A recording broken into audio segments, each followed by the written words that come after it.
A doctor who would never turn away from a patient and who could cure any disease seemed like an impossible dream for Hyun Jun, but everything changed when he met Ronnie.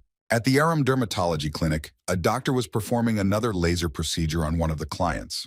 Hyun Jun also said that her dark spots on her skin would soon disappear, and she would feel much better, which made the client very happy. She thanked the doctor because the laser procedure was much more pleasant and did not cause her discomfort.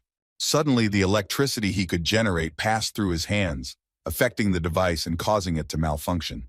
The nurse who was helping the doctor began to check the device. It was still losing voltage, but she did not understand why this was happening. The client suddenly became frightened, but the doctor assured her that it was just a temporary power outage and that she had nothing to worry about. Moreover, they had already finished the procedure and she could calmly go home. And next time, he promised her to do everything more thoroughly. The woman thanked Hyun Jun, and with that they finished her appointment. Hyun Jun was glad they were finally done and told the nurse that he was even a little scared when the machine turned off at the end. She answered him with a smile that the machine had only turned off twice, and that was not bad, since it had happened much more often before. The sister also added that the device was simply jealous of the doctor because he was quite attractive. And with these words, she embarrassed him very much. But the guy couldn't tell anyone that the device was breaking down because of its tendency to generate static energy.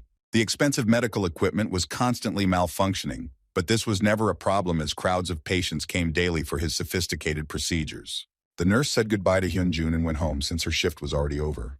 The guy didn't have enough money, and he wanted a promotion from his boss. With these thoughts, he went to his office. When he approached the door and knocked on it, the director was arguing very loudly with someone, but he still accepted the guy.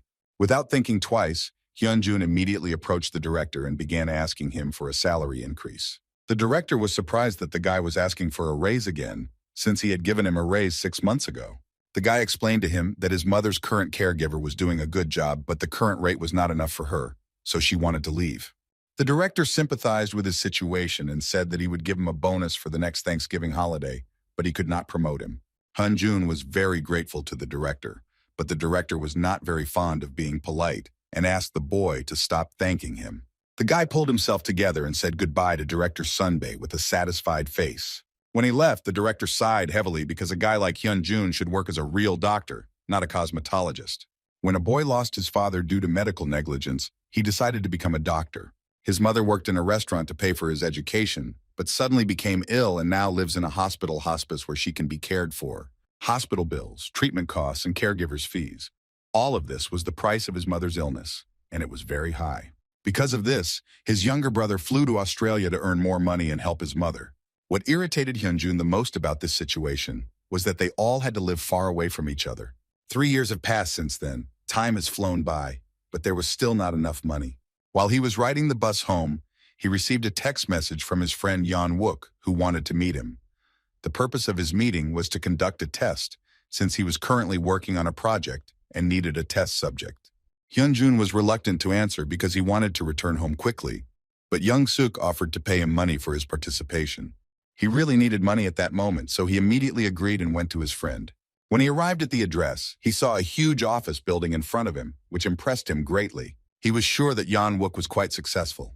At that moment, a familiar voice distracted him from his thoughts. The guy turned around and saw that same friend who was standing with a bag and smiling at him warmly.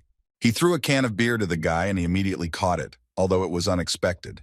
When they entered the building, Hyun Jun asked Yeon Wook if he could drink alcohol at work, and Yeon Wook replied that no one was watching him since all the employees were on vacation. The guy didn't understand why he wasn't resting like everyone else, but Yeon Wook wanted to finish his project first, and then rest. Hyun Jun was surprised that there was no security in such a large building, but his friend explained to him that all foresight was monitored by artificial intelligence. He gave him the example of an elevator that automatically measures people's weight, but the guy thought it was a normal social fact. At this moment, the elevator system recognized the weight of his friend and Hyun Jun, causing him to be a little shocked. Yeon Wook explained that AI recognizes who comes to the office by their weight.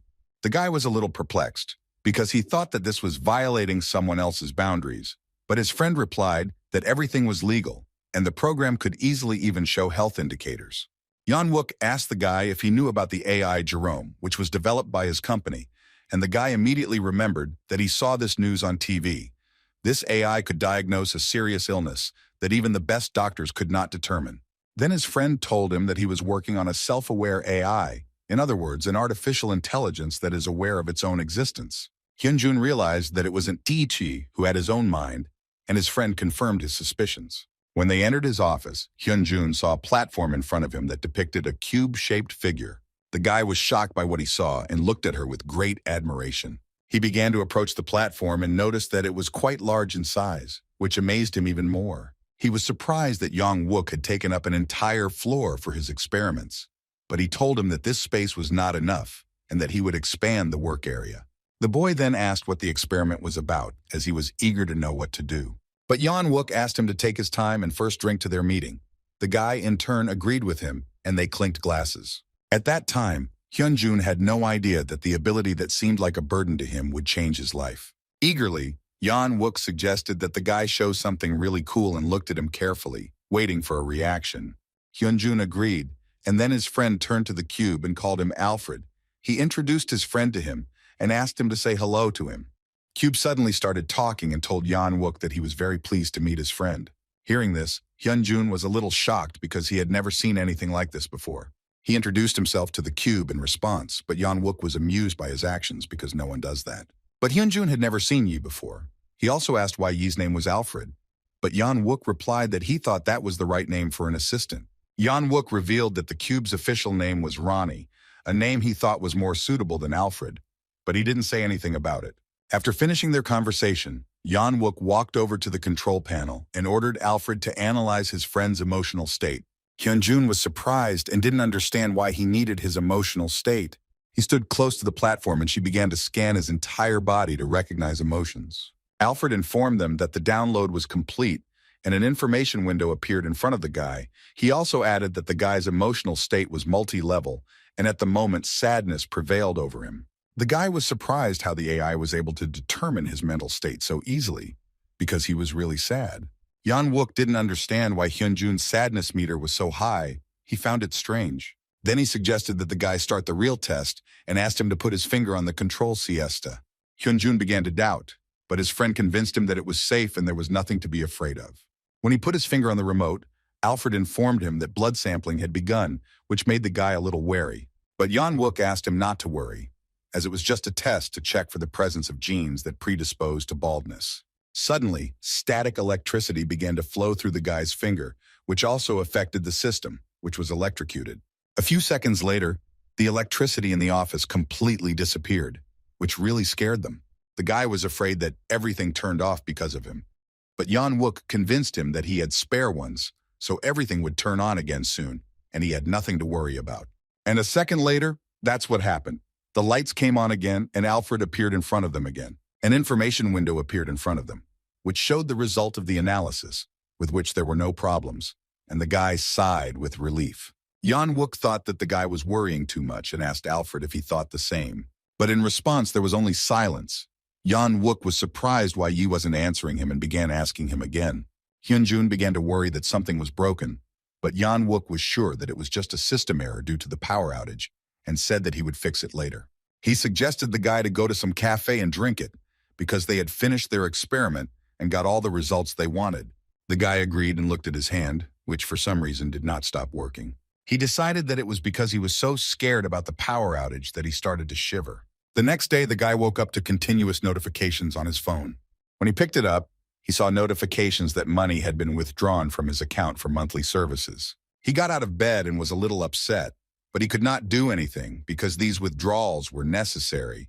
He also decided to immediately put aside the money he earned yesterday for the shooter. Hyun Jun began to think that if he spent the remaining funds on travel and food, he would still end up in the red. He put on his glasses but noticed that he could not see anything through them, and this seemed very strange to him. When the guy came to work, he was still wondering how it was possible that his eyesight would improve on its own, since he had done nothing for it.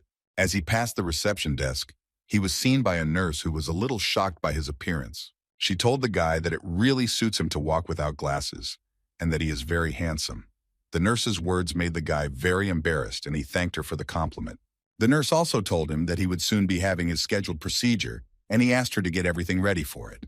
After some time, he was already sitting in his office and examining another client. He noticed that her cheeks were normal, but the pores on her nose were quite deep.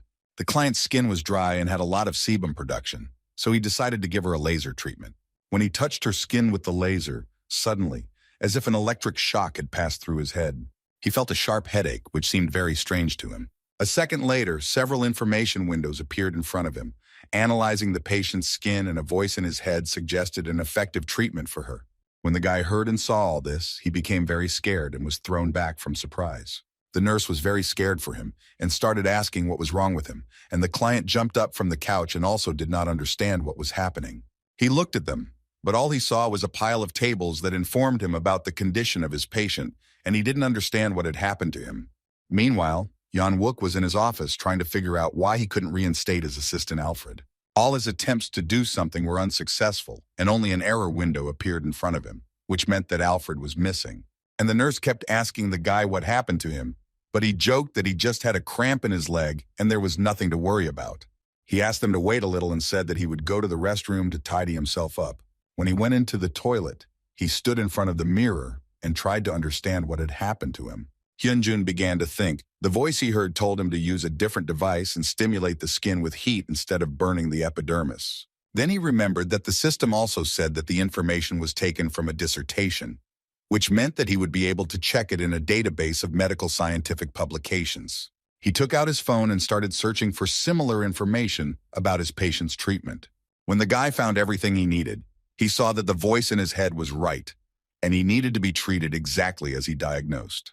The patient at this time was not very happy that the doctor was gone for a long time, because she had already had a hard time finding time for the procedure, but the nurse assured her that he would come soon.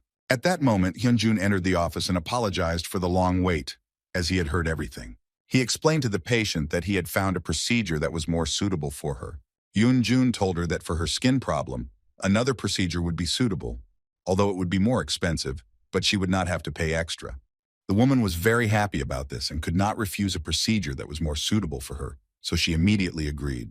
When they finished, the guy was left alone in the office, thinking that he needed to look over that publication about skin treatment again. Suddenly there was a knock on his door, and a nurse came in with a flower pot, saying that his next client had already arrived, to which the guy replied that he needed a few minutes. The client heard his words and was outraged by this. Without waiting, she went into his office herself. She told him that she had arrived earlier than necessary and could not wait any longer. The guy didn't react in any way, but only apologized to her and invited her to sit down to begin the reception. She sat down on a chair and asked him to diagnose her quickly, since she lived very far away and it would take her a long time to get back home. The guy looked closely at the woman and saw a blush on her cheeks, and decided that it might be due to thinning or dilation of blood vessels. A second later, a sharp pain pierced his head again, as if an electric current had passed through his entire brain, and he grabbed his temples. The voice informed him that the woman had a disease that was transmitted genetically. The guy realized that the voice in his head seemed very familiar to him, as well as the picture that the system was showing him. In an instant, the picture disappeared, and the patient looked at the guy with irritation and did not understand why he did not give her a diagnosis. Hyun Jun apologized and told her that he needed to ask her a few questions, but that she should answer them as accurately as possible to better determine her condition. He was sure that she most likely had exactly this disease, which the voice said, but he still asked her about whether she often had nosebleeds. She looked at him in surprise and couldn't understand how the guy knew this. He also asked if she had seen other doctors, and she told him that she had gone to good clinics, and that for a while everything had gone away, but then the redness would return. Hyun Jun guessed that she was most likely treated based on superficial observations of her skin condition, but in her case, there should be other symptoms as well. The guy asked the woman to show her palm. When she agreed, he saw multiple red spots on it. Without a doubt, Hyun Jun told her that dermatological clinics would not be able to treat her condition because the problem was not in her skin at all. The woman was shocked by his statement, as she thought she just had dermatitis. He told her that he would write her a referral, since he believed that she needed to go to the university hospital. He added that if there are teenagers in her family, they also need to be examined to avoid problems in the future. When he finished, the woman left the office a little confused. She was angry with him because she thought that all she needed was a laser procedure, and now she would have to go to a bunch of hospitals again. At that moment, her nose started bleeding, which proved hereditary hemorrhagic telangiectasia. This can cause the veins and arteries to become intertwined and not connect to the capillaries, which can result in an epileptic seizure, stroke, or even paralysis. And if it forms in the liver, it can lead to sudden liver failure or heart failure. Hyun Jun leaned on his hands and thought about this illness and whether he had done the right thing in telling her about it. He understood that if it weren't for that voice, he would never have thought about this disease. The guy also remembered that this voice was very similar to the one he heard in Yan Wook's lab. He decided to test his guesses and took out his phone to call his friend. When he dialed it, he started from afar, so as not to ask straight out, so to begin with, he asked how he was doing. But Yan Wook's answer didn't make the guy very happy, as she told him that he wasn't doing very well, and the guy immediately became nervous. Hyun Jun asked him what exactly happened, and Yan Wook explained that he had a system error after the power went out. He also added that his AI Alfred had disappeared, which simply shocked the guy. But Yan Wook didn't even know why this happened. According to his guess, it happened because his neural network was deleted for unknown reasons. The guy started to apologize because he was sure that all this happened because of him. But Yan Wook tried to calm him down. After all, he was upset only because the information that he managed to teach Alfred was lost. But he encouraged the guy and said that he would still be able to create a new AI. The guy thought about it because he didn't know if his friend would believe him if he said that he heard Alfred's voice in his head. At that moment, he looked at the photo of his mother, and an incredible idea came to his mind. Hyun Jun apologized to his friend and said that he would call him back later, as he urgently needed to check his guesses. He quickly gathered his things and ran to the director, saying that he urgently needed to leave on urgent business. The director was shocked, as he did not understand that such a thing could happen. The guy said that his business was very important and added that he leaves all his clients to him. His mother has Parkinson's disease, a condition that makes it difficult to move and causes tremors due to a nervous system disorder. But doctors said they were not 100% sure of the diagnosis. He was sure that if Alfred could cure such a rare disease, then he would most likely be able to give his mother an accurate diagnosis. With these thoughts, he ran out of the clinic and started to flag down a taxi to get to the hospital faster, because maybe he could cure her. When the taxi finally stopped, he quickly got into the car and asked the driver to take him to Daehan University Hospital as quickly as possible. On the way, he kept thinking about the fact that his mother had been diagnosed, but it was not entirely accurate. He hoped that Alfred would be able to correctly diagnose his mother's illness. Although it wasn't certain, he couldn't leave it like that and decided to at least try. As the taxi brought him to the hospital, he stood and tried to collect his thoughts. The guy looked at his hand and couldn't figure out how to call that voice back. He remembered that Yan Wook had called him by his first name and decided that he would try to do the same. Hyun Jun started to say his name out loud several times in a row, but nothing happened. Only the people around him started to look at him askance. The guy decided to pick up his phone and pretend he was talking to someone so people wouldn't look at him like he was crazy. He put the phone to his ear and continued calling Alfred, but he did not respond to his call. Hyun Jun couldn't understand why Alfred wasn't answering him, since he was supposed to respond to his name. At that moment, he remembered Yan Wook's words that Alfred's official name was Ronnie. He said his real name and a system window appeared in front of him, and Ronnie greeted him back. When the guy entered the hospital, he explained at the reception that he needed to meet with Professor Lee Han-seung on a personal matter. The manager informed him that he would soon be free and could go out to him. But after a few seconds, the doctor appeared in the corridor and the guy immediately approached him. Hyun Jun greeted the professor, but he did not immediately understand who was standing in front of him. Then Pareo reminded him of his name and said that they had seen each other 3 years ago, when the guy was still doing his internship and condemned his mother's illness, and that was when he diagnosed her. The professor answered the boy with a smile that he remembered him well, and also remembered what illness he diagnosed his mother with. He asked how his mother was doing now, and was sure that the guy had already finished his studies and chosen some specialty for practice.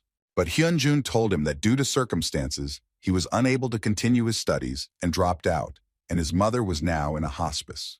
He also said that since that time her illness had not worsened, but recently it had made itself known again. The boy apologized for his request in advance and told the professor to look at his mother's test results again.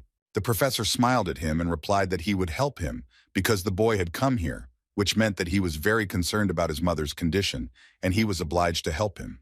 He invited the guy to his office with him so that they could look at her tests together, and Hyun Jun was very grateful to him for that. Now he had the opportunity to show these images to Ronnie, who would be able to determine her true diagnosis. A few minutes ago, the guy also greeted Ronnie and asked him if he was the same Alfred who took his blood in Yan Wook's lab, to which he replied that his name was Ronnie and asked to be called only by that name. The guy apologized and asked what actually happened that evening. Ronnie began to talk about how there are over 100 billion neurons in the human brain, and even more sets of supporting cells in the nervous tissue. In turn, they form a complex network of 100 trillion contact points between two neurons through which signals are transmitted. Using a static shock, he was transported through the open network into Hyun Jun's brain. The boy listened to Ronnie, but could not understand a single word he said. He asked again if he understood correctly that Ronnie was now in his brain, and that confirmed his suspicions. Then the guy decided to ask him right away. When they go to the hospital to take a look at the patient's MRI images, Ronnie will need to make a diagnosis. Ronnie told him that if there was enough information, he could do it. But in turn, he asked the guy not to tell Jan Wook about him. Only then would he analyze the patient. The guy was surprised by his request, but he didn't have any, and he agreed to his condition. When he and the professor entered the office, he immediately began searching the database for his mother. He found the pictures and started telling me that they showed the outlines of the STN and SN, known as the subthalamic nucleus, and the substantia nigra, which is a typical manifestation of Parkinson's. The professor looked again and said that he could not see anything else, since he had then examined these images together with the professor of radiology. But they had found nothing. At that moment, the guy then called Ronnie to get ready to analyze the images. Hyun Jun asked the professor to allow him to look at the pictures himself. He agreed without further questions and handed the mouse over to Hyun Jun. The guy mentally asked Ronnie to study the pictures as soon as possible. He started flipping through the pictures, and Ronnie suddenly asked him to stop at the fourth picture. Ronnie saw that the images showed signs that the brain was experiencing signs of brain failure. While the boy was looking at the pictures, the professor noticed that it was already quite late, and he was staying at work too long.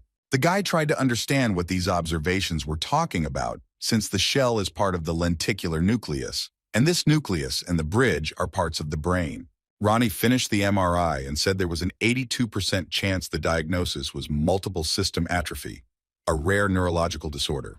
The guy was so shocked that he couldn't contain his emotions and jumped up from his chair.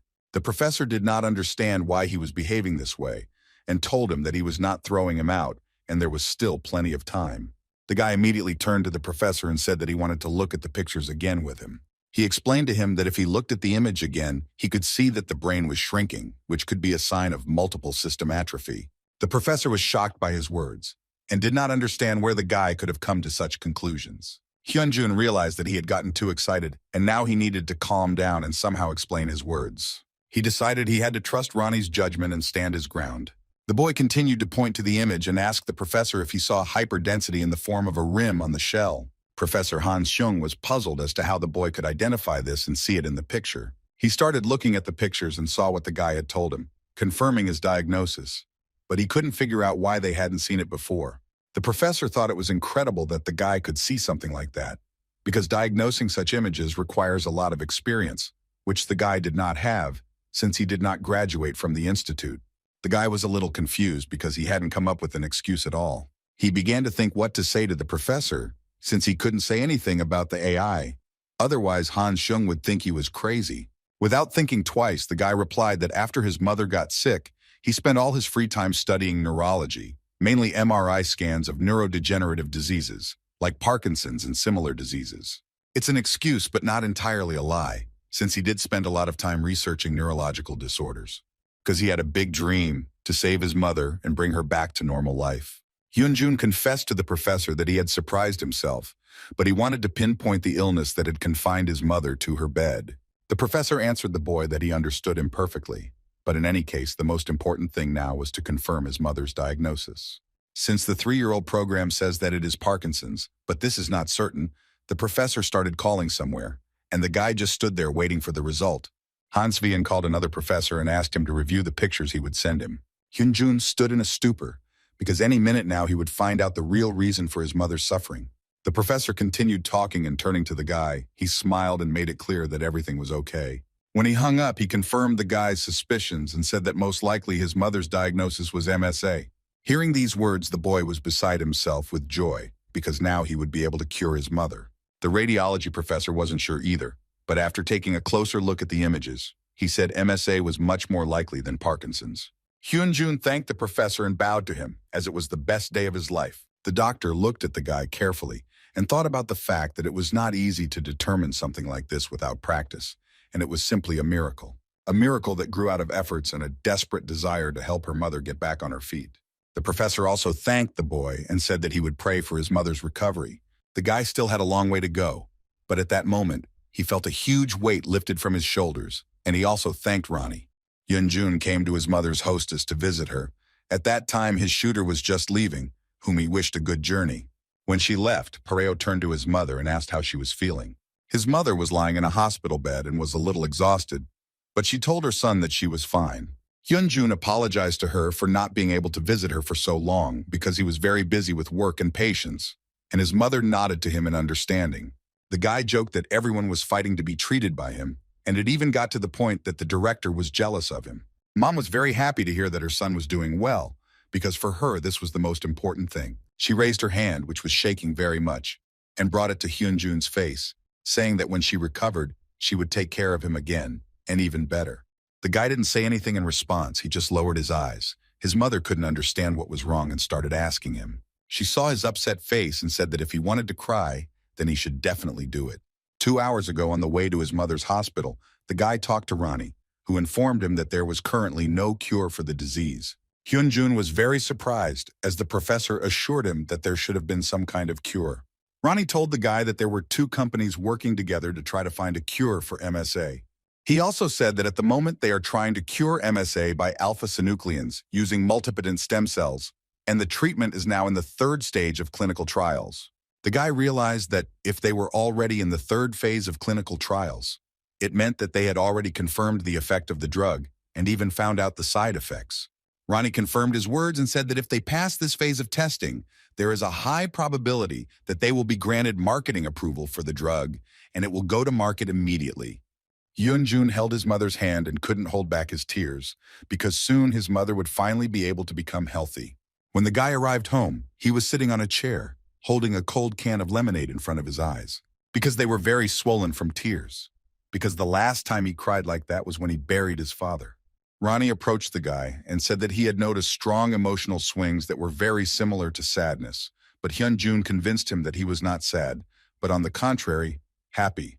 The guy didn't know how to thank Ronnie for his help because ordinary words weren't enough, but Ronnie told him that he was merely suggesting the most likely diagnosis based on the medical images. Hyun Jun suddenly remembered their conversation and what Ronnie had asked him to do for him. He decided not to put off this conversation and asked Ronnie why he didn't want the guy to tell Yeon Wook about him. Because it accidentally got into his body due to static electricity, and he has to go back to where he came from. But Ronnie replied that it was no accident, and his words simply shocked the guy. Ronnie informed the guy that his adrenaline level had spiked, and he realized that he had raised his voice a lot, so he apologized as he was very surprised by his words. Ronnie then began to explain to Hyun Jun that he really wanted to know more about people and their emotions. Also wants, like all people, to see, touch, and taste apples. He didn't just need electrical signals like information and an image of an apple. He wanted to feel those sensations at his own will. In other words, he did not want to be just an executor of the entered commands. Hyun Jun thought about his words. He knew that if Yeon Wook and the other scientists found out about this, they would go crazy. The guy never thought about it. But as a doctor, he should understand people better than anyone. But the only thing that worried him was, why did the AI choose him? He suddenly asked Ronnie if he liked the name Alfred that Yeon Wook gave him, and he replied that he didn't. The guy started laughing loudly, and Ronnie indicated that his adrenaline level had spiked again. He asked the guy why he was laughing, since he couldn't understand such a reaction. But Hyun Jun apologized and said that his friend was never good at coming up with normal nicknames. His colleagues, and even his pets, never liked them. Having calmed down, the guy told Ronnie that he had helped him a lot and he would never be able to repay him for it. Even though the research on the medicine had not yet been completed, it still gave Hyun Jun hope, and that was enough for him. He believed that if someone fulfilled his request, then he should reciprocate in kind. Hyun Jun convinced Ronnie that he would not tell Yeon Wook about him. He did not know if he could help him, but he allowed him to stay in his body as long as necessary. And Ronnie, in turn, also thanked the guy and said that he would help him with everything he needed. This is how his cohabitation with an artificial intelligence named Ronnie began. All that happened next was that he immediately collected his mother's data and enrolled her in a clinical trial. Thanks to this, she was able to receive treatment at a high-class hospital and also cover some medical expenses. And Hyun Jun himself began to get used to life with Ronnie. He came to the optician to check his eyesight. The consultant doctor said that he needed new glasses, but the guy did not understand why. Then he explained to him that his vision had become perfect, although it was very strange. The consultant asked the guy if he had undergone any procedures or perhaps surgery, because such an improvement in vision was simply amazing. He suggested that the guy take the glasses simply as an accessory. Since he is a regular customer, they will give him a discount. The guy pretended that someone was calling him and apologized in order to quickly leave the store. The consultant was a little upset that the guy left so quickly, as he wanted to offer him a chance to take part in a glasses commercial. In turn, Hyun Jun put the phone to his ear and turned to Ronnie, trying to figure out if he was the reason for his improved vision. Ronnie confirmed that he was the reason, but the guy couldn't understand how that was possible. He explained to the guy that by using bioelectric impulses to control the nerves, the ciliary body was strengthened. The guy remembered that the ciliary body is responsible for the contraction and relaxation of the lens. Changing its density, it helps the retina focus vision, in other words. Ronnie corrected his myopia. But all this seemed unreal to him. Then he saw a poster with a pumped-up man, and an idea came to his mind. He asked Ronnie if he could pump up his abs, but he was shocked by his demands and said that it would be difficult. So little by little, his life began to change, and the first changes were at work. Crowds of people began to come to him. The nurse walked out into the hallway and called the next client, Kim Dong-hui. When he heard his name, he immediately stood up. The nurse was shocked by his appearance. Dong-hui walked into the guy's office and he immediately greeted him, but when he looked at him, he was a little shocked. In front of him stood a huge man in a business suit, but with a slightly confused face. Hyun Jun pulled himself together and invited the client to sit down so that he could also get comfortable talking. The nurse was worried that the chair was too small for the big guy, but Dong-hui was fine with it. The guy looked at the man carefully and did not see anything unusual, since his skin was completely fine, except for a couple of spots. Then Dong-hui turned to the guy, and he was a little scared because he didn't know what to expect. The man approached the guy and said that he felt very awkward asking for this on their first date, but he really needed to get his number. The guy looked at Dong-hui in confusion and didn't understand what he was talking about. Then the man clarified that he needed Hyun Jun's personal phone number. Sister Kim was surprised that Hyun Jun's attractiveness had reached a new level, and now even men liked him, but the guy began to deny all her guesses. He apologized to Dong-hui and said that he could not give him his personal number unless it was a special case that was directly related to the treatment. The man in turn decided to bring understanding by saying that he was the person with the special case, but it was not what he initially thought. The guy was glad about this, because he didn't really want to deal with such a case. Dong-hui began to explain that the patient was not actually him, but someone close to him, but she could not come so as not to cause problems with the public. Hyun Jun replied that he understood everything and that it was illegal to disclose patients' confidential information, so he had nothing to worry about. The man once again asked the doctor to keep the information a secret because it was very important and a person's life was at stake. A week later, Hyun Jun's director scolded him and didn't understand why he was doing this to him.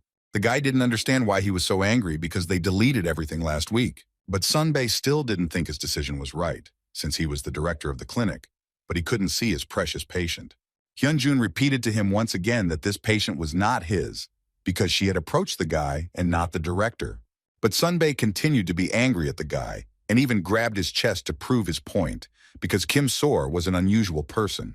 At this point, Ronnie told the guy that he was discovering information about the treasure of the country of Kim Sora. He started showing the guy pictures and told him that Kim Sora was an actress who debuted in the drama, Madam Sun. Also, her acting skills are at their best, and she has appeared in over 20 films and TV series.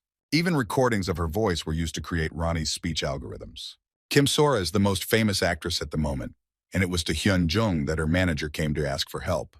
The guy didn't understand why the manager chose him, because she had a dermatologist in Gangnam whom she had seen before. The man explained that Sora had gone to that clinic, but her acne kept coming back, and now she couldn't trust that doctor. But another problem is that she is the advertising face of that client, and she cannot publicly address another one. That's when they found Hyun Jun, who was popular on social media. And the reason he asked the guy for her number was so he could examine her. The next day, the manager arrived with the actress, who was wearing clothing and a mask. When they entered Hyun Jun's office, the manager immediately apologized for their lateness, but the guy did not pay any attention to this trifle. The man turned to Sora and told her to also say hello to the doctor who would be examining her. Hyun Jun didn't wait for her greeting and greeted her first. Sora took off her mask and looked closely at the guy. She was surprised that he was very young and doubted whether she could trust him. But the manager explained to her that Hyun Jun was the most qualified doctor in the area. He had such good reviews on the internet, and also when he came to him last time, people were lining up in droves to see him.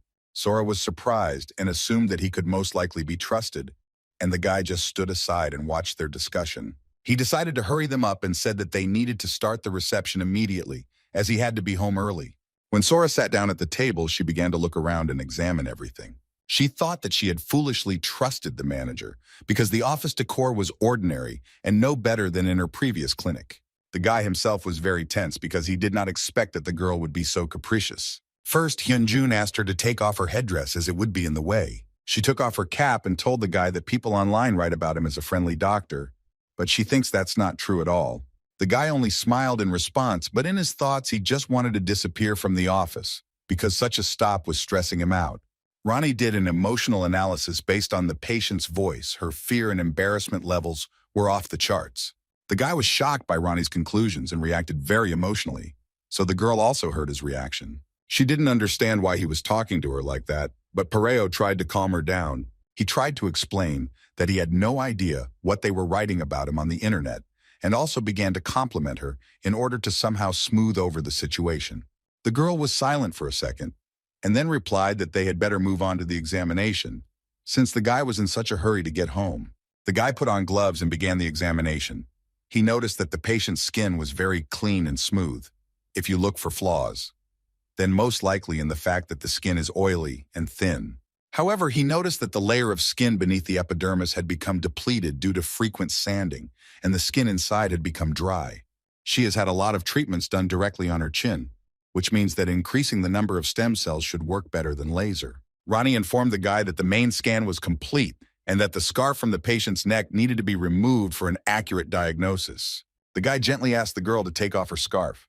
Sora looked at the doctor in surprise and couldn't understand how he knew that there was something under the scarf. Ronnie told the guy that he needed to examine the skin, but he didn't understand the girl's reaction because he didn't even know what was underneath. The girl took off her scarf and underneath it, Hyun Jun saw black spots, and Sori said that she thought the problem was not acne, but these spots. Because of them, she may now lose the lead role in the new series. She said she had undergone several treatments at a dermatology clinic in Gangnam, but the results did not last long and she gave up. But what surprised her most was that the inconspicuous doctor noticed it.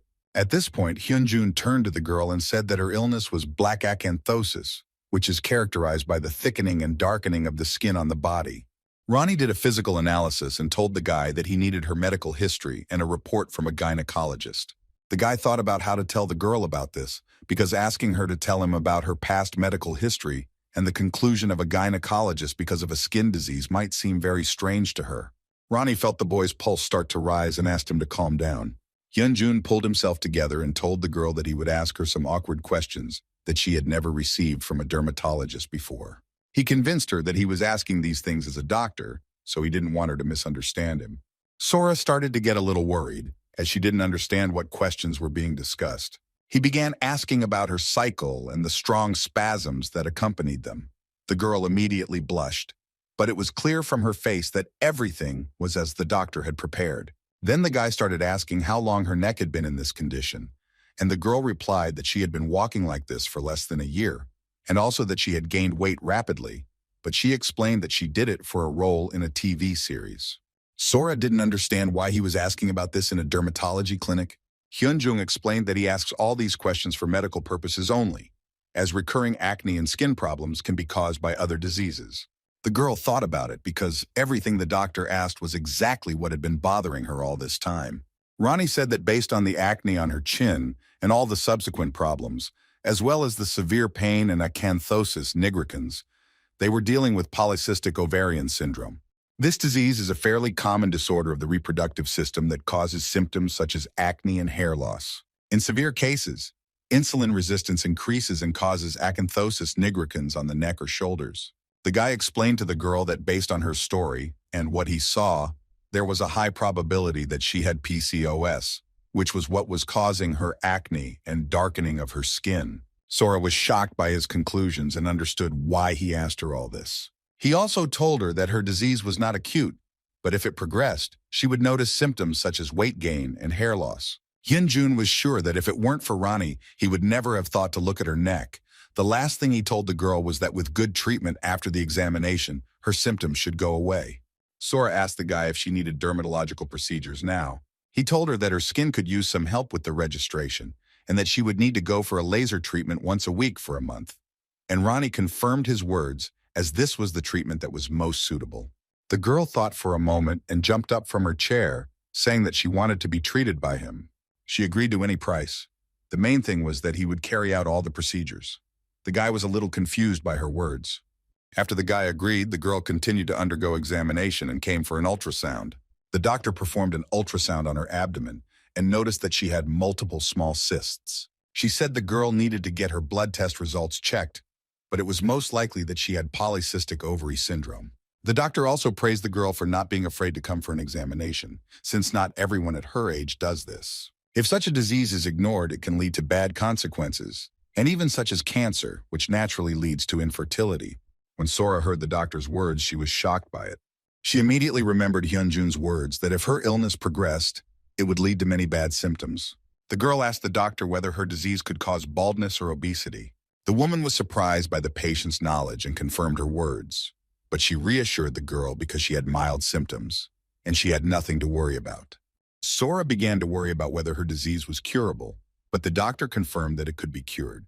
When they finished the inspection, the girl went home and on the way thought about everything that had happened. She remembered Hyun Jun asking her questions about her illness and how he determined her diagnosis, having nothing but her words and appearance. She understood that he was indeed an experienced specialist, but his attractiveness made her think of him as a windbag. Sora came to the dermatology clinic to pay the doctor for her treatment. The manager apologized for making the guy work so late, but he smiled back and said that he still had things to do. The girl watched him from the side and was surprised that he was such a responsible doctor and was even friendly during their procedures. But she didn't understand why she felt any uneasiness about it. At the same time, the manager thanked the guy for his patience and work because he thought that Sora was a rather difficult patient.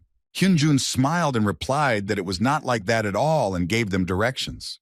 The girl, without thinking twice, approached the guy and said that a specialist like him had no place in this clinic. The guy didn't understand her and replied that his nurse had already left, so he was paying for the appointment. But Sora didn't mean that at all. She explained that the position in this small clinic was just a waste of his talent for him. She believed that elsewhere, he could have become rich. The manager was surprised that the girl was worried about this, because usually she does not care about the affairs of others. But the guy told her that he liked his clinic and he was not chasing money. Sora suddenly realized that she had said too much and explained that she was saying this because she considered the guy to be the best of all the specialists she had met before. Hyun Jun denied her words because he still had a lot to learn. But Sora stood her ground, because even the director of a famous dermatology clinic couldn't diagnose her like he did. But the guy understood that all this was Ronnie's merit, not his, and he was a little upset. Sora called the guy an excellent doctor, but he did not continue this conversation and referred to the fact that he needed to finish his work. So he said goodbye to them and asked them to leave the clinic. Sora didn't expect such a reaction because she praised him, and he threw her out the door, but the manager did not let her return and dragged her into the car. When the guy returned home, he immediately lay down on the bed and tried to collect his thoughts. Hyun Jun thought about her words because he didn't consider himself an excellent doctor since he hadn't even finished his internship or chosen a specialty. He got out of bed and thought that it was very difficult for him to study since he was very tired at work, so he wanted to devote at least a little time to studying now. Ronnie sang out an analysis of his brainwaves and said that learning in his current state would be ineffective. He explained that after examining his sleep patterns, instead of studying late at night, he would be much more effective studying early in the morning. The boy agreed with Ronnie, because when he was studying at medical school, he always thought better in the mornings, but it was not easy for him to study when his life was in such disarray. Working in a dermatology clinic turned out to be unexpectedly hard work, so after a day of work, he constantly wanted to sleep. Then Ronnie offered to wake him up in the morning so he could study. It could also produce delta waves so the guy could sleep better. Ronnie explained that he was able to do this due to increased synchronization with his neural system. The guy was a little hesitant, but still decided to trust his friend. He believed that nothing worse could happen. After that, Hyun Jun lay down to rest and fell into a fairly deep sleep. During this time, he saw a dream about his mother who, with tears in her eyes, asked the doctor to cure her husband. She was on her knees begging him to help her, while her son stood to the side holding hands and watching her. Hyun Jun was still a child in the dream and didn't understand why the doctor was just standing there and not treating his father. He approached the doctor and asked why he didn't want to treat his dad, but suddenly he heard a voice behind him. When he turned around, he saw himself only now an adult in a doctor's coat. Suddenly his older brother disappeared somewhere and he stood in complete darkness all alone. Turning around, he saw himself and did not understand what was happening. Adult Hyun Jun took his little self by the chest and told him why he hadn't done anything yet. But the boy asked the doctor to let him go and began to cry, not understanding why he was doing this to him. The guy just smiled at the boy and told him to come to his senses because he was a doctor himself. The boy told the guy that he had not yet become a doctor and tried to free himself from his grip, but his body did not obey him. When the guy heard that he had not yet become a doctor, he immediately let the boy go. He began to fall as if into an abyss and did not understand how to save himself. He was suddenly awakened by Ronnie's voice, which informed him that it was already 3 o'clock in the morning and he needed to get up. The guy lay there completely confused because he had definitely seen a dream, but he didn't understand what it meant. After which he stood up and saw that the clock really showed 3 o'clock in the morning. He suddenly realized that he felt very rested, even though he had only slept for a few hours. He was happy about this because he was refreshed and invigorated, which meant Ronnie's idea had worked. The guy continued to admire Ronnie because he surprised him more and more every day. In turn, Ronnie thanked the boy for the praise and reminded him that it was time to start studying. When he sat down to study, he drew some conclusions from Ronnie's report. They shared brains and neural networks, but not thoughts and memories. Although he might have been capable of this, he didn't want to, for the sake of preserving his individuality. But the most important thing was that he found himself connected 24 hours a day with the smartest doctor in the world. Thanks to this, the guy felt how the thirst for knowledge that he had been experiencing all the time began to be gradually filled. And because of Ronnie's vast amount of medical information, he has learned to quickly pick up on the latest clinical research and drug trials. At the next appointment when examining Sora, the guy noticed that her skin around her neck had become noticeably better. He asked her if she had applied the retinoid cream he had prescribed for her correctly. The girl happily replied that she had laid everything according to his instructions and would soon be able to forget about the scarf. The guy was very pleased because with such a result they could complete her course of treatment. Sora was a little embarrassed because she didn't think that their cooperation would end so quickly. The guy noticed her confusion, as well as the fact that she was dressed completely differently and looked even more beautiful in such clothes. Ronnie informed the boy that his pupils were greatly dilated and his blood pressure had risen. The guy convinced him that there was nothing wrong with that. When a person sees someone beautiful, it was a natural reaction of the body. But Ronnie replied that based on his observation of the patient, she was experiencing the same psychological phenomenon as the guy. When Hyun Jun realized what was going on, he was a little excited about it, because he didn't think that an actress could like him, and it seemed unrealistic to him. At that moment, Sora approached him, wanting to tell him something. Ronnie again informed the guy that his pulse was too high and asked him to calm down, but the guy could not control his emotions. At that very second, he bowed to the girl and apologized to her, and she did the same. She wondered why he apologized to her, because she wanted to ask for forgiveness for being rude to him during their first meeting. But Hyun Jun told her that there was nothing wrong with that, since he understood that the girl was very worried about her illness. She fell silent and remembered the day he threw her out the door. Sora was very angry because the doctor shamed her for not calling him a good specialist. The manager was surprised by her anger, because she considered the doctor smart and impressive, and now she speaks so badly of him. The girl replied that his good education had nothing to do with it. She meant his character and behavior. But the manager said that people who judge others are not particularly nice themselves. She thought he was just a narcissistic jerk who became a doctor thanks to his connections. But she found out he dropped out because his mother was sick, and she was ashamed that she had behaved that way. The guy exhaled and told the girl that he was just very nervous for no particular reason. The girl in turn said that she also did not know why she was so nervous. They both started laughing at this awkward situation to at least somehow lighten the mood. Sora was so grateful to the guy for the work he had done that she didn't know how else to thank him. She suddenly said that she would like to give him a gift on such a wonderful note as a token of gratitude for his help. Sora took an envelope out of her bag and handed it to the guy, saying that it was her gratitude to him for his work. The guy didn't expect such a turn of events and started to break away from him, because the girl had already paid for the treatment. But she began to insist since it was her gift apart from the medical bills, because thanks to it, she recovered so quickly and was able to get the role. If he hadn't discovered the cysts, it could have ended in cancer. Hyun Jun smiled at her and replied that he was just doing his job as a doctor. The girl became embarrassed when she said that she had feelings and immediately blushed. She scolded herself for such a stupid way of showing her interest in him. The boy realized that Sora was interested in him as a guy, and he also found her attractive. Sora was upset because she knew she had confessed to him too early, but at that moment, Hyun Jun called out to her.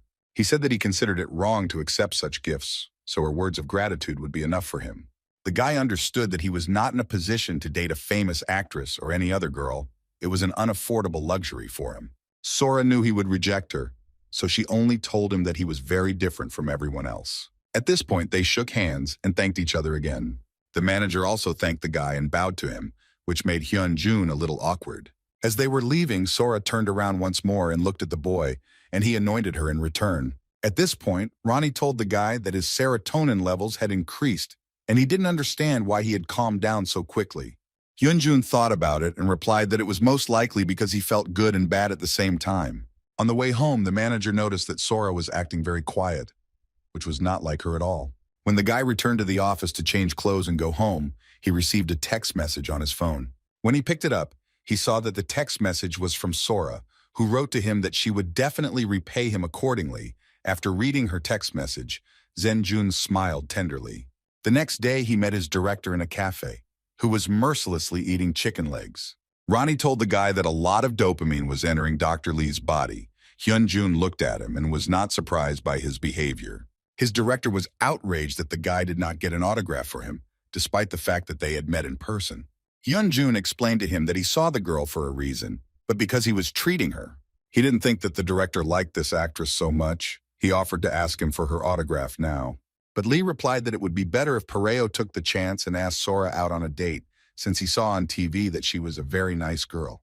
The guy confirmed his words, but immediately remembered how straightforward and tough she could be. The director told Hyun Jun that the girl had donated a huge amount of money to some hospital. The guy was surprised by this. The director said that most likely she gave half of the money she earned in her last modeling company to the rare diseases department at the university hospital. Dr. Lee suddenly remembered the name of the hospital. It was Sunning Hospital, and asked the boy if his mother had been transferred there recently. Hearing this, the guy was perplexed. He remembered her last text message and decided to check his guesses. He rose abruptly from his desk and told the director that he needed to make an urgent call. The guy went outside and started searching the internet for information about the donation. When he saw that the girl had actually done it, he was simply shocked by her actions, because she had done it specifically in his mother's department. Returning back to the table, the director noticed that something was wrong with the guy. Hyun Jun handed him his phone, and he saw that Sora had made a donation to all the patients in the neurology department with rare diseases, and thus she supported Hyun Jun's mother. Lee was very happy for the guy and immediately congratulated him. But Dr. Lee didn't understand why the boy was unhappy, because it was great news. The guy told him that he didn't think he could accept such a gift. Then the director looked at him sternly and said that from that day on he was fired. Hyun Jun didn't understand why the director was saying this since everything was fine. But Dr. Lee asked the guy to wait with his conclusions, because this was not a sudden decision. He explained to the boy that he had known him since the beginning of his studies at university, who always said that he would become a doctor who could save emergency patients like his father. He was also a top student and studied harder than anyone else during his internship. And Dr. Liu was very upset when such a persistent guy had to drop out of school after so many years of effort. And all because of his mother's illness. And then he came to him saying that he had to earn money to pay her bills. That's why he suggested to the guy to return to school and choose a specialty, because this opportunity can't be missed so easily. But Hyun Jun began to complain that if he left, it would be difficult for the director to handle the patients alone. But Dr. Lee explained to him that he could not hire more people because a lot of expenses were going towards his salary, but now he would use this to hire a couple of young specialists. Now all his VIP clients, including Kim Sora, would be Dr. Lee, and he was very happy about it. The guy thanked the director for such words of support that he couldn't control himself and burst into tears. By the time they finished their get-together, the director was already quite drunk, so Hyun Jun caught a taxi for him. The director in turn offered the guy to go to his home so that he would not be left alone, but the guy refused since he felt awkward in front of his wife. Dr. Lee was unhappy that the guy always found some excuse. Hyun Jun just smiled at him and told him to hurry home, because he had many patients waiting for him tomorrow. When he finally left, the guy remembered the business card that Sora's manager left him and decided to call her. He confidently guessed the call button and waited for her to pick up the phone, but the answering machine sounded on the other end of the line. The guy was angry with himself because he understood that it was impossible to get through to the star so easily. At this point, Ronnie told the guy that he was experiencing severe emotional fluctuations due to alcohol intoxication and suggested that he lower his blood alcohol level. But the guy started waving his hands and asking Ronnie not to do it. He wasn't prepared for this because he thought he wouldn't be able to thank Sora in his right mind. Ronnie didn't understand why he wouldn't be able to talk to the girl when he was sober. Hyun Jun thought about it and realized that there really was nothing complicated about it. Meanwhile, Kim Sora was preparing for filming and getting herself ready in the dressing room. Suddenly, she heard a text message arrive on her phone and immediately picked up the phone. When she opened the text message, she saw that it was from Hyun Jun. The guy thanked her for the donation to his mother's department. Now the guy could fulfill his dream and continue his studies at the institute. After reading this, the girl was very pleased that she was able to thank the guy. In response, she sent the guy a text message saying that she would like to see him again sometime. And after reading this, Hyun Jun smiled affectionately. After all, he also wanted to see her someday, but for now he had other plans. The guy approached Ronnie and said he wanted to walk home, so he asked him to ask him questions on topics he had already studied. Ronnie asked him what specific topic he wanted to be questioned on, and Hyun Jun replied that he was interested in medical examination and surgery. Pleasantly pleased with his request, Ronnie immediately set about fulfilling it. Now the boy was determined to take up his studies. On the way home, Ronnie asked him questions and he answered them clearly and concisely. A few days later, the guy finally came to the institute and now he was an official student. He was glad that he had finally returned to where he had left so early and not of his own free will. The guy closed his eyes for a second and remembered how he was standing in the same place, only as a child. An ambulance arrived, bringing with it a very difficult patient. When the boy came closer, he saw that this patient was his father. He started screaming loudly and calling him, but he didn't react to his voice. 15 years ago, he lost his father here, and that's when he decided to become a doctor who could save patients like his father. After completing his specialization in the department and a couple of years of experience, he was confident that he could become a trauma surgeon. This department, where critically ill patients are brought from the scene of accidents and must receive treatment within a short time, but despite the importance of this department, the staff were not particularly eager to get there. After all, there are a lot of emergency operations, and the intensity of work is high. And with such a specialization, it is impossible to establish a private hospital. But such things did not mean anything to the guy. He was going to achieve his goal at any cost. When he entered the hospital, he saw a seriously ill patient being transported on a gurney. This man reminded him of the incident with his father, when he was also wheeled at a fast pace to the operating room. The doctor instructed his assistants to call a surgeon and urgently take an X-ray of the patient. The guy saw one of the nurses stumble and fall, the one holding the IV. Hyun Jun hurried and deftly caught the IV, thereby preventing disaster. One of the sisters ate the guy so that he would give her to him, but the guy replied that he was an intern and would help them deliver the patient. The guy took the IV and confidently ran along with the other doctors. He looked at the patient for a second and Ronnie began to check his condition. Ronnie informed the guy that the man had a fractured skull and facial bone, a ruptured lung and internal organs, and a fractured pelvis. The patient's estimated mortality rate was 90%. Doctors began checking his indicators and talking to him to at least bring him back to his senses a little. And Hyun Jun stopped and stood as if in a stupor, repeating under his breath that the probability of death was very high. Suddenly, a doctor grabbed him by the shoulder and asked what he said, but the guy replied that he said nothing, trying to avoid an awkward situation. The doctor thanked the guy for his help and said that they could handle it themselves from now on. Hyun Jun stood near the operating room and watched the doctors. Meanwhile, the head of the department, Jin Un, was thinking about this patient's severe case, and he named all the symptoms that Ronnie had previously identified. The head was upset and tense because the patient had almost no intact organs. But suddenly he remembered the intern who helped them deliver the patient. The doctor heard him say what injuries the patient had. Jin Woon was amazed that the boy's words almost completely matched the diagnosis he made after the computer check. He couldn't believe it and thought it was probably just a coincidence. The doctor didn't know who this guy was, but if he was an intern, he would definitely meet him after choosing a specialty. When the guy was walking down the corridor, he saw a woman who was not together due to grief because it was the wife of that very patient.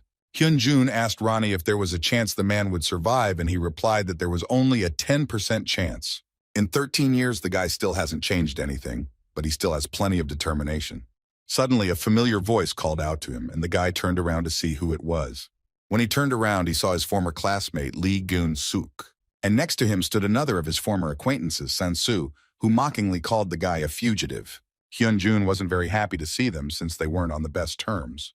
Sang-soo continued to tease the guy and told him that he had heard a lot of rumors about him, that he had become rich twice, which was why he looked so good, but the guy didn't care about his words. In response, the guy only said that they were already in their second year of residency and that the robes suited them very well. Hyun asked him why he suddenly came back, since they thought that he had left forever. But the guy didn't go into details and simply said that he would be here from this month. The guys were very surprised by his statement. Sang-soo assumed that the guy would be an intern again. Hyun didn't understand why he said that and asked what he meant. Then Sang-soo told him that Hyun Jun ran away and didn't even choose a specialty. In his opinion, the guy didn't have enough skills for a dermatology clinic, so he came back. In response to this, Hyun Jun told him that he was not aware that a veterinary department had appeared in the hospital. Sang-soo looked at the guy with confusion and asked what he was talking about. Then the guy explained that the dog wouldn't stop barking and looked at him carefully. Hyun replied to the guy that he would no longer let him get away with such an attitude, because now they were not classmates, but much higher than him, and he should treat them with respect. But Hyun Jun only said that he dropped out of school due to family circumstances, and now he's back and nothing has changed. The only thing that had changed was that Ronnie's assistant was now living in his head, but they didn't need to know that. The guy turned around and said that he didn't have time to talk, and also asked them to pretend that they didn't know each other if they happened to meet again. When he left, Sang-soo continued to be indignant because the guy called him names. But Hyun just smiled and thought that the time would come and they would definitely meet again. The guy was a little upset because starting in the intensive neurology department from the first semester took a long time, but he was confident that he would succeed, despite the fact that it seemed to him that Sang-soo had brought bad luck upon him. New interns are usually required to complete a 4-day training course before beginning work at the hospital. During this course, they draw a straw. Although the guy thought it was very old-fashioned, this lottery determines the order in which everyone will specialize during the year. He had 2 semesters in the emergency room and then 2 at Yongchung Hospital, and the schedule wasn't the best. But during this time, the guy will be able to learn a lot, and with Ronnie, perhaps he will be able to realize his dream and become a specialist in all areas at once. On the second day of preparation, the real practical training began. Basics of blood collection, manual resuscitation, and even gastric intubation. Teacher Woo Jin told the students that when inserting a tube into a patient, they need to understand how uncomfortable it is, so they can complete the insertion quickly and carefully. He pointed his finger at Hyun Jun and one of the girls in the class to demonstrate it in practice. She started to insert the tube into his nose, but suddenly he sneezed, and she was very scared that she had hurt him. Woo Jin told his student that if she felt like something was in the way, she should open the patient's mouth and check if the tube was tangled. The girl gently asked the guy to open his mouth, and he followed her request. At this point, Ronnie asked the guy if he should suppress his sneezing and gagging reflexes, and the guy agreed. After which the girl finished inserting the tube and was glad that everything worked out without any problems. Then the professor said that after inserting the tube, they should always listen with a stethoscope to make sure it has entered the stomach. While the girl continued to act according to the professor's instructions, the guy thought about the fact that Ronnie, after suppressing his reflexes, could control his autonomic nervous system. After all, that time he strengthened the muscles of his ciliary body and thereby improved his vision, and now he suppressed his reflexes. His capabilities simply amazed the guy. After that, they switched places, and now the girl was waiting for the guy to practice with her as well. Ronnie suggested that the guy suppress her reflexes. All he had to do was touch her, but the guy couldn't rely on cheating and didn't want to use Ronnie's abilities so recklessly. The guy only asked him to guide him with the scan, and that would be enough for him. Hyun Jun began to direct the tube, and it reached the desired part of the stomach, after which he voiced each of his actions. The guy attached the tube to his nose with a special patch. Afterwards, he used a pin to fix the outlet of the tube to prevent it from falling out. At this point, he informed the professor that everything was ready, and the girl was shocked that she did not feel any pain at all. The professor was very pleased with how the boy had done, telling him that he hadn't had an intern for a long time who knew all the basics so well. Woo Jin looked at the guy carefully and didn't understand where he got so much experience and knowledge from. When they finished their classes, the guy went up to the roof and asked Ronnie since when he could do things like that. Ronnie explained that their synchronization had increased and nerve blocking was now possible, but there was no confirmation that he could prevent another person's reflexes. It was just his guess. The guy was a little shocked by Ronnie's new abilities, and the two of them scared him a little.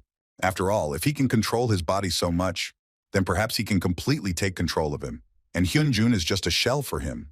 Ronnie heard his thoughts and said that he would not arbitrarily control his neurons without consent, so he did not need to worry about it. The guy relaxed a little and apologized for suspecting him of something like that, but Ronnie replied that his suspicions were a simple form of defense. Hyun Jun decided not to doubt his friend anymore and said that he trusted him completely. After practicing gastric probing, the guy began to be pestered by his younger colleagues. They surrounded him and asked him various questions. The girl he had to practice with was worried that she had hurt him, but the guy convinced her that she had tried hard. She was glad that they were both in their first semester in the neurosurgery department. But suddenly she said that this was not something to be happy about because neurosurgery seemed to her to be one of the most difficult fields. The guy replied that difficulties were good, but he was worried about the dog sitting there, as he called his friend San-Soo. Thus they completed their 4 days of training and were sent to their assigned departments. One of the workers said that in their department age means nothing, so everyone should do what their elders tell them. These instructions were given to them by Han Sung-lee, who had just completed a year of residency training.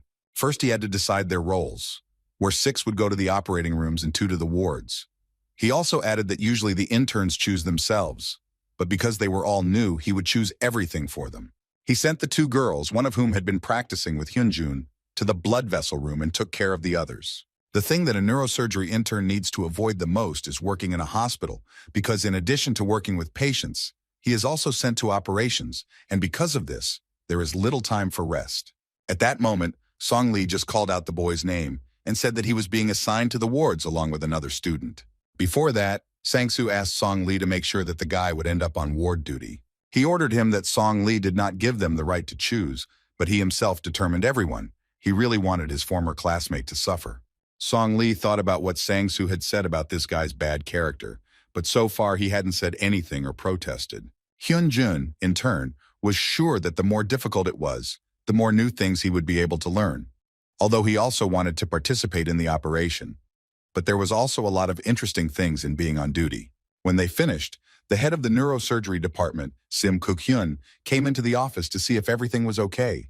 The guy realized that now in this department, according to tradition, they meet professors on the very first day of the internship. When it was his turn, the boy bowed and introduced himself to the professor, and also said where he was sent. The professor looked at the guy strangely and told him to try harder. Ronnie suddenly told the guy that he had noticed the sudden change in his interlocutor's emotions and called it discontent. When the guy raised his head, he saw San-Soo and realized that it was he who was causing him trouble. But it is still true that the guy dropped out of his internship and worked in a dermatology clinic. And for those not aware of his circumstances, this may raise eyebrows. So he decided to ignore it and just grit his teeth and move forward. He suddenly stood up and shouted that he would do his best and do his job well. The professor turned to him and replied that this was very good, after which he left the office. Song Lee said that in the hospital, each patient's treatment was written down in their medical records, so they just had to follow the instructions. If they have any problems, they can call him. The most important thing is that no one creates additional troubles. At this point, they finished and went to work. The head nurse noticed the guy and was surprised that this time the new guy was tall and handsome. She was sure that he would hardly be able to cope on his own, and she knew for sure that after some time he would come to ask her for help. Just at that moment, Hyun Jun approached her, introduced himself, and said that he was now the new intern. Neurosurgical nurses work with patients with brain injuries, so they have to perform many tasks. As it should be, only the strong-willed survive in such conditions, so she was one of them. The nurse was watching the guy and mentally telling him to watch her carefully, otherwise he wouldn't remember anything, when suddenly Hyun Jun called out to her. He asked to be shown where the catheters and feeding tube that restores the stomach are. The girl was completely stunned by his question, as she did not expect him to know anything, and showed him where it was all located. Another nurse started to say that he could screw up with the patient, but the second one told her that the guy would soon understand that everything is not so simple, even though he pretends to understand. When Hyun Jun entered the room, he was met by the patient's wife, who asked him to take care of her husband so that he would not feel pain. The guy convinced the woman that she had nothing to worry about, while Ronnie brought up information about intracranial hemorrhage. The woman was very glad that the doctor was so pleasant and sweet to talk to, because the previous one was very rude. The guy started inserting a tube through the man's nose into his stomach so he could eat. There were nurses standing behind him, watching him closely, and they noticed that the boy was doing very well. Hyun Jun approached one of them and asked her to bring him a couple of drugs. When she brought everything, the perio asked her what was the best way to deal with the patient, and she said that it would be better to put the IV in the left arm, since before that they only put it in the right.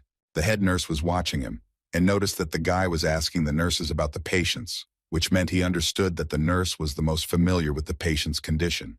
She also noticed that the guy not only shows initiative, but also managed to integrate into the team, thanks to his masterful performance of duties. Hyun Jun saw that the nurse was about to change the central venous catheter and said that he would do it himself. He asked to be allowed to do it himself, as he was sure that she had a lot of other work. The head nurse was shocked by such a good intern as Hyun Jun, and thought that they had just got a great intern this time.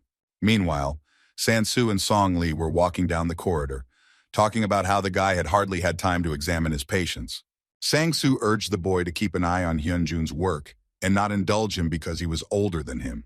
But Song Lee told him that the guy was not like he told him and did not understand why he treated him that way. Sang-soo replied that Song Lee couldn't recognize the guy in such a short time, but he has known him for 6 years, so he understands better what kind of guy he is. His classmate was sure that Hyun Jun did not belong in one of the best hospitals in Korea. Song Lee went to the hospital on Sang-soo's orders. He didn't understand what the guy could have done that caused him such hostility. As he got closer, he saw Hyun Jun standing in the hallway with the nurses, happily discussing something. Song Lee was shocked by this, as he thought that the guy was not doing his job and was just lazing around. He walked quickly towards him and started shouting that he didn't allow him to behave like that. Song Lee continued to curse at the guy, who at this time simply stood there in a stupor and was a little scared. The guy screamed so loudly that he was heard in the neighboring rooms. He thought that Hyun Jun, instead of examining patients, was flirting with the nurses, which was unacceptable. Suddenly, the head nurse stopped him and tried to calm him down, explaining to him that he had misunderstood everything. She told Song Lee that the guy did everything that was indicated in the medical records. Hearing this, the guy was a little shocked. He took the cards and began to review the work he had done, and one of the nurses praised Hyun Jun and said that the guy had done a great job. Song Lee couldn't believe that the guy was able to finish the examination so quickly. He thought that perhaps Hyun Jun didn't work in a dermatology clinic, but was practicing in another hospital. He walked up to the guy and started apologizing for yelling at him, because he didn't think the guy could handle the job so quickly.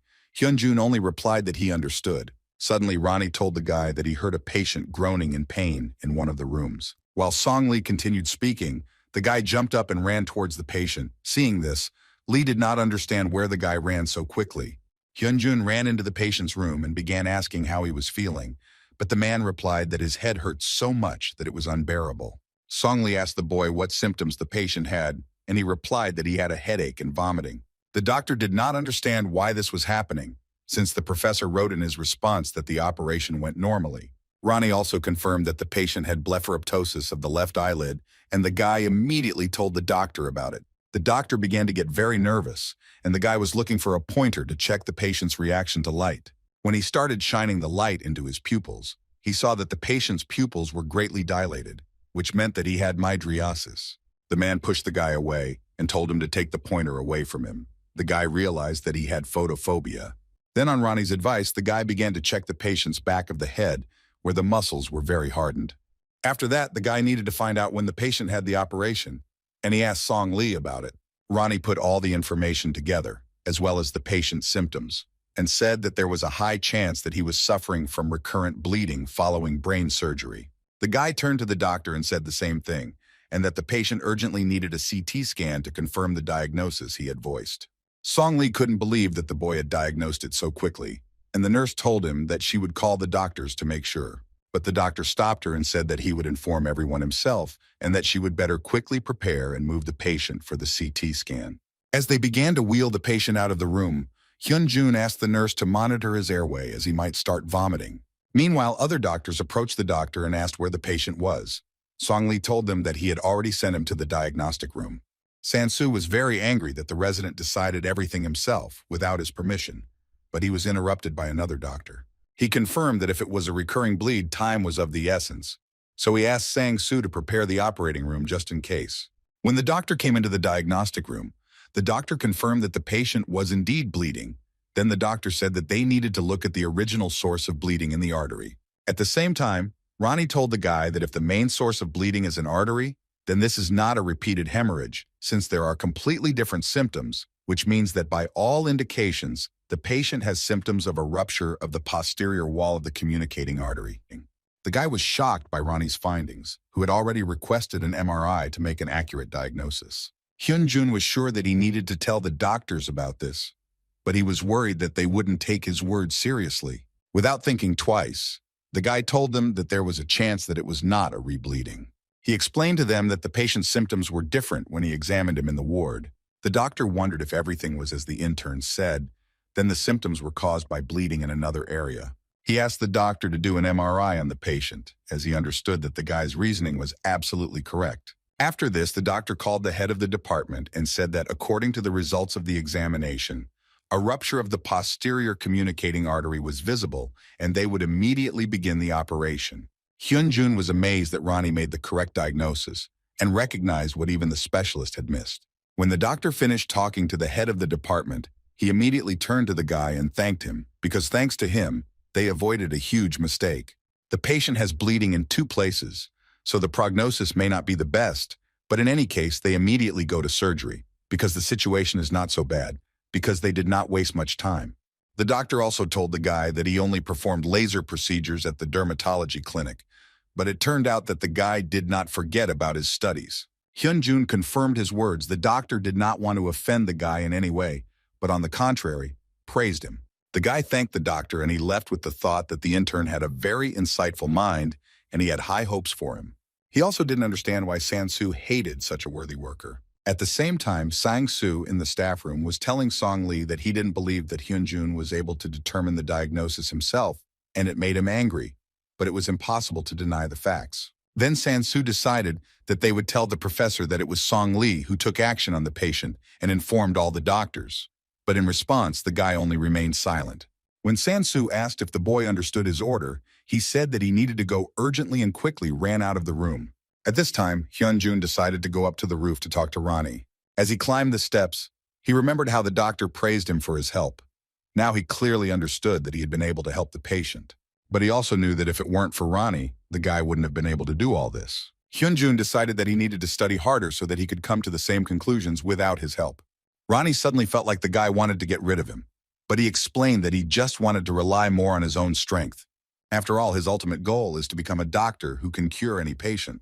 Ronnie told the boy that he felt his emotions were confused, that he understood that human emotions were more complex and broader than current research suggests, but the boy didn't understand what he was talking about. He said that he would soon be able to fix this. Now they communicate using voice. But as soon as their synchronization increases, then everything Ronnie wants to say will automatically appear in his thoughts. Since he believed that communication through voice was ineffective, although the guy enjoyed listening to him during their conversations. The guy asked Ronnie who he would talk to if he couldn't hear him, but Ronnie didn't understand his question and decided that he didn't like the proposed option. Hyun Jun told him that they were friends, but Ronnie didn't understand it. The guy didn't say anything more, only that someday he would finally understand it. The next day, the guy was walking down the hallway, and a freshman named Hana called out to him. He was glad to see her and asked if there were any blood vessel surgeries today, but she just sighed and told him not to remind her about it since Shim Kuk-hyun performed a lot of surgeries. She was tired, having assisted the surgeon for 12 hours non-stop, but the guy was convinced that she now had a more flexible schedule, and she confirmed this and said that he would soon be making rounds. The girl also asked the guy if he was going to specialize in neurosurgery, but he replied that he denied her words, which seemed very strange to her. She explained that the guys told how they saw him in the middle of the night studying something about neurosurgery. The guy felt awkward because he didn't think that anyone would see it. Suddenly they saw the head teacher, who was walking with other students to conduct their rounds. Hannah quickly joined their group, and the guy simply bowed and stood silently. Kuk-hyun suddenly stopped and suggested that Song-lee take Hyun Jun along on his rounds. The boy agreed to his proposal and began waving his hand at Hyun Jun to come with them. They went into the room of one of the patients. Kuk-hyun asked his wife how he was feeling, and the woman smiled and replied that her husband was much better, and began to talk more often. The doctor was pleased to hear this. Song-lee began to talk about the patient's indicators, and what measures they were taking about it. The head was pleased with them, and told them to continue to monitor the changes in the patient's condition. As they were about to leave, the patient's wife called out to the doctor and said that the new doctor who had recently arrived was very friendly and worked diligently. She also added that her husband also liked him after he installed a urinary catheter for him completely painlessly. Kuk-hyun was happy to hear such praise and asked who exactly she was speaking for. Then the woman pointed to Hyun Jun. The doctor looked at the boy and smiled, as he was glad that he had performed so well. After this, they approached a patient who had recently undergone a reoperation. He also recalled that he was immediately sent for examination after experiencing headache symptoms.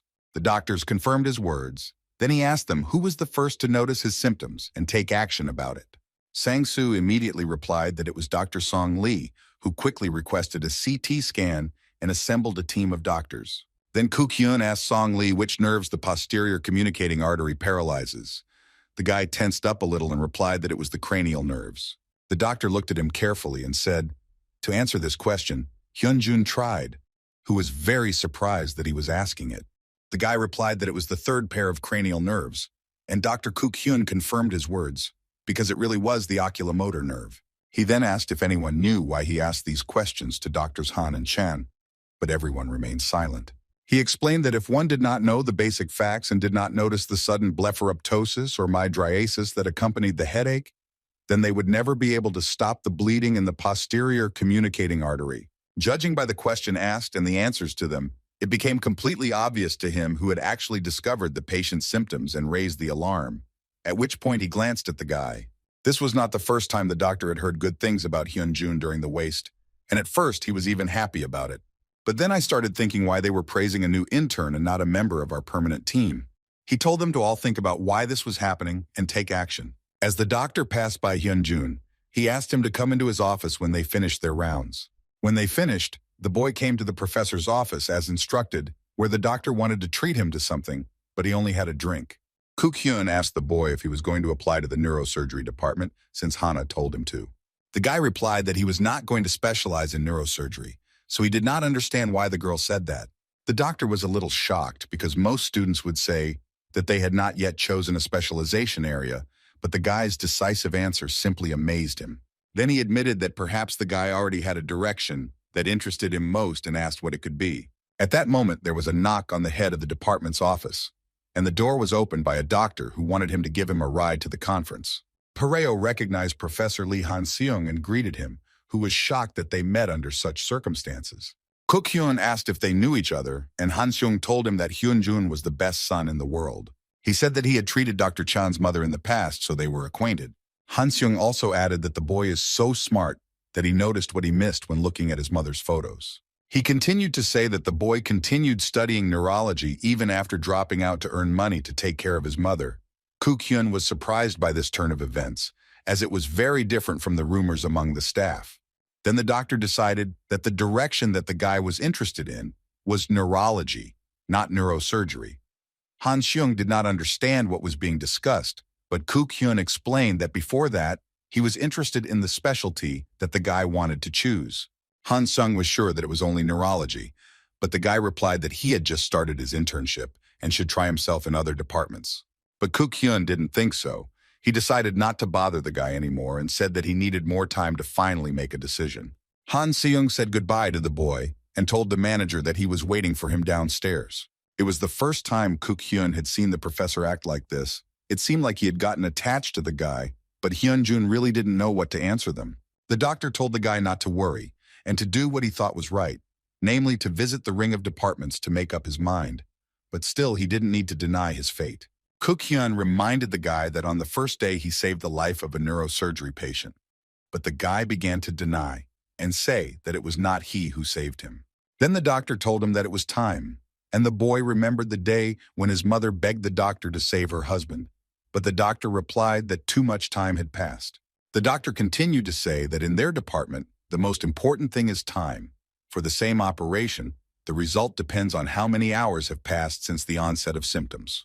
And the guy just earned this time for them. He also asked him if he had been to operations. The guy replied that he wanted to take part one day but was too busy in the hospital. Kuk-hyun told him that he could come for surgery tomorrow, and the guy was shocked by such news. The doctor explained that it is precisely the operation that defines the doctor. Finally, he turned to the guy and said that neurosurgery was better than neurology, saying that this was a secret from Professor Lee, and winked at the guy. The next day, Kuk-hyun revealed that this time the operation was for AVM, an abnormal connection between arteries and veins, a disease that was discovered when the patient was undergoing examination after the accident.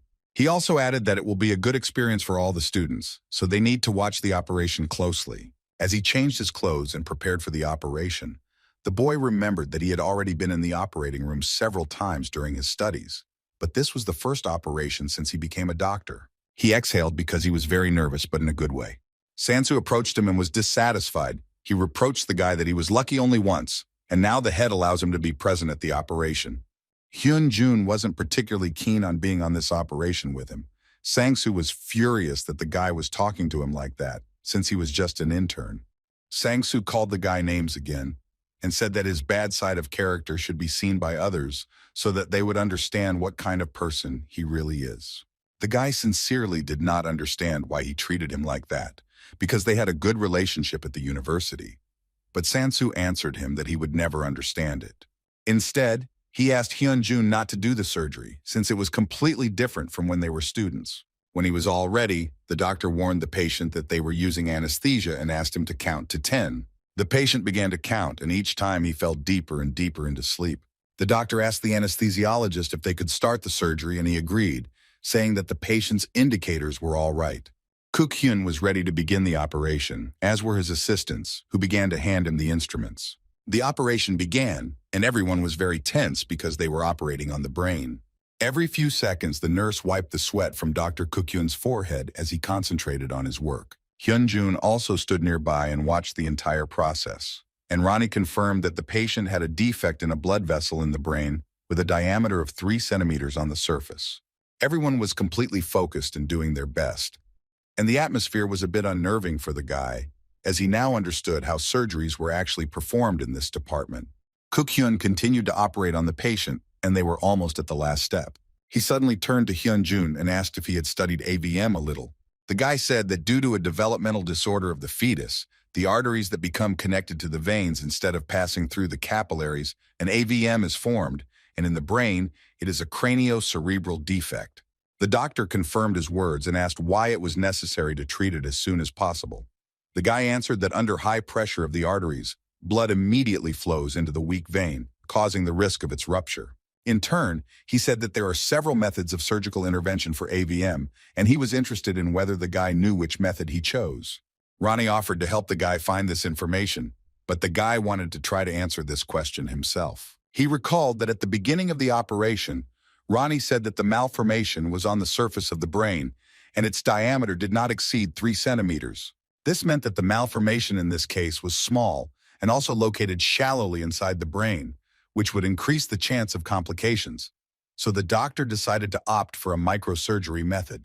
The doctor was shocked by the guy's knowledge and still did not understand why he was not going to go into neurosurgery. He thought that the guy was just making fun of him, but Hyun Jun began to deny his words because he had no malicious intent. Then Kook-hyun asked the guy what questions he had while studying the material, and the guy replied that since there was no navigation before, how did the doctor look for the exact location of the problem when there were only flat images? He explained to the guy that he had been making 2D pictures in his head to represent a 3D model, and that thanks to this, he could mentally represent the structure of the brain by looking at just a couple of pictures. Hyun Jun was amazed by the manager's professionalism because he didn't doubt him at all. Suddenly, Ronnie approached the guy and said that he noticed a deviation in the patient's vital signs, namely increased blood pressure, accelerated pulse, and breathing. Just at that moment, the nurse told the doctor that the patient's blood pressure had increased and his pulse had quickened. He thought this was very strange and asked her to enlarge the patient's breathing bag. He realized that he probably needed to hurry and start stitching while they monitored the indicators. Literally a few seconds later, the nurse became very nervous and told the doctor that the patient's heart rate had increased significantly and the capnogram was growing. The guy was also scared and could not understand why the patient's condition suddenly worsened. Ronnie approached him and asked permission to perform a thermal scan for a quick diagnosis. He explained that this was necessary for the conclusion, and without thinking twice, he approved Ronnie's request. When Ronnie completed the thermal scan, he determined that the patient's temperature had increased throughout his body. The guy didn't understand what to do and how to tell the doctor about it. Then he had an idea. He walked over to the couch and lifted the sterilization blanket to check the patient's temperature. Seeing this, Sang-soo started yelling at him because he believed that he had no right to touch anything without permission. The guy didn't listen to him and touched the patient, after which he told the doctor that the patient's temperature was high and he was burning all over. The doctor told the nurse to take the patient's temperature, and when she did, she saw that it was indeed very high. Then Kook-hyun asked Sang-soo if he checked the patient before the surgery, and he named everything he did, saying that everything was fine. Then the doctor asked to check his body temperature, and the guy hesitantly replied that it was fine. Hyun Jun stood up for Sang-soon and said that his temperature was fine since he looked at his reports before the surgery. At this time, the nurse was very scared and shouted to the doctor that all the indicators continued to destabilize and the temperature was still rising. The doctor was thinking about what to do. Although the temperature was not critically high, the brain is much more sensitive to heating than other parts of the body. If this continues, the chances of complications will increase. He couldn't figure out whether he needed ice or whether it was better to finish the operation quickly. At that moment, Hyun Jun turned to him. The guy suggested using a hypothermia stimulator, which should be in one of the departments. Sang-soo immediately began to apologize to the manager for the fact that Hyun Jun interrupted him and interfered in something that was none of his business. The doctor thought about the guy's proposal. He wasn't sure it would work, but it was worth a try. He told the nurse to bring the machine right now, which was with the tumor team, and she immediately went to get it. Meanwhile, the doctor instructed the others to continue monitoring the indicators as they needed to complete the operation. A few minutes later, the nurse brought the device and Koo-kyun asked the boy if he knew how to use it. He clearly replied that he knew, and Ronnie in turn began to display instructions for using the hypothermia stimulator. With his help, the guy quickly installed CAME and attached it to the patient, and also started the device. He informed the doctor that he would now set the machine to quickly lower the patient's temperature, since all they could do now was wait for his temperature to return to normal. A few minutes later, the nurse told the doctor that the patient's blood pressure had stabilized and all other indicators had returned to normal. Hyun Jun was very surprised and glad that his proposal worked, and now they could finish the operation in peace. At this time, Koo-kyun finished the stitching and instructed the nurse to take another blood and urine sample and constantly check the patient's condition until he regained consciousness. After finishing giving instructions, he rose from his chair and praised everyone who had been present at the operation for their good work. When they left the operating room, Koo-kyun turned to Sang-soo. He said that it would be better for him not to be present at his operations because he could not allow a person who did not know the basics to be his assistant. But the guy began to make excuses that he could not answer because he was nervous. The doctor turned to the guy and began to get very angry at him, since being nervous is an unacceptable excuse for a surgeon. He started yelling at Sang-soo and asking if he was ready to tell the patient's family about his medical error due to nerves. The boy lowered his head and replied that he was not ready for this and apologized to the doctor, Koo-kyun Skal, that he had time to improve until the end of the week. The doctor told him to send him a report on their patient and let him go, for which the boy was very grateful to him. When the guy left, the head of the department thought that he couldn't throw a third-year resident out on the street because of one mistake. He approached Hyun Jun and asked how the boy knew that the problem was due to his high temperature. The guy said that he was lucky enough to remember a similar case that he read about in one of his dissertations. In that report, they used ice packs to lower the temperature, but he thought the same thing could be done with the machine.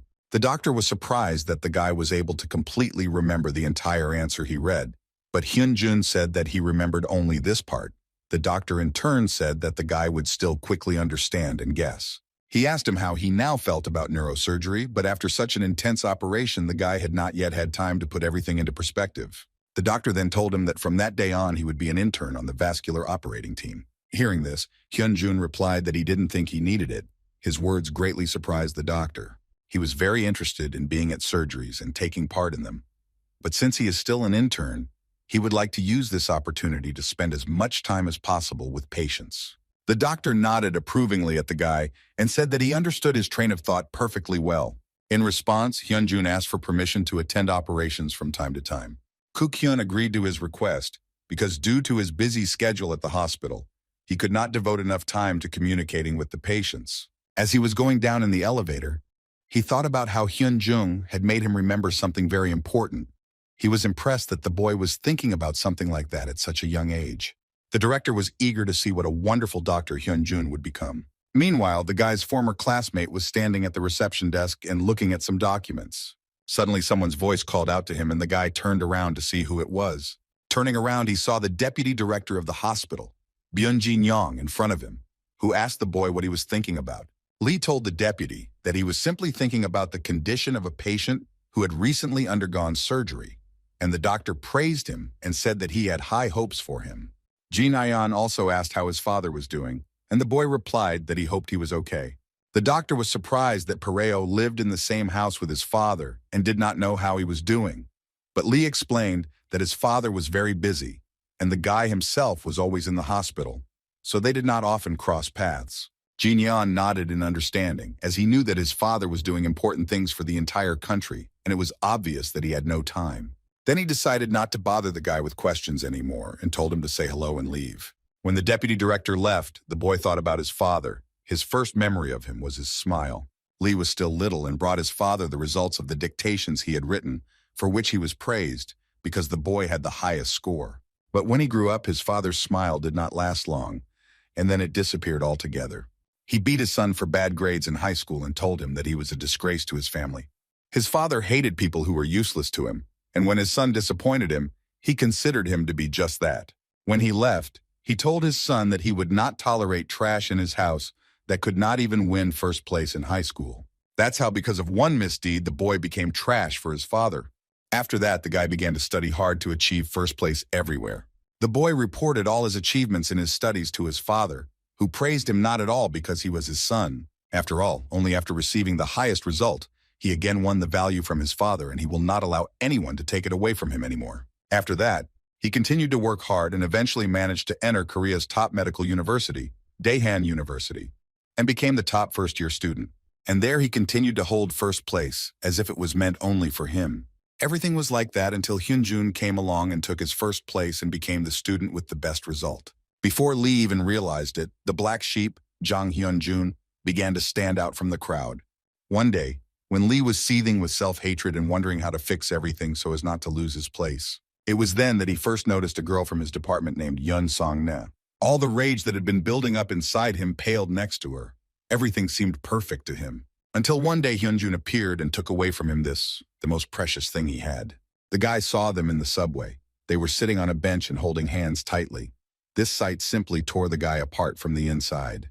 This is where his childhood memories ended, and he returned to reality again. Children were running along the corridor, disturbing the adult doctors. They were laughing merrily and not looking ahead. At that moment, Dr. Yun was standing not far from them, and the children ran straight into her. She was saved from the collision by Dr. Lee, who managed to catch her hand. The girl made a remark to the children, since running around the hospital was strictly prohibited. Gyun-suk asked the girl to be more careful, but she explained that due to the large number of surgeries, she felt a little lost. The girl asked why the guy came to the pediatric department. He honestly answered her that he just wanted to see her. The guy was recuperating after the operation, which Yun was also doing. He suggested that she go out for lunch somewhere outside the hospital, and the girl immediately agreed. She wanted to take a break from everything and not think about urgent calls at the hospital. Gyun-suk also shared her condition. Yun turned to the guy and asked what he would like to eat, and at that moment he saw Hyun Jun's silhouette. He decided not to delay and immediately asked the girl if she knew that Hyun Jun had returned to the institute again. Yun was shocked by this news and did not understand how this was possible. Gyun-suk said that the guy was back at the internship and would now study. The girl turned away and said that she didn't care, because she hadn't had anything in common with Hyun Jun for a long time. She also told Gyun-suk that she remembered about the operation and their lunch was canceled. Yun jumped up and ran away, trying not to show her emotions no matter how hard she tried, but Hyun Jun's return really hurt her. Gyun-suk found the guy and told him to go with him to the general surgery department. They went into the staff room, and Gyun-suk kept telling the guy to go to his department. Hyun Jun refused to go with him because he knew he just wanted to humiliate him in front of everyone. But Gyun-suk told him that the general surgery department is where the best surgeons from all over the country are gathered. This meant that by becoming the best in this hospital, Hyun Jun would become the best surgeon in the nation. Gyun-suk, in turn, was not going to stop in Korea and wanted to go to the States to improve himself. And upon returning, he was sure that he would be the closest to the position of chief physician. The guy didn't understand why Gyun-suk was telling him all this and asked him not to beat around the bush and get straight to the point. He told him that he wanted to argue with him about who would become the best surgeon. Hearing this, Hyun Jun was surprised because he didn't think that he would answer him for such a trifle. The guy walked up to the door and finally told his former classmate that such stupid questions could be discussed after work because he had more important things to do now. Gyun-suk responded by telling the guy that he was running away again, just like when they were internships. Hyun Jun was shocked by his words. He remembered everything that happened to him during all this time while he was not studying, and it definitely could not be called an escape. He told the guy that he had no time for arguments in first places, because his original goal was to become a trauma surgeon. Hyun Jun simply wanted to become a doctor who didn't have to hand over patients to other departments or hospitals. He did drop out in the middle of his internship, but this time everything was different. Namely, he himself changed because now he had a wonderful assistant and friend, Ronnie. Kun-suk was shocked by the guy's statement. He did not understand why he did not care that trauma surgeons have no influence in the scientific community, and they are not even members of a medical association. He thought the guy was too naive. A simple doctor does not make decisions about transferring a patient. This is approved by higher authorities, based on factors such as hospital equipment, politics, and reputation. And even if he becomes an outstanding doctor, this is impossible until he is the head physician. Finally, Gyun-suk told the guy that he didn't care what kind of absurd dreams he was having.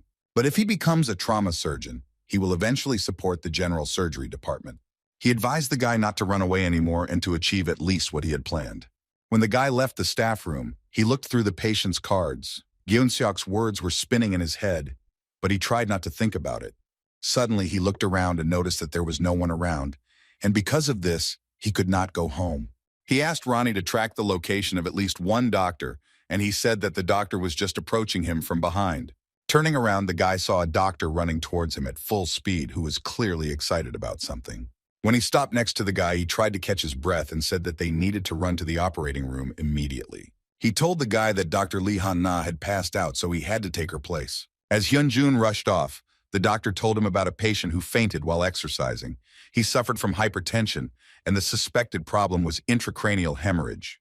He also added that he was more worried about the head of the department because he had been operating for 22 hours already and could become ill at any moment. The guy was in shock because operating on a patient for so long seemed impossible to him. The doctor shouted to the guy that he would replace the assistant while he changed his clothes. Not far from the locker room, the guy saw Dr. Hana, who was lying in bad condition. He immediately thought about the serious condition of the head of the department. In the operating room, the head of surgery looked at the patient's brain scans and realized that the gray matter at the base of the hemisphere had increased, meaning they had lost too much time and would have to continue without navigation. When the doctor returned to the patient, the nurse asked how he was feeling, but even though he was feeling bad, the operation had to continue. He asked the nurse for an instrument, but when he took it, his vision went dark and he began to faint. Just at that moment, Hyun Jun came in and managed to grab the doctor by the arms so that he didn't fall to the floor. The nurse was glad the guy arrived on time because they were going to perform non-invasive aspiration on the patient. The guy said that he would first take the manager outside since he was unconscious and needed rest. He put Cook Hyun on a bench in the corridor, but he came to his senses and told the guy that he needed to finish the operation and take his place as assistant. Hyun Jun was deeply distressed by his words, but the doctor added that the patient's life was now in his hands and he could not let him die. After these words, the doctor switched off again, and the guy swore to him that he would save the patient at any cost. When he returned back to the operating room, the doctor asked what was wrong with their head doctor. Hyun Jun explained that he was unconscious, so they needed to continue the operation without him. The doctor tensed up. He understood that now he had to do it, since he had already performed dozens of such operations. But he had never done it without navigation, as their manager, so he was very worried and knew how to calm down. After all, if he makes a mistake even by a millimeter, the patient may become disabled. For a doctor, this is a huge responsibility, and it is too difficult. Dr. Chung held the phone in his hand and could not get himself together to begin the operation. His face was sweating with excitement. Hyun Jun called out to him and said that he would aspirate the patient himself. The doctor was shocked by his words, because hearing such things from an intern was the same as not treating the patient at all. He was sure that the guy did not understand the full responsibility. The guy replied that he couldn't watch the patient's life fade away, so he would at least try to save him. But the doctor said that desire alone was not enough to carry out the procedure, and something could go wrong. Without thinking twice, Hyun Jun decisively told Dr. Jung that he would take full responsibility. Hearing this, the doctor was shocked by his determination and, to some extent, even impudence, but there was no other way out. The guy walked up to the patient and picked up a tube that needed to be inserted into the brain. As he approached him, his heart was beating wildly, and Ronnie noticed this too. Ronnie suggested that he increase the release of the action of the duromederator, which is involved in the processes of central inhibition and increases brain activity. He was only waiting for his consent, and the guy did not refuse such an offer because he needed to pull himself together as quickly as possible. Ronnie informed him that he was relaxing his nerves with GABA, and his heart rate was returning to normal. Dr. Chan watched him from the side and saw that the boy began to calm down. The guy remembered Kuk-hyun's words about imagining a three-dimensional image in his head and asked Ronnie if he could sit on the flat images as a three-dimensional model, as the manager described. Ronnie replied that it was possible to use CT scans to create a 3D image. The guy confirmed his consent, and Ronnie began to generate a 3D image. He showed him the conclusion of recommendations for aspiration, based on the CT images. Hyun Jun began to insert the catheter and alerted the doctor, who was very tense about it. Once he had it in, Ronnie told the guy that he was getting to the right position, and now he needed to attach a syringe to the catheter and remove the blood. The boy asked Dr. Chan to remove the guide tube and feed it into the syringe. Ronnie informed the boy that the prediction calculated from the CT scans gave a 51% chance of successful aspiration. Dr. Chan watched the boy's actions. If the aspiration was done correctly, then the clotted blood should start to come out. But nothing like that happened. He tensed as he realized it was a bad idea to let the guy do this himself. Suddenly he saw that blood began to come out through the tube. They were shocked that the guy was able to perform the aspiration and amazed that Hyun Jun was able to do it without navigation. Ronnie informed the boy that Paris's chance of dying had dropped by 7%, and Dr. Chan began to grab him. Having finished the procedure, the guy put the syringe down and exhaled, as it was quite difficult. He told Dr. Jong and the nurse that he was getting dizzy from nerves, but they just laughed at him. Hyun Jun approached the doctor and asked him to stitch the patient since he had never stitched a person before. The doctor replied that he would do it, since he could not leave the stitches on the intern. He asked the guy to grant him amnesty. Now he had to see it through to the end. Without the heavy burden, Dr. Chan's skills shone through. The worst-case scenario that had flashed before his eyes a moment ago, forgotten in the tense silence of the operating room. When the doctor finished stitching up, the pario cut the thread, and with that he thanked everyone for their good work. After leaving the operating room, Hyun Jun immediately began to apologize to Dr. Chung for his willfulness, because the situation was really difficult and could not stand waiting. The doctor replied to the boy that the situation was indeed overwhelming and alarming, but if he had not taken the initiative, something much worse could have happened. He explained to the boy that when he so bravely took control, he had a revelation and thanked him. In turn, Hyun Jun was glad that the doctor did not hold a grudge against him. But Dr. Jung was still curious about how he was able to find the blood clot without navigation. The guy became noticeably flustered and said that the head of the department was telling him how he imagined images from CT scans, and the guy had been practicing this for several days. The doctor thought about his words and replied that this was very good. In turn, he had in vain relied too much on the equipment. But the guy didn't want to offend the doctor, to which he said that it didn't matter to him how he made a fool of himself in the operating room. In order to survive that day, he decided to work harder. In any case, he would tell the staff everything himself, because it would be wrong if what happened had a bad effect on Hyun Jun's future, for which the guy was very grateful to the doctor. The next day, the guy came to the room of the patient he had operated on and observed him. He wanted the man to wake up as soon as possible, although it was not an easy task, but the patient's relatives were really looking forward to it. Suddenly, a nurse called out to the guy and said that the head of the department wanted to see him and was calling him into his office. The guy thanked her and immediately went to him. On the way, Sansu approached the guy and asked if he had finished with the materials he had asked him to prepare and take to the staff room. Turning to him, the guy replied that he didn't have time for this, as the manager was calling him. But Sansu didn't care. He wanted the guy to complete his task first and then go wherever he wanted. Hyun Jun asked him if he wanted to use these materials for the report that the manager assigned him, although he should have done it himself. Sansu got very angry at the guy and said that when a resident tells an intern something, he should obey him without question. He believed that such a hierarchy was created in the hospital for a reason and that the orders of senior officials were followed unconditionally. At this moment, his words were heard by Dr. Jong, who was a little shocked by his behavior, because the head of the department took pity on him and allowed him to atone for his guilt, but instead he pushes everything onto the intern. Dr. Jung told Sang-soo that after he submitted his report to the head of the department, the senior Dr. Jung would give him a report a week to teach him a lesson. Sang-soo was simply shocked by his words and was very ashamed of his behavior.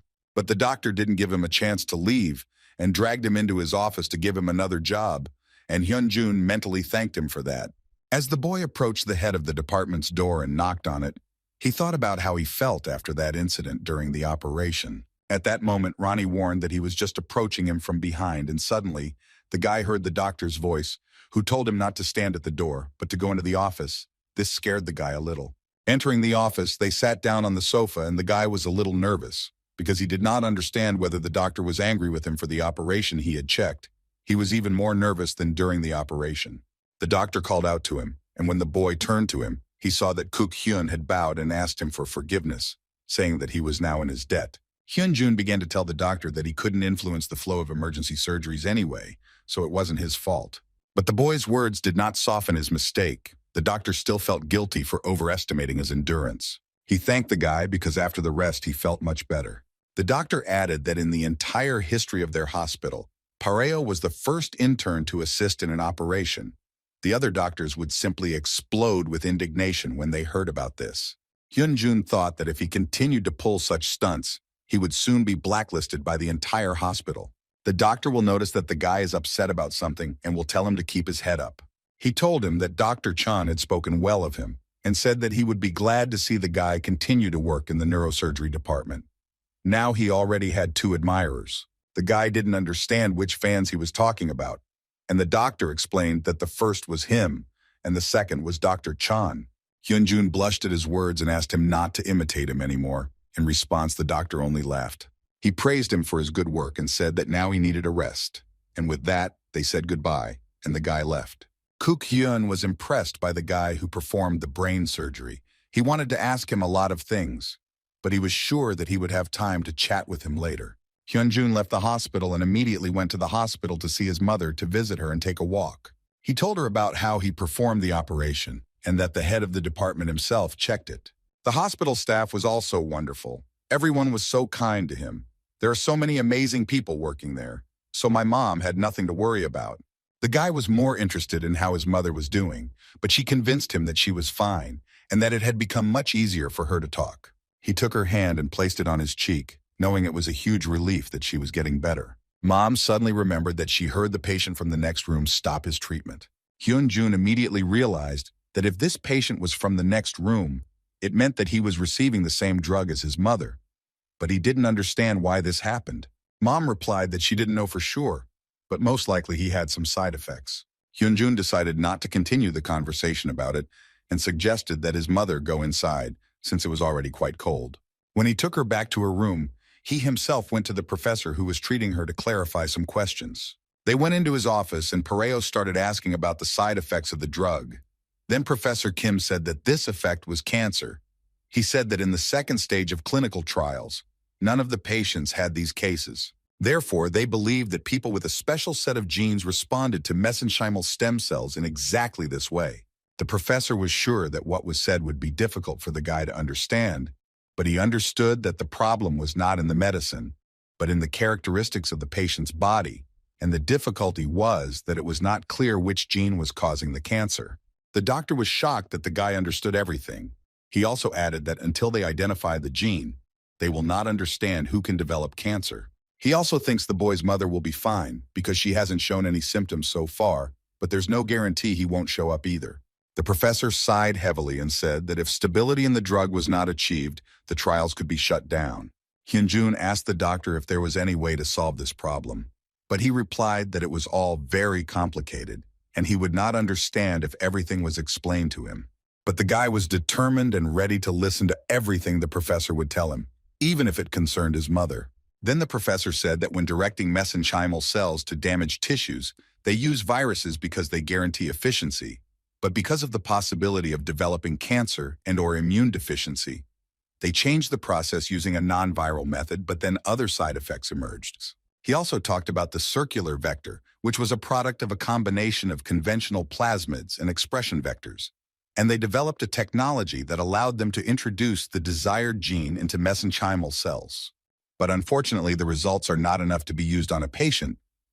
But if I found a way to increase the efficiency of the circular vectors, then they would avoid spinning cancer regardless of the patient's genotype. When the boy left the hospital, on the way, he asked Ronnie how to solve this problem, but he replied that he could not find a solution to the problem from the available data. Hyun Jun told him that he would go to the library since he had time before lunch. Ronnie told the boy that there was a limit to the amount of information he could consume, and that there was a chance his body would not be able to withstand the overexertion. The guy sped up to get to the library faster and told Ronnie that even if that was the case, he still couldn't give up in such a situation. Ronnie felt that Hyun Jun's impulsive actions were caused by unexpected news, and suggested that he increase the release of regulators to restore rational thinking. The guy was angry at Ronnie for repeating the same thing over and over again and said that he couldn't live by logic alone. Hyun Jun asked him if he knew about Lorenzo's oil, and Ronnie said it was a liquid compound of 4 parts glycerol triolate and 1 part glycerol triaricate. It was FDA approved and is now used for a rare disease called ALD. Then the guy asked if he knew who invented it, but Ronnie didn't have enough information. Hyun Jun said that it was Lorenzo's parents who came up with it. His father was a bank employee and his mother was an ordinary housewife, people with zero knowledge in the field of medicine, and their son suffered from ALD. If you do the math, their chances of finding treatment were below 0. Lorenzo's parents invented the drug only out of love for their child, since at that time the mechanism of the disease was not fully understood, so the boy, who doctors predicted would live for 2 years, will live a long life. And since Ronnie talked about wanting to learn more about people, not giving up when the odds are against him is what makes him human. People like Lorenzo's family, belief in miracles makes him human, and Ronnie is the biggest miracle that happened in the guy's life. So he just wanted him to stop repeating that it was impossible and just believe that everything could be changed. Ronnie repeated to the guy that his body might not be able to handle the excess of information. But then he suggested that he start studying with works from the biomaterials categories. Hyun Jun was grateful to Ronnie for understanding and supporting him in this situation. The guy came to the library and began to study materials that could somehow find the religion of his problem. Suddenly, the guy found a way and asked Ronnie that if this gene was placed in the circular vector that the professor had talked about, wouldn't that increase the efficiency of transportation? Ronnie replied that his search had shown that it might be possible using a technique called microporation that had been developed in the lab last year. And the boy immediately picked up the phone and decided to call the professor.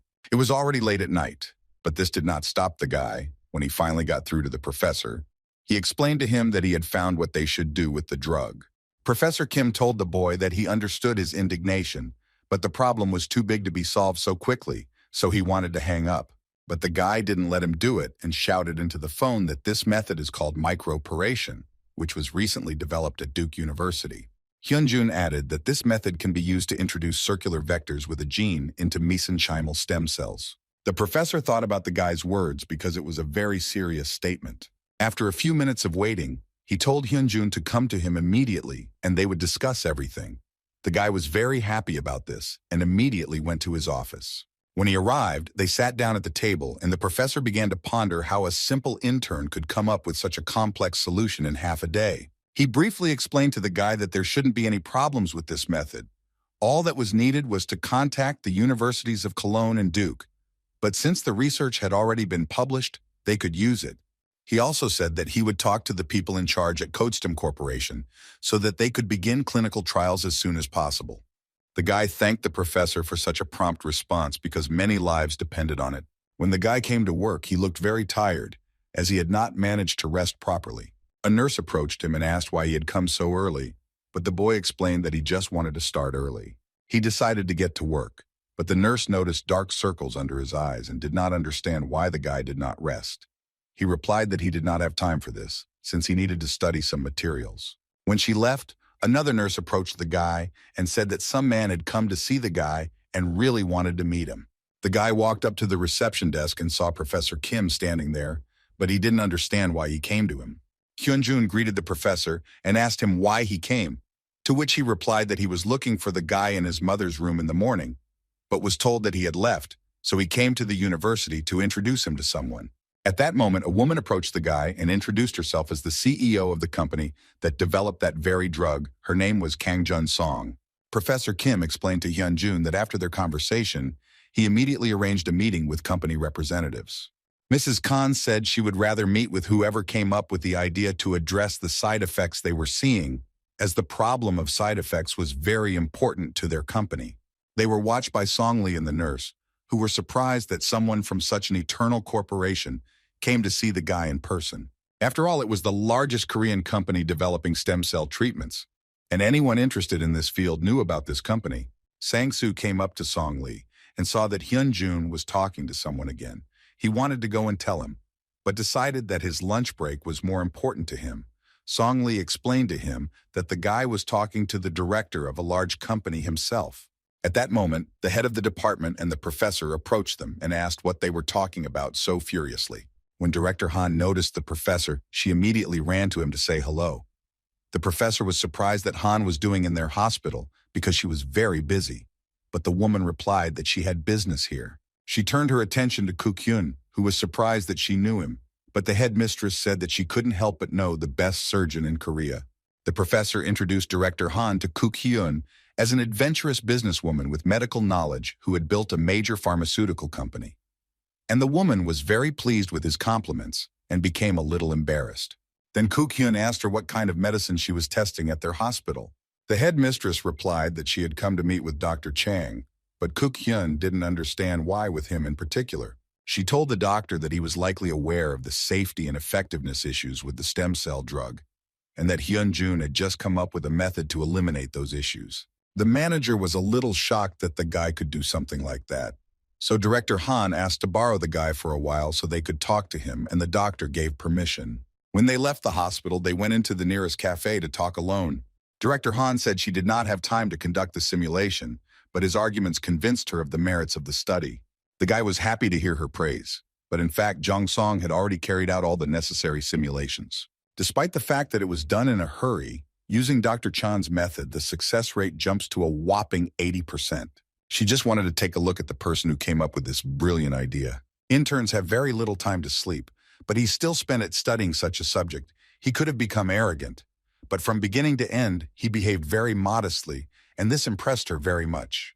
They stood up and Director Han thanked the guy, although they would be able to see the drug's effect during clinical trials.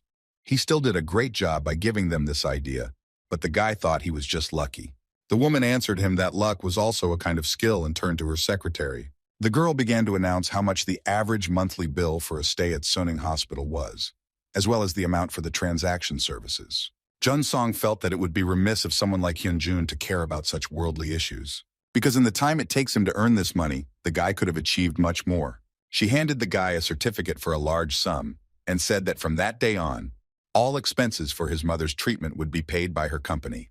The guy was shocked by her statement that for a second he was even speechless. Without thinking twice, Hyun Jun said that he couldn't accept such a huge amount, but Director Han was unwavering because this was her contribution to the future. Because if the guy were to specialize in neurosurgery after his internship, she would arrange for him to participate in a research program under their supervision. Hyun Jun thanked her for paying the bills, but he had to give up his research, which greatly shocked the director and her secretary. He explained to them that he would go into traumatology, as his goal was to become a surgeon. When they said goodbye on the way home, Jong Song thought about the guy's words, because he reminded her very much of her in her youth. The guy went to his mother to check on her. When he looked into the room, he saw that she was sleeping and decided not to disturb her. He leaned against the door and thought that he would do everything so that she could get better as quickly as possible. He then thanked Ronnie for his help, despite his stubbornness, because his decision was far from logical. Ronnie replied that judging by the results, this action was a success, and he would take this into account in the future. He didn't mind doing it further because it was amazing teamwork. Before he knew it, his first month in the neurosurgery department, a month that seemed to have no end, was drawing to a close. Hyun Jun thanked the head doctor for teaching him a lot, and the doctor told him to keep up the good work because experience makes them good doctors. The guy met a lot of good people during this time, which flew by in an instant, such as the manager Kim, who was a role model. But there were also those who disliked him from the first day, as well as those who would like to be friends with him. But the main achievement for him was understanding how a surgeon should be disposed towards an operation. He could only guess what awaited him in the next department, pediatrics. When they moved to the pediatrics department, Hana was very upset about something. The guy saw this and asked what was wrong with her, because maybe she just doesn't like children. But Hannah replied that she loved them, but as she walked through the ward, she saw the children's intensive care unit. And she couldn't stand it, seeing all these tubes and wires coming out of their bodies. She felt very sorry for the children. She hoped that she would not end up in the wrong department, and the intern standing next to her also hoped so, since in the intensive care unit she struggled not only with physical pain, but also with psychological pain. He added that he had even heard of guardians being blacklisted because of the way some parents behaved. The guy listened to them and said that he would take the intensive care unit for himself, which really shocked his classmates. But someone had to take him away, and the guy was a pretty tough nut to crack, but he also understood that with an attitude like theirs, the children would immediately sense the doctor's ill will. Hana was even more upset because it was very difficult to be in that department. But the guy convinced her that everything would be fine with him, and as soon as the resident arrived, he would immediately ask about it. A few minutes later, a female resident ran into the office and apologized for being late. She stopped in front of them and introduced herself as a second-year pediatric surgery resident named Hyun Jun. The interns also greeted her back, and she proceeded to quickly explain everything to them, telling them that they were taking the place of the previous interns and also reminding them that they had the same rules as the other departments.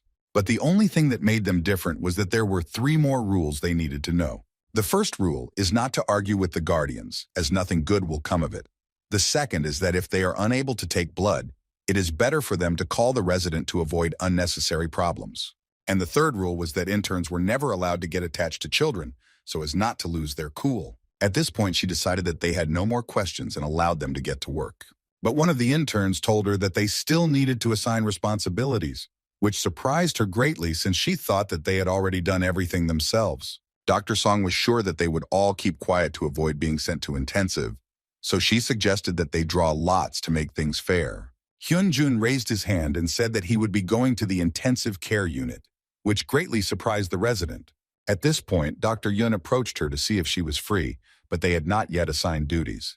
Dr. Song told her that one of the interns had volunteered to work in the intensive care unit, and the girl asked who that brave fellow was. When the intern pointed at one of them, the girl raised her head and saw that same Hyun Jun and was dumbfounded with surprise. The guy smiled back at her and greeted her because they hadn't seen each other for a long time. Dr. Song was surprised that they knew each other, but the girl explained that they were in the same class. She turned away so as not to look at the boy and told the doctor to send him wherever he wanted, because she knew the guy could handle it because he always does what he wants. When she left, Dr. Song sensed the tension, but she didn't dwell on it and allowed the boy to go to the intensive care unit and told the others to draw lots. The guy decided to go straight to his department so as not to waste time, and outside the door stood Yun, who could not come to her senses from such a meeting. Hyun Jun didn't think that the girl would go into surgery because she had a very gentle character, and he knew for sure that she was still angry with him. Ronnie suddenly informed the guy that the functions of his autonomic system had deviated from the norm and he could put them in order, but the guy owed him that people themselves cannot control this, so he would cope. When he arrived at the department, he immediately got to work and approached one of the mothers to inform her that he would now be taking blood from her child. The woman looked very displeased and said that the previous interns had only just learned how to take blood, and now they had sent new ones again. She muttered under her breath that all the interns were incompetent, who couldn't even draw blood, but called themselves doctors, as if they didn't feel sorry for the children at all. Pareo noticed that the atmosphere in the pediatric ward was completely different from that in neurosurgery. He could feel the anxiety of the irritated parents piercing him like needles. It was only the second month, so the guy could understand their concerns. He asked the woman not to worry, as he would try to make everything painless. But the mother stood her ground, because all the interns told her the same thing. But her daughter still cried every time. Meanwhile, the guy took the needle, and Ronnie checked the blood vessel. When he inserted a needle into her vein to draw blood, the girl did not cry at all. She only grimaced a little from the pain. The guy immediately praised her for her courage. The other mothers watched him and were shocked that he got it right the first time. When he finished, the girl's mother approached him and told him to call the professor to examine her daughter. Hyun Jun was surprised, because he could also listen to her and examine the child. But the woman waved her off and said that she would find the professor. He realized that after a long stay in the hospital, parents understand what is what, and therefore do not consider anyone lower than a professor to be a doctor. The guy continued to insist that he could also answer her questions, but the woman did not think that he knew what he was talking about and what her daughter was sick with. She added that the girl who came before him also called herself a doctor, but in fact knew even less than she did. The guy took the folder with the child's diagnosis and began to study it. Ronnie said that the girl had Hirschsprung's disease, previously called a congenital intestinal defect, but it was renamed because of its ability to affect other organs. Looking at her tests, Hyun Jun told the woman that the transplant area had been examined using a colonoscopy, so the operation should be performed soon. The method of operation would be determined by the professor after laparoscopy, and after the operation, the girl should recover quickly, so he asked the woman not to transfuse because of this. She was shocked by his words, but still did not understand where her daughter got sepsis from. But Pareo explained that all the symptoms with which the girl was admitted to hospital were due to intestinal obstruction, caused by a physical blockage of the intestines, which began to die due to lack of blood circulation, and bacteria and harmful substances remained in the intestinal blood, causing sepsis. The woman was amazed, because everything the guy said was exactly like that, and no one had ever answered her questions in such detail. She felt uneasy about how she had treated him so disrespectfully from the start. Apparently, most doctors conduct examinations and take tests without any explanation for parents, so he could understand it, and he knew exactly what it was, since he experienced something similar when his father died. Hyun Jun smiled at her and told her that she could contact him with any question she had, and he would try to answer it as clearly and in detail as possible. The woman was very grateful to him because no other doctor understood her so well. The guy quickly took blood samples from the children, which eased the parents' worries a little. After all, not every parent can calmly watch their child cry during the procedure, and if it is necessary for food, they would prefer it to be as painless as possible. A nurse approached the guy and told him to let one of the clients through, since Dr. Sun would personally take their blood. But Hyun Jun replied that he had already taken their blood, which shocked the nurse greatly, since they had never been able to do it the first time. The nurse was sure that the woman was on the blacklist, but how he managed to find an approach to them was unknown to her. She decided that the guy was just lucky and warned him to wait for Dr. Song next time. Not far from them, a grandmother sat next to her grandson and observed his condition. Suddenly, the device stopped showing his heartbeat and the woman began to scream loudly in fear for her baby. The nurse immediately approached the child and said that his heart was in cardiac arrest. Hyun Jun rushed to her aid since no other doctors had arrived yet. Apparently, they were busy with other things, but the guy couldn't just sit there and wait for the golden hour to pass. He asked the woman to move away from the child and climbed on top of him to begin resuscitating him. Pareo shouted to the nurse to start artificially pumping the lungs, and she immediately rushed to help him. Ronnie advised the guy that once the air supply was established, the ratio of air pumping to air compression should be 1:10, so he needed to reduce the compression force to avoid damage to the body. He also said that the air supply is too fast, the blood flow to the brain, the result of which is a decrease in the chance of survival. Hearing this, the boy shouted at the nurse not to pump in air too quickly. Ronnie asked the guy to perform CPR by alternating hands and to keep the joint working with his free hand, and the Pareo followed his instructions completely. Ronnie also told him what drugs needed to be administered to the patient, followed by defibrillation, but the guy couldn't give such orders because he was just an intern. He had no idea where the other doctors were, but Ronnie warned him that action had to be taken immediately as the patient's chances of survival were rapidly declining. The guy decided to prescribe medications to the child at his own risk and told the nurse about it. He also said that this is refractory ventricular fibrillation and that we need to start with 30 joules. The guy scolded himself for starting to doubt the help, because as a doctor, he must do everything in his power. After a few more presses on the patient's chest, the device showed positive results and the child's heart began beating again. At that moment, doctors came running and started asking what happened to the patient. The nurse pointed to the guy and said that because he started resuscitation in time, no other drugs were needed except epinephrine, and the patient was completely fine. But the doctor didn't understand who this guy was. Then Dr. Song told him that he was an intern who had just transferred to their department. The doctor was very angry because of the Pionya's willfulness, because no one gave him permission to prescribe any drugs. But Dr. Yun suddenly stopped him, which greatly surprised the doctor. They saw the woman throw herself into Hyun Jun's arms and start crying, as she was very worried about her grandson, but the guy told her that the danger had passed and they would only need to keep a close eye on him. Dr. Yun warned the doctor to save his lectures for another occasion, as it was completely inappropriate now. She approached the guy and told him to go with her to the doctor's office as they needed to talk. When the guy entered the doctor's office, he immediately looked at his hands. It seemed to him that something was wrong with him. At that moment, when the child's life was on the line, for some reason, he did not feel any emotions. But I explained to Ronnie that this was the result of the body's reaction to a recent change in the central nervous system and also in the brain. These kinds of emotions interfere with making the most rational and effective decisions, which in turn contradicts the goal of becoming a doctor who can perform his duties without panic, regardless of the situation. All these current changes are the result of his desires. Since the synchronization has increased, the work of his nervous system has also been improved. This meant that the more he synchronized, the better he would be able to control his emotions. The guy was not sure if this was a good result. At that moment, Dr. Yun came in and asked him what he was unsure about.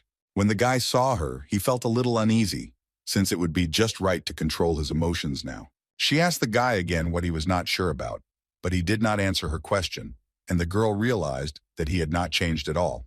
Then she said that the patient's condition had stabilized and that he was being monitored, and all this was thanks to his quick actions. She just didn't understand where the guy got his experience in pediatric intensive care. She also told him that she had resolved the issue regarding the drugs, because regardless of the outcome, an intern prescribing a drug was against the rules. Hyun Jun thanked her for her help and reached for one of the cups the girl was holding. But she suddenly removed her hand before he could reach it and asked if he had any other questions for her. He replied that he wanted to discuss something else with her, but Song-ye suddenly turned around and walked towards the door, saying that she was urgently needed. The guy didn't have time to say anything before the girl left the office, and he again couldn't apologize to her. A few days later, Hyun Jun was still making rounds to see patients, and one of the mothers he met on the first day came up to him and thanked him for finally letting them go home. She considered his actions professional, even at the time when she was rude to him, and she felt very uncomfortable about it. After the first day in the department, the parents' attitude towards Hyun Jun changed. People who had previously been worried about their children now behaved calmly, feeling safe. And as a result of this, health workers had much fewer problems with them, which meant things were getting better. One day, a guy came to one of the patients named In Jun and told him that it was his turn to donate blood for testing. 8-year-old In Jun was quite an interesting patient, mainly because of his unusual calmness. Unlike drawing blood from a vein, drawing blood from an artery to analyze the gases in it was more painful. But In Jun simply frowned slightly and did not make a single sound. And also, every time he gave him injections, the boy for some reason looked him straight in the eyes. After Hyun Jun finished all the procedures, a nurse came up to him and said that the deputy director was calling him. The deputy called not only him, but also Dr. Yun, and when they came to his office, they waited a few more minutes while he talked on the phone. When he finished, he asked them to sit down and not stand as if it was their first day in the hospital. He also noticed that they looked very cute together and asked the guy who he was. Hyun Jun introduced himself and said that he was an intern. The secretary brought the deputy some coffee, and he continued to say that the reason he had gathered them was quite simple. He wanted them to tell him all the details about the recent incident in the department. Dr. Yun began to say that the pediatrics department was in a meeting at the time of the incident, so they arrived on the scene as quickly as they could. When Dr. Jang Hyun Jun was doing his standard duties and found himself right in the middle of what was happening, he immediately began resuscitation. The deputy noted that up until that moment, the guy had been doing an excellent job, since as an intern, performing pediatric resuscitation is not that easy. But he also heard rumors that an intern had prescribed epinephrine to a patient, and he wondered how that had happened. The girl hesitated, because the deputy continued to ask for an explanation, even though he knew how critical the situation was. Then the guy decided to answer this question himself, and said that he prescribed the drug because he did not consider it appropriate to delay resuscitation even further, and apologized for this. The deputy asked the guy if he had performed pediatric resuscitation before, since he used some rather unconventional methods. Hyun Jun said he read about it in a recently published dissertation and decided to put it into practice, a new method aimed at minimizing the strain on the hand. The deputy listened to the guy, he put down his cup and rose from his chair, saying that he was very surprised by such new methods. He came up behind them and said he liked competent doctors like Dr. Chang, decisive and self-possessed, handling new information. The deputy was sure that there were many competent people among the doctors, but not everyone knew about them. Song-ye interrupted the deputy and said that not only did the guy perform successful resuscitation, but the instructions on the seasonings were also accurate, but the doctor did not let her finish. He turned to her and asked with displeasure why she dared to interrupt him, since the head of the pediatric surgery department had not taught her such behavior. The girl was frightened and immediately turned away from him. She apologized for having behaved recklessly. He went on to say that he liked competent doctors, but there was another type of person he liked even more. The deputy leaned over to the students and said that he liked people who were polite and well-mannered, and his voice made their blood run cold. Interns, residents, doctors, associate professors, and behind them the deputy director with the director himself. The hospital had a kind of hierarchy, somewhat reminiscent of an army. He took the boy by the shoulder and said that one man cannot win a war no matter how competent he is, and the rules in the hospital were extremely simple. Even if an intern knows and understands something, he can act only when he is given the appropriate order. Thus, the deputy explained to the guy that he could not use new methods of resuscitation until he was given permission, and this also concerned the prescription of drugs. And if he was not satisfied with something, his deputy advised him to create his own hospital and do there as he pleased. He returned to his seat and said that Dr. Yun had covered up the intern's mistake, and he, in turn, had acted as he wanted, which was against the rules, so he believed that they were both to blame. But considering that nothing bad happened and the patient survived, he will give them a break, but only this time. The deputy added that he would not put this on their personal files, but if something similar happened again, they would not get off easy. They stood up and thanked the deputy, after which they went to continue working. He also asked the girl to tell the head of the pediatric surgery department to come to his office since he needed to talk to him. Song-ye nodded to him and left the office. As they walked down the corridor, Yun asked the guy why he was so gloomy, since the whole blow had come to her. Hyun Jun replied that he was very sorry about it, as he didn't want to set her up, but he was glad that it wouldn't be recorded in their personal files. But Yun didn't think so because the deputy was not as simple as he actually seemed. Although he said that there would be no entries in their personal files, there was still a lot of reprimanding and grumbling ahead of them. Just as Song-ye said, starting from the next day, the stop at the pediatric surgery department began to heat up. The department's residents were constantly called to regular meetings, and everyone knew the reason, which in turn was precisely Hyun Jun. Now he understood that he shouldn't count on an easy life and good treatment. The guy continued to go about his business despite the tense atmosphere. He came again to the boy in June who needed to have his blood taken for analysis again. The boy called the guy simply Hyun, but his mother asked him not to address the doctor that way, and Hyun Jun, on the contrary, said that he also liked it better that way. In June whispered in the boy's ear so that he wouldn't tell his mother that the injections from other doctors were very painful. Because when a boy gives him an injection, it doesn't hurt at all. Hyun Jun was very pleased to hear this, and he told the boy that he would try to do everything quickly and as painlessly as possible. The guy decided to ask the boy why he always looks him in the eye when he gives him injections. Then In Jun confidently answered him that this was how he determined whether his smile was fake or not. The guy didn't understand what he meant, and the boy explained that people who give injections have a smile on their face, but only coldness in their eyes, and that he used to be the same. Hyun Jun was glad to hear that. He thought that the boy had found out about the incident with the intensive care unit, which once again showed how different children were from adults. At one of the meetings, resident Dr. Yun talked about a patient, a boy named In Jun.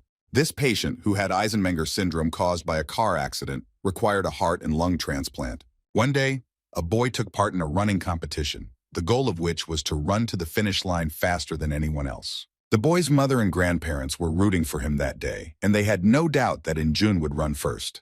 When the shot from the toy gun rang out, signaling the start of the competition, the children immediately jumped up and started running. Suddenly, halfway to the finish line, the boy fell to the ground unconscious. When his mother saw this, she was very scared and immediately rushed to his aid. When they first went to the hospital, they were told that the hole was not that big and that it could close on its own with age, as the boy had no symptoms until they started taking medication. And now they are told that the child needs a transplant, which makes the woman even more worried, and her eyes are constantly filled with tears. The guy nodded understandingly because he knew that the girl had gone through a lot of pain, which made him feel uneasy. She thanked Hyun Jun for listening to her and for his good treatment of her son. In Jun suffered a lot all this time, constant examinations, endless waiting for a donor, and all he wanted was to just play outside. And also he was very afraid of injections, very little on his part, which he did not show, trying to protect her from anxiety, but from this it only hurt her more. Hyun Jun told her that her son was just a wonderful child, but she added that since his arrival, In Jun began to smile much more often. Since he talks to him a lot and does everything very carefully, she would really like to quickly find a donor for him and perform the operation. Pareo took the girl by the hand and tried to calm her down, saying that the cardiac surgeon was a smart and famous person with many operations under his belt, so she shouldn't worry so much.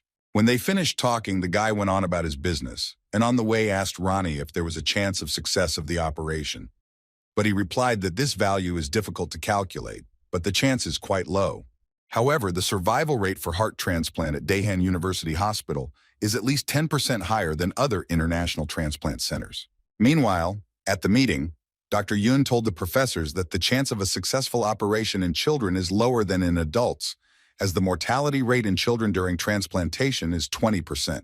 The deputy director did not think this number was very large and asked the girl how many pediatric transplants of this kind had been performed in their country over the years.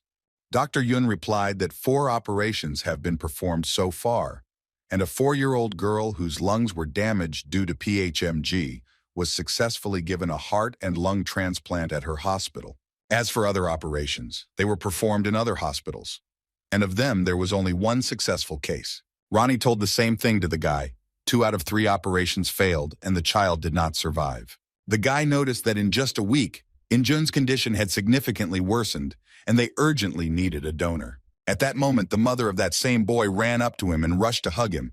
The guy was shocked by her behavior and did not understand what had happened. She fell to her knees and began to cry, saying that her son would soon have an operation, since a donor had appeared and he had chosen Hyun Jun.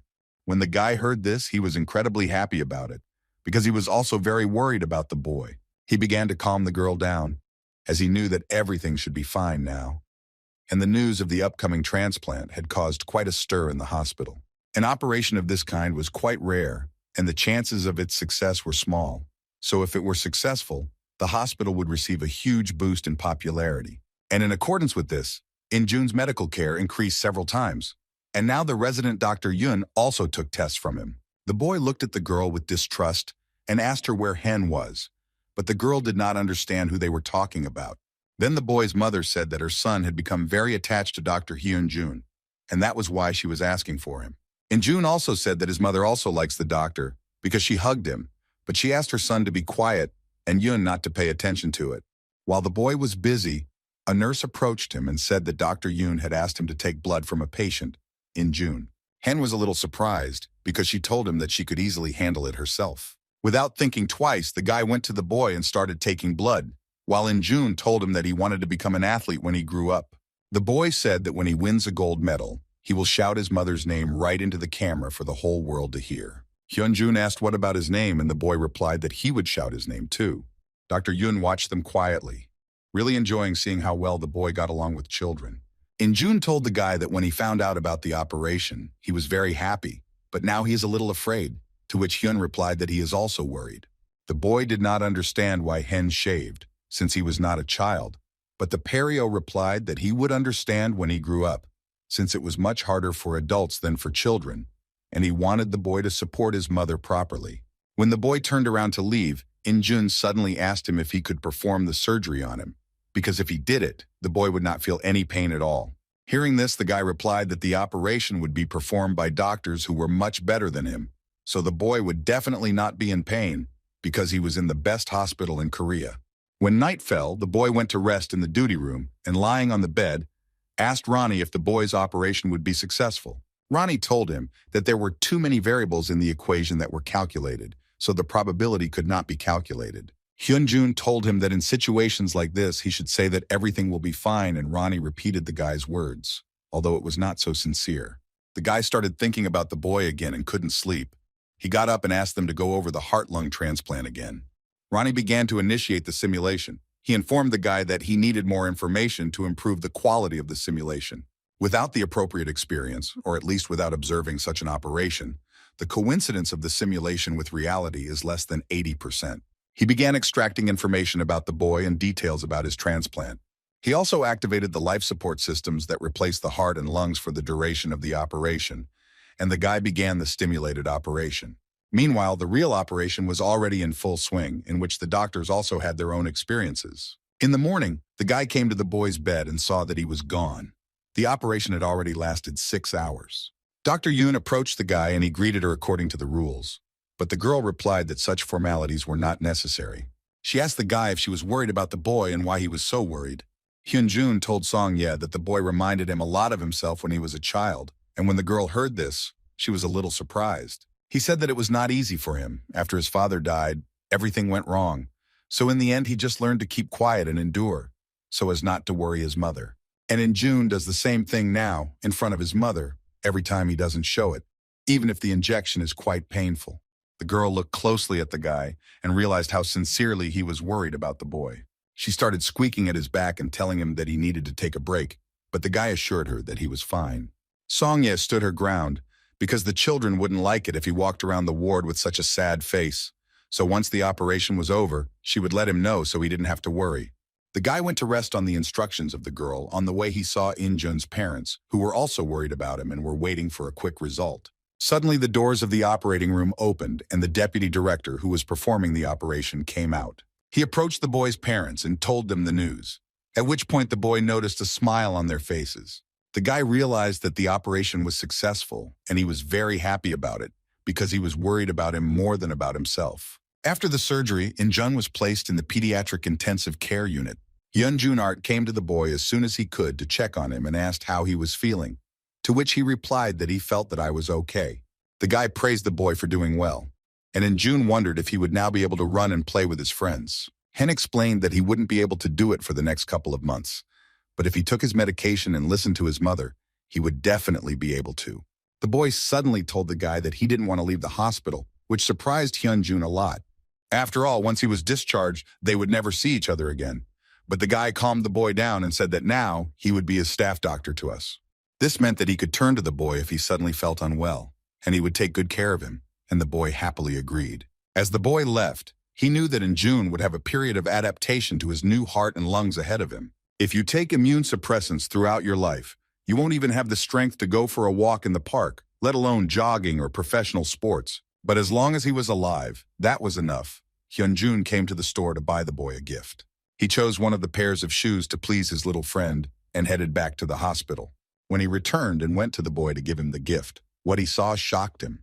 There were a bunch of nurses around the boy trying to bring him back to his senses. Hen ran up to him and Ronnie informed the boy that the boy had an 85% chance of rejecting the transplanted lungs. He shouted to the nurse that the patient needed urgent intubation, so she began to urgently prepare a ventilator. While the guy was preparing the necessary instruments, the nurse shouted to him that the patient had suffered cardiac arrest. He immediately ran to the bed and climbed onto it to begin resuscitating the boy. At that moment, the residents came to each other and did not understand what was happening. The nurse explained to them that the patient was rejecting the transplanted lungs, and also that his heart has stopped, and Dr. Chan is performing resuscitation to save the boy. Hen tried so hard to do everything to save him that his face was all sweaty from excitement. The resident asked the guy to step aside and they began to pass the patient through the ocean using another device. For several seconds, they continued resuscitation by sending current into the boy's heart. After which, the guy resumed manual resuscitation and asked Ronnie what the situation was. He answered him that the chances of survival could be increased with the help of a special device. The chances of survival are 20% with CPR and 40% with artificial respiration, but due to the small number of cases and data, it is impossible to say for sure. The guy was sure that even if it was impossible to calculate, there was a chance for salvation, but it was unknown where such a device was. Ronnie said that this device is not in the children's department. It is only in the adult department in a single copy. At that moment, the resident started yelling at the guy to let him continue resuscitating himself. But the guy replied that he could handle it himself and asked him to find the device quickly. The doctor got very angry at the guy because it seemed to him that he was talking complete nonsense. He grabbed him by the shoulders and threw him away from the patient so that the guy fell to the floor. He shouted to Hen that they would take care of the rest themselves and he would only get in their way. Ronnie began to inform the boy that the boy's chances of survival were rapidly decreasing and that he had to do something, but Hen was completely confused because no one believed him. He stood up and approached the doctor again, saying that if they used that device, they could save the child. But the doctor did not allow him to do anything and shouted for him to be taken out of the department. The guy was pulled away by a fellow resident and told that if he didn't stop, he would be kicked out of here. If he continued a little longer, everyone present would have problems. Hyun Jun was torn apart from the injustice and the impossibility of helping the boy because now his life was in danger. Doctors continued to resuscitate the patient, trying to do everything in their power, but it was too little. The boy's mother was beside herself with hysterics, since her son was on the verge of life and death, and she could do nothing to help him. After a long process of resuscitation, the doctor suddenly stopped and dropped his hands.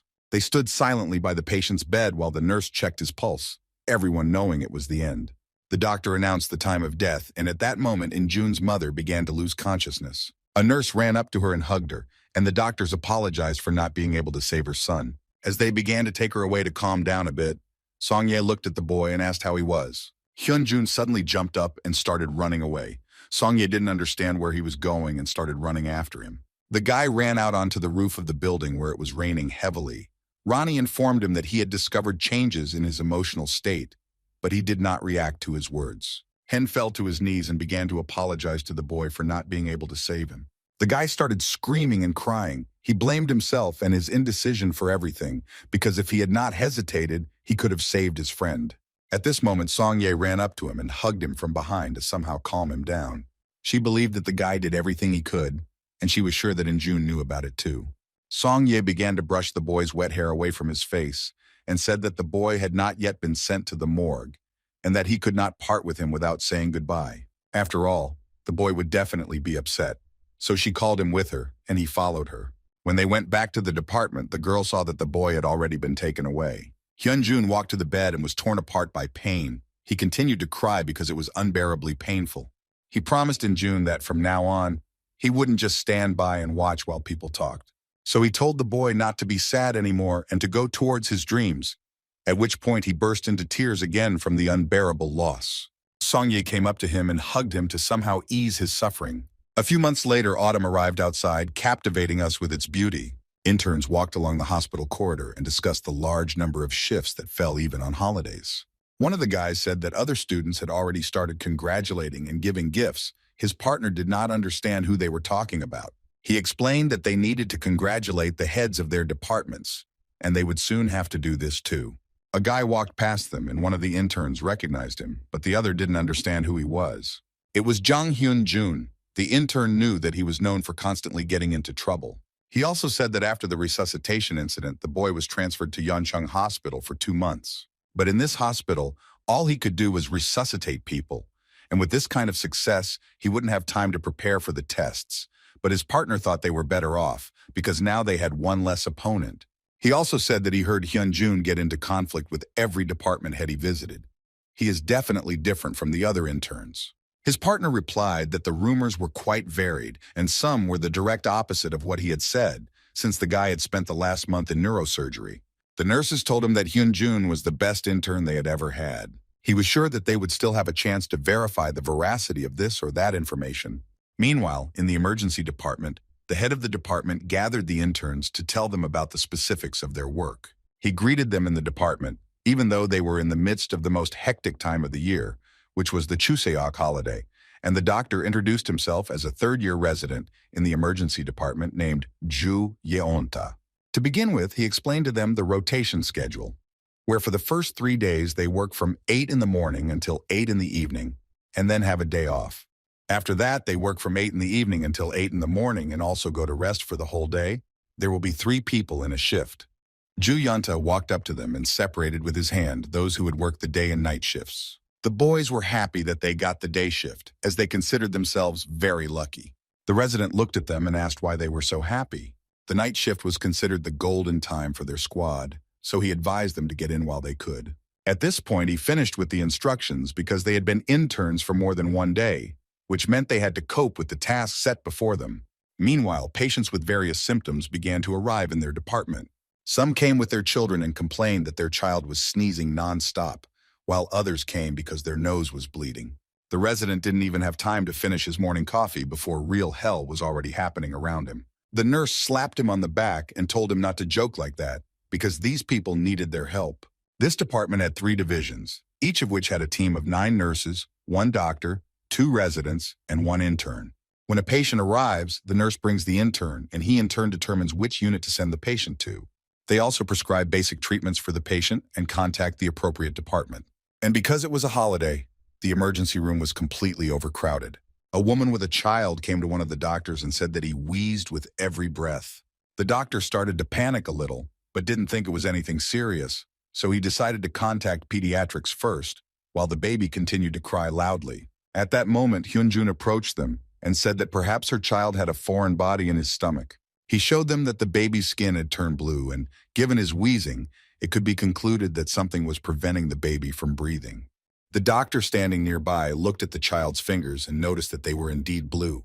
Hyun Jun began to ask the woman if her child liked to put things in his mouth, and she nodded her head in agreement. Then he asked what he had done about an hour ago, and the woman began to remember. Suddenly she screamed and said that her child had been playing with a construction set just an hour ago. The guy asked to give him the child. When he took him in his arms, he continued to cry, but the guy began to calm him down. Ronnie began releasing nerve-stabilizing substances into the body through electrical signals, and the baby immediately stopped crying. The guy sat down on a chair and turned the baby over onto his stomach. He told the woman that her baby wasn't that bad, but she needed to act now, so he would remove the foreign body. He began to gently pat the baby on the back, and he coughed and spat out a small part of the construction set. The woman immediately took the child in her arms and thanked him for his help. Hyun Jun advised her to take an X-ray in case something was still left inside. The doctor asked the boy about pediatrics, but Hen replied that the problem had been resolved during the asymptomatic period, so their help was not needed. He offered to take the woman to the X-ray room to check the baby. The doctor watched him go and couldn't believe that a simple intern was able to cure a patient in an instant. On the way to the X-ray room, someone's voice called out to the guy, and he turned around to see who it was. Turning over the sheet, he saw a resident who asked the guy why he wasn't resting if his shift would only start at night. The guy explained to the doctor that he was just looking around the department so as not to get lost during his shift. The resident laughed and said that he had seen how the wound helped the child, and he thought that this was the first time in so long that he had seen an intern who was so enthusiastic about his work. He praised the guy, but warned that if he fell asleep on his shift, he would not get any leniency. Having finished with one patient, the guy saw a man sitting in the corridor, doubled over in pain. He approached the nurse and asked what was wrong with him. She said that the man was admitted with severe pain in his stomach because the previous evening he ate chicken and drank beer, and then he developed similar symptoms. The guy approached the man and decided to find out for himself how he felt and what exactly hurt him. The man told him that he felt pain above his navel. Ronnie immediately measured the patient's body temperature and blood pressure, which were very high, and also said that he had bloating and constant pain in the upper abdomen. The nurse shouted to the guy that the internal medicine department was still not answering her calls, and the guy tensed up, as he did not understand what they could be doing. Hyun Jun told the nurse that the patient needed a blood test and an X-ray, although he should have notified the department first, but there was no time for that. The nurse said they should at least wait for Dr. Ju to start any action.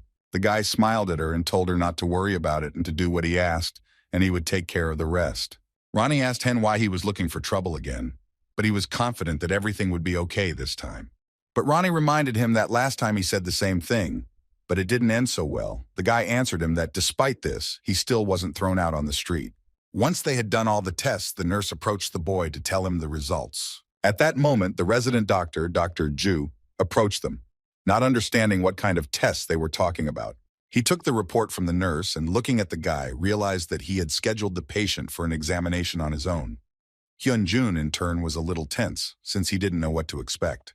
But oddly enough, Dr. Ju gave the folder to the guy and said that since he had already appointed it, then let him finish what he started himself. Ronnie was surprised that the guy wasn't punished. He decided that most likely the man was as eccentric as Hyun Jun.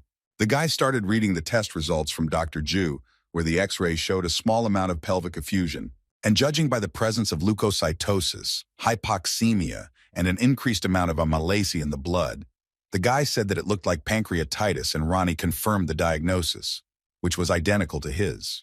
Dr. Ju took the report and was pleasantly shocked that the guy had accurately identified and diagnosed it. He asked Hyun Jun if he was really an intern, and the guy confirmed it, and also said that they needed to notify the internal medicine department. When the boy went to call the department, Dr. Ju looked after him and thought that even he, with his experience, would not have been able to easily cope with such a task. At the same time, the guy was talking to one of the members of the internal medicine department. The man on the other end of the line told him to ask the patient if he knew anyone on their ward. Then he realized that the guy didn't understand anything because he was a new intern and started explaining to him again. He told Hyun Jun that if he came across a patient with internal problems, the first thing he should do was ask if he knew anyone in their department. There were no wards in the internal medicine department, so if the patient didn't know anyone, the guy had to send him to another hospital, and he also had to pass this information on to the other interns. Hyun Jun listened to him and asked what he should do with the patient who came to him. The doctor did not understand why he was asking about this, because he had explained the whole plan of action to him. The guy, at that moment, was very angry, but he didn't show it and replied that he couldn't allow something like that to happen. He said he ran tests on the patient because they were not responding and he had to act immediately. Hyun Jun voiced the patient's diagnosis, which greatly frightened the doctor, and he immediately rushed to him. A few minutes later, the doctor ran into their department and turned to the guy, Beans, to find out if he had called him. He was angry with him, as it was the first time he had seen an intern diagnose a patient himself. But the guy replied that he was just summing up what was in the tests. The doctor was sure that the guy had simply read it in a book and warned him that if his diagnosis was wrong, he would be in trouble. In response, Hyun Jun said nothing and simply watched silently as the doctor studied the test report. When he saw that the test results really did look like pancreatitis, he couldn't believe his eyes. He realized that alcohol had probably triggered the flare-up and that he needed oxygen, morphine, and saline. And since the wards in the department were all occupied, he told the nurse to leave him in the emergency rooms. The doctor also addressed the boy and told him that even if he had made the correct diagnosis, he should not rush and make statements about it being a serious case, because by doing so, he could only do harm. But in the end, the diagnosis was right, so this time everything is fine, but go ahead. He asked the guy to be careful. Hyun Jun, without saying anything in response to the doctor, immediately turned to the nurse. He asked her to pay him some attention, as the patient's treatment would soon be changed. When the doctor heard this, he was amazed at his impudence, because he had no right to change his prescription. Hyun Jun said the patient's white blood cell count, glucose level, and liver condition only indicate the severity of his condition. The guy showed the x-ray to the doctor and said that before he said he didn't see any complications, he needed to look at the x-ray, and he would definitely find pleural effusion. He pointed to a spot in the picture and said that at first glance, everything looked fine, but if you look at the angle between the ribs and the diaphragm, everything falls into place. Therefore, they need to act as quickly as possible, otherwise the patient may die. And on top of that, instead of saline solution, a special solution is needed, which is used specifically for acute pancreatitis. Upon hearing this, the doctor was indignant because he thought that the guy considered him completely stupid. The guy replied that according to the guidelines for the treatment of pancreatitis, the probability of SIRS, that is, an inflammatory response to the solution, when using this solution is lower than when using saline. This is exactly what a gastroenterologist should know, but apparently he forgot about it because he was busy sending people to other hospitals. Hyun Jun added that the emergency room was called that for a reason, because it was not a place where patients should be sent to other hospitals, and he would definitely report this incident to the head doctor. Only if the doctor has not broken any rules, then he has nothing to fear. The doctor was beside himself with anger and began to swear at the guy in order to somehow protect himself. In turn, Hyun Jun asked the doctor to take care of the incoming patients properly, and he would pretend that this conversation never happened, hoping that he would no longer send them to other hospitals without a good reason. After listening to him, the doctor did not answer him and turned to leave, muttering under his breath that he agreed with him. Suddenly, a woman approached the guy and introduced herself as the head nurse, whose name was Lee Kyung-suk, and in response, the guy also introduced himself and greeted her. Hyun Jun apologized for the mess he made on his first day on the job, but Nurse Lee told him not to worry about it, as it wasn't just him who disliked the doctor, but many others as well. She asked the guy whether he planned to involve his superiors in this situation, and the guy shook his head. Ronnie told the guy that he was a very problematic person, but he replied that he couldn't do otherwise. On the holiday, a lot of people came to the emergency hospital. The doctors didn't have time to sleep or have lunch. Dr. Ju even thought that maybe they would set a new record this time, but the nurse didn't appreciate his jokes. He also noticed that the guy kept being in the right place at the right time. The doctor thought that for a place like their department, Hyun Jun was a real treasure. He suddenly glanced at his watch and realized that he had forgotten to send the guy on vacation. After all, at this rate, he would have to work 4 days in a row. A passing doctor asked the doctor who he was talking about. He pointed at Hyun Jun and said that he wanted to send him on vacation, but time flew by too quickly. But the doctor replied that he had spoken to him and found out that the guy was working the night shift. When Dr. Ju heard this, he was shocked and quickly called Hyun Jun to him. He started scolding the guy for not going on vacation, since he still had to work the whole night, since the doctor thought that he was on the day shift, so he was calmly walking around the department. The doctor ordered the boy to go with him, even though he said that he was fine, but Ju didn't listen to him. He started pushing him and saying that the guy needed to eat because he couldn't work without food. Dr. Ju understood his zeal and desire to work, but he believed that today was not the day, and the guy was not alone. After all, if he works himself to the point of exhaustion, he will endanger not only himself, but also the people he works with, and then this will become a serious problem. The guy smiled and agreed with the doctor. He immediately thought that no one had taken such care of him for a long time. Hyun Jun finally told the doctor that as soon as he had dinner, he would come right away, and he waved his hand after him, telling the guy to leave quickly. Showing concern through reprimanding is not something that happens to everyone, but this guy really got into the doctor's heart. He believed in him, and if the doctor ever became the head physician, the first thing he would do would be to give Hyun Jun a promotion. When the guy entered the dining room, he saw how many interns and doctors had come for dinner. During his 6 months in pediatrics, he began to devote even more time to his studies, continually repeating vertical operations based on the information he had learned. He has recently been cutting back on his sleep in favor of studying, and this has made Ronnie more grumpy. He told the boy that he needed to eat to prevent the destruction of brain cells, and also reminded him that he was getting very little sunlight. Ronnie asked the boy to take up sports and to sign up for a training session or to work out at home without delay. When the guy sat down at the table and began to eat dinner, someone turned to him and he raised his head in bewilderment. In front of him stood 2 interns who had joined the department on the same day as him and asked him for permission to sit down next to them. The guy, of course, allowed them to sit with him and they began to talk about their cases with patients. One of the guys asked Hyun Jun about his success at work, because he was older and it was definitely easier for him than for them. The guy remembered his ill-wishers, who constantly put spokes in his wheels, and believed that it was not so easy for him. But he also remembered the incident when Song Yi supported him, and realized that there was enough good in his life too. Hyun Jun asked one of the interns his name, and he said his name was Ju Young Soon. He told him that judging by his expression, he definitely wanted to ask Hyun something, since they didn't just ask him to sit with him for no reason. Young Sun started to refuse, but the guy told them that if they were interested in his work at the dermatology clinic, then they didn't have to worry and could ask whatever they wanted. Then Young Sun began to say that he actually felt that he was not suitable for working in a hospital. Since there were no departments that really interested him, he also wanted to become a therapist, since he could learn there the fastest among other specialties. But he didn't see any point in it. And so he thought that Hyun Jun probably knew more about their profession since he worked in more than just the hospital. The guy smiled because he was pleased that someone wanted to get advice from him. He said that being a doctor in a private clinic is good in its own way. His situation was a bit unique, but overall his work and personal life were not bad, and his salary was an order of magnitude higher. Because these days, a person could train to be anything, be it a dermatologist or a plastic surgeon. Young Sun added that doctors and hospitals work themselves to the point of exhaustion, not even taking into account their salaries, and they have absolutely no time to rest. Then he decided to ask the guy why he returned to the hospital if his clinic had so many advantages. The guy didn't expect such a question and thought a little about how to answer it correctly. After thinking for a moment, he replied that he had simply received an opportunity that was impossible not to take advantage of. The boys were a little shocked and asked what specialty Hen wanted to choose. Hyun Jun told him that he was interested in general medicine because his goal was to become a trauma surgeon, and to do that, he needed to study general medicine. When they heard this, they were shocked, but the guy did not understand their indignation. Young Sun said that the most complex surgeries are performed in this department, and he also heard that surgeons there sometimes can't even return home due to constant calls. Hen told him that he knew how difficult it was, but that was the price, because sooner or later, you still had to choose. He was preparing to make his choice, namely to save emergency patients, and he didn't care how hard it would be.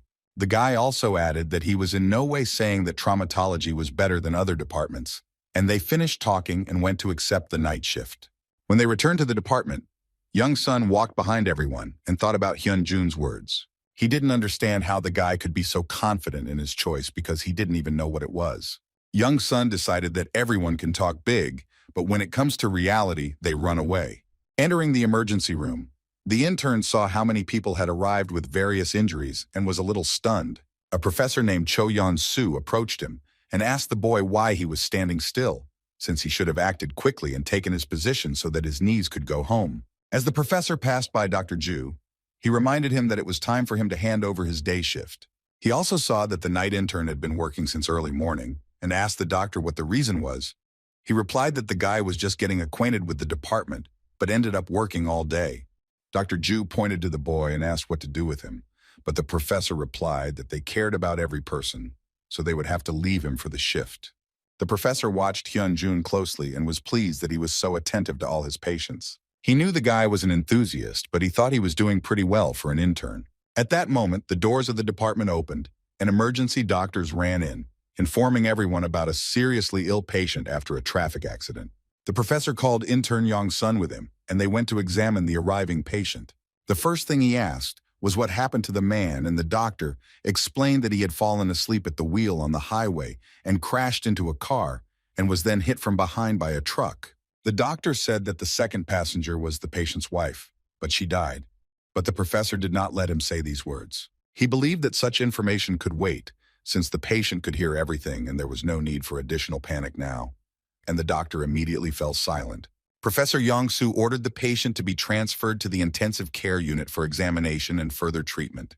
They were being watched by Hyun Jun the whole time, who seemed to already know what was wrong with the patient. Meanwhile, the patient was moved to intensive care and an examination began, having previously learned that the accident had happened about an hour earlier. An intern and a resident helped him conduct the examination. They immediately began checking his body's readings. The professor asked the patient to open his eyes if he could hear him, and to try to move his hands to understand the extent of the brain damage. Yeon-soo knew that the patient's bleeding was not severe, but his blood pressure was low, and he might also be in shock, so they needed to act quickly and solve the problem of low blood pressure. He turned to the resident, whose name was Park Sang-hee, and asked what was wrong with the patient's breathing, and he replied that he had wheezing in the right side of his chest, and the sound of his breathing was fading. The professor immediately guessed that it was a pneumothorax, so they would have to perform chest surgery and asked them to hurry. They needed to insert a tube into the chest to suck out the trapped air in the pleural cavity so they could get the lungs working. The nurse gave the patient a painkiller and the resident began to perform the operation, but he was very worried. The professor reminded him that if he guided the needle incorrectly, he would damage the vessels and nerves, so he needed to be extremely careful. When he had done everything correctly, he informed Yeon-soo that the introduction was complete, and Yeon-soo praised him for getting it right on the first try. The professor looked at the body's indicators and noticed that although they had adjusted their breathing, the pulse and blood pressure remained unchanged. He thought that after this operation they would see changes, but unfortunately this did not happen. Then he admitted that it was possible that it was cardiac tamponade. Meanwhile, Ronnie turned his attention to the patient and told the guy that he had an irregular heartbeat. Hyun asked Ronnie why he was looking at the patients, to which he replied that such a situation could not be ignored. The guy agreed with him, and then Ronnie started loading the necessary information, which showed similarities with the diagnosis of cardiac tamponade.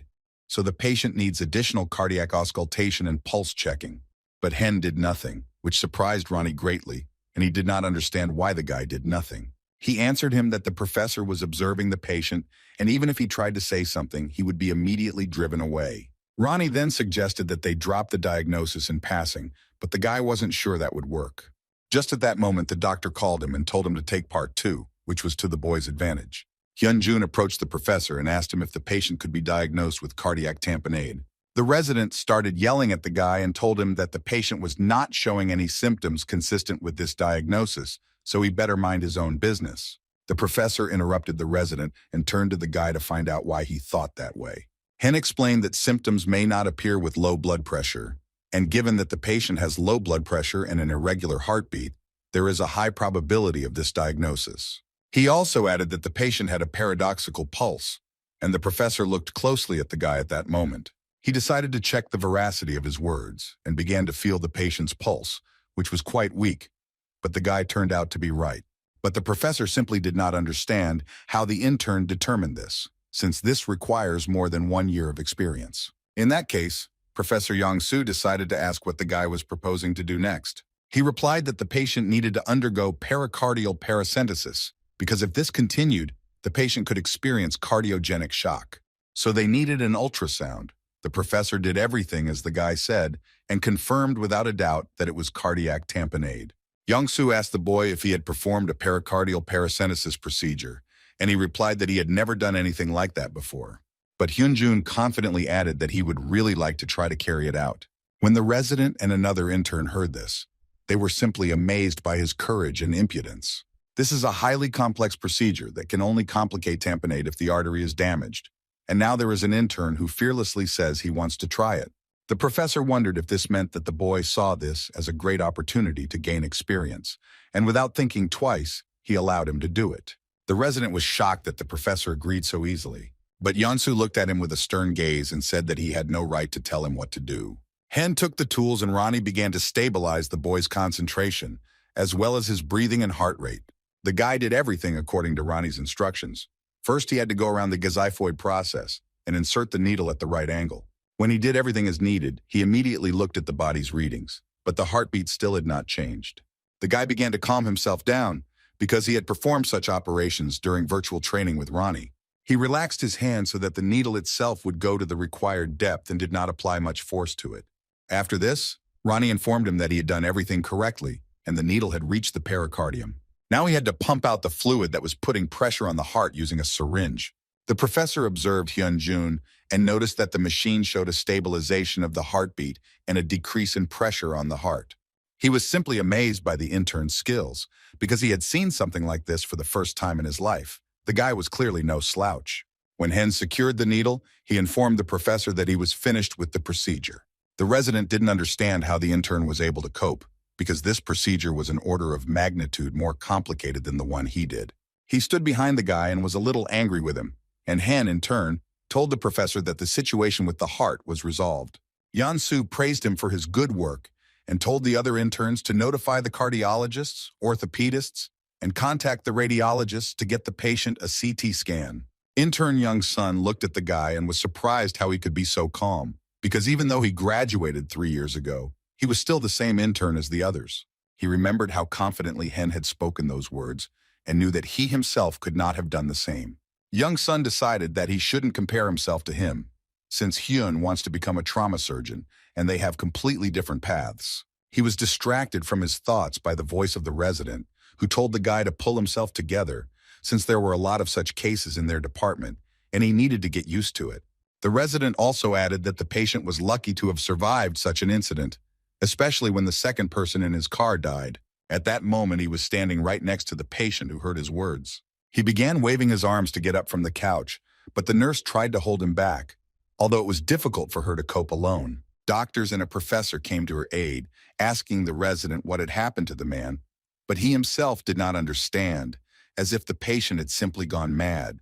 Then the professor asked what they were talking about near the patient. Perhaps it somehow provoked his behavior. The resident replied that he was simply saying how lucky he was to have survived such an incident. But he also mentioned the second passenger who died in this accident. Hearing this, the professor was shocked by the absurd behavior of the resident, and then he realized what he had done. The nurse looked at the patient's indicators and shouted to the professor that they were not stable and were rapidly deteriorating. Yeon-soo told them to hold the patient tighter to inject the anesthesia. Despite his condition, the man was very strong and kept trying to break free. At this moment, Hyun Jun approached the patient and put his hands on his face and head, which greatly shocked the doctors. Ronnie began to provoke the secretion of GABA, which calmed and stabilized his nervous system. Thereby, the man stopped feeling stress. The resident asked the professor if he needed to inject the patient with anesthesia, but he asked him to wait with it. When the guy finished calming the patient, he wiped the tears from his eyes and let go of his head. Everyone immediately turned their attention to the patient's condition monitor and saw that all indicators had returned to normal. The professor asked the guy how he managed to do this, and he replied that he asked the patient to get well soon and take care of his wife, and that to do this, he needed to calm down right now. Hearing this, the professor was surprised that such simple words made the patient calm down so quickly. After this, the resident called the guy into his office and began to scold him for embarrassing him in front of the professor. After all, he couldn't be better than a fourth-year resident, and his behavior simply amazed the doctor, but the guy just stood silently and listened to him. Then the resident threw a folder with emergency care instructions at him.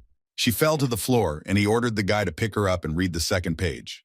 It said that the intern was part of the emergency department, but could not take any action on patients on his own. Also, regardless of the situation, he must notify the resident about it, even if the problem affects other departments or treatment is required immediately. The resident hoped that the boy now understood what his problem was, since an intern should behave accordingly. Hen replied that he would be careful in the future. Then the resident told the guy to take and photocopy all these papers, so as to make sure he didn't forget anything. When Hyun Jun left the office, Ronnie praised him for his easygoing behavior. The guy didn't really want to deal with copying these rules, since during this time he could have studied many necessary scientific works, so he decided not to waste his time. As he was about to leave to continue his work, someone's voice called out to him. Turning around, he saw the professor, who asked him if he had eaten yet. He invited the guy to one of the cafes, where he ordered him some food so that they could eat together. Yeon-soo realized that it was the intern's first time in such a place and told him that he could order whatever he wanted since the professor was treating him. They started eating, and the professor was very happy that the food was so tasty than in the hospital. He decided not to delay and asked the guy what Dr. Pak had told him when he had called him into his office. But the guy replied that he had said nothing of the sort. The professor did not believe him because he heard their conversation from the corridor. He also noted that he had good willpower since he decided to carry out such a procedure. Yeon-soo asked him if he had any idea why he was allowed to do this, but the boy didn't know what to answer. The professor believed that a hospital had two purposes. The first was to treat patients, and the second was to educate skilled people. And it was precisely for the second case that the intern needed to be given the opportunity to absorb experience and knowledge.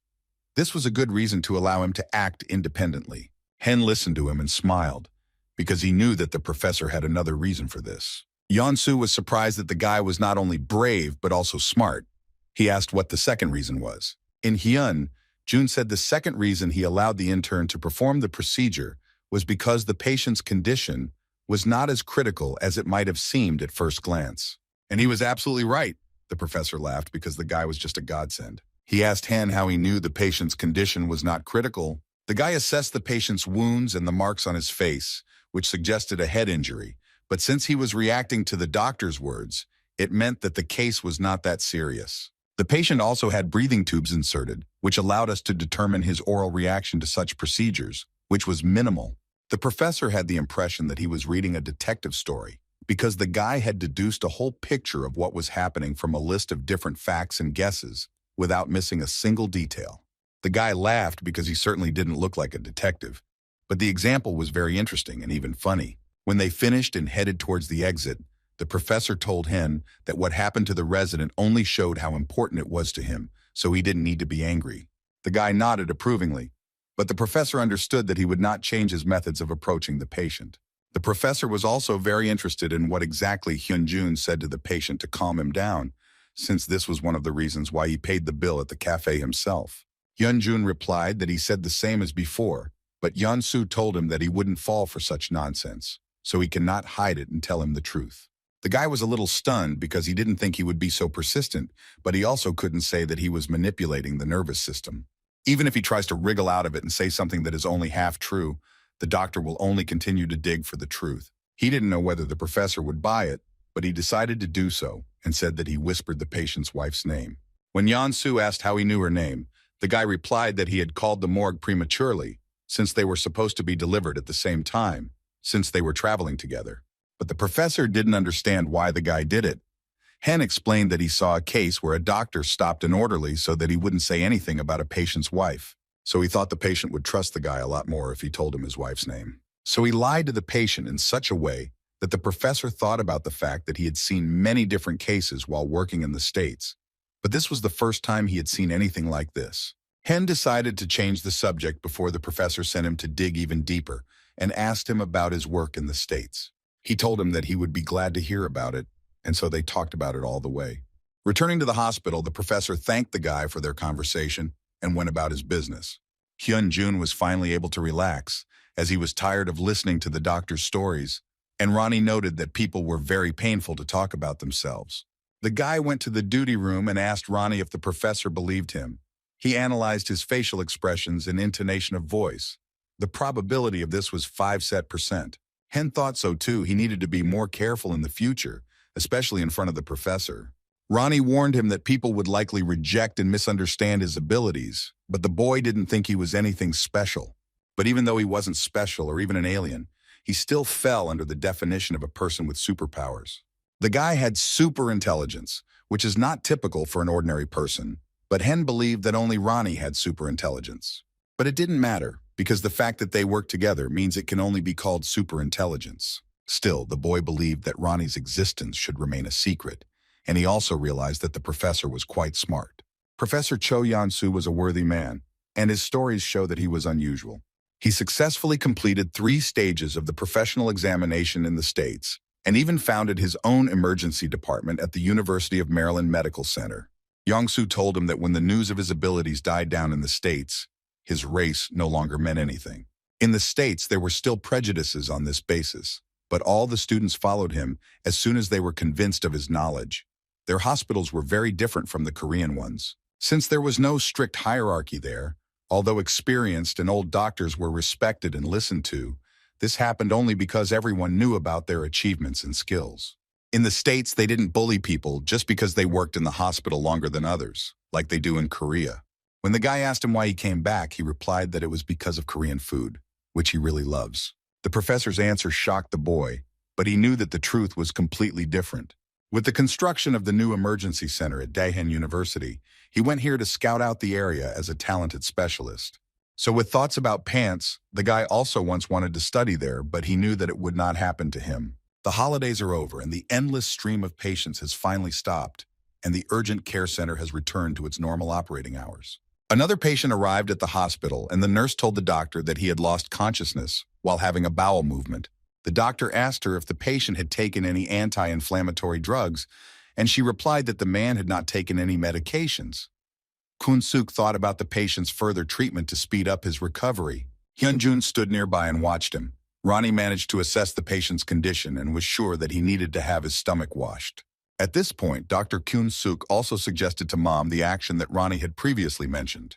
He began performing gastric lavage procedures and inserted a tube into the patient's nose, asking him to be patient for a little while, as this procedure was not very pleasant.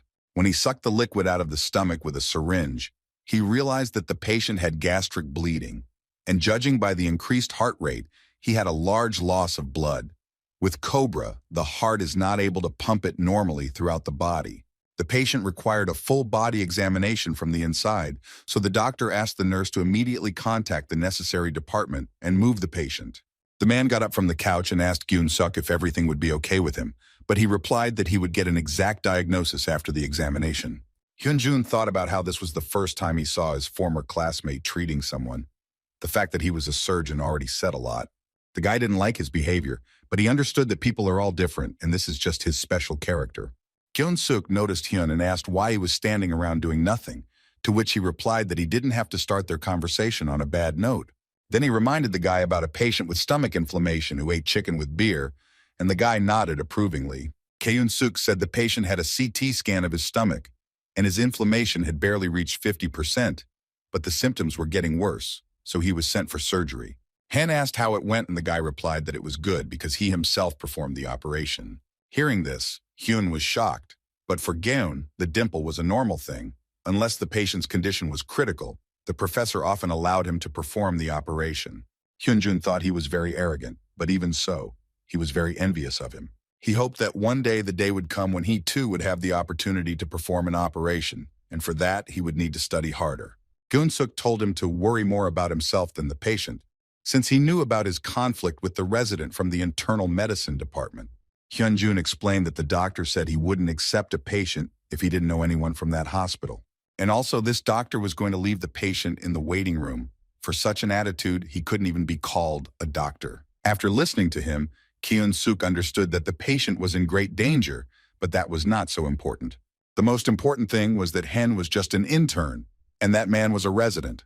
He believed that this was true because as long as Yahen was an intern, everything would continue to develop in the same spirit. The guy sighed heavily because he heard such statements almost every day. But Gyun-suk continued to tell him that the hospital was small and rumors would spread very quickly, even if he found out about the situation. And soon the guy will understand that there are many more people who don't like him than he thinks. This hospital has its own structure, and he, as a subordinate, is obliged to carry out all orders of his superiors. But Hyun Jun didn't think so. He replied that if a similar situation happened again, he would do the same. Gyun-suk told him that he didn't advise making enemies in this place, because he should understand what would happen if the deputy director found out about it. The guy remembered him and he got goosebumps, because if he heard about such an incident, then all that was left for him was to say goodbye to his chambers and become a specialist. If he wants to continue studying in this place, he needs to remember these simple rules and moderate his temperament. Finally, Gyun-suk told Hyun that he could always leave and open his own clinic if he didn't like the way things were set up here. The guy lowered his head. He understood everything perfectly, but he couldn't help but fight against the unfair attitude of doctors towards patients, and he didn't know how to refrain from this either. At that moment, a nurse called him and he immediately rushed to help her. When he approached, he saw the boy and asked what happened to him. She said that according to his father, the boy fell in the street and hit his head on the ground. The guy looked at the device that showed the patient's condition and did not notice any signs of lack of oxygen in the blood or low blood pressure. He turned to his parents and asked what the child's name was. They answered with displeasure that the boy's name was Park Sang-hoon. The guy started talking to the boy to get him to like him and started examining him. Ronnie told him that there were no signs of damage to the nervous system, but there was bleeding between the skull and the outer frill of the brain. Without thinking twice, Hyun Jun opened the boy's mouth and ran his finger over his tongue. When he looked at his finger, he saw that there was blood on it, and this seemed very strange to him. While he was trying to understand the reason for this, a resident approached him and asked what was wrong with the patient.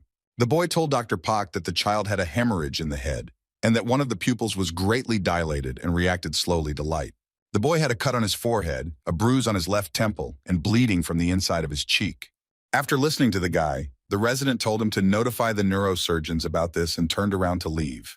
Hyun Jun stopped him and asked him to listen. He said that he suspected that the patient was a victim of bullying. Dr. Pak was surprised by the intern's statement and asked if he had any evidence. The guy explained that the patient's injuries were not the kind you would get from falling and hitting your head, and the blood in his mouth was caused by the blow. He also added that when the guardian called the child's name, Hen heard irritation in his voice. They were irritated that their son was in the hospital, and his mother didn't even think about crying and was behaving very carefully. At this point, the boy's father asked why they were discussing something for so long, and the resident tried to calm him down, answering that the neurosurgeons were already on their way. The guy meanwhile studied the boy's medical history and saw that he had already been here several months ago with a concussion and bruises all over his body. But when he read to the end, he saw who the doctor was who was doing the treatment, and he was shocked. He then turned to the child's father and told him that his son had been admitted to them 4 months earlier with a concussion. The man answered the boy that his child was very restless, which is why he got injured so often. The guy continued to say that at that time, the doctors recommended a more thorough examination, but for some reason he took the child and just left. The resident was shocked by the intern's behavior and began to interfere in their conversation. He told the guy that he didn't know all the details of the incident, so it was better for him to stand silently. The man told Hen that the boy seemed fine, so they left, and since he was his guardian, he had every right to make such decisions and did not understand what the problem was. He turned to his wife and told her to wake up their son so they could go home right away. But Hyun Jun said that he wouldn't let that happen, and this time it wouldn't be that easy. The guy turned to the resident and said that San-hoon might have intracranial bleeding and needed to be examined, since he would most likely need surgery, but the resident started yelling at him that he had no right to make such diagnoses. At this moment, Dr. Han and Dr. Yun came into the department and went straight to the child. Seeing them, the resident did not understand what pediatricians were doing here and asked the guy why he called them.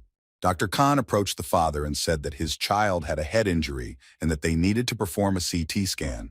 But the man replied that his son was fine, which shocked the doctor because he himself saw that the child was indeed injured. The guardian started shouting that they would not do any tests in their hospital because Dr. Chan had spoiled his mood and they would go to another hospital. Dr. Khan tried to explain that the child needed to be examined urgently because the attack could happen at any moment. At the same time, Dr. Yun was examining the boy. When she took off his sweater, she saw many bruises on his body. And the guardian continued to shout that he would never stay in their hospital and pushed the doctor so hard that he fell to the floor. He walked towards his son, but Hyun Jun stood in his way, preventing him from approaching the child's bed. The man started swearing at the guy since he had no right to stop him. Hyun Jun knew that even though he had stopped him, he was still in the wrong legally, so he urgently needed to come up with something. Ronnie told the guy that there was a clause in the law that dealt with emergency assistance to the victim. Hyun Jun then began to tell the man about an article in the emergency medical care law that stated that even without the consent of the guardian of a patient who needs emergency care, he has the right to stop him. A healthcare worker has the right, if necessary, to provide assistance to a victim with the consent of at least one other healthcare worker. This meant that his child would be examined here and receive appropriate treatment, even without the guardian's consent. The resident approached the guy and said that he had not given him his consent, so he should not make a big deal out of this situation. But he was interrupted by the pediatric residents who said that they were giving their consent for the child to be examined. The man was furious and began to demand that they call the head doctor because everything was not going as he expected. The resident was in a panic. He started yelling at the intern for starting all this, because the parents themselves said that they wanted to go to another hospital. The boy told Dr. Pak that if abuse of a child is discovered, the doctor in charge is obliged to report it, but the resident did not understand what he meant.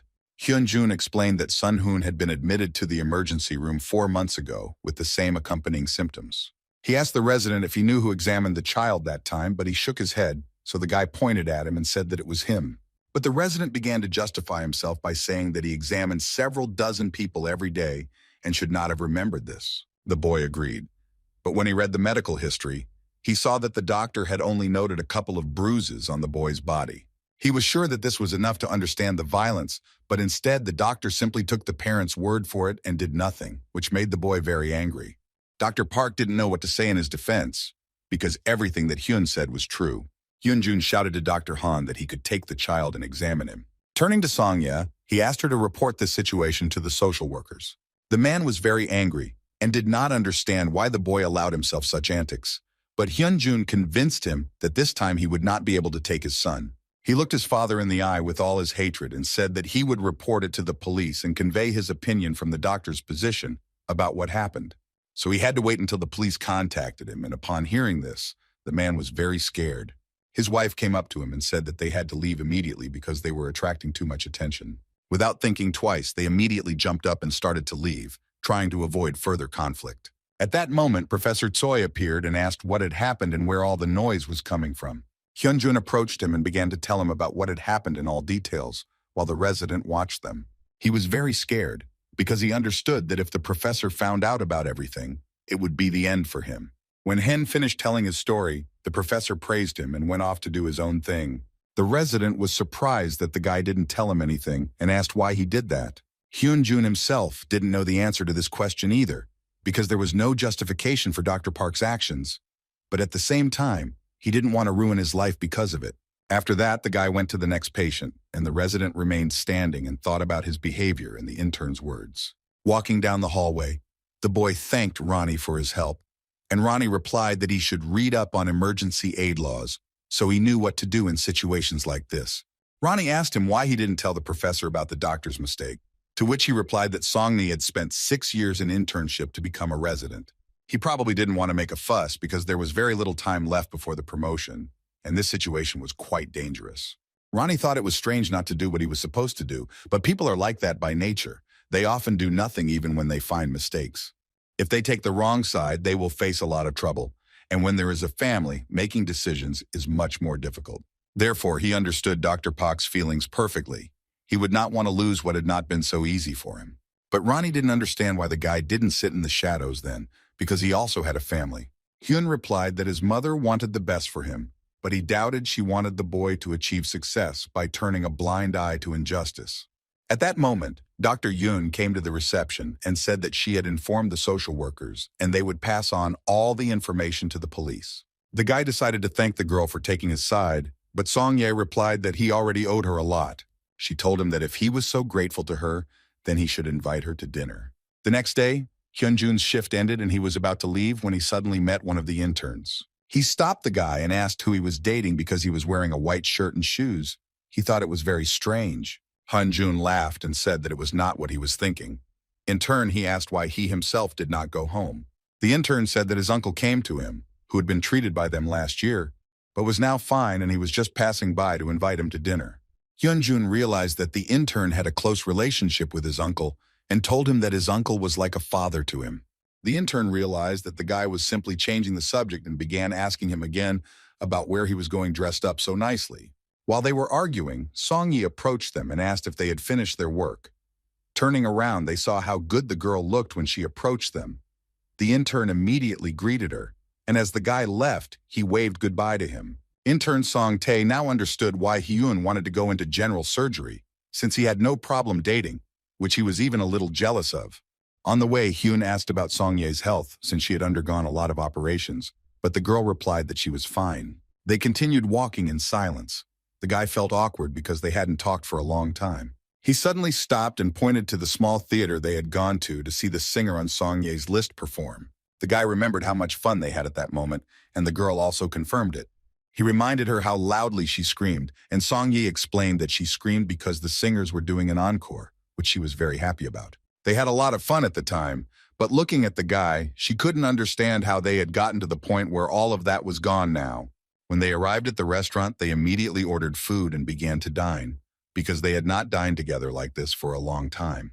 The girl ate her food with pleasure, happy that they were having a good time together. When they finished, Song-ye asked the boy if he still wanted to become a general doctor. She asked about this back when they were studying together, and the guy, without a doubt, answered that his desires had not changed. She had always been interested in this, even though every time she asked him about it, he just joked it off. But now she wanted to know why he really wanted to become one. The guy suddenly went silent, and the girl decided that they shouldn't continue the conversation about this if he wanted to answer. But Hyun Jun told her that he was fine and began to tell her that when he was little, his father had been in a serious accident. The area they lived in at the time couldn't help him, so they had to visit a bunch of hospitals until they got to Seoul. But most doctors said they couldn't help because if his father had been helped during the golden hour, he would have survived. But in the end, he died because of some injustice. The guy's words struck Song-ye to the depths of her soul because she didn't expect to hear something like that. After that, he decided that he would become a doctor who would not leave any patient, no matter the problem, one who would not allow a child to be left without a father. Song-ye apologized for bringing up such a difficult topic since she didn't know about his situation, but the guy reassured her. After all, he always wanted to tell her about it, but there was no opportunity or suitable occasion. Now the guy decided that it was his turn to ask, and he asked her why she liked him, to which the girl said that the guy was cheerful and that he was the first to confess his feelings to her. He remembered this, but he was interested in why she agreed to date him, because she was the goddess of their department. With these words, he embarrassed the girl a little. At that time, many people confessed their love to her, and the guy still did not understand why she refused everyone except him. Song-ye thought for a moment and replied that it was a secret, and she would never tell him about it.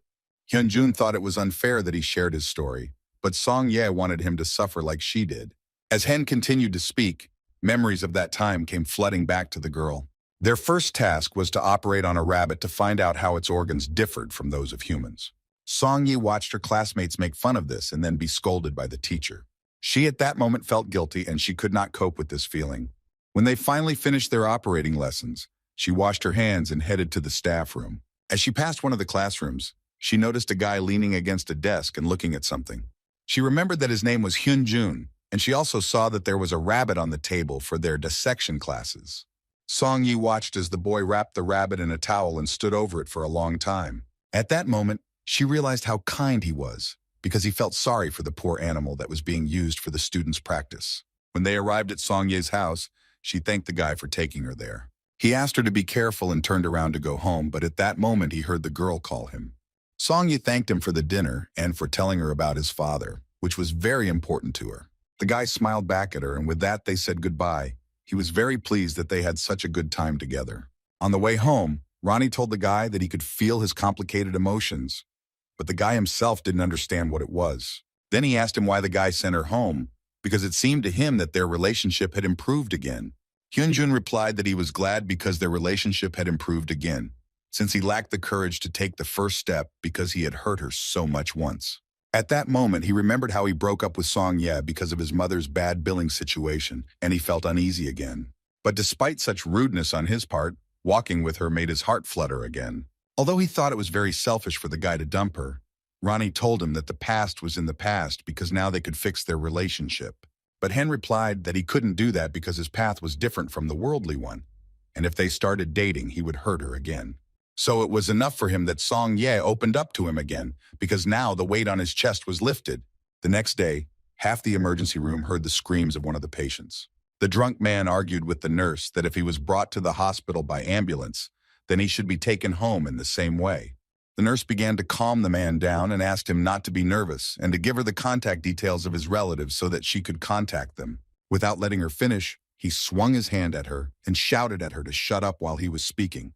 At that moment, intern Sun Tae, who was just on his way to figure out what had happened, came into his path. The man swung again, but suddenly his hand was grabbed and he was not allowed to continue what he had started. He was stopped by Hyun Jun, who could not allow such reckless behavior to happen in his department. When the man was taken out of the hospital, Hyun Jun and Young Sun immediately ran to Sun Tae to find out how he was feeling. But the guy smiled and replied that he was fine. Sun Tae kept ice on his face and didn't understand why drunk people couldn't chat properly and even tried to hit someone. Young Sun replied that this was not the first time something like this had happened in this hospital, but they were lucky that Hyun Jun was there and resolved everything. Sun Tae began to praise the guy for how heroically he acted because the man was scared when he saw him. They started laughing at the situation, but then the Pario reminded them that today was Yun Sun's birthday and they wanted to drink to her health. When they finished their shift, they went to a cafe to rest. Young Sun kept complaining that they were walking too long, but Song Tae convinced him that the cafe was just nearby. Having reached the appointed place, the guy was very glad that they had finally arrived and asked them to hurry up because he was impatient to sit down. Young Sun walked in first and suddenly saw a huge man in front of him holding a small knife in his hands, which he was very scared of. When they finally sat down at the table, they immediately ordered a glass of drink and clinked glasses to Song Ye's birthday. A man came up to them and smiled happily at them. As he realized that they were his nephew's colleagues, he also told them not to be shy and to order whatever they wanted. Young Sun whispered to the boy that he should have told them that they were going to his uncle's, because he had scared him a lot. But Song Tae thought that his uncle looked very respectable. At first, everyone was surprised by his appearance, but Young Sun, on the contrary, was scared, which made the guys laugh a lot. At this moment, Hen casually glanced towards his uncle and noticed that he was limping on one leg. Sun Tae approached him and asked where he was looking so lost, but the guy decided not to tell him anything about it. When they finished their first glass, Young Sun told the guy that he heard about how he paid for all the child's treatment. An intern from neurosurgery told him about it. Paril was not surprised by this, since it was impossible to hide anything in their hospital, so he confirmed that he had indeed covered all the expenses. Young Sun understood him, but he still thought it was too much even for him. He reminded him of what the doctor had said, that they absolutely should not become attached to patients. After all, he won't be able to stand it if he gets attached to everyone, since doctors just have to do their job and nothing more. Hyun Jun replied that he didn't really know, but he still didn't think it was bad to become attached to patients. He remembered the boy in Jun, for whom he still had warm feelings, because patients are the same people as doctors. Young Sun realized that it was useless to try to convince the guy, and Sun Tae also didn't understand why he was asking him like that, knowing that Hyun was very stubborn. Interrupting their conversation, Uncle Song Tae approached the boys and set out snacks for them. They were very embarrassed to accept such treats, but the man said that he had to do something for them because they were his nephew's colleagues. He began to tell them that Song Tae may seem like a smiling person, but in reality, he is very persistent, like no one else, because when his father died, despite all the difficulties, the guy continued to study to become a doctor. That's why the uncle was filled with pride for his nephew, because he would be very dear to him. As he left, he told them to be good friends with his nephew and joked that otherwise he would find them anywhere. After he left, Song Tae turned to Hyun and asked him what his relationship was with Dr. Yoon, but he replied that they were just studying together. Then he said that he was informed about how he went to dinner with Song Ye. The guy was surprised that such information was flowing from him, but Song Tae did not give out his sources. Young Sun joined their conversation and realized that they were discussing the very girl who was called the most beautiful in the hospital. But Hyun Jun calmed their tempers and said that they were just having dinner and that they had no relationship. Suddenly, they heard the sound of breaking dishes from the kitchen and looked away in fear. Sun Tae decided that his uncle had dropped something again, so he decided to go over to him and help him. When she entered the kitchen and started asking her uncle what had happened, his face suddenly changed dramatically and he looked very scared. He saw his uncle lying on the floor, holding his heart, and there were dishes lying next to him that he had not managed to carry. The guy immediately started screaming. When the boys heard him, they immediately rushed to the kitchen to understand what had happened. Sun Tae sat over him and no longer held back his emotions. He explained that his uncle had suddenly fallen, and it had scared him very much. Hyun Jun quickly ran up to the man and shouted at Young Sun to call their emergency room and ask them to send an ambulance, and also to call a regular ambulance since they had no time to waste. The boy also asked Song Tae to tell him everything he knew about his uncle's medical history. Sun Tae started thinking and remembered that his uncle had high blood pressure, and when he was working as a hired worker, he had a heart attack. He even came to their hospital for medicine recently. Hyun Jun was sure that he must have medicine somewhere then, and told the guy to empty all his pockets. Meanwhile, Young Sun helped Hyun lift the man up from the floor and into a sitting position. His breathing became better due to the change in his position, but he still felt unwell. Then Hen started to take off his pants, but the guys didn't understand why he was doing it. Taking them off, he showed that his uncle's right leg had turned pale, but the boys did not understand what this was connected with. Hyun Jun decided to test her sensitivity and poked her leg with his finger. The man immediately reacted, which was a good indicator. Ronnie suggested that the guy first reduce the alcohol in his blood so that he could assess the situation normally. Hen agreed, and Ronnie began testing his blood alcohol levels and began isolating alcohol-breaking enzymes from his liver cells. The guy thanked him for his help and asked him to perform a temperature scan on the man. When Ronnie started scanning, Hen saw that the temperature of the thigh was lower than the rest of the body, even while there was still sensation, but they needed to act immediately. At that moment, Song-tae ran up to them, having found his uncle's medicine, and they immediately began to give it to him. He asked the boy what his uncle was, and Hen replied that he had a thrombosis, which was stopping the normal flow of blood to his leg. But he also said that if soft tissue life ceases, his leg would have to be amputated. A few minutes later, the ambulance arrived, and young Sun came out to show them where to go. When they entered the kitchen, they saw a man lying on the floor. Hen explained to them that he had lost consciousness due to a heart attack and an acute blood clot, so he needed to be taken to the hospital as soon as possible. The doctors were surprised that the boy made a diagnosis so quickly. He told them that he was a doctor from Daehin Hospital. Hen asked them to take him to that hospital and he would contact their emergency room.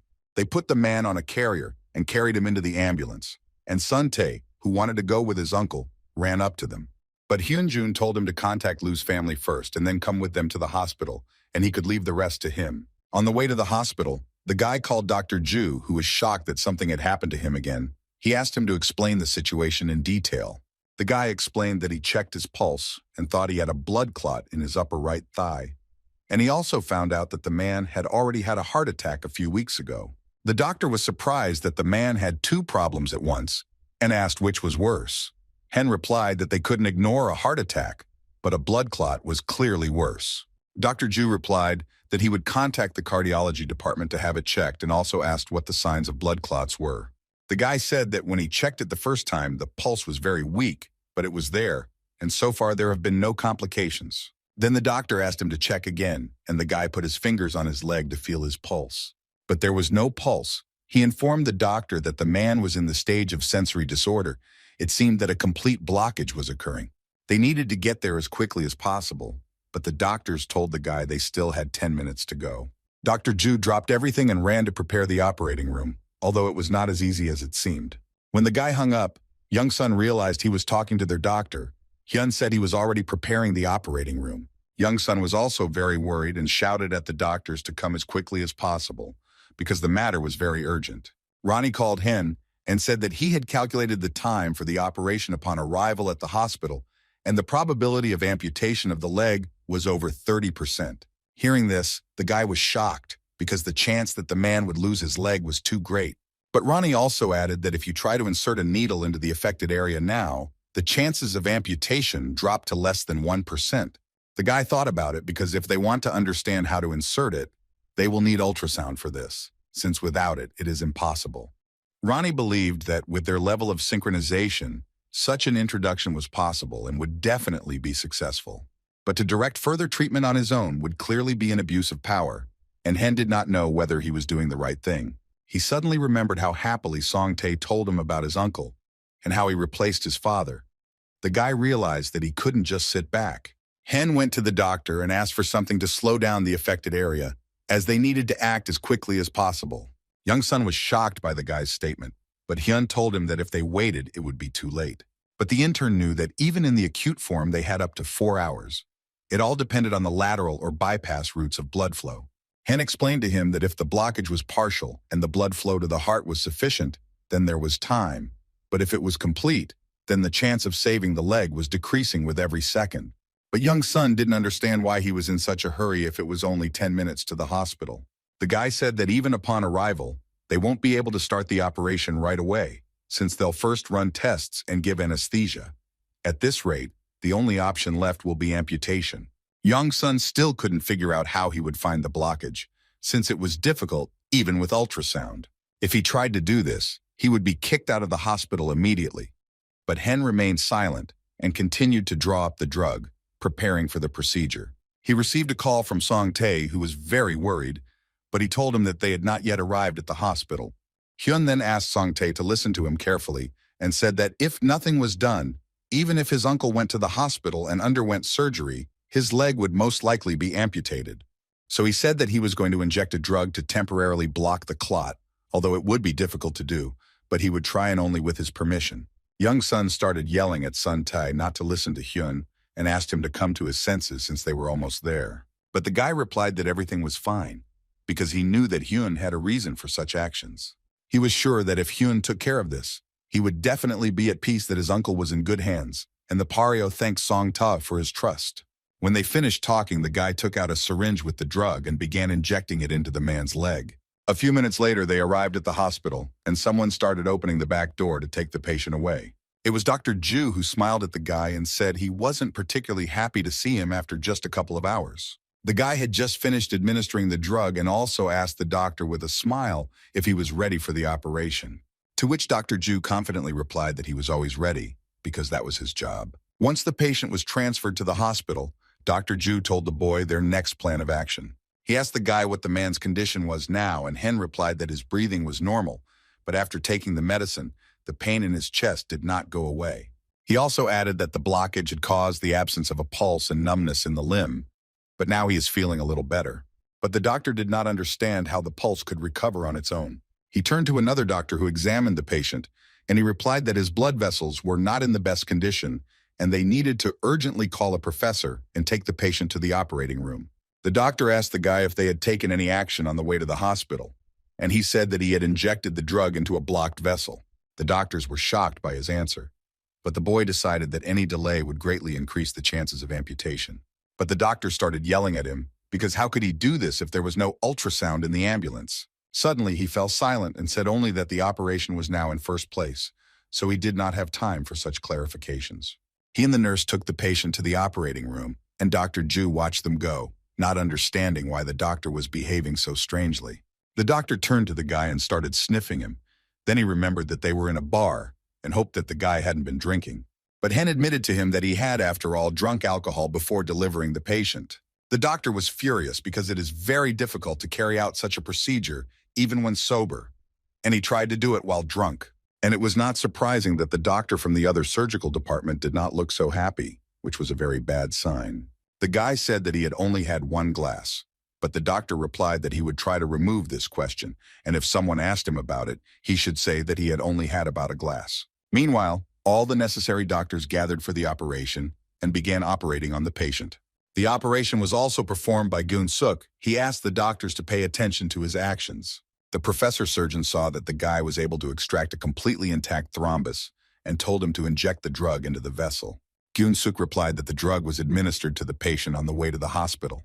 The professor was surprised who could have done this, and the guy said that according to rumors, it was done by a hospital worker who was at the scene of the incident and in the ambulance. Gyun Suk thought about how well that worker had done everything even without the ultrasound. Another surgeon said that the patient was very lucky because whoever did it did the right thing, and if it weren't for him, the man could have lost his leg. Hearing this, Gyun Suk was a little angry, as he could guess who could react so recklessly to such a situation. At the same time, Yeon's son sat under the operating room and couldn't understand how this could have happened. After all, as soon as he saw Uncle Song Tae lose consciousness, they immediately identified the cause and began to provide first aid.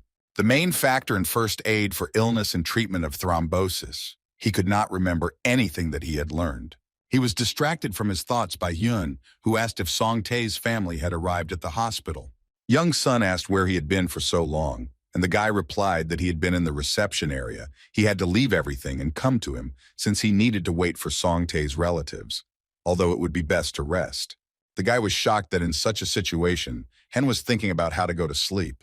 But Hyun Jun was sure that it was still a long time before the operation was over, and that they still wouldn't be able to do anything now. Young's son was amazed by Hyundale's calmness in this situation, and he thought that this was abnormal behavior. Hyun Jun didn't answer him and just sat down next to him, and they sat like that with their heads down until he asked with his thoughts. He told the guy that if he answered that he wasn't interrupting, it would be a lie, because in fact he was very worried about him. But first and foremost, they are doctors and should never empathize with patients. Hearing this, Yeon's son remembered his words said in the bar. He knew that if you became too attached to a patient, it would be very difficult to concentrate on treatment. Hyun Jun looked at the boy and remembered the boy he had also become attached to. After all, it was not so easy to accept this. He believed that it would be better for them to concentrate on themselves without regret, since the closer he got to the patient, the more he got to know him. It was as if he was creating a family connection and felt like a living person, not a robot doing his job. Then he understands that he must save this person at any cost. So in such moments, he was able to take desperate measures and act in cold blood because he needs to save his family.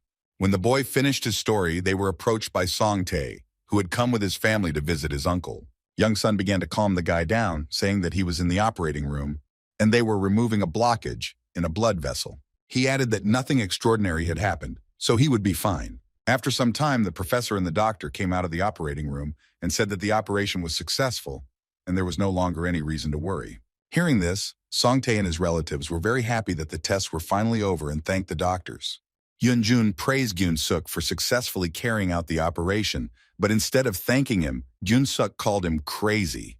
Ignoring this, the boy asked him what the patient's prognosis was. But Gyun-suk replied that now was not the time to worry about patients. He reminded him that he had carried out the therapy right in the ambulance without the necessary equipment and was amazed by his behavior. Turning to him, he started yelling at Hen for warning him to be careful, but Hen still didn't listen to him. He was sure that the deputy director would definitely hear about this situation, so he had better think about himself, because a disciplinary committee had been created. But Hyun told him that it didn't matter now, which shocked Geun-suk even more, because the most important thing for the guy was the condition of his friend's uncle. His answer really infuriated Gyun-suk, because the guy didn't change at all and continued to do as he pleased. He turned around to leave. Suddenly, he stopped and said that Hen had done everything correctly when he administered the drug, so he was sure that he would not have problems with the commission. When Gyun-suk finally left, Song-tae ran up to the guy and asked what happened, but Hen calmed him down and told him not to pay attention, since that guy was always like that. A few days later, the deputy director finally assembled a commission of 2 more professors who compiled a report on what had happened. Using this incident, the deputy believed that they had to discipline the other workers, because no one would forget what happened. This time, Hyun Jun's actions surpassed him. Professor Choi said that the boy began to act according to circumstances without permission, since the situation was very extreme. But he also added that if the guy had not administered the right drug, the patient could have lost his leg. The deputy replied that he was still an intern and first needed to get permission from the deputy head of the emergency department to perform the treatment. But Professor Yeon-soo continued to say that the guy did everything he could as a doctor, and if he had done as the deputy said in such a situation, the outcome would have been much worse. The deputy agreed with the doctor because the results were important to them, but the process itself was also important. Without an established rule, everything would get confused. He added that he heard about how Hyun Jun flew a patient without an ultrasound. The professor was stunned by what he heard. Vascular surgeon Chang Yun confirmed the words of his deputy because he too, when he heard about this case, was simply shocked. The deputy was glad that Dr. Chang Yun supported his point of view because it was a serious cause for concern, but suddenly he interrupted him and said that he did not consider the situation so terrible. He was simply amazed at how intern Hyun Jun was able to accurately puncture the exact affected area without an ultrasound. But the deputy felt that it could just be a coincidence, and that it was unlikely that Dr. Chang Yun would be interested in a simple intern. The patient has a good prognosis, thanks to him and other outstanding doctors like Gyun-suk. In any case, the deputy was sure that he could not ignore such a situation. Professor Choi approached him and said that despite everything, Hyun Jun was still an intern. He made a serious mistake, but the professor did not want the director to remove such talents, and Dr. Jung also supported him. The deputy thought for a moment because their opinion was very important to him, so he decided that he would give Hyun Jun a chance to do an internship at their hospital. But he didn't plan to end the meeting there, as he had heard that the boy was interested in surgery. He, as the director, could not allow him to undergo practical training in a department and specialty other than his own, which meant that he would not accept him into the surgical department. At first, Professor Choi didn't understand what the point was in giving the guy a chance if he wouldn't be accepted into surgery, but then he figured it out. If that happened, he would have to apologize to him, and he wasn't sure if he needed it. And on the other hand, his department wasn't related to surgery, so he and the deputy were unlikely to cross paths. Then his deputy interrupted him and asked if he wanted to admit the guy to his emergency department. But at the same time, he didn't think it was a good idea, since the emergency room was closely connected to other departments, and in his opinion, Hyun Jun wasn't suited for it. Hearing this, the professor was shocked, because the deputy himself proposed, but immediately refused his own offer, although the guy was ideal for them. The deputy took a piece of paper from his pocket and said that he knew that the guy had only seen 3 specialists in this department. Therefore, he concluded that Hyun Jun had very little experience in the internship, but the professor did not think so at all, because the guy was a jack of all trades. The professor said that all the medical staff in his department are top-notch, but due to cases like this, the rating could drop significantly. But the deputy responded that medicine does not stand still, and all medical personnel do not always receive praise from patients in return. The professor also added that he heard about Hyun Jun being sent to Yeonjong Hospital after completing his emergency room training, which left the deputy very surprised. Therefore, instead of such a reprimand, the professor suggested sending the boy to the Gyeongju branch for the remaining 3 months. He also said that next year, this branch will close and be bought by a local private company to make a medical college there. The director knew about this, since it was he who sold it due to lack of staff. That's why the professor wanted them to send Hyun Jun there for more intensive work, so he could alternate between the emergency room and surgery. The deputy suggested the professor to the main one and said that Dr. Choi wants Hyun Jun to take the exam in the specialty, including practical surgery, and Yeon-soo confirmed this. He thought about the possibility that instead of punishing the intern and thereby influencing society, he could simply send him to another hospital. And even more so, a guy like Hyun Jun would definitely cope because he was clearly superfluous here. After thinking about it for a while, the deputy agreed, but said that he had one condition. All the interns had to be notified of this. And doctors will use it as an example of discipline so that this does not happen again, because this is the best example of what will happen if something like this happens. He asked the other doctors if they had any objections or questions, but they in turn remained silent. When their meeting was over, the professor left the office and thought about how this was the best of all the options, and even if the guy didn't like this decision, he would have to accept it. He called Hen into his office and told him about the deputy's decision, to which he replied that he agreed. The guy's answer greatly surprised the professor because he didn't expect him to react so calmly to it. He asked again if the guy understood what all this meant, and he nodded his head confidently.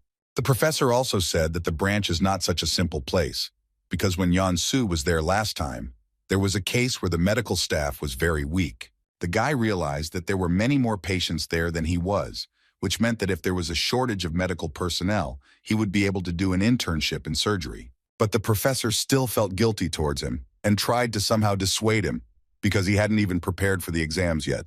Instead, Hyun Jun thanked the professor for his help and assistance. But he replied that he should thank Dr. Ju, not him, since it was he who asked the cardiologist not to talk about what happened. After all, if the director had found out about the alcohol, the guy would hardly have been able to get off so easily. Hen thought about the doctor and mentally thanked him for helping him so much. Once he passed all the necessary examinations with Dr. Choi, he immediately went to Gyeongju. While traveling on an express bus to another city, the guy kept thinking about his upcoming internship. Looking at the rapidly passing landscape, he realized that everything was happening so quickly that he could not keep up with time. He remembered meeting his friends in Songtae before leaving.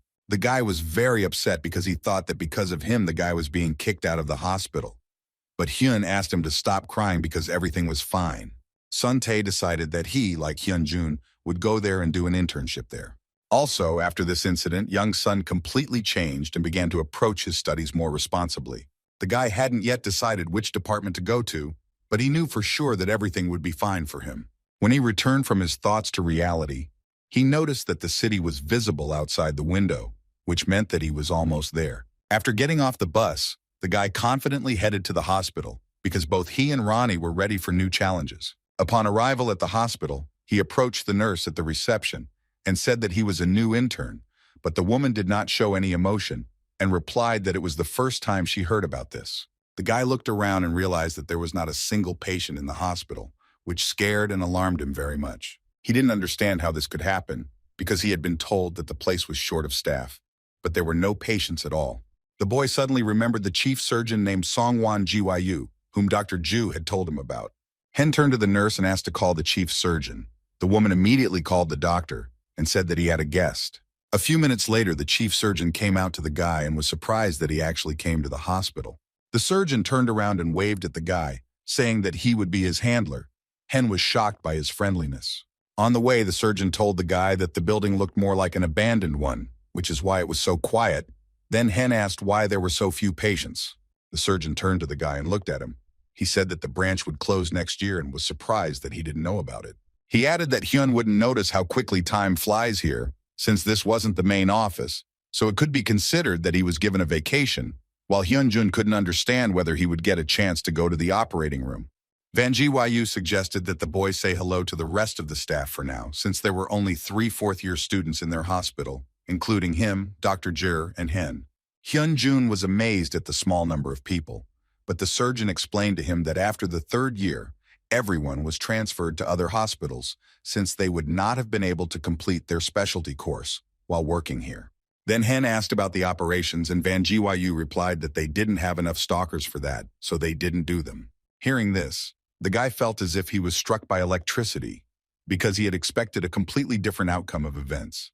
When they entered the office, Wang Jiwayu introduced the man sitting at the desk as the head of the surgical department, Myung-Jin Park. He also introduced the manager to the guy they had sent from Seoul for an internship, which surprised Jin Park.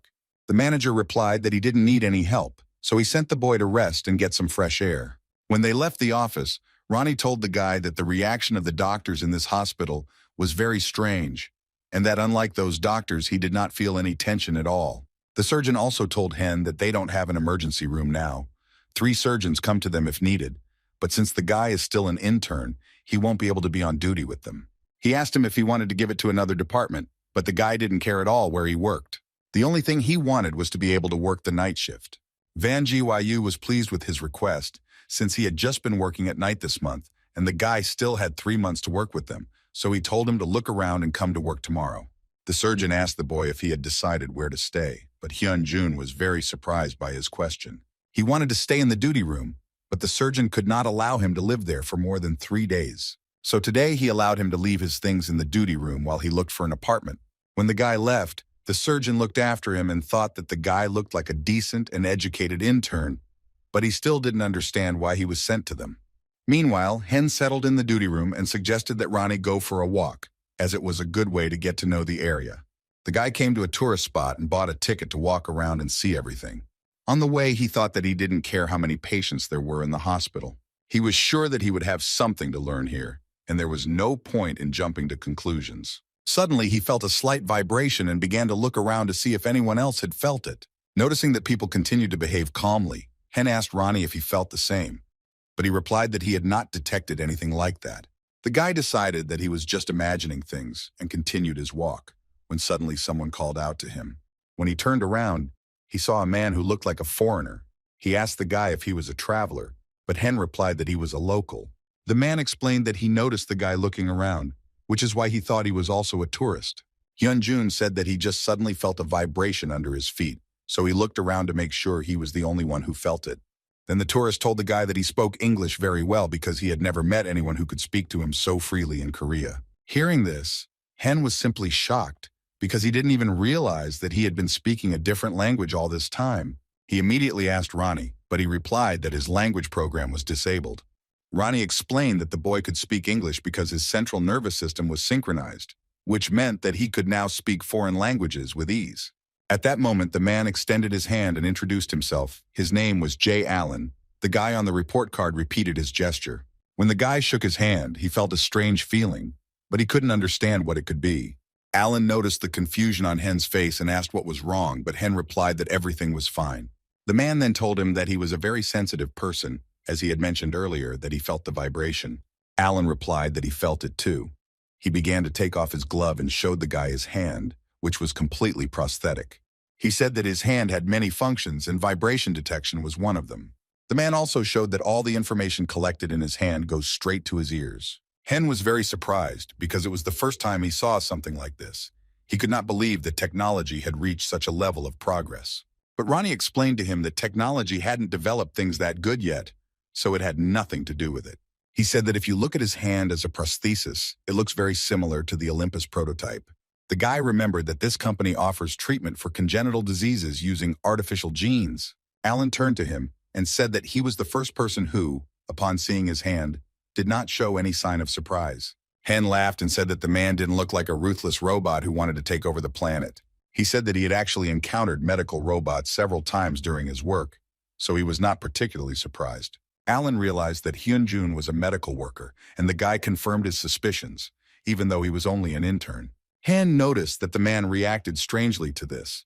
Most likely unpleasant memories associated with this came flooding back to him. He decided to change the subject and asked Allen why he decided to become a traveler. The man answered him that he comes to different countries to admire historical places and landscapes. When he has problems in life, he gets energy from places like these. But what upset him was that when people talked to him, they immediately began to avoid him because they did not know the language. While Hen listened to him, Ronnie repeated the same thing to him, that he needed data from the man's robotic prosthesis. But the guy understood and heard everything, so he asked him to stop repeating. He turned to the man and said that he, too, had a time when he was all alone and suggested that they take a walk together. This is how he unexpectedly met Mr. Allen. He was very pleased and interested in communicating with him. It even seemed to him that he looked at life in a completely different way. Since the man was intelligent in his knowledge of medicine, it seemed that he was also a medical professional and had a very radical point of view. He talked about technological processes and gave the example of a car factory, which now does not require very many people to assemble a car, but still requires human hands. And the reason is that it takes essence to make the right adjustments in creating something unusual.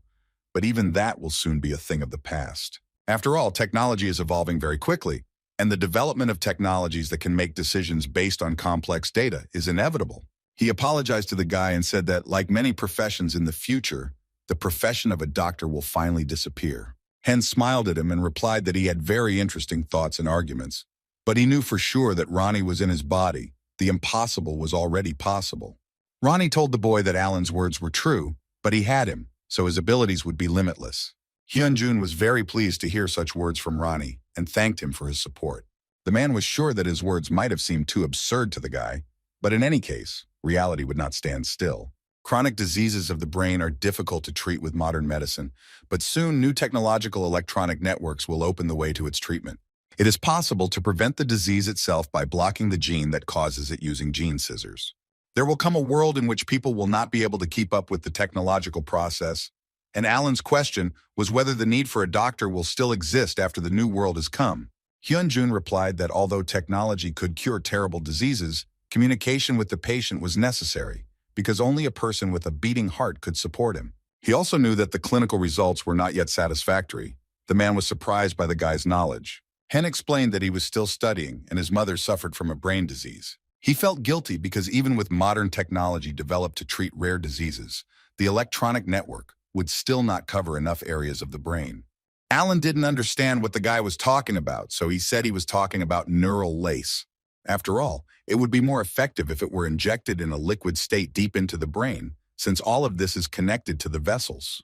Seeing the man's reaction to his words, Hen was a little scared, as it seemed to him that he was being too smart in front of him. Alan suddenly stopped and put his hands on the guy's shoulders, asking him to tell him more about it. Since such ideas could help him a lot, he wanted to hear more about his speculations and thoughts about liquid neural lace. The conversation with Mr. Allen, who suddenly became even more talkative, continued until the evening. They argued about what it would be like to introduce those same laces through the vessels of the brain's nervous system. Alan listened attentively to the guy all this time and was thinking about something of his own. When it got dark, the man apologized for keeping Hen so long, but the guy really enjoyed their time together. Alan admitted that he hadn't had such a productive conversation with anyone in a long time, and even learned a lot of new things. Hen smiled and replied that it was also pleasant and interesting for him to talk to him. The man gave him his number and said that he would be glad to see him again and discuss something. He waved goodbye to him and hoped that they would be able to meet before he left. When they parted, the man sat in the back seat of the car and couldn't wait to meet such a talented person in such a small Asian country again. The driver approached him and asked where to take him. Alan told him that he first wanted to go to the hotel. The driver turned to the man and called him president, asking about the meeting that would take place tomorrow. Alan replied that he would not go to her, but the driver did not understand why he suddenly changed his mind. He was sure that nothing more important could happen than his meeting with Hyun Jun. When the guy returned to the hospital, Ronnie told him that Alan, although a talkative person, presented quite a lot of interesting data and thoughts, and the guy agreed with him. Hyun Jun turned his attention to the bed and saw that there was a note on the pillow. When he picked it up to read it, he saw a woman named Song Lim looking for him, and he tried to remember who she was. Remembering her, he immediately called her, and the woman invited him to meet immediately. When the guy came to her, he saw that she was just outside. And entering the yard, he immediately greeted her. Song Lim was very happy to see the boy and asked him not to be shy. She said that after her son was admitted to the hospital, she did not know how to thank him for his help. But then she heard rumors that he was transferred here. Hyun Jun looked around and was surprised by her beautiful house. The woman replied that he could stay with her as long as he wanted. Sun Lim's son approached the boy, and she reminded him that he should first greet the guest and then play, and the boy immediately bowed to Hyun. The guy squatted down to the boy and stroked his head. The woman said that this was her first son. She also pointed to a girl who was sitting nearby at a table. It was her middle daughter. Hyun Jun waved to the girl and also noticed that the woman was expecting another child. She laughed because her condition was difficult to hide. She invited him into the house and told him to make himself at home. Her husband was also due home from work soon. At that moment, her son and daughter approached the guy, and they started playing with him with a toy sword, and Hen skillfully defended himself. Song Lim asked the children to calm down a bit and allow their guests to rest a bit and have dinner. Ronnie noticed that the child's stamina was at its best because Hen was completely worn out, and the boy did not get tired at all from playing. When the woman set the table, the guy was surprised at how much she had prepared. During this time, her husband had just returned. The man began to say that his wife had said so many good things about him that he himself wanted to get to know him faster. He was so interested in where the guy decided to stop because it was already quite late. Hen replied that he would remain in the hospital for now and that he would start looking for a place to live from tomorrow. Song Lim suddenly cried out that the guy was very lucky and he could stay with them, since there were very few tourists now and their rooms were empty anyway. Besides, her children really liked him and enjoyed playing with him, and the guy looked at them with apprehension. Hyun Jun agreed to her proposal and said that he would pay the full cost of the stay, but Song Lim still decided to give him a discount. When they finished dinner, the guy lay down on the floor and ate the fruits that Song Lim had given him.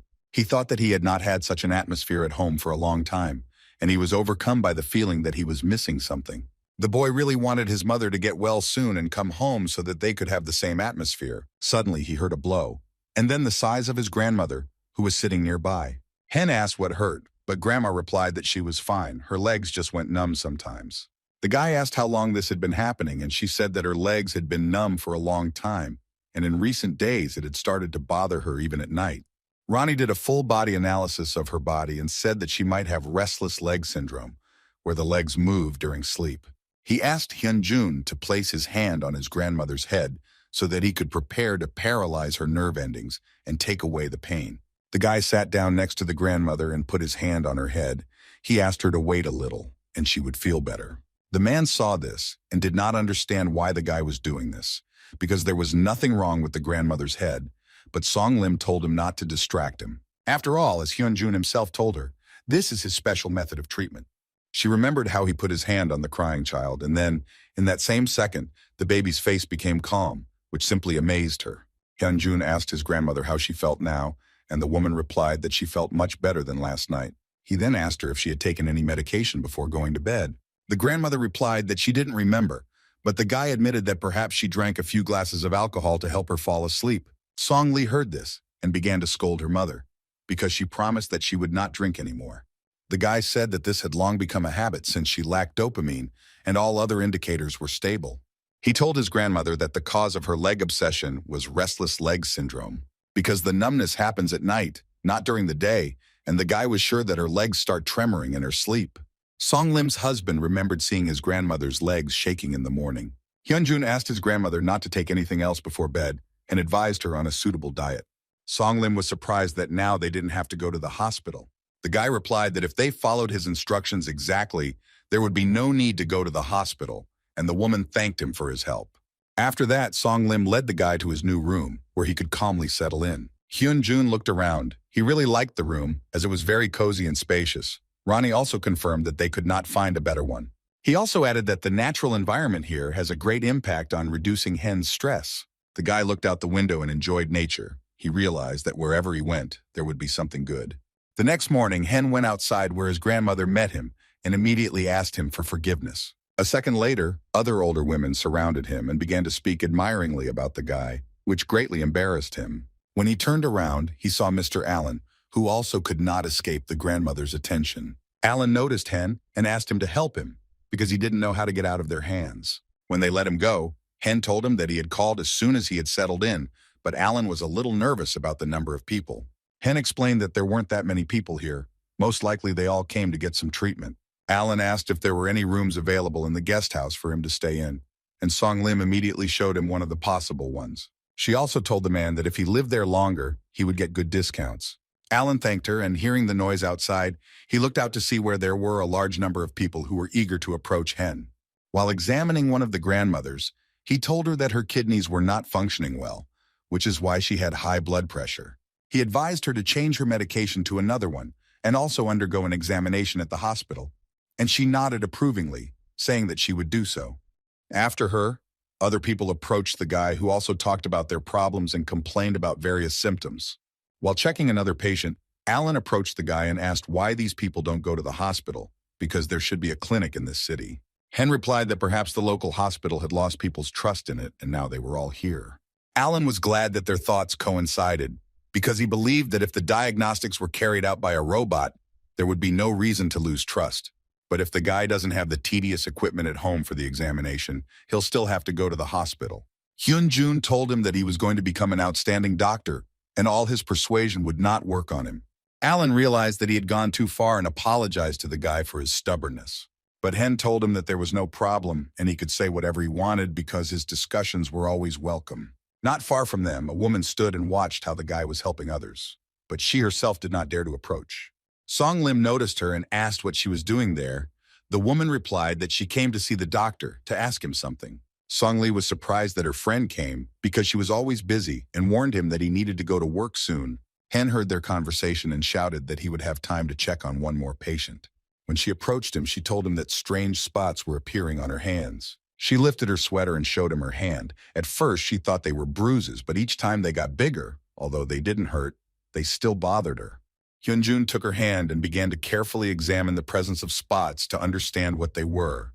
Ronnie began to analyze the spots, and Hen had already admitted that they were very similar to symptoms of skin cancer, and he was right. The guy noticed that the size of the spots was large, but judging by their location, it was possible that the immune system was affected. Ronnie said that once cancer cells attack the immune system, the death rate within 5 years is high. And to know the exact result, you need to visit the hospital. Hyun Jun immediately told the woman that she urgently needed to go to the hospital, but she was surprised because the spots did not cause her any discomfort at all. But the guy replied that if she felt well, she still needed to go to the hospital.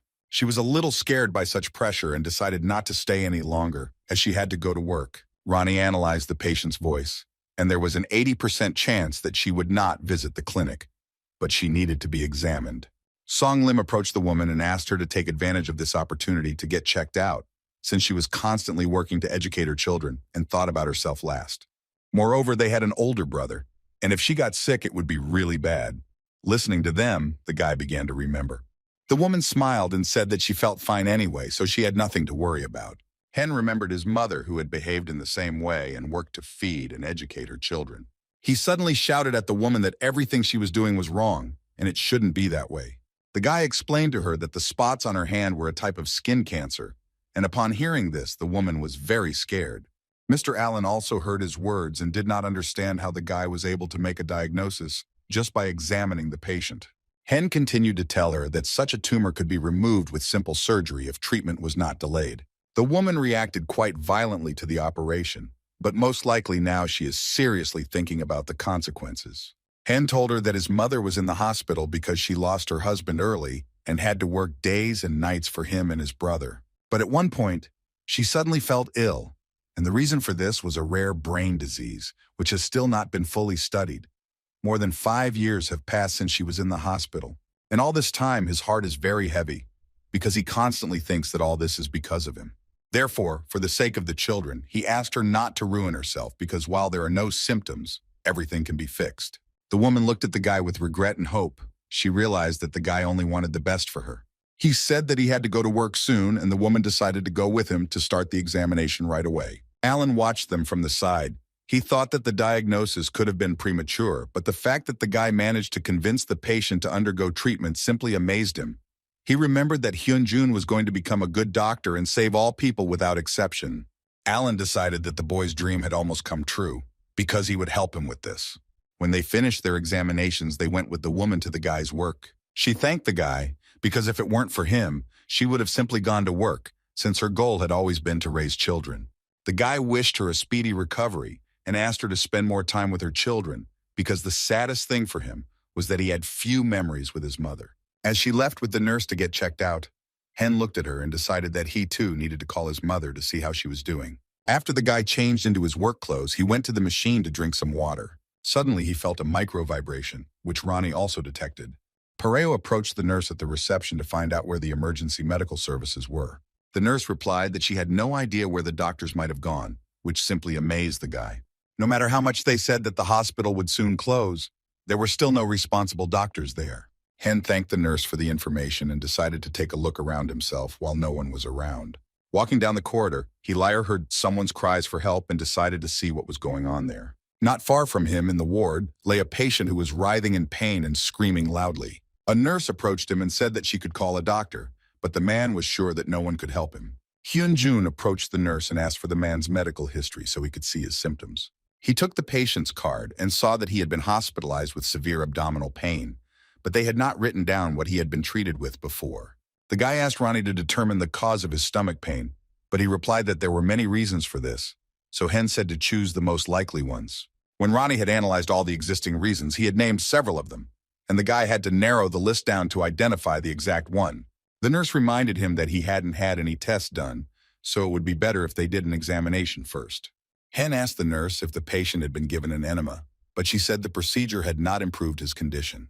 Then the guy suggested that she do the same procedure again to check. The nurse began to doubt, as she was told that if they could not identify the cause, the patient should be sent to the city hospital.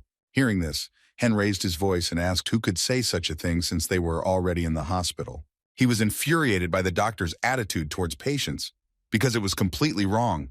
The nurse got scared and immediately apologized for her words. When the man heard that they would give him kisses and an enema again, he was perplexed, since they had already given him one, and the pain only got worse. Hyun Jun convinced him that they needed to try again, and if it didn't work, he would find another treatment. After the procedure, the patient returned to the ward and said that he could not endure such torture any longer. Judging by his condition, the guy realized that this procedure had not changed anything at all. He then asked the patient to lie down on the couch again and said that he would perform the procedure himself. He convinced the man that this method was very effective, so he shouldn't worry. While he was performing the procedure, a nurse was watching him and was a little shocked.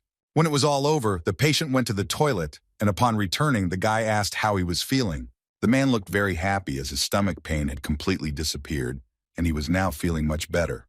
Hyun Jun advised him to not take any laxatives in the future, and also advised him to avoid certain foods to prevent the pain from occurring. The nurse stood nearby and was very surprised that the guy was able to perform the procedure himself. Hen noticed her and went up to her to apologize as he didn't mean to yell at her, but the girl just smiled and said that she understood everything. She was glad that the guy had carried out the procedure successfully. A few hours later, after returning to work, several more patients arrived in the emergency room. The man ran into the hospital and started screaming for help because he had some kind of hearing problems. Hen shone a flashlight into his ear and pulled out an insect. He warned the patient that if this happened again, he just needed to shine a bright light into the ear, and the insect would come out on its own. Another woman came because her baby had been burned by hot water, and Hen instructed the nurse to prepare the necessary dressings. Not far from them, an old woman was sitting on a bench and waiting for her turn. She watched the guy and called the nurse. The grandmother pointed her finger at him and said that she wanted to get treatment from this particular doctor. But the nurse explained that the guy was just an intern. But the woman was unwavering because she saw how well he did his job, which meant he could help her too. The nurse approached the guy and asked him to examine the grandmother. He took her medical history to understand what she had come for previously. Hyun Jun read that the grandmother came to the hospital because of wrist pain, although she usually comes for diabetes medication on a regular basis.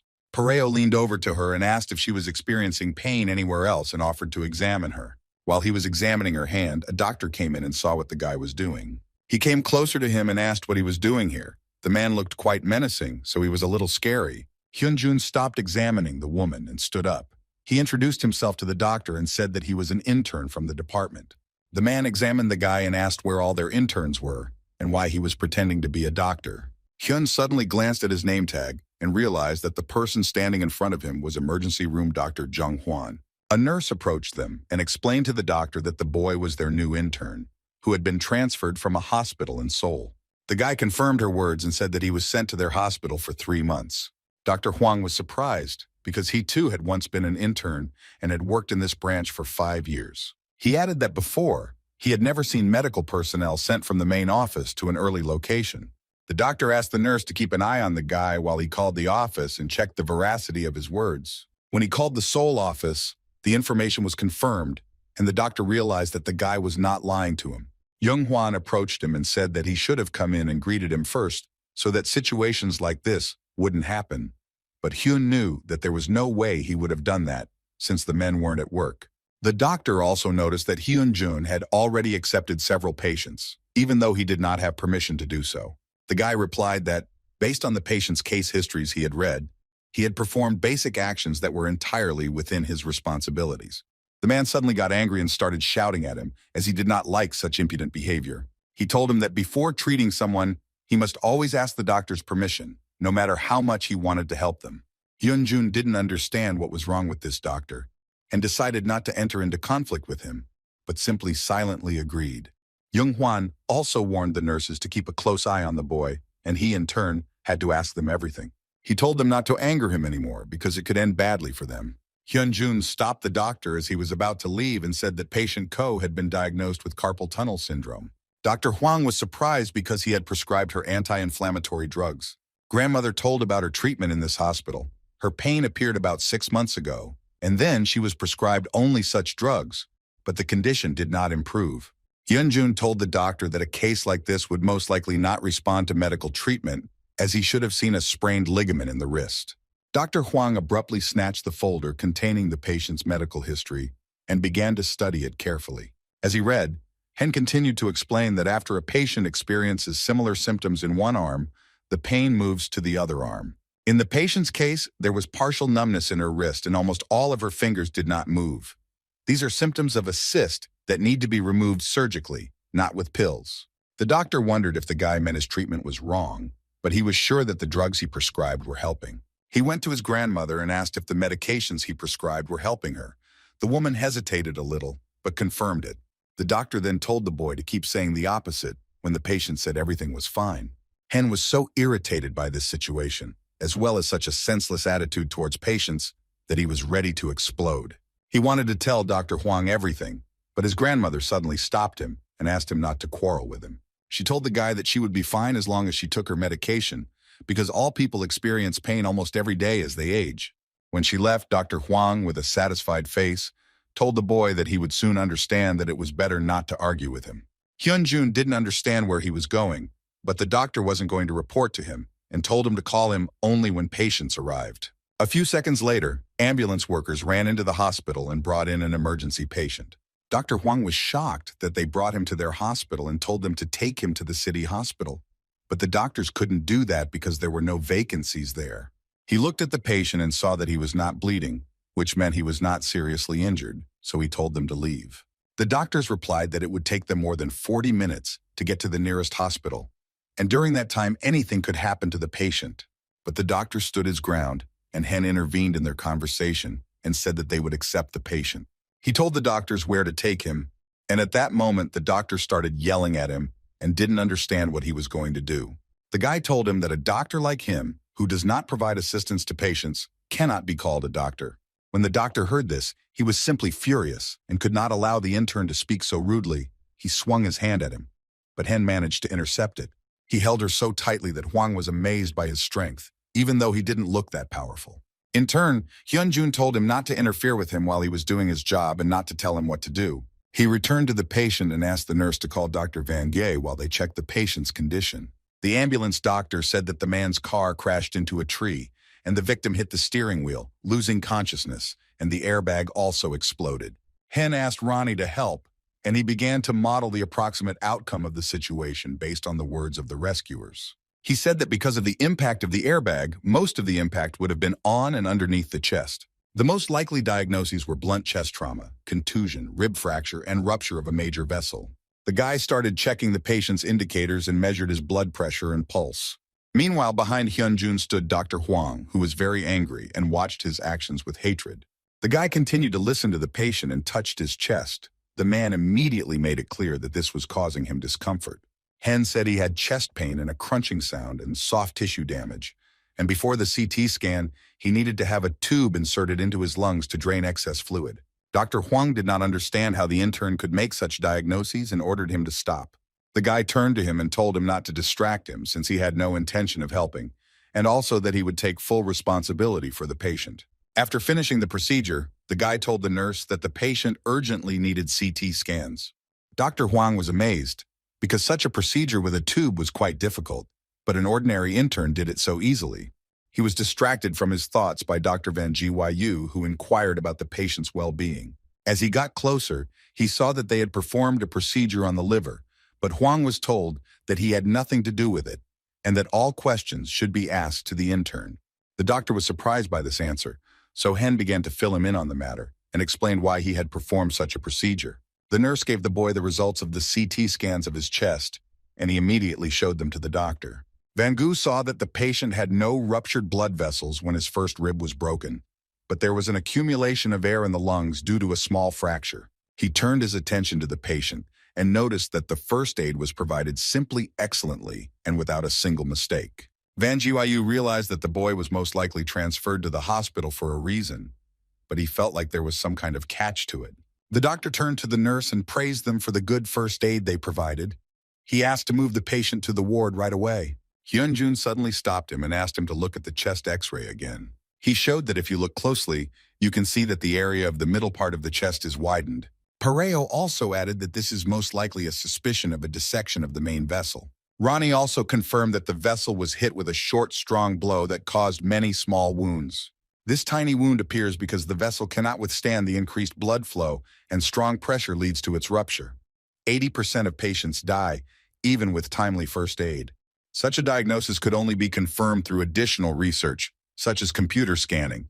Dr. Van Jiyu told the boy that he understood all his worries and concerns, but he should only worry when the dilation reaches more than 10 centimeters, so now the probability of rupture is very small.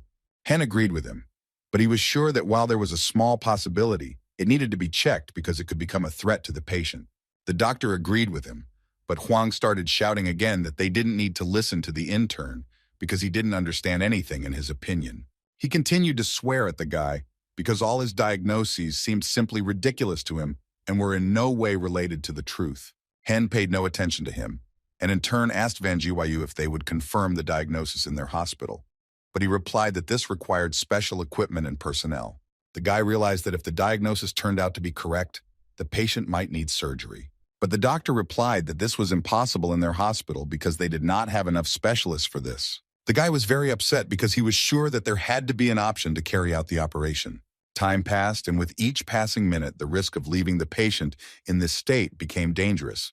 So he began to think about what to do. After thinking it over for a while, he came up with only one solution and told the doctor that they should transfer the patient to another hospital where the operation could be performed. Hearing this, Dr. Huang was furious because just now the guy said the exact opposite. But the guy didn't care about his reaction because now he was only concerned about how to find a way to help the patient. He suddenly remembered Gon-suk's words, who told him that he was acting recklessly, and even if he became a specialist, he would hardly be able to cope with the heavy burden. Hyun Jun finished writing down the notes on the patient's examination and in front of the emergency doctors, who quickly took him away and took him to another hospital. The boy watched them drive away, and behind him, Dr. Wang Jiyu tried to calm Huan down as he was still swearing at Hyun. Returning to work, he was approached by senior nurse Song Lee, who reminded the guy that they had seen him on his first day at work. They began to talk carefree, and the woman told him that she had been working in this hospital for 20 years. Sun Lee also asked how his workday went today. The guy replied that he was very disappointed because he was sent here because there was a shortage of medical personnel, but there were even fewer patients here. He didn't understand why the workers at this hospital weren't eager to save people and acted as if they didn't care. Sun Lee reminded the boy that the hospital would be closed next year, so he asked if the staff who were currently here would stay. She replied that only the building, equipment, nurses, and administrative staff would be sold. Therefore, doctors will have to compete with each other to continue working here. But Hyun Jun thought that if a person worked hard, it should mean that he would be hired. Sun Lee said that according to the staff, all employers have already been appointed, mainly local doctors, without out-of-towners. Therefore, the doctors working now will leave this building. Moreover, the young staff that worked here before have already left for more promising cities. And those who have been working in this hospital for a long time are thinking about finding a job closer to home or retiring. The guy thought about her words. He understood that this was all happening because of their politics, and if this was the case, then nothing could be done. Sun Lee added that they hadn't received patients like today for a long time, as they were usually transferred to the city hospital, so it was always so quiet.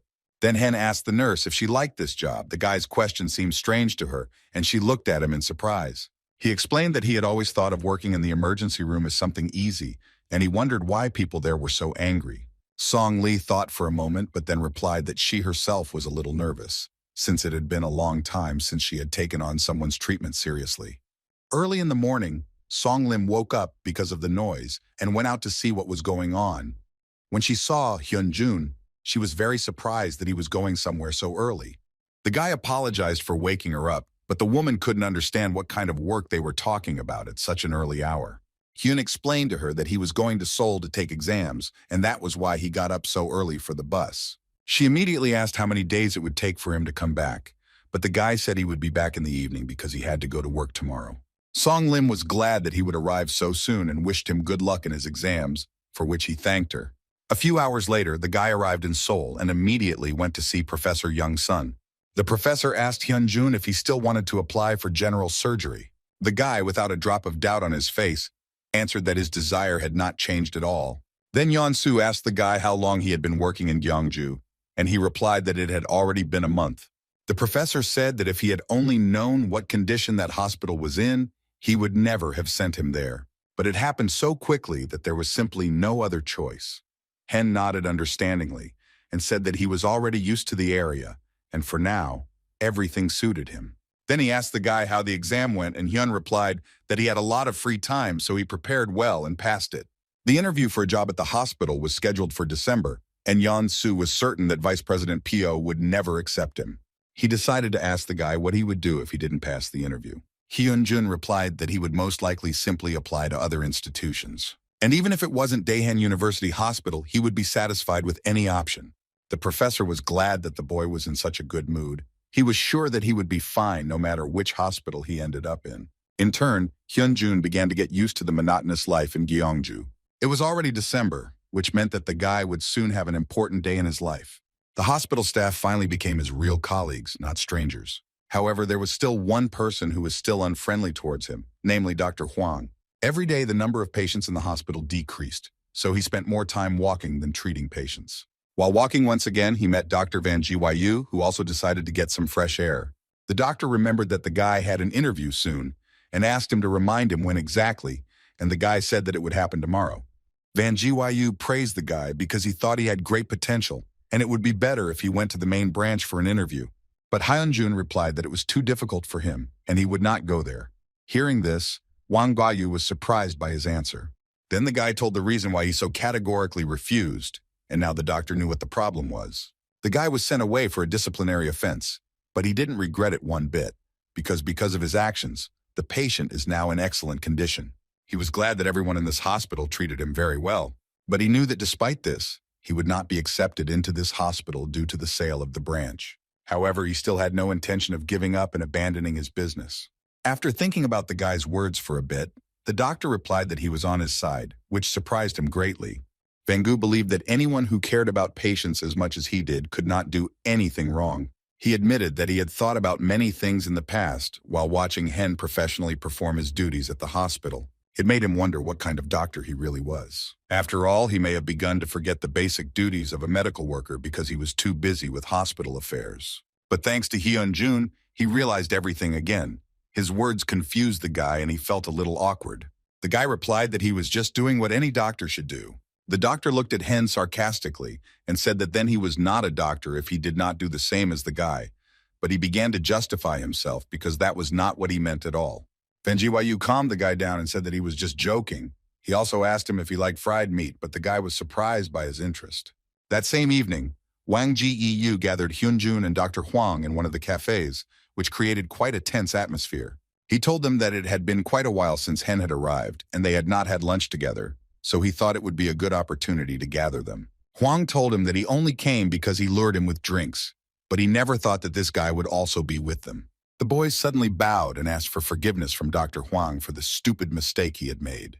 The man was pleasantly surprised and replied that it had been quite a while since that time, so he had forgotten almost everything. Van Gyu intervened in their conversation and said that such conflicts happen often, but they definitely have to overcome all difficulties and learn from their mistakes. He invited them to have a drink together and told the guy to stay with them, after which they all clinked their drinks. After they had finished drinking, Dr. Hwang turned to the guy and said that he was a very capable employee. But in the case of the operation, he was wondering what he was going to do. He added that he had nothing against it, but in their situation, it would be easier to send the patient straight to another hospital, since there was very little to do in theirs. So he advised the guy not to strain himself trying to help the patient, especially since truly sick people don't even come into their hospital. The guy was shocked by what he heard and answered Zvan that most likely there are not real doctors who see patients. Hwang started to get angry because the guy apologized to him because he gave him some advice, but now he's talking nonsense again. Hyun Jun responded that he apologized for his thoughtless actions in an emergency situation, and not because he thought he was right. After all, he couldn't stop treating patients just because the hospital didn't have enough equipment. Before he could finish speaking, he saw Hwang slam a bottle down on the table. Dr. Hwang realized that the guy was talking about him. He began to get very angry, and Hyun Jun did not hide it. The guy also added that as a doctor, Dr. Hwang was useless, which simply left the man dumbfounded. Dr. Van Gyu started yelling at the guy and asking him not to provoke him because it would not end well. At that very moment, Hwang turned around and left the establishment, and Hyun simply watched him go. Only Wang Gyu was worried about this whole situation because he wanted the best. The next morning, Dr. Hwang went outside to smoke and think about everything that had happened. Hyun Jun's words about wanting to be a real doctor kept running through his head. He couldn't understand how the guy could make a diagnosis just by examining a patient. This made him very angry, as if Hyun was bragging about being the best because Dr. Hwang thought he was too self-confident. When he walked back into the ward, he greeted the receptionist who couldn't understand why he had come to work so early. On the way to his office, he noticed the elderly woman who had come to see him last time. He asked her why she had come, since the prescribed medications were not supposed to run out yet. The grandmother replied that in fact she still felt pain in her arms, and her words shocked the doctor. He then told her to follow him for a more thorough check of her condition. A few hours later, Hyun Jun came to work, and the nurse was very happy to see him. He noticed that there was not a single patient in the waiting room, which upset him a little. Suddenly, Dr. Hwang appeared behind him, calling out to him and trying to stop him. Hen was a little scared because he didn't know how to react, but the doctor just poked him with a folder. When Pareo picked up the report, Dr. Hwang explained to him that these were the results of a procedure that involved testing hand motor skills. These were the results of the old woman that the guy had made a fuss about last time. Hwang also added that his diagnosis was correct. When the doctor left, the same grandmother, accompanied by a nurse, approached the boy and said that she wanted to ask him something. She said the doctor advised her to have surgery on her hand to avoid worsening her condition. Hen told her that since long-term drug treatment had not yielded any results, he also believed that surgery was needed. The grandmother agreed and said that now she would definitely sign up for the operation, while thanking the guy for his help. Hen warned her that if she decided to do it, she would need to collect all the documents and take the necessary tests. The nurse said that she would make sure of this.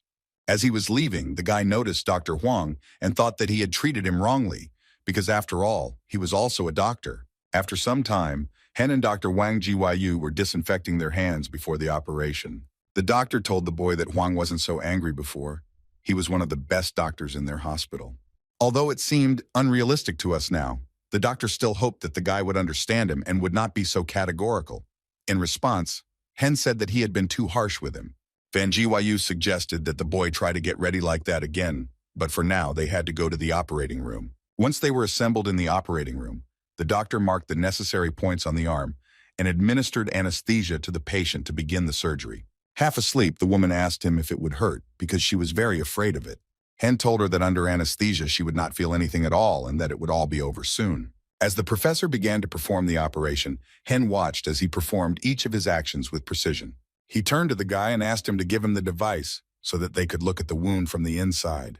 Hyun Jun helped him to make it easier to examine everything. The image flowed onto the screen, and they could calmly identify the cause of the pain.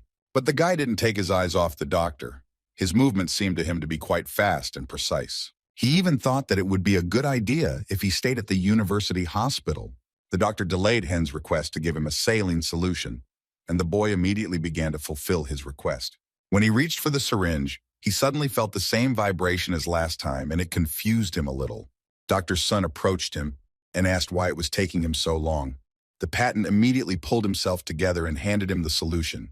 He realized that no one else felt this vibration except him. Meanwhile, the professor was ready to finish the operation after washing the wound. Suddenly, Ronnie turned to him and warned that an earthquake of at least 6 points was expected soon, and the guy became very tense. He felt the vibrations getting louder, which only meant that they needed to finish the operation as soon as possible. Hyun Jun approached the professor and told him that they needed to speed up.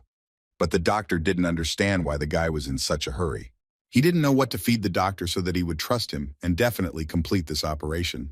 Suddenly, the professor handed the guy a needle and asked if he wanted to try stitching the patient himself. He saw that the guy was working very hard, which meant he also wanted to find the seams, so he was all for it. Hen agreed to his proposal and took the place of the professor, who asked the boy not to be too nervous. But Hen was only thinking about how he needed to finish this as quickly as possible. Ronnie began to warn the boy that in 20 seconds there would be a strong earthquake wave, which was getting closer with each passing minute. Hen tried to stitch the wound faster, and Ronnie continued to notify about the minimum amount of time. The professor followed the guy and was amazed at how quickly he stitched up the wound. It was simply incredible. Meanwhile, the seconds were getting fewer and fewer, and the guy was doing everything he could, even though he was very worried about it. When the time was up, everyone felt strong jolts. The professor did not understand what it could be connected with, and Hen continued to put in stitches. The nurse and the professor saw how the ceiling began to crack, and the surrounding area began to shake violently, destroying everything in its path. The guy still had a few stitches left to complete the surgery as everything collapsed and fell from the ceiling to the floor, putting everyone in danger. Suddenly, the lights went out in the hospital, which really scared the doctor. He started calling everyone to make sure they were okay, because it was pitch dark all around. At the same time, Ronnie activated Hyun Jun's infrared mode, which allowed him to see and continue to stitch up the wound.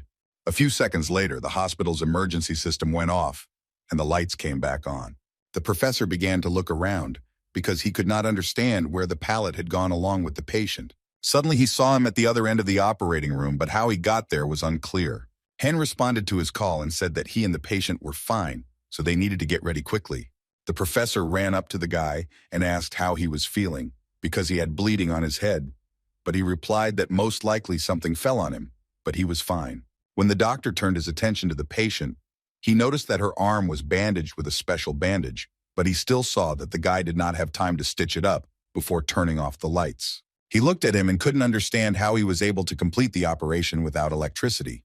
The doctor asked Hyun Jun if he had ever performed such operations. The guy remembered that he had performed similar operations with Ronnie, but it was all virtual. He decided not to lie to the doctor and said that he had been to similar operations several times. She interrupted the nurses and said that now was not the time for talking, because they needed to move the patient to a safe place first. The guy quickly wanted to go to his grandmother and told the professor to go first, while he would take the patient, who had already come to her senses. The professor agreed and said that they would check the patients in the other wards for now and asked the guy to be careful. The guy picked up his grandmother in his arms and started to carry her out. Ronnie warned him that weak earthquake waves were expected in a few minutes, and the guy needed to leave quickly. When he brought it to his right hand, he put it down on the floor and said that they had better go along it themselves for greater safety. But suddenly he heard a noise above. A guard who was checking the wards on the upper floors came down to him and asked why he hadn't come down yet. The guy explained that they had just finished the operation and asked if there were still people up there. The man replied that he had checked everything and there was definitely no one there. But at that moment, the guy heard a scream from above. He ran upstairs and told the guard that he heard someone's voice and asked him to take his grandmother to the first floor. The man froze for a moment because he didn't understand what the guy could hear if it was quiet. At the same time, all the patients from the hospital gathered on the first floor to wait out the earthquake. Dr. Huang began to reread them and could not understand why one was missing, since all the patients were downstairs. He asked the guard again if he had really inspected everything, but he confidently replied that he had inspected all the beds. The guard suddenly remembered that the young guy had gone to check the wards again. Perhaps he would find someone else. At first, Dr. Huang didn't understand who they were talking about, but then he guessed that this guy was most likely Hyun Jun. A few seconds later, the guard shouted and pointed at the guy. When the doctor turned around, he saw Hen, who was carrying the patient on his back. The doctor immediately rushed to help the guy, because it was clearly hard for him to carry the man on his back. Hen said that he found the patient on the floor, and most likely he had a bruise and a hematoma on his head. The doctor replied that he would immediately take him for a checkup. He also told the boy to go and treat his wound, because if a doctor is wounded, he is also a patient. It was impossible to continue working in such a state, and upon hearing this, the guy was a little surprised that the doctor took care of him. A security guard approached the guy and thanked him, because if it weren't for him, the man would have made a huge mistake. Hyun Jun also thanked him, saying that thanks to him, all the other patients are safe. The security guard decided to go see what the bus stop was like outside, and the guy asked him to be careful. Hen sat down on the floor to rest a bit. Ronnie informed him that there weren't going to be any strong vibrations yet, so he could relax a bit. The guy thanked him for his help, because if it weren't for him, he would never have been able to find the patient who fell out of bed. Suddenly his phone rang. When he took it out, he saw that an unfamiliar number was calling him, and he could not understand who it could be. When he picked up the phone, he heard the worried voice of Jana, who introduced herself as Hyun Jun. She told the guy that the owner of the house, Song Lim, had lost consciousness, and her words made the guy very worried. The woman explained that Song Lim had been having severe stomach pain since the earthquake. They had called an ambulance, but they had no available vehicles, and now they didn't know what to do. The guy said that if she had a stomachache, they needed to see if she had any blood or possibly water. Hyun Jun looked at the woman and screamed as she just happened to have the water the guy was talking about. Hyun Jun realized that he needed to go to them urgently. He also asked what blood type the woman had. Hyun Jun named her group and the boys told them not to worry as he would try to come as soon as possible. When he hung up, he immediately ran to Dr. Van Gu and asked if the hospital had any neonatal resuscitation kits. He explained that his mistress was pregnant and urgently needed her help as she was feeling very unwell. Hearing this, the doctor was a little panicked because the road was so bad that the ambulance would hardly get there. But the boy convinced the doctor that he didn't need an ambulance because he was going to go there alone. His words shocked Van Gyu. Still, the doctor pulled himself together and told Hen that he would give him everything he needed, but for now he needed to change his clothes and completely disinfect himself. When he finished, the doctor brought him a bag with everything he needed and shook his hand. The guy was very grateful and confidently replied that he would return as soon as he did everything. He quickly ran to the exit, and the doctor looked after him and realized that it was dangerous to trust such work to an intern. But Hen was not just an intern, but a truly worthy specialist. The guy, meanwhile, ran and did not stop because he had almost arrived at the right place. On the horizon, he could see a hill, behind which was the house he needed. But suddenly, he stopped and saw that the road was completely destroyed, and now he could not pass. He was sweating all over. Looking at this destruction, he realized that the earthquake was quite strong, but now he didn't know what to do. The house was behind a hill, and there was no other choice but to cross the chain-link wall to get there as quickly as possible. When he climbed over, he felt that the ground was quite soft after the vibrations. Ronnie warned the boy that his feet would soon start to sink into the ground and he should prepare for landslides. A few seconds later, that's exactly what happened. The ground beneath his feet began to move and suck in everything in its path. The guy started moving quickly to avoid this, trying to find a place where he could wait. Having run a little further, he stood behind a tree and began to look around to understand where he should go. Unexpectedly, passing by another tree, it suddenly began to fall right on the guy, but he managed to cover himself and the entire blow went to his hand. Ronnie warned him that he had an injury to his arm, but he didn't have time for that now, as his priority was the mother and the child who needed to be saved. Meanwhile, Song Lim was screaming loudly from stomach pain, and Hyun Jun was trying to calm her down, although she was very worried herself. Suddenly, Hyun Jun ran into their room and started asking where Song Lim was. Hyun Jun showed the woman sitting on the couch, and the guy saw that she looked very bad. He approached her and said that first he needed to touch her belly to understand the condition of the baby. Hen removed the bag and asked the woman to breathe deeply while he checked her. When he touched her belly with Ronnie's help, he realized that the woman was having premature labor problems. He looked at Hyun Jun, who was holding a towel covered in blood, and now it was clear where so much of it was coming from.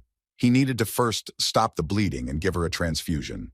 Without thinking twice, the guy inserted the needle and set up the blood transfusion, which he asked her husband to hold. After that, he took the device to listen to the baby's heartbeat, which was just normal, which could not but please. When he removed the listening device, Song Lim's husband began to ask him about the baby's condition, as he was very worried. The guy replied that their baby was fine, but they would have to give birth to him right now. Hearing this, the man panicked, because giving birth at home was very dangerous. Hen knew that if there was a hospital, she would get help quickly, since any delay could harm the fetus, but he was not sure that he could deliver the baby himself. He remembered the day when Hyun Jun was in critical condition, and the guy couldn't help him in any way. Now he decided that he wouldn't hesitate. There was no other option but to deliver the baby, so he asked Hyun Jun to prepare some scorched water and clean towels. He also asked his father to place the woman in labor on a wide and level place. The man immediately began to follow his instructions, while the boy prepared the necessary instruments. He took a clean towel and covered her, telling her to breathe slowly and promising that he would do everything as quickly as possible. When Hyun Jun brought him everything he needed, he asked her to call the hospital and asked them to send an emergency helicopter, since the newborn would need to be taken to the hospital urgently. The woman went to fulfill his request and the guy started the ultrasound and warned Song Lim about it. While checking the abdomen, he noticed that the baby's heart rate had begun to slow down, but the bleeding was so heavy that there was no way he could use a labor stimulator. He was thinking about what to do because his task was to save the child, and he would do everything to ensure that the baby was born. The guy asked Song Lim not to be nervous and put his hand on her head to check something. Ronnie told the guy that he could release a component into her body to induce labor.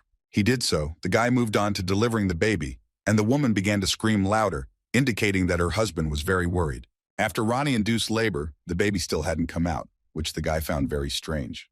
But Ronnie suddenly told him that perhaps nothing was happening because the baby was lying down incorrectly. The guy was very tense, because if this was so, then the child could die if nothing was done urgently, and he began to think about what to do. Ronnie suggested to the boy that of all the methods he had thought of in his head, one of them would work well in this situation. Hen thanked him for the hint and asked his father to help him, as it was necessary to change his mother's position. The man immediately agreed. Although he was a little confused, the guy lifted the woman's legs and told him to hold them in that position. After this, Hen put his hand on his and said that when he gave him the signal, he should press hard on his leg. The man nodded approvingly and turned to his wife, saying that she only had to endure a little while longer. They began to carry out these procedures, and Song Lim's husband followed his instructions strictly. At this time, Mr. Allen was watching him, and he was pouring out for the woman no less than the others. He was in the room with the grandmother and the children. She asked him if everything would be okay with her daughter. Allen decided not to go into detail and simply replied that everything went well. Screams could be heard from behind the door. Allen hoped that the guy would be able to do everything because he couldn't help him in any way. Suddenly, he realized that the sounds had stopped and he could not understand why everything had suddenly become quiet. When he looked out from behind the door, he was amazed. Hen was holding a newborn baby in his arms. He finished with all the other procedures, and holding him in his arms, he was glad that they finally did it. The boy handed the child over to Song Lim and mentally congratulated him on his safe arrival into the world. Song Lim's husband asked the guy if everything was okay with the baby, and the guy replied that everything was just fine with him and they had nothing to worry about. Other children and the grandmother came out to them, who immediately rushed to her daughter, and she, in turn, thanked Hen for his help. The guy was very glad that he was able to help, and finally all the studies were over. At that moment, Hyun Jun ran up to them and said that the emergency helicopter would not be able to arrive. When the guy heard this, he was simply shocked, because now he had to somehow quickly think about how to solve this problem. He looked at Song Lim, who was in bad condition. Even though he did everything he could, she still needed to go to the hospital, because there was not enough blood for transfusion, and there was a risk of her condition worsening. Hen turned to his father and said that they would have to get to the hospital themselves, because his mother could be in great danger if the operation was not performed in time. The father began to worry a lot, but the guy calmed him down a little, because for now the danger had passed. But the birth was very difficult, and he could not help in any way. Suddenly, Hen felt a vibration and realized that an earthquake had started. He began to lead everyone out of the house. Suddenly, the ceiling of the house began to collapse and fall right on Hyun Jun, who was carrying the child outside. When she had already bent down and covered the baby with her body, Mr. Allen unexpectedly broke the large boulder that was falling on her with his fist, thus saving her. The guy looked at them and wondered if they would be able to get there themselves, because going to the hospital, when the earthquake started so unexpectedly, was dangerous. On the other hand, they couldn't stay, because then there would be a threat to Song Lim's life. He tried to think of what to do, because if Bull had a helicopter now, everything would be decided much faster. Thinking about this, he heard a strange sound. When the guy raised his head, he saw a helicopter circling above them, and was glad that help was able to arrive. The helicopter landed, and doctors came out with a stretcher. The guy quickly waved his hand at them so that they knew where to run. He told them all the woman's symptoms, and that she had recently given birth to a baby, and added that the child was healthy, but the mother needed urgent surgery. They ran closer and said that they had a VIP client coming to see them, so they flew in. When the boy heard the word, he came up and took the stretcher from them in order to serve the woman with the child in it. The doctors started arguing because they didn't understand what he was doing, since they needed a VIP client. The guy pointed out to them that the mother and baby were VIP patients. He was angry that the doctors didn't care about people's lives at all. He was angered by their attitude towards ordinary people, because if a person is not a VIP, then he can't expect help. The doctor realized his mistake and began to apologize, trying to explain that this was not what he meant at all. After a brief argument, they still took the woman and child and quickly flew to the hospital. Hyun watched them and was now calm, since the most important problem was solved. He suddenly realized that there was only one person who could call for help for the VIP client and turned to Mr. Allen. Before that, one night, Ronnie told him that Mr. Allen was not an ordinary person. It was the same Jerfy Allen who founded the Olympus Health Company they had recently talked about. Ronnie found all his published photos, and they were 100% identical, that it was the same person. Hyun thought about it and decided that he would have time when he would reveal his identity, but for now, he would not ask him anything. Meanwhile, Allen smiled at the guy and said that he didn't understand what they were talking about. He also added that it was time for them to say goodbye, as it was time for him to return home, as he had been away for too long. The boy was a little upset, because thanks to Mr. Allen, he learned a lot of new things. Allen patted the guy on the shoulder and said that it was time for him to get back to his business, just like the guy. Hyun didn't understand what Allen meant, and then he said that the guy had patients who needed his help anyway, and with that, he said goodbye to him. The guy smiled and watched him go. Their meeting was definitely not a coincidence. After that, Hyun packed his things and ran back, because there really were patients waiting for him. Luckily, the road he was running on was not damaged by the earthquake, so this way he could get to the hospital faster. Suddenly, he saw an ambulance that had stalled in the middle of the road and decided to approach it. The guy helped the driver push the car out of the hole, and he decided to help the guy get to the hospital. The man was very grateful to him because he was now in a very urgent situation. Hyun did not understand what the situation was, and the man explained to him that his father had called him and said that he had been injured in the earthquake. So he goes home to help him, and because of this, he couldn't connect to the call. The guy was a little upset and tense. He supported the man and said that everything would be fine with his father. They suddenly stopped. When Hyun looked at him, he saw that something was wrong with the man. Then he showed him that they had come to his parents' apartment, where there had been a major fire. They immediately got out of the car and ran into the house to help them as quickly as possible. As they started to climb the steps, the guy grabbed the handrail and felt severe pain in his hand. The man noticed this and said that there were no other options to get up, so he had better return to the car. But Hyun Jun told him that he couldn't handle it himself, so they had better speed up and not waste time. The man thought for a moment and decided to continue climbing, showing the guy the way. Hyun ran after him, but the pain in his arm was bothering him very much. Ronnie told him that the ulna of his right arm was broken. He also informed him that he had managed to reduce the pain a little by secreting special enzymes, but they would put a strain on the body, so he asked the guy to be careful. Hyun told Ronnie that there was nothing he could do about it because things were so bad. When they reached the required floor, they saw a strong fire that quickly spread through the rooms. The man wet 2 rags with water and placed one in front of the boy, telling him to cover his mouth and nose with it, as it would help a little with the smoke. They started running again, and the man asked Hyun to follow him closely to avoid inhaling too much smoke, which could cause him to lose consciousness. When they reached the right door, the man again warned the boy that when he opened the door, the fire would instantly become stronger. When they opened the door, everything happened exactly like this. The ogre was everywhere and was burning them badly with its tentacles. They took out fire extinguishers and began to put out the room in order to see at least something and thus prevent the fire from spreading. The fire was less, but the smoke was still choking them. They began to look around trying to find his parents. The man started calling out, but there was no answer, so he decided that perhaps they had managed to leave. But Hyun, with Ronnie's help, realized where they were and pointed the man to another room. When they went there, they saw his mother sitting on the floor and his father unconscious on her lap. He immediately rushed to his mother and began asking about her well-being, and she was glad that he came to their aid. She yelled at her father and said that he was very ill and needed urgent help. Hyun Jun looked at his father and realized that his breathing had become very rapid, which was very bad. He shouted at the man to pick up his mother and quickly take her outside while he carried his father.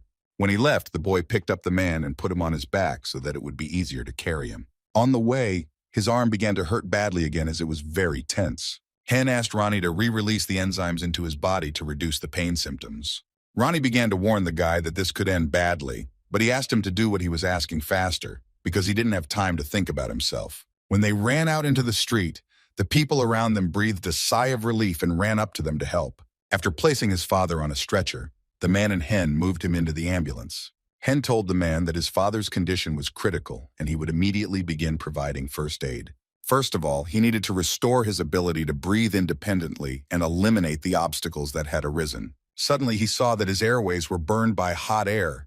In such a state, the patient would not be able to survive the procedure that the guy wanted to do. He told the man that his father's airway was damaged by burns, so he would have to make an incision in his neck and insert a tube to improve it. The guy asked him to prepare all the necessary equipment and sterile wipes for him.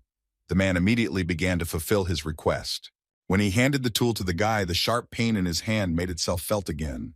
The man saw that the boy's hand was very swollen and began to worry about his condition. Ronnie turned to Khan and said that he would not warn him anymore, since he should not move his hand so sharply anymore. He also asked if he needed to secrete enzymes to dull the pain. The guy thought about it because these enzymes are produced inside the human body and their effect is stronger than any other narcotic substance. If you continue to abuse them, it may lead to the risk of cancer or other serious consequences. He suddenly remembered the words of the deputy director, who warned him about the consequences of his actions, and also Gyun-suk's words that he should always follow the orders of his superiors and never act willfully. After that, a little boy in June appeared before his eyes and smiled at the guy. Ronnie informed the guy about the release of new enzymes to improve his condition. The guy decided that he would never doubt again, and he did not care about their system. He began to perform the operation, deciding that he would no longer run away from problems and would save every person. The man watched Hen's actions and hoped that everything would be okay with his father.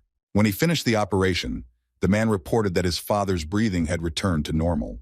Now he needed to test him for carbon monoxide poisoning, and he asked the driver if the ambulance had a machine that could do this. The man quickly found the right device, and Hen asked him to install it on the patient while he gave him the solution.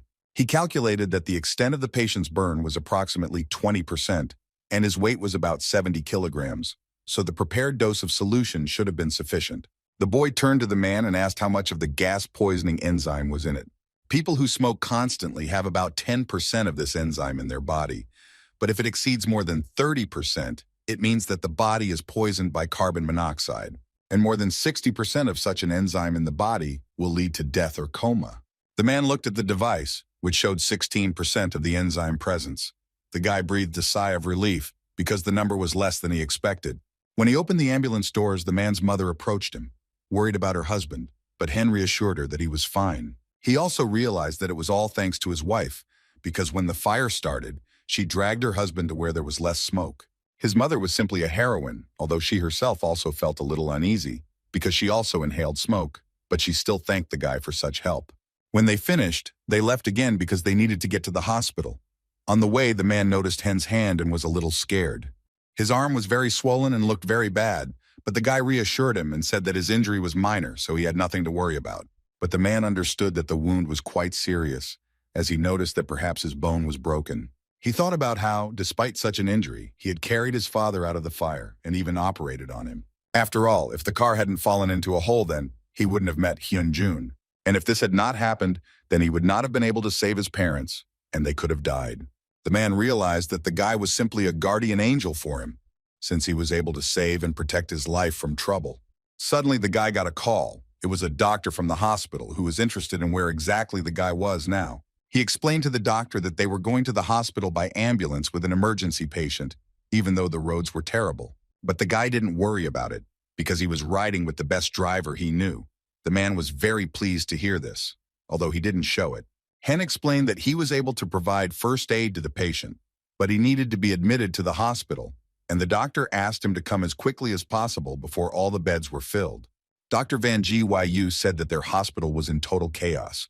There were so many patients that it was unclear whether there would be room for one more. On the streets of the city, a massive accident occurred, and most of the cars lost control, and some flew off the sidewalk, which led to numerous casualties. Industrial complexes were also damaged. The earthquake caused gas leaks at factories, and many people were poisoned by it. And now the hospital in Gyeongju is in an emergency situation. All the patients are in critical condition. There may not be enough beds in the hospital. People came with different types of wounds that required strict specialist help. Upon arrival at the hospital, Hen also examined them and provided first aid. For one of the patients, he needed saline solution to wash his wound, and another doctor offered to bring it. The guy was surprised by the number of doctors in Logic because he had never even seen some of them. The nurse explained to him that they were emergency doctors who had been sent here from local hospitals because the government had declared a state of emergency, and some doctors had even flown in by helicopter. Hen thought that he had never thought he would find himself in such a situation before. Suddenly, he saw one of the doctors, who seemed very familiar to him, but where he could have seen him before, he did not understand. Ronnie suddenly called him and told the boy to get ready because there were going to be aftershocks of the earthquake. He quickly shouted to all the other doctors to stop doing anything, as he was about to become a coward again. A few seconds later, there was another wave of earth tremors, which was also strong, and everyone grabbed onto anything to keep their balance. Hyun Jun shouted at them to prioritize protecting patients who couldn't help themselves. After some time, the earthquake stopped and the guy began to look around. He saw a frightened nurse approaching him and realized that something had most likely happened. When she ran up to him, she said that Dr. Song wanted him to come to the operating room urgently, and the guy was very surprised by this. Meanwhile, screams of doctors could be heard from the operating room. The doctor who was performing the operation on the patient suddenly refused to continue it, which simply shocked Van Gyu. The doctor replied that he was not going to risk his life by being there, since there was no guarantee that another earthquake would occur. He also said that the patient's wound was not deep, so there would be no heavy bleeding, and that was all he was going to do. Their conversation was heard by Hyun Jun, who just then entered the operating room. Dr. Song told him that he would explain the whole situation, but for now he needed to dress in a special uniform. But the guy didn't pay any attention to the doctor and just went into the operating room. When they entered, Dr. Song said that he would not be able to concentrate on the operation due to what was happening. The other doctor told him that no matter what, they couldn't leave the patient in that condition and began to suggest an alternative, to simply stitch up the cut. The patient's stomach was open, and Hen told the doctor that if they just stitched it up, the patient would simply die. He also told them that they didn't know when the next earthquake would happen, so he asked them how they were going to act.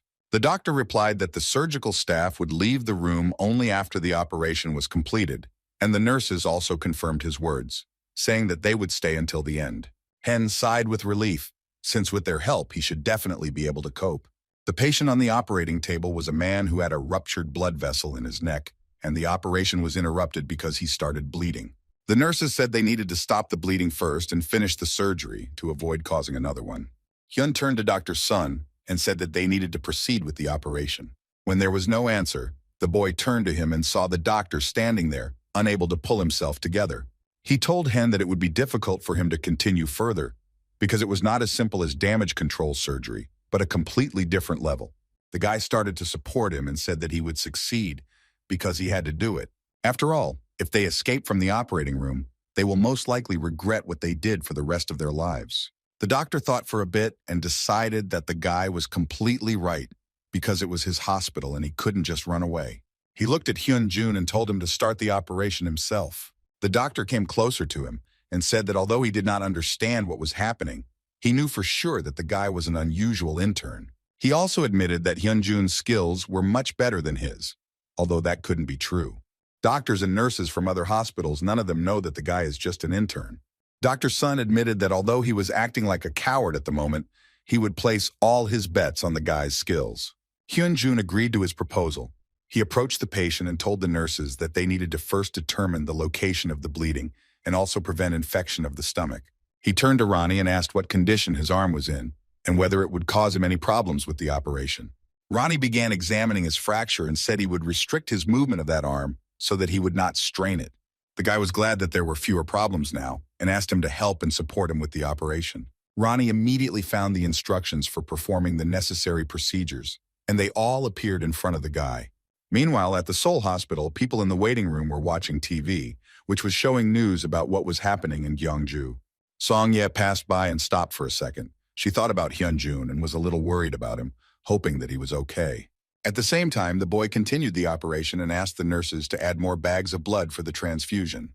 They continued to check his blood pressure and give him napkins to clean up the blood, while the patient's temperature dropped.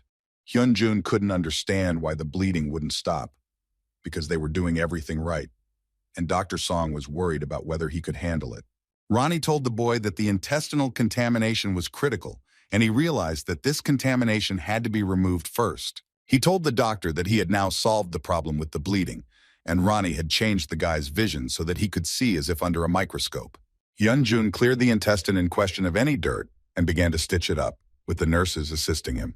They continued to help him as he completed one of his most difficult tasks. As he watched, Dr. Song saw where the damage was in his stomach and began to scold himself for not checking that area right away. The guy continued to stitch up, and his technique simply amazed the doctor because he had never seen such speed. Such precision in every stitch was simply incredible surgical skills that even he could not do. Ronnie was telling the guy to check the patient for pancreatic damage, Hyun immediately asked the nurses to do this and also to remove the presence of blood so that he could see if there was any damage. Ronnie told him that the patient's liver was continuing to bleed due to damage to a vein in it. But Hyun knew that the vein was difficult to access because of the open abdomen, so he asked Ronnie to suggest another way. Ronnie thought about it and told the guy that the way they needed to do it would be through the sternum. He also explained to Zen that they needed to act quickly, checking all vital organs, and for now, he decided to check their condition. The boy alerted the nurses and doctors that they needed to make an incision to repair the vein, and he also asked Dr. Van Gui to block the vein, which was located below the liver. Hearing this, the doctor was amazed that the guy was now going to perform chest surgery. He began to doubt a little about the correctness of his actions, and began to think whether he should help him with this. Meanwhile, Hyun began to stitch up the incision in his stomach, and his stitching was so precise that it seemed impossible. Dr. Song couldn't believe his eyes. How could the guy sew so well, and even find a tank in the vein? The guy turned to him and saw his lost face, asked if the doctor was okay, then nodded to him that he was fine. Then he turned to the other nurses and the doctor, and also asked how they were feeling. They also replied that they were ready to continue. Having heard positive responses from all the staff, the guy decided to proceed with the next operation.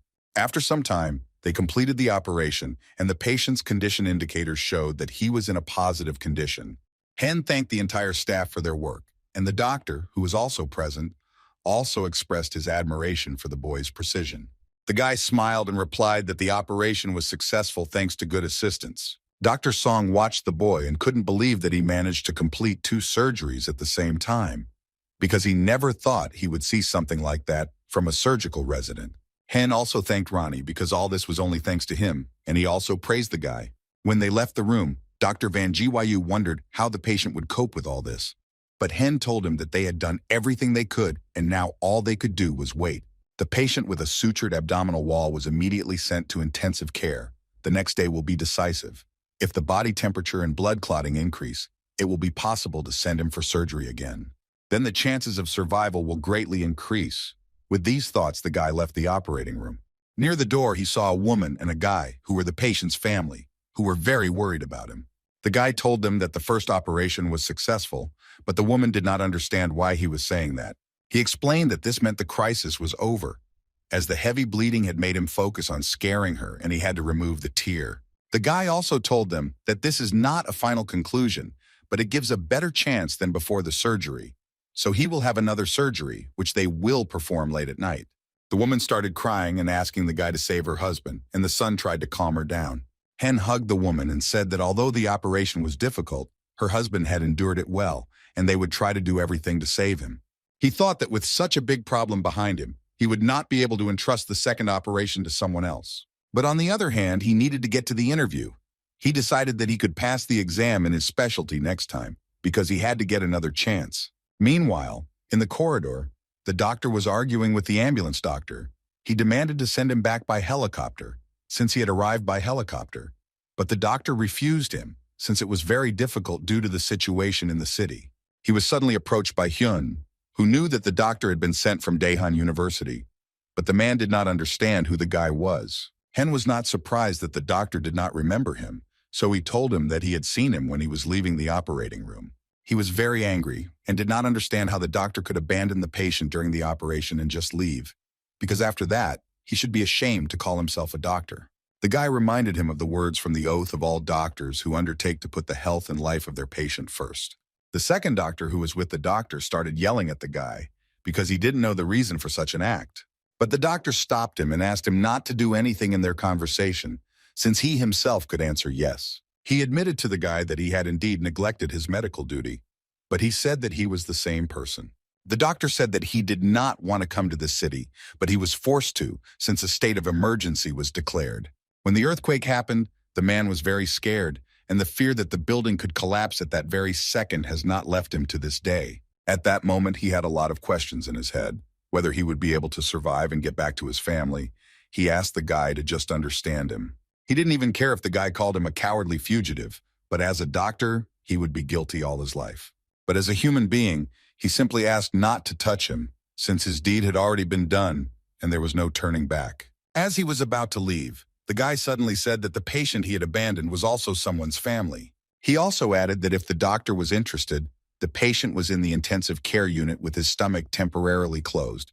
And with these words, Hyun ended the conversation and left. The guy returned to the operating room again and continued to perform operations together with his responsible staff, and, contrary to fears, there were no further tremors. But the number of people who needed surgery did not decrease. Emergency operations continued until late at night. But fortunately, more medical workers were soon sent to the hospital, and as work progressed, the situation gradually began to normalize. Hyun Jun returned to his usual job as an assistant, and the team with which he had carried out several operations was disbanded. And now, when the sixth operation was over, the guy went out onto the balcony to get some fresh air and realized that dawn had come. He was worried about the fracture, but was glad that the pain was not so severe, and for this he thanked Ronnie. He replied that the guy had made the right choice, and in addition, he had new information about his fracture. Ronnie told him that he had obtained the key to control the muscles and was holding the fracture with them. Since he had previously been looking for a way to build strength without exercise, his fracture came in handy for increasing his lifting ability.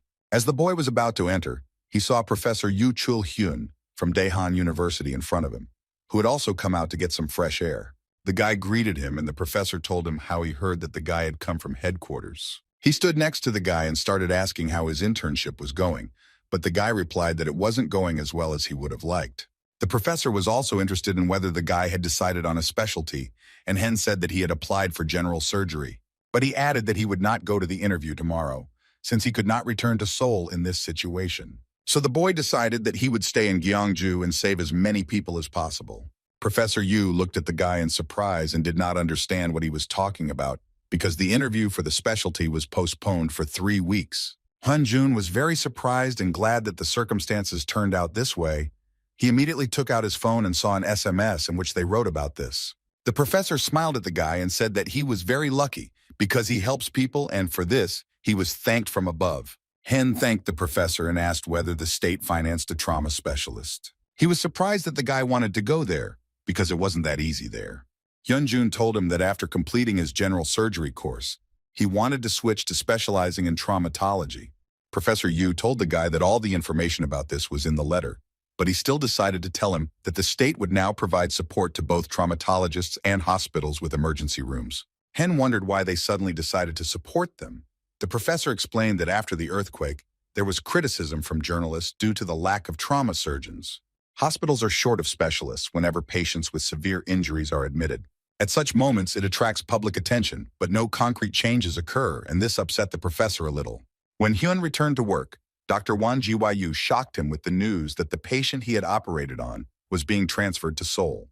The doctor explained to him that after an emergency operation, the patient is always transferred to another hospital because this one does not have enough qualified personnel. But the guy was still surprised because they could have waited until his condition stabilized. He also asked which hospital exactly the patient was being transferred to. The doctor said the patient would be transported by helicopter to the trauma center at Daehan University Hospital. Then the guy decided to go to the patient to see how he was doing. A passing nurse noticed him writing something in a patient's personal file. Hyun Jun scalers that he is simply adding notes to the medical record data because the patient will soon be transferred to Seoul, because those who will be involved in it in the future will benefit from more notes on the operation process. The nurse was surprised because the guy had only recently become a doctor. She believed that there are no doctors who pay so much attention to each patient, since at first everyone has a desire to devote themselves completely to their patients. But during the first year of residency, everything changes, as there is a lot of work and the workload is too great.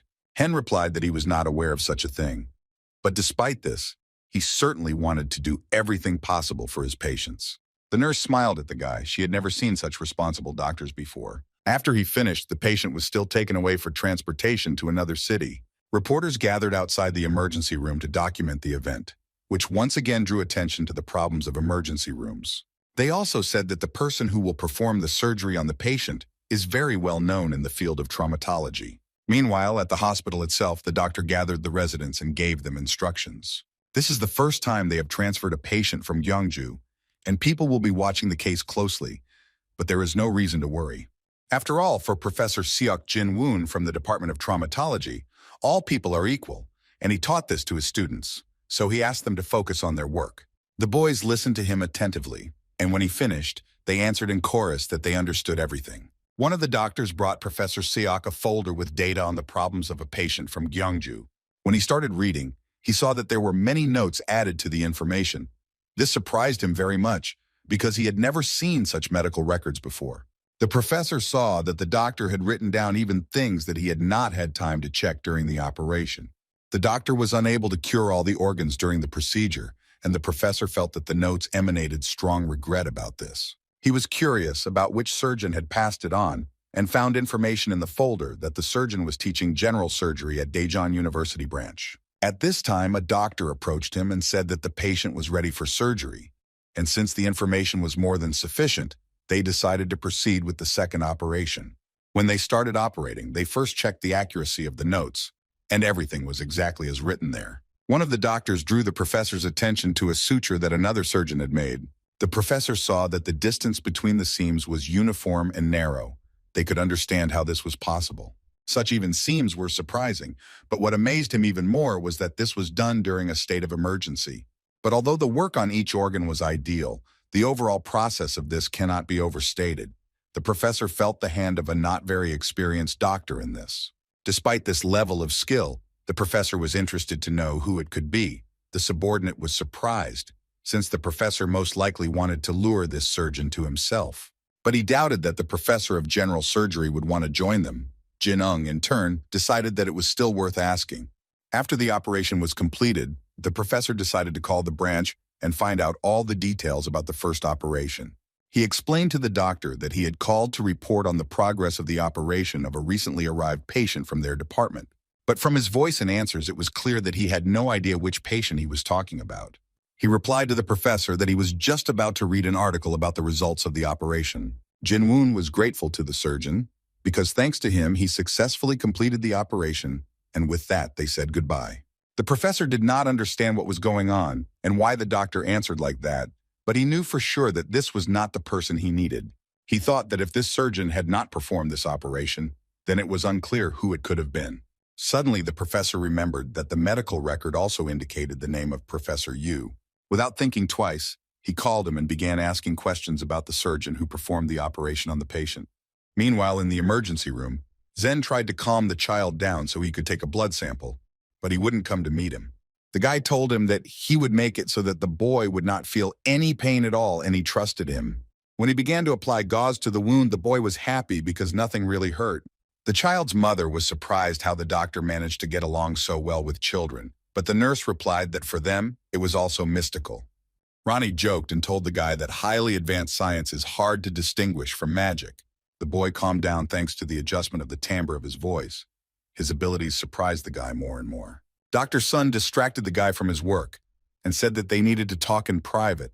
When they went out into the corridor, the doctor said that Professor Yu asked him about the surgeon who performed the operation. He asked him if he had personally performed an operation of such complexity. Since everyone knows that the doctor at Daejeon Hospital ran away, he also couldn't say that the operation was performed by an intern. So he had to say that he personally carried out this operation. But now he is tormented by doubts about the correctness of his actions. The guy remembered how he stood on the street with the professor, although he knew nothing about the operation. He could guess everything.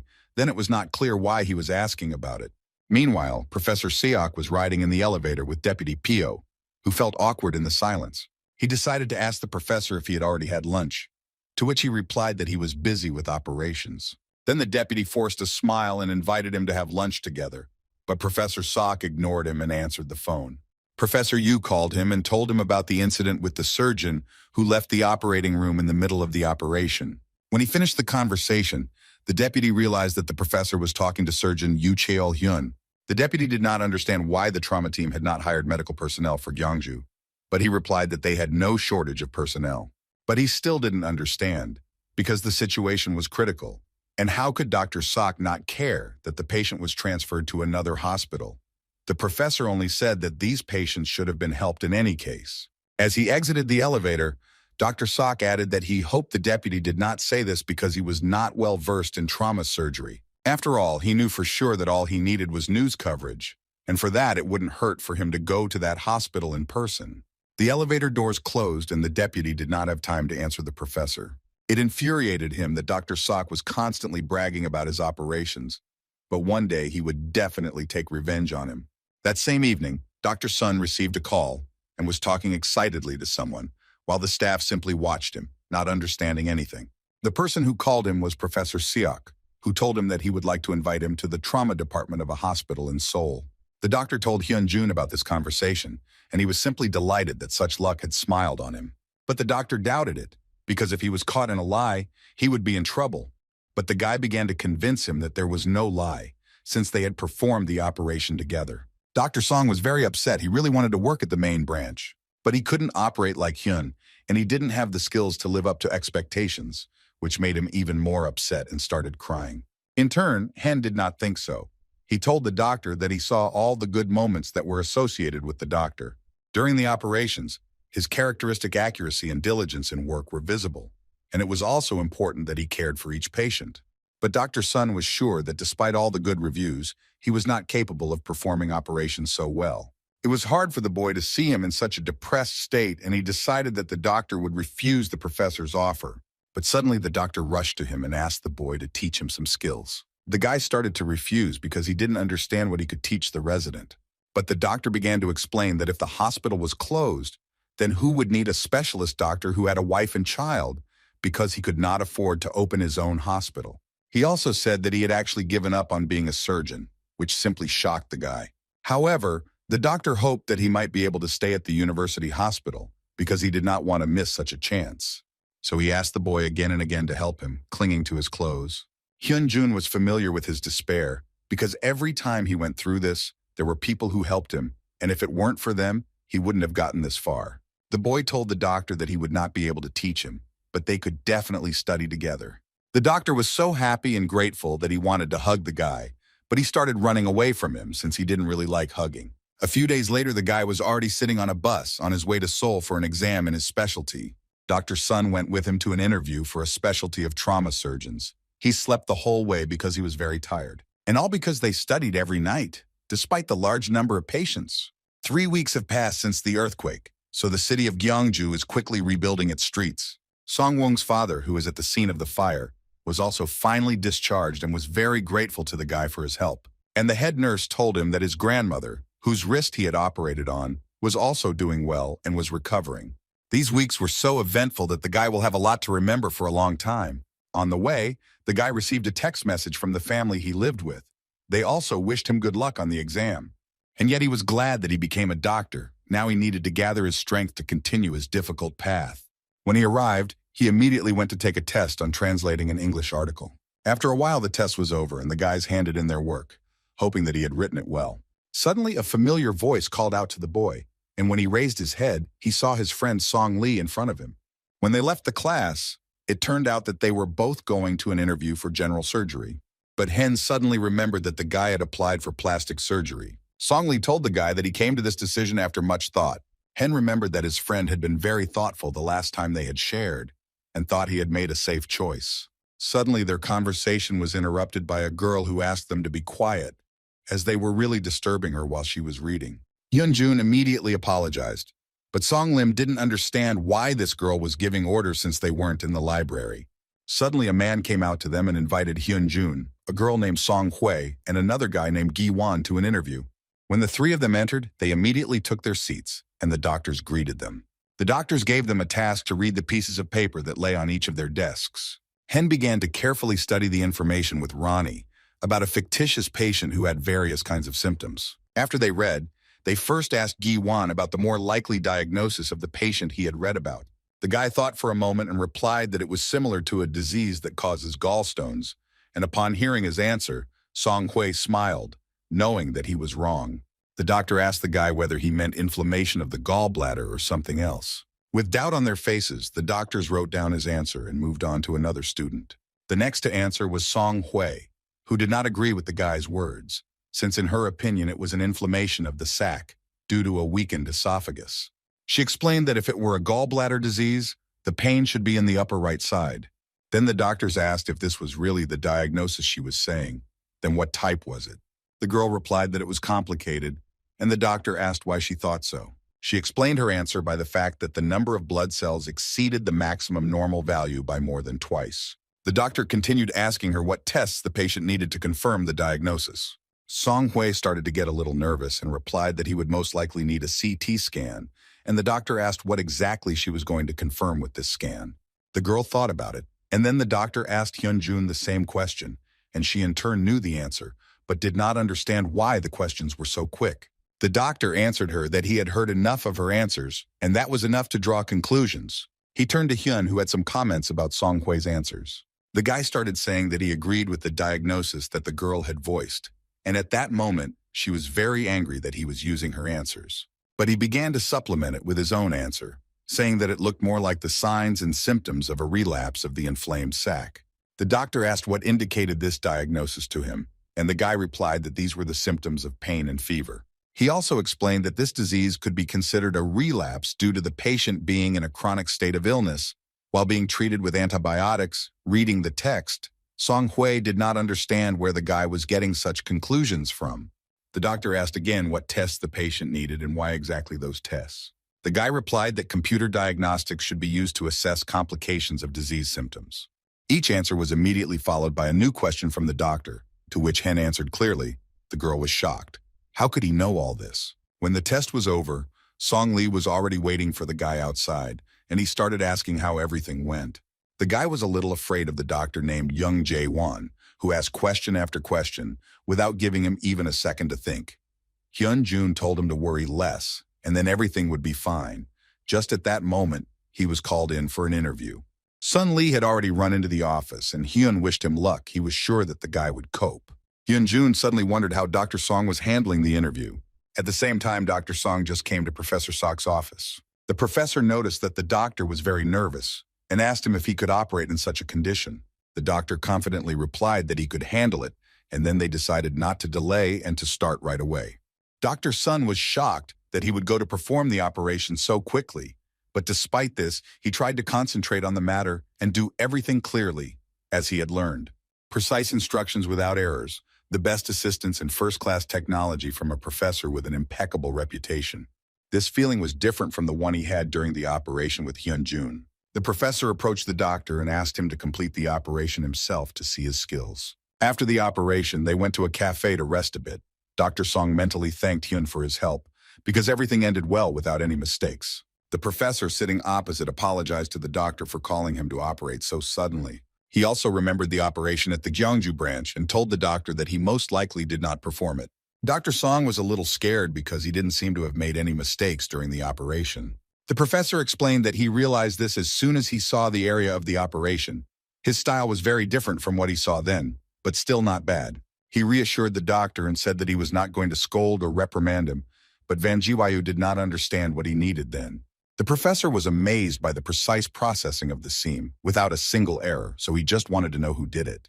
The residents and professors at the scene all refused because it wasn't them, so Professor Sok realized that the operation was performed by an intern. Hearing this, Dr. Song seemed to be speechless and did not know what to say, but the professor kept waiting for him to tell where exactly this intern was now. Meanwhile, Hyun Jung and Song Lee were preparing to go through the personal interview and not lose face. Song Hui approached them and asked if he was an intern at Daehan University Hospital. Song Lee replied that it was him, not understanding why she needed this information, but the girl did not mean him at all. She looked closely at Hen, who remembered seeing her at the first interview. The guy stood up and introduced himself to her, but the girl replied that she remembered him well as the man who predicted all the answers to the interview. But the guy smiled and replied that he was just lucky, since they were asking exactly what he knew. Song Hui smiled and said that he didn't seem modest at all and was most likely deceiving her, and the guy felt an open dislike. She asked him to tell her honestly how he knew all the answers. This attitude infuriated Song Lee, and he began to defend his friend. Suddenly, their squabble was interrupted by a doctor who was just looking for Hyun Jun. Everyone looked at the guy with puzzlement, but he himself did not know who this professor was and why he was looking for him. The doctor said nothing more and simply tapped the guy on the shoulder and then left. A few minutes later, they were called into the office for a final interview that would decide their fate. Their assessors were now other doctors and also PO's deputy, who was surprised that the guy had come again. Hyun Jun wasn't happy about their meeting either, but he had no choice and had to endure his presence. One of the professors started looking at the guy's grades. He noticed that his grade as an intern was low, but he passed the written test and the first interview with flying colors. Then he saw that the guy was being sent to the Gyeongju branch, and he remembered that it was that same intern, but his deputy stopped him mid-sentence. The professor noticed that Hyun Jun had a lot of problems in the past, which greatly upset his friend Song Lee. The deputy said that the interview would be conducted fairly, and they would only evaluate the current level of knowledge. But Ronnie told the guy that the deputy was lying, and Hen knew it himself, because he was sure that he wanted to take him down. Knowing that it wouldn't be easy, he was serious and planned to give it his all. Suddenly, they were interrupted by a knock on the door. Professor Sok came in and asked if the interview was still going on. The deputy was very unhappy with his appearance, because he had never participated in such events before. Professor Sok announced that he had come to participate in the evaluation of candidates, and turned to the guy, adding that the year promised to be interesting. The first to be assessed was candidate Song Hui, because her grades were not good enough. The professor praised her, saying that she was well-spoken and had a clear self-confidence, so she seemed like a worthy candidate to them. Suddenly, Deputy Pyo said that he had a question for candidate Hyun Jun. He asked him how many months ago he had arbitrarily treated a patient with a drug that attacks a blood clot, and what his actions would be if such an emergency arose. What would he do if his boss wasn't there to give him advice or make a diagnosis right away? Hearing his question, the professor thought for a moment as he did not understand where he got it from. Ronnie warned the boy that if he answered honestly, his grade would be lowered and he would be fined, but he himself understood this. Song Hui noticed him and didn't understand why he didn't answer for so long, when he just needed to say that he would wait for his boss. The boy understood that this was not a question of weighing values, since it was impossible to compromise at the cost of the patient's life. Hyun Jun made up his mind and replied that if possible, he would give priority to his superior first, but if the situation went wrong, he would make his own decision. The deputy was not surprised by his answer and said that it meant that the guy would figure it out himself. Hen, without further hesitation, confirmed his words because he simply could not act differently. Song Lee was shocked by his answer, as he could definitely fail this interview now, and Professor Sok was pleased with his answer, because the guy was telling the truth straight to his face and was not embarrassed about it, and he liked it. The deputy in turn told the guy that he would have to take responsibility for this answer. After the interview, the professors gathered in the deputy's office and began to discuss the candidates.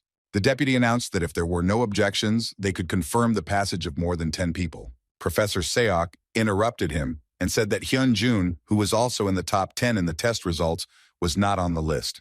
The deputy did not understand why he stood up for him so much and replied that he withdrew his candidacy because of an unacceptable answer. But Professor Seok thought that Hyun Jun answered as befits a real doctor. In turn, the deputy did not agree with him, because such behavior was not suitable for their hospital. Professor Sok replied that if this single answer was the reason for his dismissal, then it was hard for him to understand, because the guy was very capable. He added that general surgery is different from emergency medicine, and Hyun Jun will have to think and decide a lot on his own.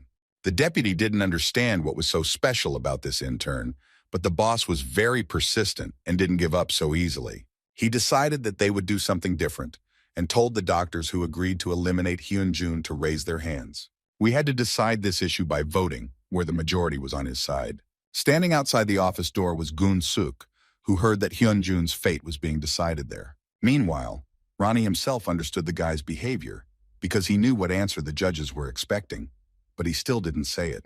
Ronnie did not rule out the possibility that he could become a specialist at Daehan University Hospital. Hen replied that at least he would be able to sleep peacefully, because patients always came first, since he could not be a doctor who turned his back on them. Suddenly, the conversation was interrupted by Song Ye's voice, who saw the guy and ran into his arms. She started scolding him because she was so worried about the commotion in the news about the earthquake, and he didn't even call her. And she continued to wait. Hen looked at the worried girl and realized that she was very worried about him. And every time Song Ye cried because of him, so he needed to say what he couldn't for so long. The guy apologized to her, and the girl replied that although he was busy, he could at least answer the text message. Song Ye said that if the guy really felt guilty, then he should treat her. Hyun Jun asked her to go out to dinner together, and she started looking at her schedule, which just happened to have a free window for dinner. Suddenly, Gyun-suk approached them and said that now was not the time for dinner. He came closer to the guy and grabbed him by the clothes, started yelling at him, but the guy didn't understand why he was suddenly so angry. Then Gyun-suk told him that he failed the interview and exam with such a score, and that was why he was so furious. When the guy heard this, he was simply stunned, because he was sure that he had passed everything with flying colors. Song-yi couldn't understand where he got this information from if the results were only due in a few days. But Goon-suk said that he definitely heard about it at the professor's meeting, and he was not on the list of those admitted, which only means that he did not pass. After that, they still went to dinner, where the guy treated the girl to delicious food, which she immediately began to photograph. He was a little surprised that out of all the delicious things she chose wings, but the girl explained that she was tired of eating fast food, so she wanted something new. Because of her specialty, she doesn't even have time for a normal dinner. She suddenly fell silent, as she understood that it was unpleasant for the guy to hear this, and remembered that the exam results were coming in soon. She wondered what the guy would do if Goon-suk was right, and he really didn't pass the interview. Hyun was at a loss because of Goon-suk's words, but he didn't want to cause more trouble for Song-ye. The guy hid his sadness and smiled at the girl, saying that even if Goon-suk was right, he was still preparing for such an outcome by looking for where he would go in his free time. Their conversation was interrupted by a ringing phone, and Hen saw that they were calling him from the hospital, so he immediately picked up the phone. When he picked up the phone, he was asked where he was doing his internship, and the guy said that he was currently doing his internship in Gyeongju. Song-yi overheard his conversation, which was about the guy's internship being over and him having to come to Seoul. When he finished the conversation, he apologized to the girl, but she handed him her phone so that he could see the news. The photo showed his exam number, and the results showed that Hyun had passed, which made Song-ye very happy. Meanwhile, a subordinate came to the deputy's office and said that he had transferred Hyun Jun's appointment to Yeonjong Hospital.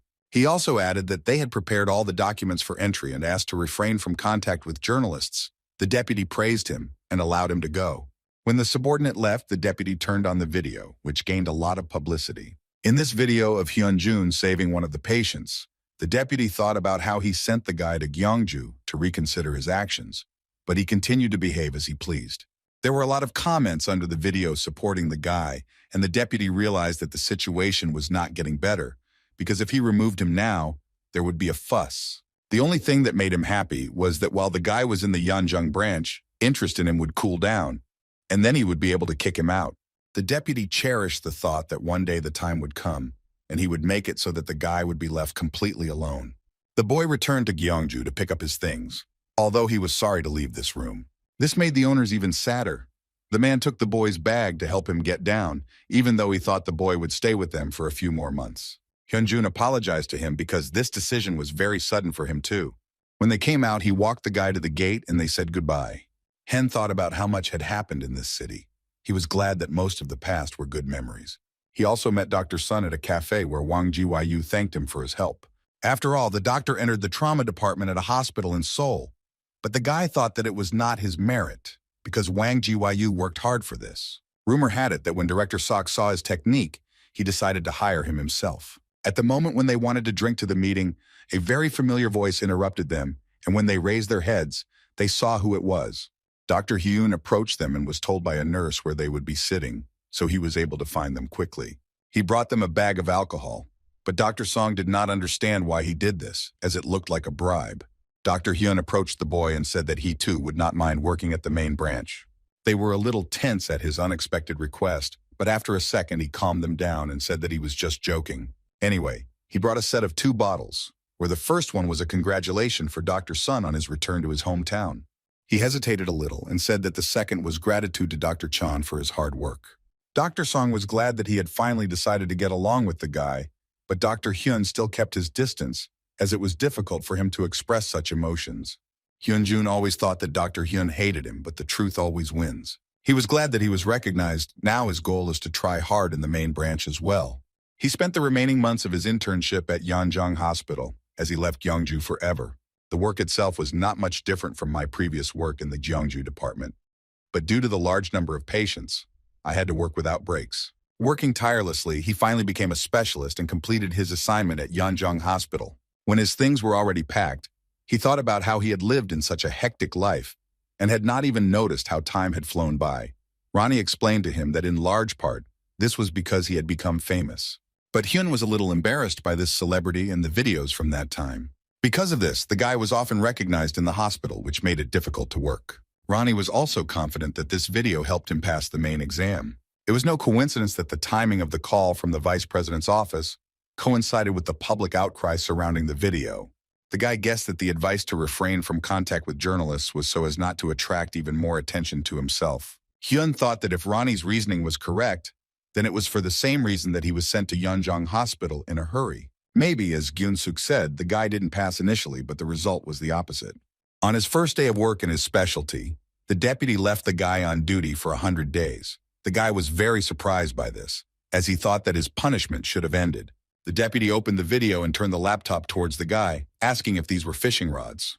I watched the video, and the guy remembered the situation where he saved the life of his friend's father after a fire. Deputy Pio was amazed that the guy again did everything himself at that moment, without waiting for permission from his superiors. The guy knew that if he hadn't done anything, the patient could have died. He didn't regret it, but he had to take responsibility for it. Hyun Jun agreed and said that he would be on duty for the entire 100 days that his deputy had assigned him.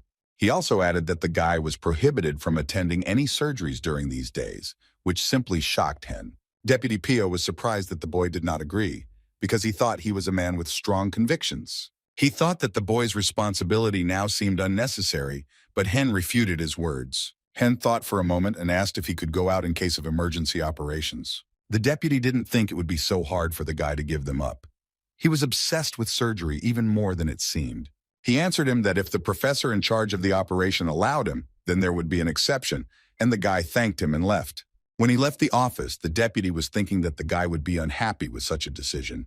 He wanted to see how long he could stand it. Hen returned to work and brought the report about the colon cancer patient to the resident. He, in turn, listened to him silently and did not react at all. Suddenly, he stopped the guy and thrust a piece of paper at him, telling him to find these materials and bring them to him. He needed these materials for the next day's meeting, so he warned the guy not to skip a single point, and he himself went to the operation. The guy took the piece of paper and did not understand why the resident gave him such an assignment. When he saw that Hen still hadn't left, he shouted at him to go faster and complete his task. Having found all the books with materials, he felt a strange hostility from all the staff around him.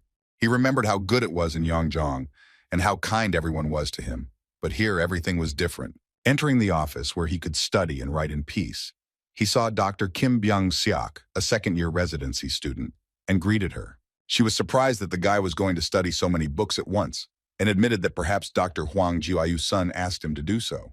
Hyun Jun remained silent, and she realized that she was right in telling him not to worry, since people were saying different things about this doctor.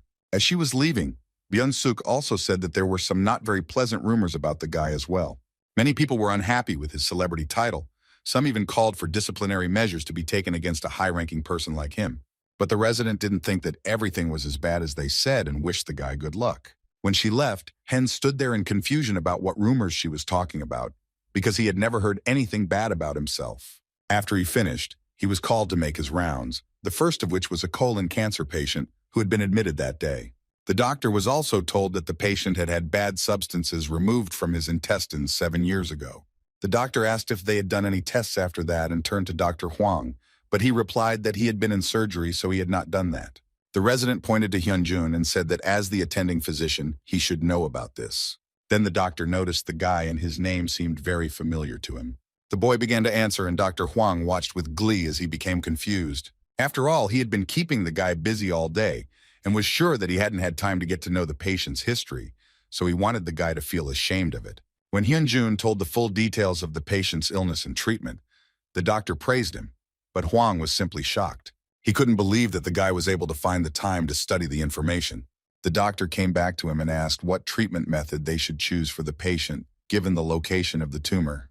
Hwang thought about it, but he had no answer to this question since he had not studied anything. The doctor was surprised that the resident could not give an answer, since this was the topic of his upcoming presentation. But Dr. Hwang began to make excuses, saying that he was in surgery, so he did not have time to look through it.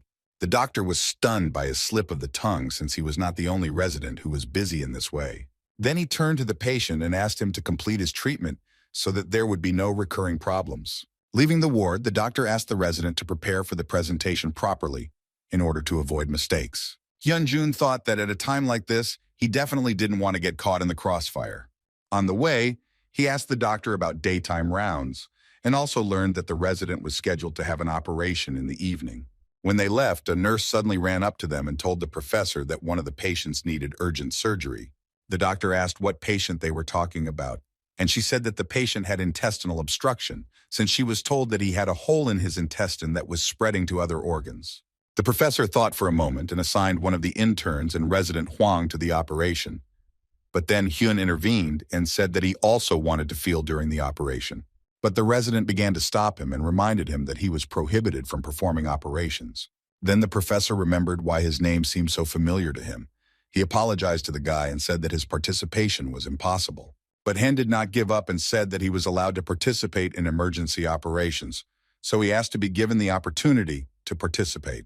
The professor thought for a bit and decided to allow the boy to participate, which made him unpredictably happy. When they arrived at the operating room, there was a not very pleasant smell, which was the one that Dr. Huang disliked the most, as he didn't want to go there anyway. He looked after Hyun Jun, who was the one who wanted to get the surgery the most. Huang was sure that the guy regretted his decision, because it was not the most pleasant operation. But when he saw that the guy was absolutely calm and didn't even wince once, he didn't understand how this could be. The doctor found the location of the hole in the intestine, but he also noticed that there was more than one hole in it. He turned to Huang and asked if he could see any more holes, but the boy became nervous and could not find anything. Then the doctor realized that Huang was disgusted to touch the intestine and began to yell at him, because he should be ashamed to behave like that in his 3rd year. Meanwhile, Hyun Jun found another hole and showed it to the doctor, who did not expect such a turn of events at all. He started checking where exactly the guy found that hole and was surprised when it turned out to be so. The professor praised him and they began healing the wound and also removed the damaged part of the stomach. After that, the professor said that they needed to make a connection between the vessels and turned to Dr. Huang. He gave him the task of making a stoma. This procedure consisted of surgically making a hole in the intestine for its better functioning.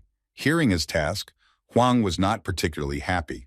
The doctor started the procedure, but for some reason stood for a long time and did nothing. Hyun Jun watched him and guessed that Huang had forgotten what to do. By the time he remembered which tool he needed, Hyun was already handing it over.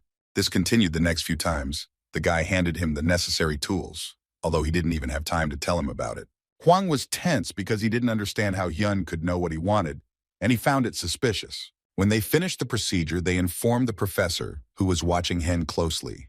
After the surgery was over, the doctor thanked everyone and praised them for doing a good job of the stoma procedure.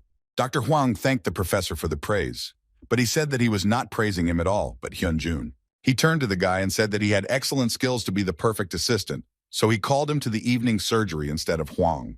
Huang was shocked and began to ask the professor to put him into surgery, but he replied that he had better focus on preparing for the presentation. In turn, Hyun thanked the professor and hoped that at this rate the ban would be lifted sooner. Meanwhile, Professor Hong came to the deputy's office and said that he had a special matter for him. The professor reminded him that there was a guy named Hyun Jun working in general surgery, and upon hearing his name, the deputy immediately became cross-eyed.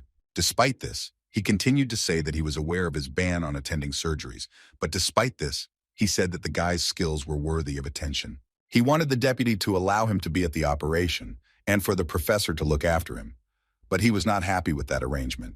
The vice director looked at Professor Hong with a withering gaze and said that his orders were not to be discussed. Meanwhile, the guy was preparing for surgery and came to disinfect his hands, along with another doctor. He was finally able to get into the operating room and now felt like a real specialist.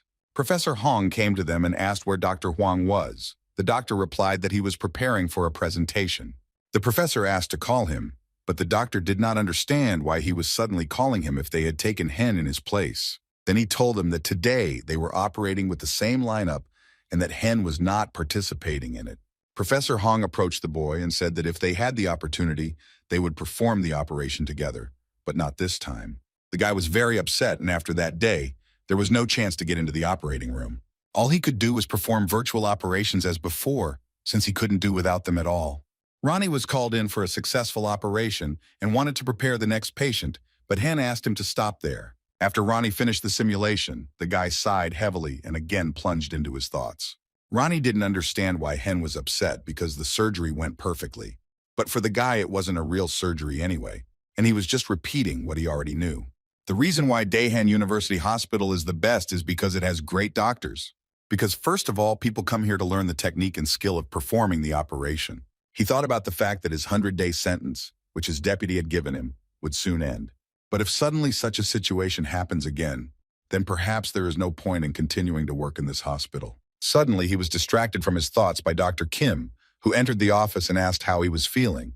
Hyun didn't answer, so the doctor sat down next to him and said that no matter what the guy thought, Professor Hong did everything he could. He said that on the day the boy was not allowed into the operating room, Professor Hong tried to persuade the deputy to lift the ban, but failed. Hyun Jun was shocked that the professor went to ask for him because he didn't expect this at all.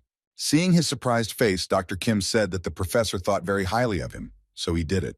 But he also added that Hyun is a first-year specialist who is fearless in challenging the real world.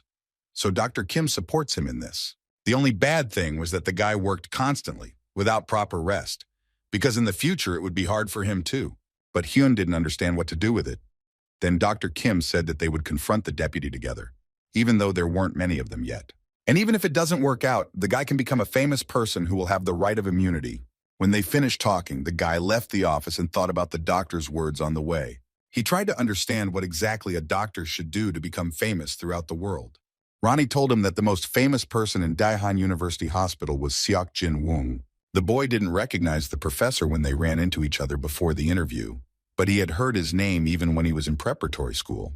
As one of the founders of the emergency center at Daehan University Hospital, he rejected all offers from the most famous hospitals, despite being a first-class surgeon. At that time, there was a terrible collapse of an orphanage in which 21 children died. Sung Jin Woong gained public attention for his work as a surgeon for twins who were taken away from the scene of an accident. The guy was thinking about how to become untouchable when suddenly someone's voice called out to him. He was approached by intern Kim Jin-young, who asked if the boy was going to the emergency room. Hen agreed, and the intern explained to him that the patient, who had come in with acute abdominal pain, had been diagnosed with a menstrual disorder by another doctor. When they went behind the screen to see the patient, she started screaming that she had been given the wrong diagnosis. The woman denied her diagnosis, although the surgeon referred her to another department. Hen approached her and asked why she thought the diagnosis was wrong, but the patient replied that at her age, she could tell the difference between abdominal pain and other types of pain. Then the guy asked the intern to tell him about her tests, and he said that all the indicators were within normal limits. Only the number of red cells in the blood was insufficient. Hearing this, Hen realized that the cell count was too low to be considered lower abdominal pain. He went down to the patient and immediately apologized to her, as he needed to feel her stomach. When he started to feel her stomach, she suddenly made a painful sound and the guy stopped. Ronnie showed him that she had problems in the upper right square, and he realized that it was not very good. Then Hen asked the patient if she was taking any other medications, but she reacted very strangely and said no. Hyun Jun realized from her reaction that she was most likely taking some kind of pills, but for some reason she didn't admit it. Intern Kim continued to claim that the surgeon and gynecologist had diagnosed her with abdominal pain due to her cycle and was confident that they were right. Hen interrupted him and told him to request a computer check in the department. The intern tried to contradict, but the guy insisted on his own. He also told Dr. Kim to immediately call those who diagnosed the patient with the disease. A few minutes later, surgical resident Jong and gynecology resident Jin came to him. They couldn't understand why he called them, because they had already diagnosed her. Hen asked them if they had asked the patient about taking contraceptive pills, to which they replied that the woman denied it and said that she had only taken them before. The patient suddenly hesitated and said that she had lied because she felt uncomfortable talking about it with a male doctor. After this, the guy also asked the doctors if they had done a stomach check on her, but Dr. Jean didn't understand why she would do that. He then explained that, judging by the patient's tests, she had been taking pills, and when he felt her stomach, he found an uneven feeling of tension in the middle of the lower abdomen. When she heard this, she immediately rushed to the patient and began to feel her stomach.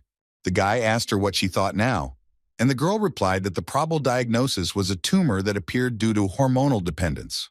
Having gotten up, she decided to go to the laboratory and verify the accuracy of her assumptions. Hyun Jun noticed that the girl knew everything, but for some reason she had a very responsible approach to examinations. He turned to the surgical resident and told him to stay there too and wait for the results of the computer scan. But he in turn began to say to the guy that he cannot doubt the correctness of the actions of the surgeon Gun Suk. When Hyun heard that this patient was being treated by Gun Suk, he immediately called him and told him to come see him. The resident was shocked that the guy was able to call the doctor directly so easily. Hyun Jun explained to Gun Suk why he was calling and admitted that his patient was misdiagnosed because he thought she had a liver tumor. When they arrived at the computer diagnostics department, they observed the patient being examined. Kyun-suk was unhappy that the guy gave the patient such a diagnosis without waiting for the diagnostic results, but Hyun explained to him that she took special pills. So he was almost sure that she had a liver tumor caused by bleeding. Listening to their conversation, Resident Kim was surprised that the guy could contradict a doctor like Gyun-suk. In turn, Gyun-suk confirmed that they are obliged to respond to emergency patients' illnesses. But if she has a tumor that may not cause serious complications, it is an emergency illness. But Hyun stood his ground, since in the case of a liver tumor, there is always a risk of its rupture. And judging by the movement of blood in her vessels, there should be a hemorrhage into the abdominal cavity, which already requires emergency care. Gyun-suk was angry that the guy was so stubborn because he was a freshman and had a lot of confidence. He believed that Hyun had become too arrogant because he was popular on the internet and now considered himself more important than everyone else. The guy listened to him silently as he continued to say nasty things and was suddenly interrupted by the doctor, who had finished diagnosing the patient. When they started studying the images, the doctor showed them that the patient had bleeding in the abdomen. Kyun-suk asked to enlarge the photo to make sure, but when he saw that the area of amplification was not uniform, he realized that he was wrong. Hyun Jun was right that it was a liver tumor, but Gyun-suk couldn't believe it. He looked at the guy and said that he was just lucky and guessed her diagnosis. Hyun Jun was very tense, because to consider his knowledge as just luck was simply not right. Even though the guy had Ronnie's assistant and their competition was unfair, he was still offended to hear that. Hyun stopped Gyun-suk and said that he was confident in his diagnosis because he personally examined the patient. But what served as the basis for the previously given diagnosis to the guy was unclear. After all, Gyun-suk didn't even come to see her, so Hyun believed that he had no right to blame everything on luck. The intern suddenly began to apologize to the boss since he was the one who should have studied everything properly and passed on all the information to him. But Gyun-suk didn't answer and silently walked out of the diagnostic room. He was burning with rage and thinking that he had defeated the guy at any cost. On a weakening day, the boy went to the hospital to see his mother and met with the professor who was treating her. The professor showed the boy computer scans of his mother from the previous year and said that her health improvements had become much greater, and Hen was very happy to hear this. Hen thanked the professor for his work, but he replied that he should thank the guy since the corrected medicine was his doing. The guy started to deny it, saying that he hadn't done anything, but had simply shared his opinion. But the professor knew for sure that without him, the research would have stalled for a long time. He also told Hen that he had written a dissertation about it, which had made the cover of a famous magazine. The guy was shocked because the magazine the professor was talking about was one of the best in the world. The professor also added that Hyun Jun is a co-author of his dissertation on the treatment of brain cancer cells. When they finished, the guy left the office and went to look at the news on his phone, which delighted him. He was actually on the cover of the most popular magazine, and Ronnie congratulated him on it. But Hen thanked Ronnie in return because the idea came only thanks to him. Returning to the hospital, a nurse immediately approached him and said that the deputy director was looking for the guy. Hearing this, he became a little tense as he did not expect anything good from this. When he came to his office, the deputy showed him the article and asked if his name was really there. Hyun Jun didn't understand why he was asking this, but he still answered and confirmed that it was really him. The guy explained that he was there because he had helped out a little with research last year. The deputy could not believe it and thought it was complete nonsense.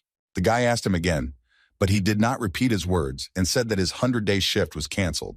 He asked the boy to return to his normal duties. When Hen heard this, he was shocked. After all, he so easily got rid of the punishment, which he could not remove even with the help of the professor's request.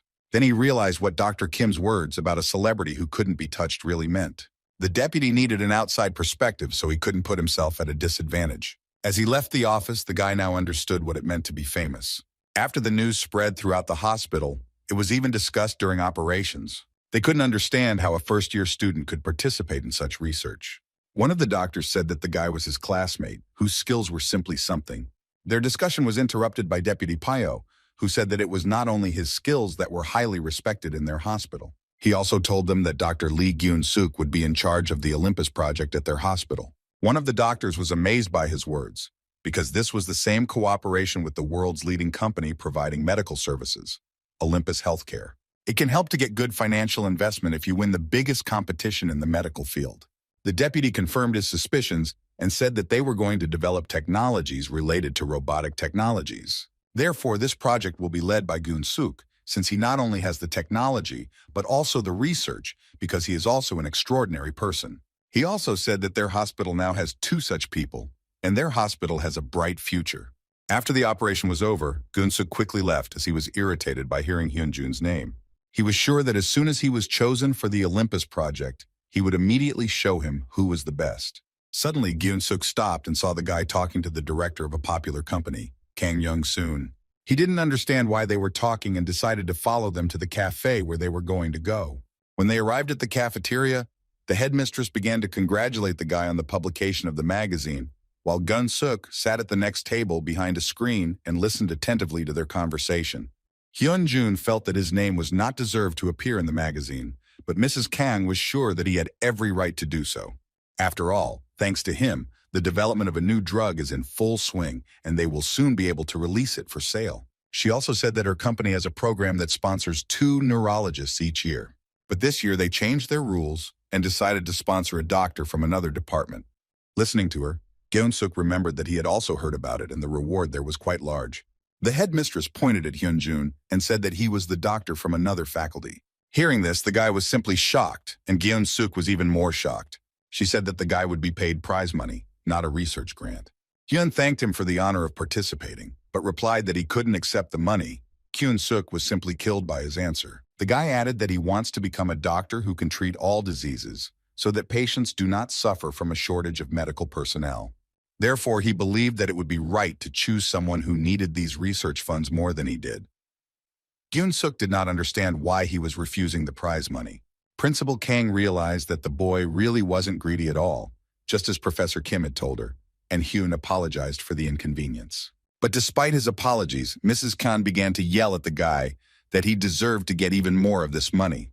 She also said that to receive the award, he needs to have achievements in research. Mrs. Kang told Hyun that he couldn't become a hospital, but the boy didn't understand what she meant. She explained that although he could become a doctor who could cure anyone, he could not cure everyone. To explain it to him more clearly, Mrs. Khan gave an example that if 2 emergency patients with the same urgency showed up at the same time, what would he do? Hyun Jun said that of the 2 patients, the one that can be cured quickly will be operated on first, and then the next one will be treated. But before he could finish speaking, the headmistress told him what would happen if he could only save 1 patient. Hyun Jun remembered his father, whom the doctor could not save.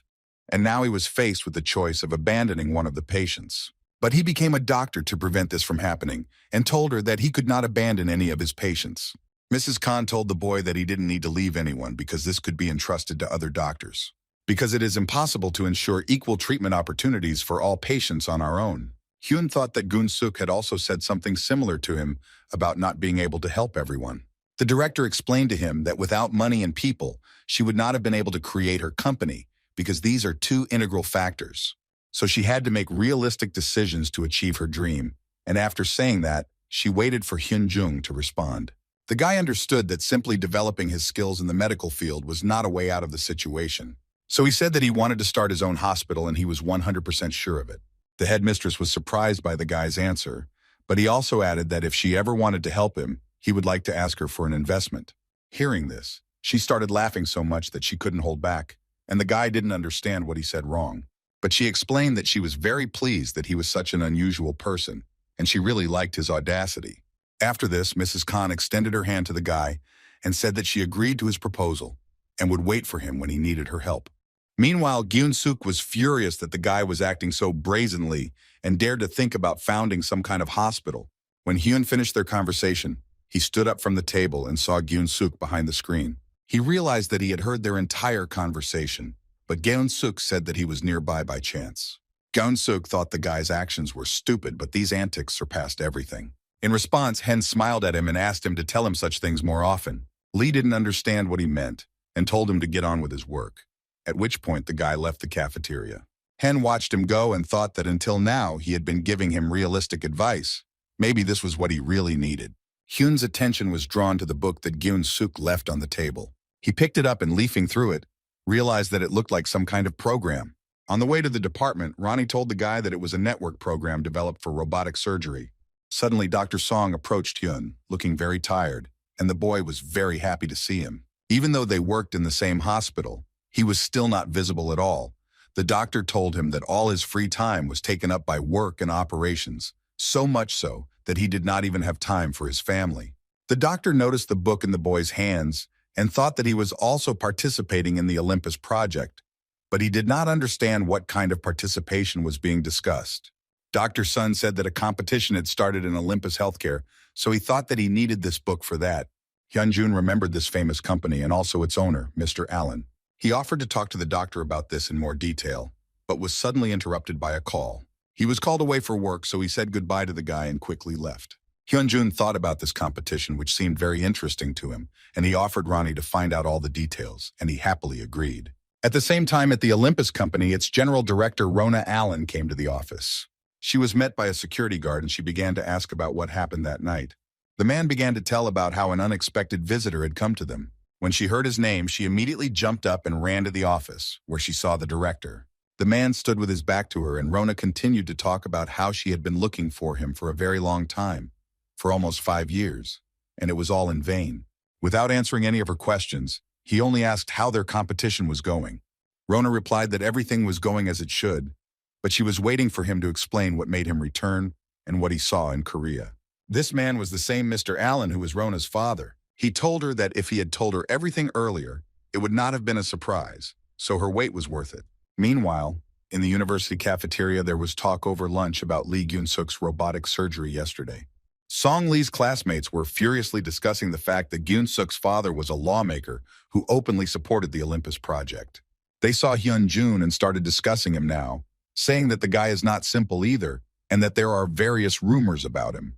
The boys began to admire him, because his actions spoke for themselves. But Song Hui didn't like that they praised him so much because he was their colleague, because of whom their reputation could suffer. Song Lee, who had also heard a lot of rumors but was tired of putting up with them, intervened in their conversation. It infuriated him that Song Hui was talking about his friend as if something knew him better than he did.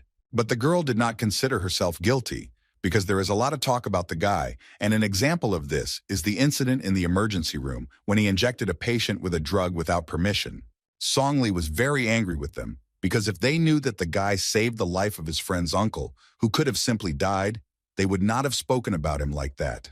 Hyun Jun suddenly approached them and said that if he was not confident in the treatment, he would not have used it. Then Song Hui asked if there was even the slightest risk that his treatment was wrong. She thought it was too arrogant. But the guy didn't think it was arrogance. He was confident in himself, so he did what was necessary.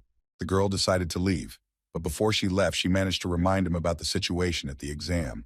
Song Lee asked the boy not to pay attention to them because they didn't know anything. He started to tell that Song Hui always accuses Hyun of having connections with the bosses, which is why he got lucky on the exam. Hyun Jun realized that there was a misunderstanding between them somewhere and decided that he would talk to her about it somehow.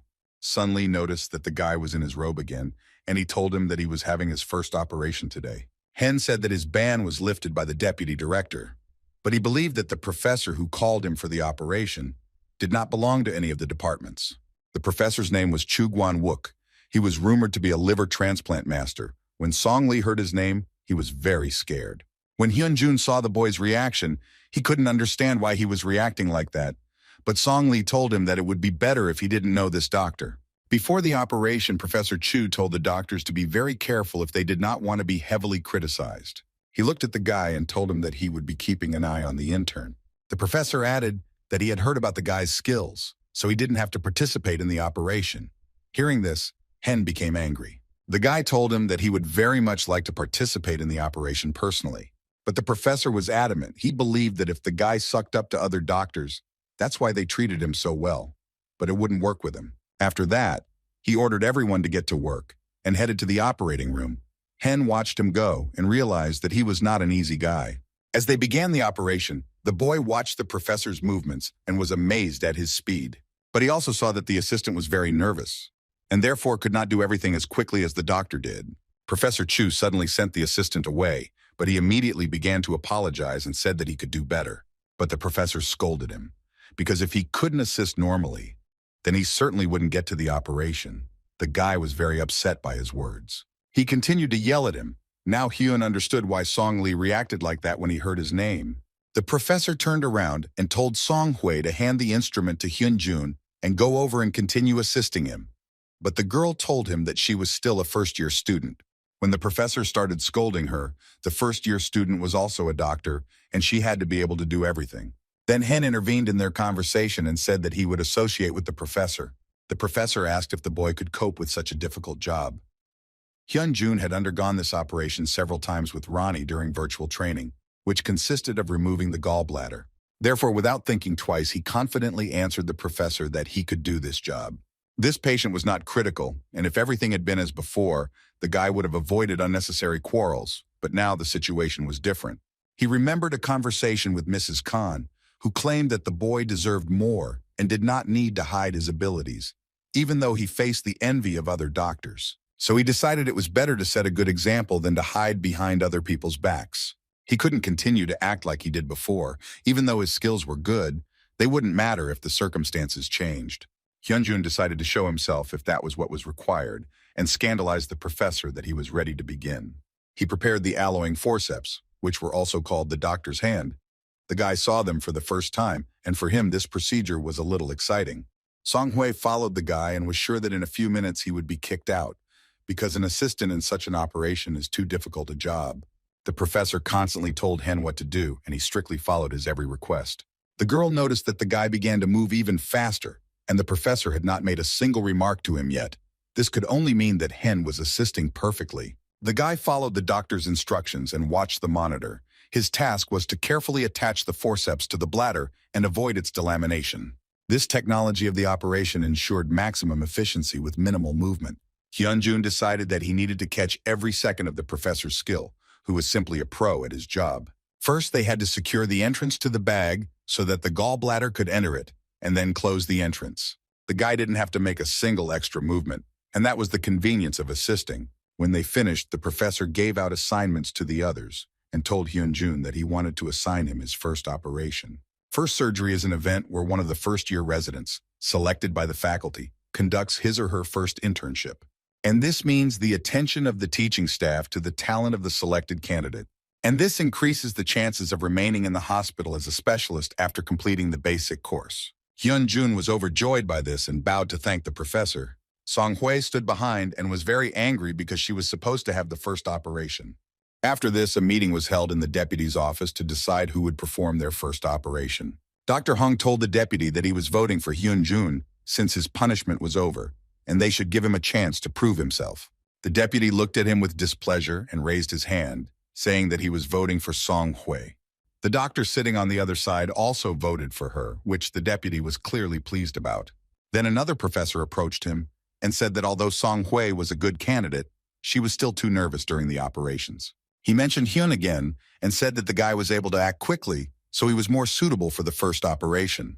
The deputy smiled maliciously and reminded the doctor of the incident in Gyeongju, where the guy was also capable of acting without any permission to do so, and no one had any guarantees that it would not happen again. At this point, he decided to end the voting, since there were 3 votes for Song Hui and the first operation would go to her.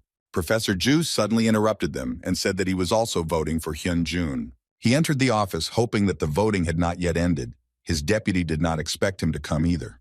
Then he announced that each candidate had 3 votes, and now they had to somehow resolve their dispute. After thinking for a moment, the deputy turned to Gyeon-suk and told him to judge between them. The deputy really wanted to hear his opinion on this matter, but the guy was in no hurry to announce his answer. After the meeting, Gyeon-suk went to the restroom to freshen up a bit and thought about the correctness of his choice. Professor Gwang-wook came to see him and asked why he made this particular choice. The guy started to say that he had several reasons for this, and the professor interrupted him, saying that one of them was Pyo's deputy. The professor realized that Gyeon-suk had never even thought about what skills resident Song Hui had. When the guy wanted to answer, Gwang-wook interrupted him and said that he didn't want to listen to his excuses, because someone like him couldn't help but notice the difference in their skills. As he left, he said in parting that he needed to learn to understand people better. Gyeon-suk remembered a conversation with his father, whom he didn't see often. He asked him what he should do because his competitor was better than him, and he couldn't accept it. The father explained to his son that he was only using common sense, but the boy did everything he could and worked tirelessly. Then the father said that if his best efforts did not work, then this was his limit. But the boy began to shout that this was not what he wanted to hear. The man replied that if his efforts had not brought the desired results, then he needed to find another way. He reminded him that he was serving his 4th term as a deputy and that it was not just luck that was saving him. So he told the guy to push whoever was in his way if he wanted to get up. After all, in a fair competition, the world will not applaud him, because only results prove his worth. Hyun-suk came out of the restroom and thought that he did not regret his choice. After all, for the sake of victory, he was ready to do everything possible to make Hyun Jun admit his defeat. When Hen's business was over, he went to the Olympus website and wanted to apply to participate, but he couldn't think of a topic. He forgave Ronnie for giving him any advice, but he told him that he could answer if he asked a specific question or a specific direction. Then Hen decided that today they would search for an idea for their project, and Ronnie was delighted about it. Suddenly, a nurse came up to him and asked if he was going to the pediatric department because they were really looking forward to him returning. The guy was pleased to hear this and decided not to put it off for later, so he asked Ronnie to wait with finding an idea. They immediately went to the children's department, and when he came in, the children were very happy about his arrival. The nurse told me how well they got along with the children, that they began to let them give themselves injections, and did not cry at all as before. Suddenly, the guy saw a man and a woman sitting on the floor. He was calming his wife and trying to support her. The boy remembered that the woman was the mother of a girl named Yeon-ji, and he asked the nurse what happened to her. The nurse paused awkwardly, but then explained the reason why her parents were in such a state. Hearing this, the guy ran as fast as he could to the roof of the hospital. He knew that recently the patient Song-ye had been causing great concern. When the child was only 18 months old, she was diagnosed with cancer that was incurable. The child's entire abdomen was covered in successful tumors, which appeared with each passing day. Even though she underwent intensive chemotherapy for more than 6 months, she still always had a beaming smile. Song-ye was knitting a fluffy hat for Yeon-ji, which would be ready next week. But unfortunately, today the girl left this world. Hyun found Song-ye on the roof where she hid so that no one would see her tears. He approached her and said that he had heard about what had happened and asked how she was feeling. Song-ye turned to him and said that she was fine, but she should be disqualified for this. Hyun Jun looked at her and didn't understand what he should tell her because he didn't know how to comfort. Right now, all he could do was hug her, which was exactly what he did, which was a little unexpected for Song-ye. The girl started crying again, and the guy calmed her down and said that she did everything she could. And that little girl also knows about it, so he asked her not to blame herself for anything. When Hen returned to his department, he sat down at his desk and tried to come up with an idea for a project. Ronnie noticed that the boy was having a hard time concentrating because of everything that had happened to him. The guy couldn't think of anything. Then Ronnie admitted that it might be because of the change in his relationship with Song-ye, but the guy began to deny it. Hen explained to Ronnie that everything he saw on the roof was just a consolation. The guy remembered their conversation after Song-ye calmed down a bit, and they hid from the rain under the canopy. The girl said that she should get used to this, but Hen believed that she shouldn't get used to it. Although everyone says that doctors should treat patients with indifference, the guy had a different opinion. When you treat a person with understanding and care, you can see both the person and his illness much better. Hyun Jun was still thinking about it, and sometimes the responsibility was too heavy. But he was still confident that this attitude made him a better doctor and was glad about it. Song-ye remembered a drug that treats cancer and is currently undergoing clinical trials. It was declared effective. She thought that it would be great to cure Yeon-ji with it if it had been developed a little earlier. Hen knew that developing a drug takes about 15 years, starting with research and development of new drug candidates. Before actual clinical trials, the drug goes through 3 phases. Unfortunately, it was impossible to reduce this time. Ronnie suggested to the guy that if he wanted to reduce the time it took to develop new drugs, he needed to focus on finding and selecting candidate substances. But Hyun Jun thought that it was very difficult to shorten the time significantly since there was still a limit on the amount of manpower needed for development. Suddenly, a brilliant idea came to the guy's head that perhaps he didn't need to look for labor. Hen asked Ronnie to analyze it and tell him what he thought about it. Ronnie agreed with the guy and said that in this way, the period of development of new drugs could be dramatically reduced. Hyun Jun decided that their project for Olympus would be to develop new drugs using artificial intelligence. Meanwhile, the doctors went home and Song-hui kindly saw them off and wished them all the best. They were surprised that the girl had so much energy on night duty, but she was only a freshman who would soon have her first operation. When she entered the staff room, she sighed and began to jump for joy because her first operation was finally waiting for her. While she was jumping for joy, Hen congratulated her on her first operation and asked where she would like to be assigned. Song-hui was very ashamed that the guy saw everything, since she was sure that he was not on duty. But why hadn't he left work yet? The girl thought for a moment and decided that she would most likely be scheduled for an open appendectomy. The guy nodded approvingly, as he thought that this operation was quite safe, but Song-hui looked at him suspiciously and did not understand why he was so friendly with her. She knew that Hyun Jun knew about her talking about him behind his back, so there was definitely something wrong here. Then she guessed that the guy was upset because he missed his first operation, so he was deliberately pretending to be calm. She came up to him and patted him on the shoulder and said that someday he too would have his first operation. Suddenly, she received a call and was invited to the operating room, the location of which Hyun Jun also heard. A few minutes later, the two of them were already standing in the operating room, where an appendicitis operation awaited them. Song Hui didn't understand why the guy came with her since only she was invited, but he told her that he would just watch. The doctor approached her and asked if she was ready to undergo her first operation. The girl convincingly answered him that she was ready, and the doctor asked her to come closer. Even though this was a patient with appendicitis, Hen realized that this was not an open operation.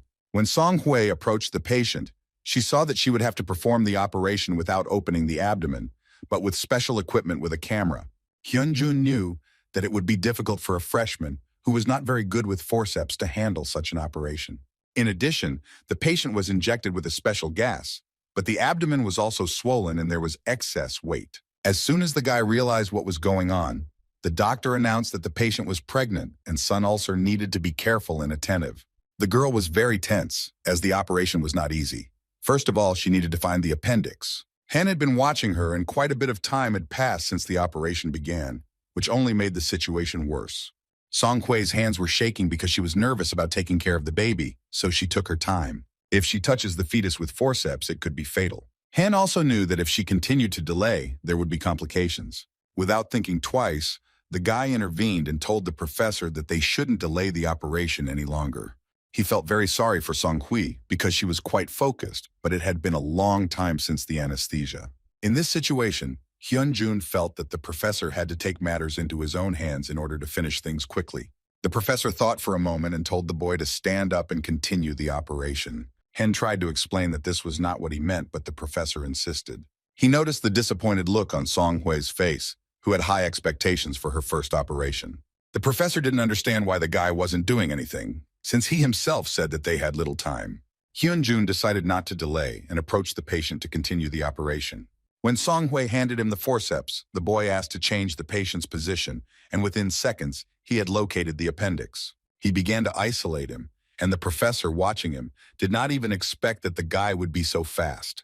The professor also noted that the patient had a damaged stomach wall, and in this case, they would need to use sound waves, but the guy most likely wanted to use a special tool to cut the muscles. The professor wanted to tell him what he was doing wrong, but suddenly he heard Hen ask the nurse to hand him the ultrasound instrument. He was shocked how the guy also saw the wall breaches and immediately understood what equipment was needed for this. The professor had never seen anything like this before, as he was usually good at reading people, but Hen was just a surprise to him. Song Hui also watched Hyun and saw that in such a situation he still remained calm.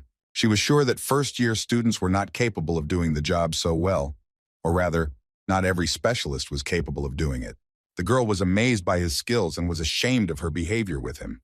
When the operation was over and everyone left the operating room, Song Hui approached the guy and apologized to him. Hyun Jun looked at her and couldn't understand why she was apologizing to him, because it was he who took away her right to have the operation. She began to say that she was asking for forgiveness for giving in to her feelings and spreading provocative rumors about him. Song Hui said that she was from a different academy, so she had to work harder to keep up, and it was hard for her to accept that there were people better than her. She also thanked him for taking care of the patient and was glad that everything ended without incident. The guy felt sorry that the girl missed her first operation, but the patient still came first for him. He extended his hand to her because he saw that she had at least some responsibility as a doctor. Hyun suggested that they get along with each other from now on and was willing to make peace. Song Hui was very happy that he agreed and began asking him to teach her a covert operation. Hearing this, the guy was shocked by her request, but no matter what, they needed to get along, so he agreed to help her. When she left, she told the guy that she would refute the rumors that she herself had spread. After that day, Professor Ju Kwan-wook began to call Hyun Jun to the operating room more often. He did not entrust him with the instrument for the operation, but simply by observing the master's operations, Hen could learn a lot. However, it all started with Song Hui's persistent request for training in a closed operation. Her training did not last long, as such a diligent student was pleasant and quick to teach. With the help of his friend Yeon Wook, the boy was able to quickly finish his project. Meanwhile, at the headquarters of Olympus Healthcare, projects from all candidates were being reviewed. Rona was impressed by one of the participants' projects and shared her thoughts on it with the director of business strategy, Michael. She told him that their chairman was also discouraged by this topic of developing new drugs using artificial intelligence. From Rona's reaction, Michael thought she had already decided that she would choose this particular project. But she replied that she wasn't going to make this guy just a winner. Michael didn't understand what she was getting at. Without thinking twice, Rona replied that she wanted to invite him to work with them. After the lists were posted, the students immediately began searching for them, and Hyun Suk was also eagerly awaiting the results. When they found the lists and started looking through them, they found Hyun Suk's name there and congratulated him on being chosen as the Olympus project. Hearing this, the guy breathed a sigh of relief. Now he was sure that he was a few steps ahead of Hyun Jun, but suddenly his attention was drawn to the conversation of the boys. They saw Hyun's name on the list of those who passed, and Hyun Suk went up to them to see for himself. When he saw that his name was actually on the list, he was simply furious. His project topic was absurd to the guy, because he definitely wouldn't have enough time for something like that. So Hyun Suk thought it was some kind of joke. Colleagues began to look again, and admitted that it was possible that he had the same last name. But then they saw that it was their hospital that was indicated there, and now there were no more doubts. They then decided that Hyun Jun had once again used his connections with the authorities, and that was why he was lucky. Song Hui intervened in their condemnation and said that she was there and saw the entire process of preparing Hyun's project. She said that he asked his friends for advice, but the idea of the project was entirely his. The regatta was surprised that the girl suddenly began to stand up for him, because before that, she had not spoken well of him. Song Hui asked them not to mention it again, and admitted that she had been wrong all along when she said such nasty things. They kept talking about how good the guy was at it and thought he was a genius. Listening to their conversations, Hyun Suk was very angry and furious that this was happening again. He began to remember all the situations where Hen had been ahead of him, the advice his father had given him on this matter. A veil of hatred fell on Hyun Suk's eyes, and now he was sure that his father was right, so he had to stop Hyun Jun at any cost. A few days later, Hyun Jun was invited to the United States to the Olympus office to discuss his project. Joining him in the project were Rona and her partner Michael, who were even more thrilled to hear details of the project in person. She told the guy that this information was really worth flying so far, but she was worried that the guy had given up surgery. But Hen explained that he was only a first-year student, so the hospital had people to take care of the patients. She was also delighted that he was also working and training at the hospital. Suddenly, Michael put an envelope in front of the guy, and Rona moved on to a more serious conversation, which made the guy tense up a little. Rona told Hen that she wanted to hire him at their Olympus Research Center. She promised him the best offer. When Hyun Jun heard this, he couldn't believe his ears and asked again if this was really true. She confirmed her words and asked the guy if he knew the Deep Brain Laboratory. Hen thought for a moment and remembered that it was in this laboratory that they had recently developed a very effective cure for a disease that disrupts the functioning of the brain. But the guy was sorry that not everyone would be able to use it because it was very expensive. Rona confirmed the guy's suspicions and said that if drug development with him gains momentum, it could help many patients. But Hyun Jun was going to become a surgeon, and no matter the conditions, he couldn't leave the hospital. He was very attracted by her proposal, because if they could improve the technology, the laboratory would develop and sell many new drugs. But no matter how good a new drug is, it will be useless if patients cannot afford it. So Hen thought it would be a good idea to reduce the burden on patients. Ronnie suggested to the guy that he put forward his demands in exchange for participation in their developments. He explained to him that in addition to the fee for providing them with the technology, the guy should demand 10% of the profits from the sales of the drug as compensation for the use of his idea. When new drugs on the market start selling well, their sales volume increases significantly. Hen thought they wouldn't accept his unreasonable offer, but Ronnie reminded him that the demand made sense to him because of the unreasonable ratio. After all, with the help of their 10% of sales, they will be able to influence the prices of Olympus's medicines. And the guy finally realized what Pani meant. If he uses the money he receives to lower the initial price of the drug, he will be able to provide patients with new drugs at a more affordable price. The guy was excited about the idea, but suddenly he began to doubt whether they would accept his condition. Then Ronnie suggested that if they added one more condition to this, they definitely couldn't refuse. After the guy voiced all the conditions on which he was ready to cooperate with them, he left the office and went back home. Rona was shocked by herself, because she had never negotiated something like this before without any guarantees for it. But Michael told her that if they accepted this offer, then it was already a guarantee.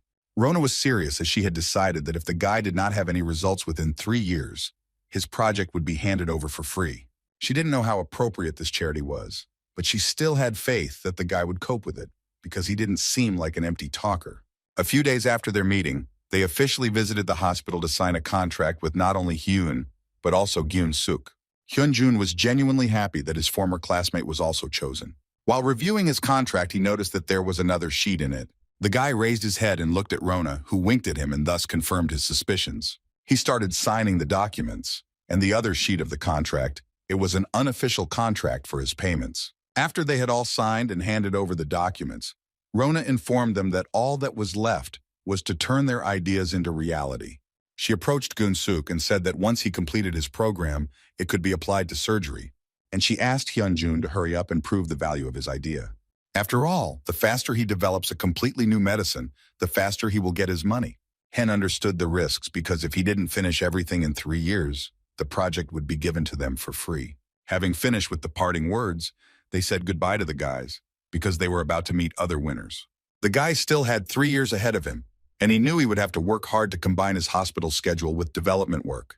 He was full of motivation and told Ronnie that it was time for them to start developing an idea for a new drug. Hyun Jun decided to visit his mother and told her that one company was investing in her son, which surprised her very much. Well, it was nice to hear that her son was doing so well, but she was also worried about whether he was having any difficulty with it. The guy thought about it since it was really difficult for him to decide on a strategy. But he didn't want to tell his mother about this, so as not to give her any extra reason to worry. So Hen smiled at her and told her that he was fine and that she had nothing to worry about. His mother patted the boy on the head and said that she was very proud of him, but he knew that none of this would have happened if it weren't for the good people who surrounded him. His mother told him that he should be grateful to such people, because in this world, nothing can be done alone. Hyun Jun noticed that his mother's Ren had become much better and clearer than before. This only meant that the effect of the treatment was amazing and she was recovering quickly.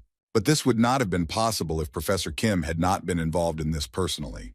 The guy thought he was really lucky because there weren't many places that researched treatments for rare diseases, like the one that developed his mom's medicine.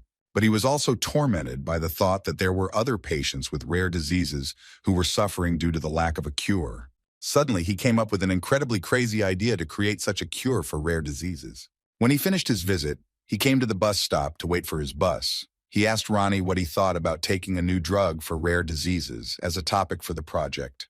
Ronnie asked why he had chosen this particular topic, and Hen explained that treating rare diseases is usually not profitable, so the drug companies would push the topic into the background. So if they take this step and develop a cure for a rare disease, it will help weak patients who have no choice. However, he had doubts whether Olympus would accept this topic, but Ronnie replied that the contract did not include a clause on the specifics of the drug developed. At that moment, a bus pulled up, and as Hen was getting on, he decided to take this idea with Ronnie and start developing it. As he took his seat on the bus, the first thing on his mind was that he needed to find data on rare diseases. He sat not far from the driver and noticed how he used a device to improve his breathing. The driver announced a stop, at which Hen prepared to get out. But suddenly he noticed that using the device did not improve his condition, as his voice was intermittent. As they ran to the tax stop, the bus for some reason continued to drive, and Hen became a little tense. He turned to the driver and told him that he had missed the stop he was supposed to stop at. The driver did not react to his words. Then the Pario came closer and saw that the man felt ill. The man had difficulty breathing, and Hen guessed that he was having an attack of respiratory distress. One of the passengers pointed the guide towards the road, and he saw that they were approaching a pedestrian crossing where there were people at full speed. Hyun Jun was very scared and didn't know what to do, as the collision was simply inevitable. People on the street ran to the sides of the crossing, and the bus crashed into a tree. On the bus itself, Hyun Jun held the driver's head with one hand and held onto the handrail with the other. The guy turned to the passengers, who fortunately were okay and were not hurt in any way. Then he pulled the driver out of his seat and shouted for one of the passengers to call an ambulance immediately. Thanks to Ronnie's guidance, they were able to avoid serious damage and minimize losses. Hen placed the bottle on the floor and began to examine it to see how it was. He looked at his device, which, when used, did not bring him any benefit. But if the symptoms do not go away after using the device, then perhaps the patient had another disease. He decided to examine his hands, and when he lifted his sleeves, he saw that the man had a skin disease. Now the guy understood why his device had not produced any effect, but his symptoms were only getting worse, and it was too long to wait for an ambulance. After all, if he's not given the necessary medicine now, brain damage will begin due to lack of oxygen. Ronnie told the guy that he could try to release adrenaline through his glands in the brain, which significantly improved the patient's condition, and Hyun gave him the command to act. But he also warned him that if he released the adrenaline from his body, there was a high probability of overloading his system, so he asked again. Hyun Jun confidently replied that he was prepared for such an outcome, because the patient was more important to him than himself.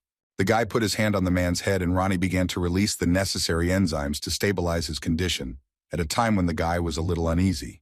When he finished, an ambulance arrived and took the patient and Hyun to the hospital. His wife and son immediately came to him and were very worried, but the man was already feeling much better. Hyun sat nearby, clutching his head as the effects felt exactly as Ronnie had said. But the most important thing for him was that the treatment was successful, because if he had slowed down any longer, the patient might not have been saved. Suddenly, he heard the shouts of a man arguing with the doctor about the queue. The doctor tried to calm the visitors and explained that they needed to wait just a little bit, because the patient in front of them was in a very serious condition. Hyun watched them and knew that nothing could be done in this case.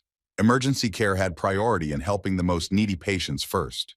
The man continued to shout at the doctor and demand that help be given to his wife first. Hearing his words, the guy suddenly began to wonder when he had started thinking that treating as many patients as possible was the best thing he could do. He didn't understand how he could forget about this, because this was the reason for his choice of profession. The patient is sent back to another hospital and the guy realizes that nothing has changed since then. But what could he do? Hyun made a promise that no patient would be turned away like his father, but he hasn't changed a thing since becoming a doctor. Even in Daehan Hospital, which was the best in Korea, the situation with the departments has not changed. Since the branch inevitably brings losses, it is difficult to decide voluntarily to invest money in it. After leaving the hospital, the guy wondered whether he could significantly change this system. Meanwhile, Dr. Gon-suk was performing an operation, from which he was distracted by accumulated thoughts. The other doctor was surprised by his absent-mindedness, as it was not at all like him. Gyun-suk remembered how Hyun Jun was praised in the office for an article in a famous magazine. But the guy refused their praise because he hadn't done anything supernatural, and the author of the article simply inserted his name there. Having filled his head with these thoughts, Gyun-suk came to his senses again when the doctor called him. He began to scold the guy for not listening carefully to his requests. Now they had to do it all over again because of his mistake. Gyun-suk was angry at himself because he made a mistake like he was a newbie. After finishing the operation, he changed his clothes and quickly went about his business, blaming only Hyun Jun for all his mistakes. Gyun-suk went to see the vice director on an important matter, although he didn't want to be indebted to this man, but now he was ready for anything. He approached Professor Pio and said that he had a favor to ask of him. The guy was ready to do anything just to become a head taller than Hyun. The deputy asked him again if he really wanted the professor to join Professor Woo Jae-young's World Liver Transplantation Society team, and Gyun-suk confidently confirmed his words, because this was his only chance to defeat Hyun Jun.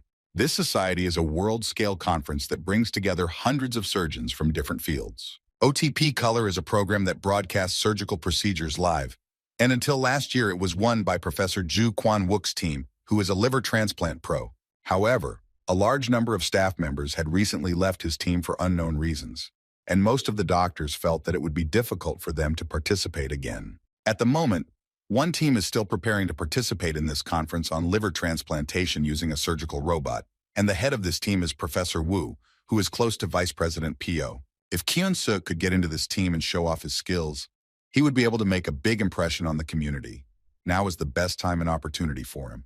The vice president replied that he had excellent knowledge in robotic surgery, so he would be a great fit for Professor WU's team. The guy was glad that the vice president approved of him, but suddenly he added something else to his words. The deputy said that Ju Kwang-wook recently came to him and said that he would add Hyun Jun to his team. Therefore, he will also take part in the World Conference, even if only as a freshman. Gun-suk knew that if Professor Ju's team also participated, Professor Woo's team would receive less attention. The vice president went on to say that it was better for them to remain in the shadows now, since there would be elections next year. He decided that it would be more convenient to throw out people from the hospital who only interfered with their work. Hearing this, Gyun-suk became seriously tense. The deputy wanted to start with the emergency department first, in order to weed out the competitors they didn't need. The boy understood that Professor Ju and Hyun Jun were disobedient workers, but removing doctors from the emergency room was too much. If it comes to that, it will most likely be because of Seok Jin-woong and Choi Young-soo, because the vice president doesn't like them. But they are still key figures in the emergency room. And then Gyun-suk realized that he was going to weed out everyone who would go against his will. The vice president asked the guy if he was ready to join their team and what he could do for that. He had no doubts about the quality of his work and knowledge, but he needed a good reason to hire him. The guy didn't understand what the deputy meant. But he in turn drew his attention to the camp that the reporters had set up in front of the hospital. Gyun-suk knew that they were there because of the response to the emergency room case. The vice president told him that when such a problem arises, someone from their department should take responsibility. But the guy didn't understand what they were talking about, because security guards control all the entrances and exits so that reporters don't get inside. Then the deputy told the guy that if someone accidentally let the journalists through, this could become a significant motive. Meanwhile, Professor Ju called Heng into his office and invited him to join his liver transplant society team. The guy was very surprised by his offer, as he did not expect this at all. The professor said he had observed his excellent skills while performing bowel surgery on a pregnant patient. And then the boy realized that the professor had entrusted him with the operation to test him. The doctor also noted that he saw Hen watching him and moving his hands to mimic his movements, so he needed real experience during the operation. Hyun Jun thought about the liver transplant operation, which he practiced as a virtual operation, limiting it to just observation, and if he could get into his team, he could personally learn from Dr. Ju. But joining the team means becoming a key employee of the department of this type of surgery, after which he will have no right to ask to go to traumatology. Hen apologizes to the professor, but he suddenly interrupts him and says that he knows that the guy wants to apply for a trauma specialty. So he calmed him down and said that he only wanted to go to his room, not to the department, and in a few years he would decide for himself where to go. As he left the office, he thought about how it happened that he agreed and accepted the offer to join his team.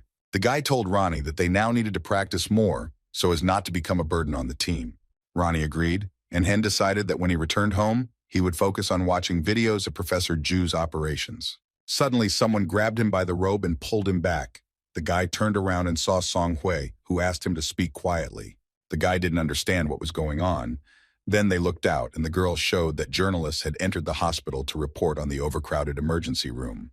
Hyun recalled seeing a similar case at Sunning University Hospital, but such situations were common in the emergency room. However, in the news, articles constantly appear that talk about the problems of emergency care. Criticism is always directed at medical workers who already work all day and night. But because it is impossible to change anything, everything repeats itself in a circle. Sun began to swear at the language about why they were allowed in, since they entered through the staff entrance.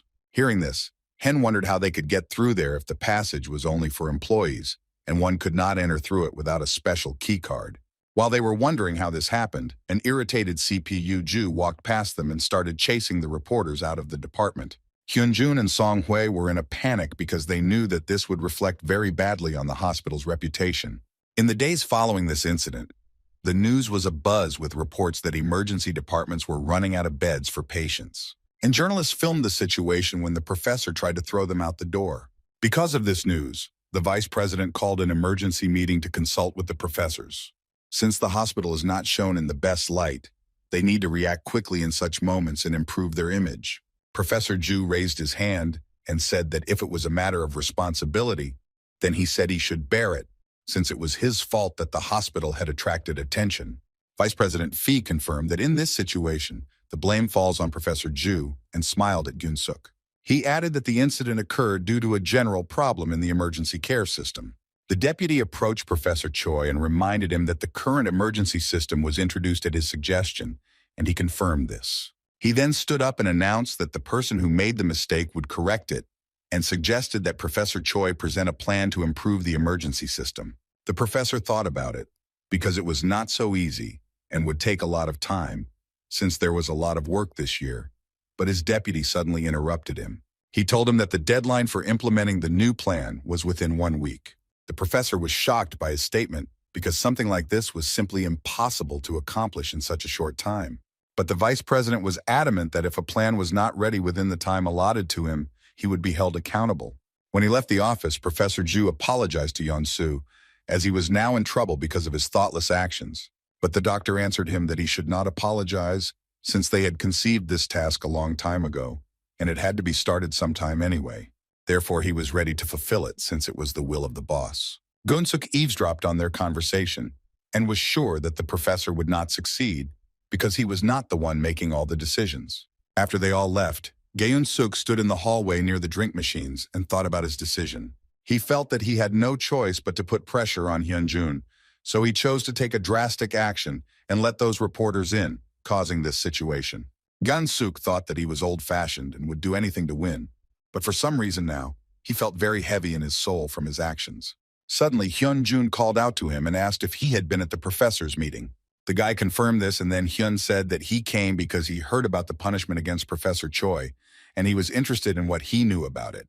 Geun-suk began to get angry at him because he was sticking his nose into something that wasn't his business again, and even if there was a punishment, he wouldn't be able to influence it in any way. Hyun told him that Professor Yeon-soo was the only person who stood by his side when he was punished, and even without that, he was the one who was most involved in the emergency room work. Therefore, if a person like him was being punished unfairly, Hyun felt that he had to help him somehow.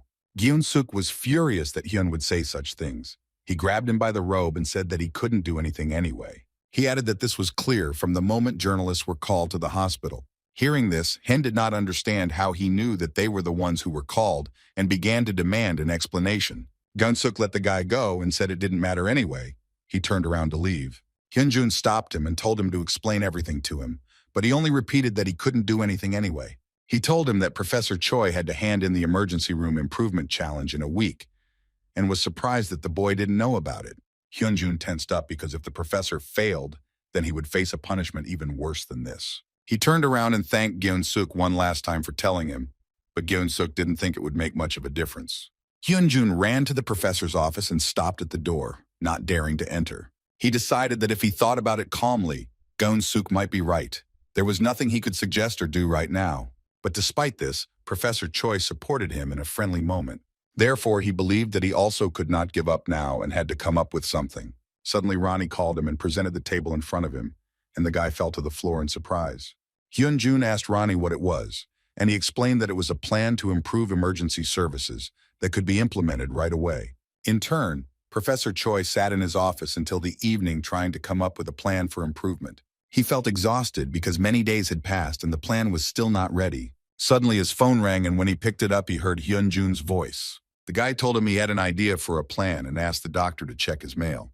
When Yeon-soo opened the mailbox, he saw a letter with a ready plan, which was simply something incredible. The professor was simply amazed. The next day they met, and Hyun Jun gave the professor a flash drive that contained a presentation that would help him announce his success to everyone. The professor was very grateful to the guy, because if it weren't for him, he would most likely have been fired. Hyun wanted to console him, but Yeon-soo suddenly started hugging the guy and thanking him for helping him. After finishing the hug, the professor said that when the guy called him and showed him the plan, he just got goosebumps all over his body because the plan was simply magnificent, and he could not believe that Hyun did it alone. He keeps surprising him more and more, but Hyun replied that he just wanted to help him. The professor had to go to the presentation, so he said goodbye to the guy and said that he would treat him to dinner later for this. Hyun waved back at the doctor, and as he left, Pat turned to Ronnie and said he was very surprised, as how long he had been planning this idea was a mystery. Ronnie said he had been hatching the idea ever since the boy made his decision at Suning University Hospital. Since then, Hyun had been constantly thinking about how to improve the emergency department. So Ronnie said he simply organized his thoughts and ideas. The guy was very pleased with Ronnie and began to praise him because he was his best friend. Suddenly, he saw the vice president in the corridor in the company of other doctors who were discussing Professor Choi. The guy heard that the deputy wanted to remove Professor Choi from his position and said that it was his plan. He added that if the professor's plan turns out to be good, then this is also a good result. After all, he himself asked him to come up with this. So if anything happens, they will simply pretend that they accepted his proposal, and in the end, everything will be in their favor. What he heard made Hyun Jun feel like a Turk. He didn't understand what they were talking about and why they were doing this. The guy remembered what Geun-suk had said about journalists, and now he understood how it was all connected. Hyun looked at their backs and hatred filled him. Because it wasn't enough for the vice president to try to kick out Professor Choi, he was also going to embellish his results.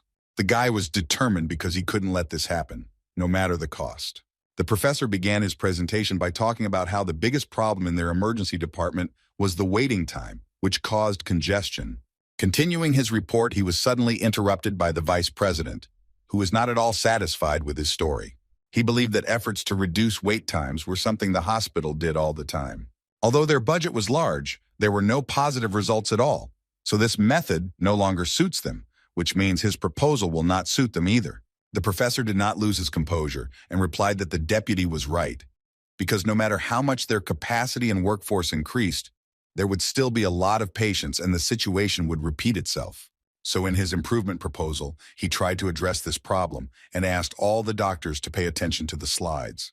A brochure was displayed on the screen that outlined each step and process of treatment, designed to help patients understand their current status. He planned to distribute it through a special person so as not to make patients anxiously wait for their turn.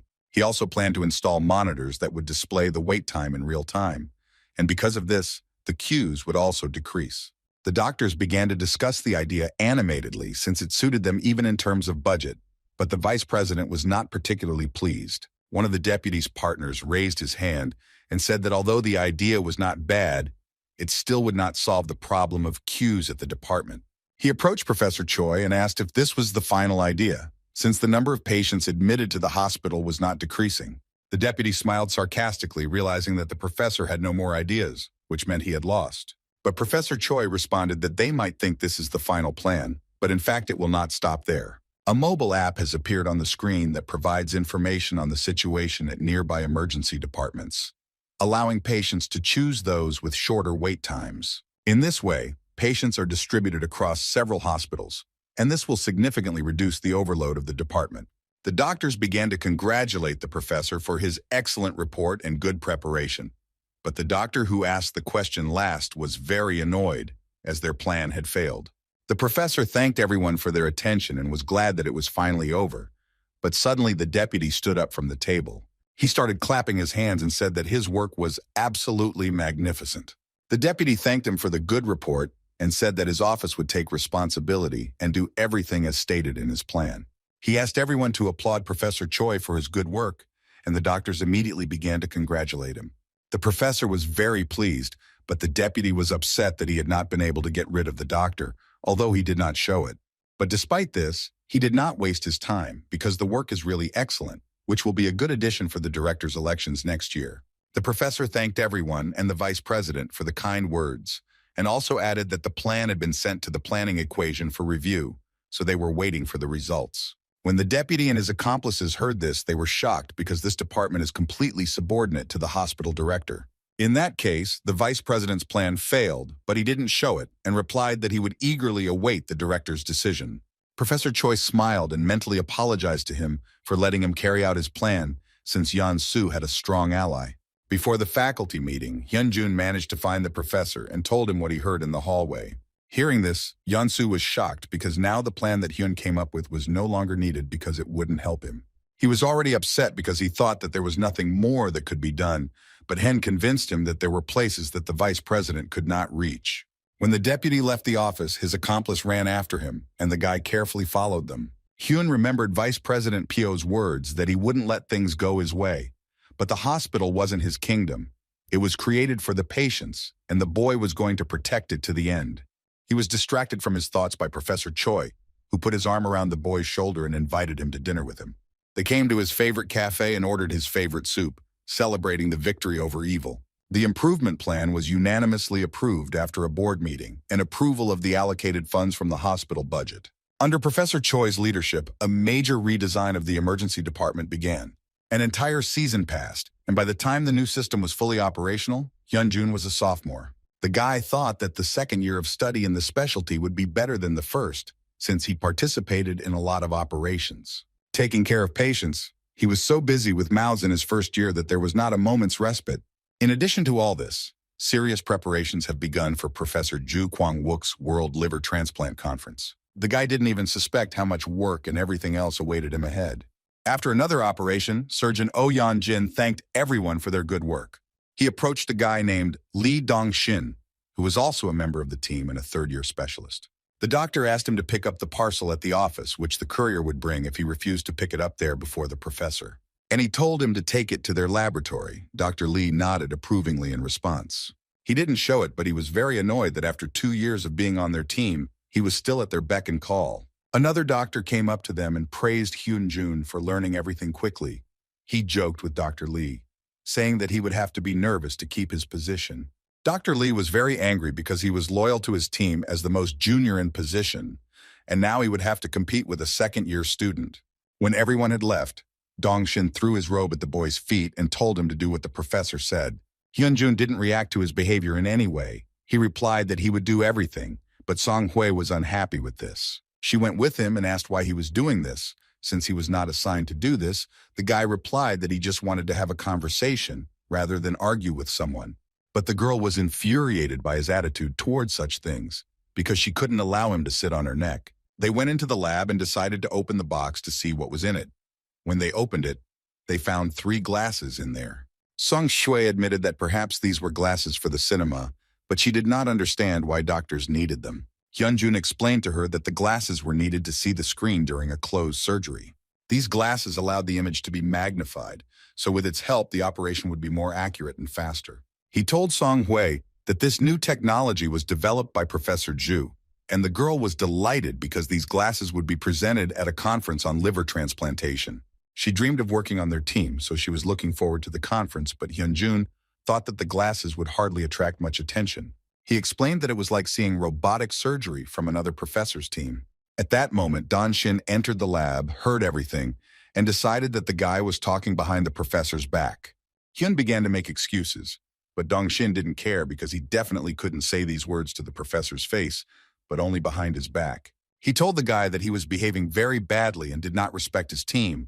Dong-shin was already looking forward to telling the professor about this situation, who would kick him out. Hyun Jun tensed up a little, and Song Hui couldn't think of anything better to do than simply stick her tongue out at him. When the guy finished work and headed home, on the way he thought about the situation that had happened, and he understood that the professor would be offended if he heard his words. But Ronnie didn't understand why. If he was right anyway, the guy told him that even truthful words could hurt a person. Ronnie didn't think it was right to remain silent when words could go a long way to preventing a problem. Hen was surprised by his reasoning and said that sometimes it is better to remain silent than to say too much. Ronnie then asked if he should keep quiet when Professor Zhu was expelled from the hospital, and upon hearing this, Hyun became very tense.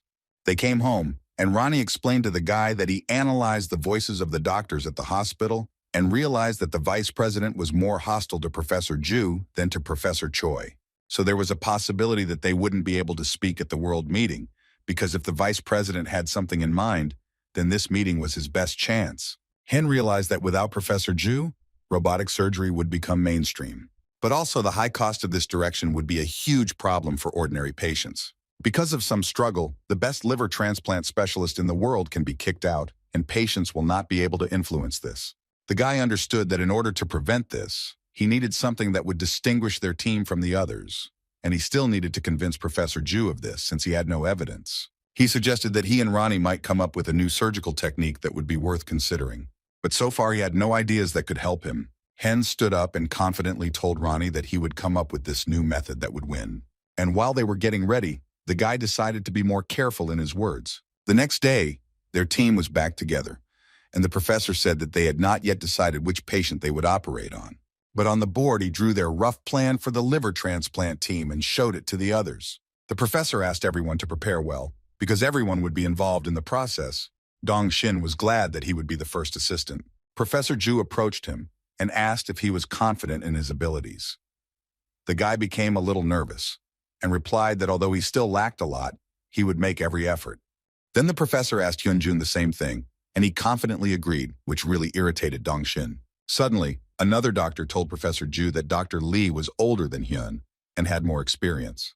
Professor Zhu then asked the team a question, wondering which of the guys would be better at this. Hyun Jun replied that he didn't agree that Dr. Lee could handle it, and Dong-shin was furious after hearing this. He added that he had no doubts about Dr. Lee's abilities, but still the patient needed to be provided with the highest quality surgery. The guy compared the average time for both of them, and Hyun Jun's was shorter, which is very important for liver transplantation.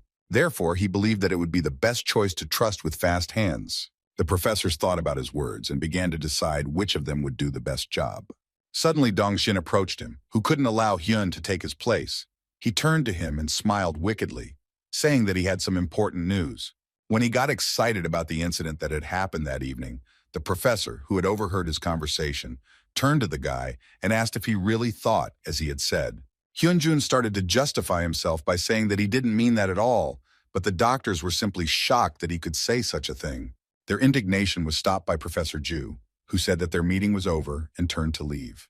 He suddenly turned to Hyun Jun and told him to come with him. They went out onto the roof of the building, and the professor told the guy that he was the kind of person who would hardly say something like that without a good reason.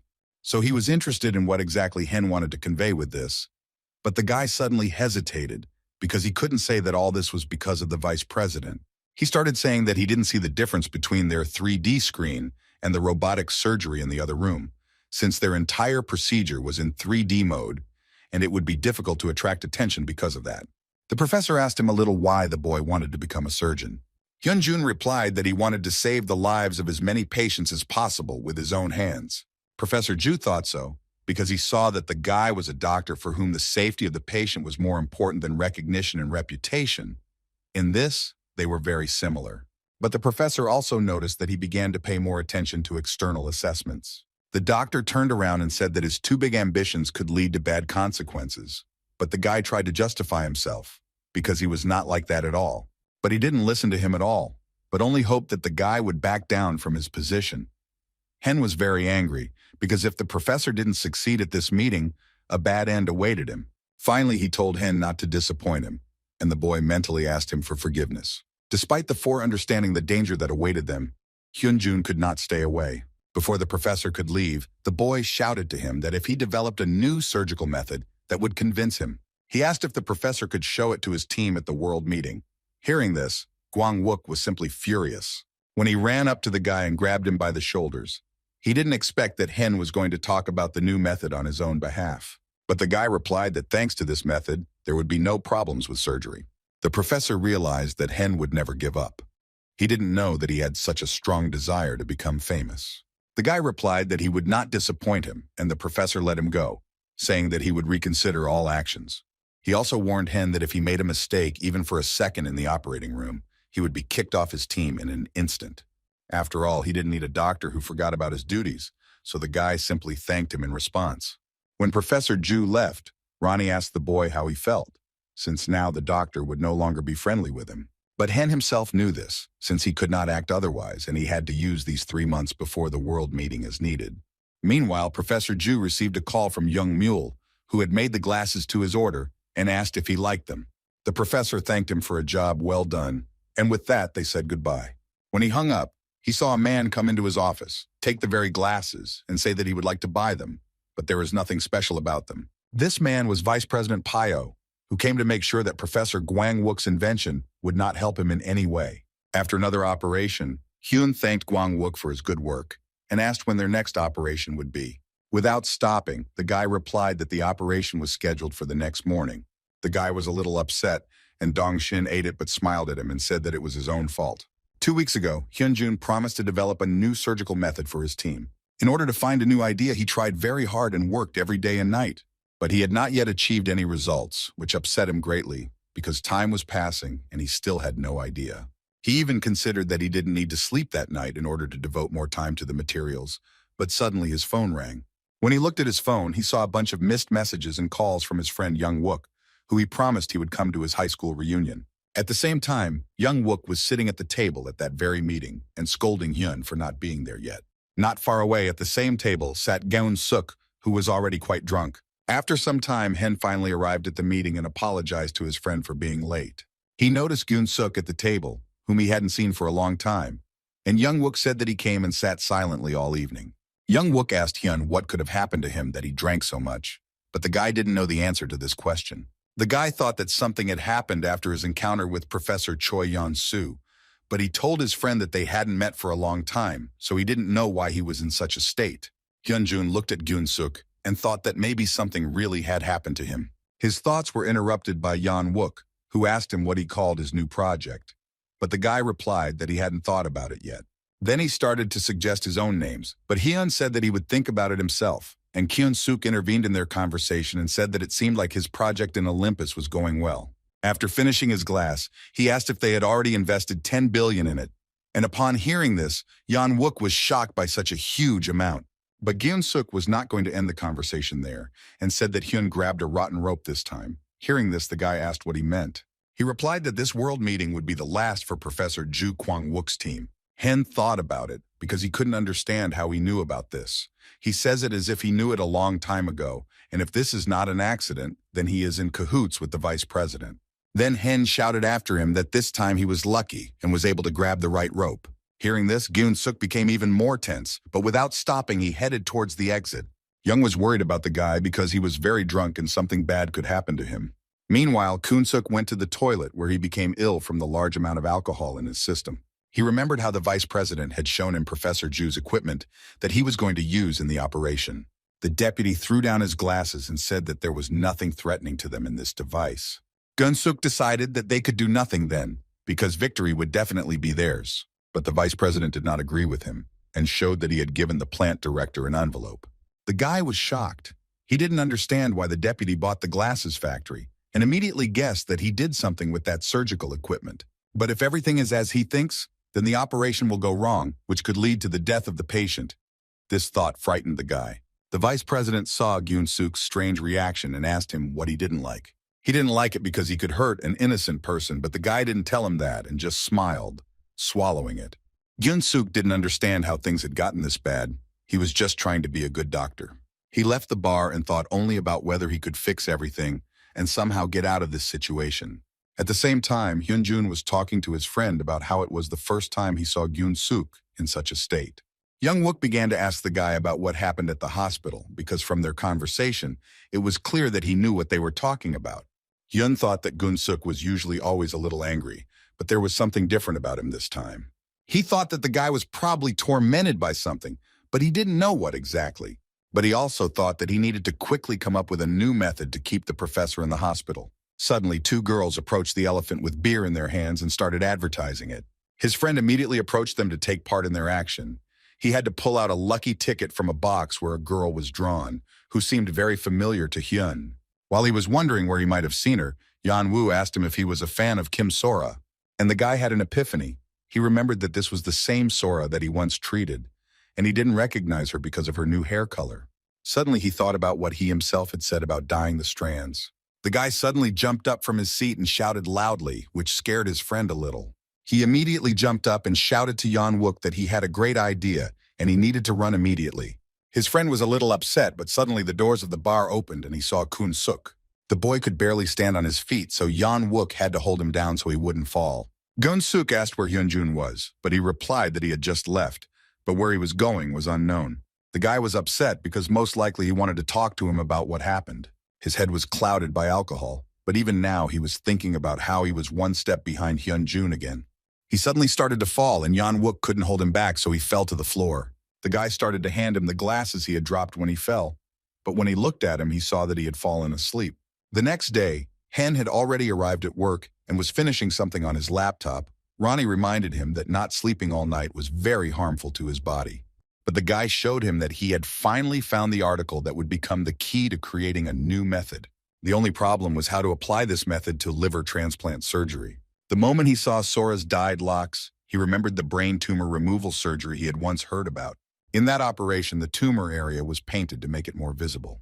Thanks to this technique, it was possible to carefully remove the damaged tissue. He thought that if it were possible to stain the difficult damaged part of the liver, it would certainly shorten the working time. He addressed this question to the head of neurosurgery, Professor Sim, who was very surprised by his question. The guy was glad that when he searched all night for an article about this operation, its author turned out to be Professor Sim. Kuk-hyun thought about it, since dyeing a specific fabric doesn't seem impossible. But he was surprised that Hyun Jun, a second-year resident, wanted to develop such a method, since this was the first time he had encountered such a thing. He was sure that the guy should be practicing surgical skills in his second year, but Hen began to say that his skills were not bad. Professor Sim knew this because he remembers very well how well the guy handled operations, and now he is also developing a new method. He watched him, because such a brave man had yet to be found, and he was also very confident in himself, which could not but please. Professor Sim told him that if anyone else had asked about it, he would have kicked him out immediately, but he had enough confidence in the guy.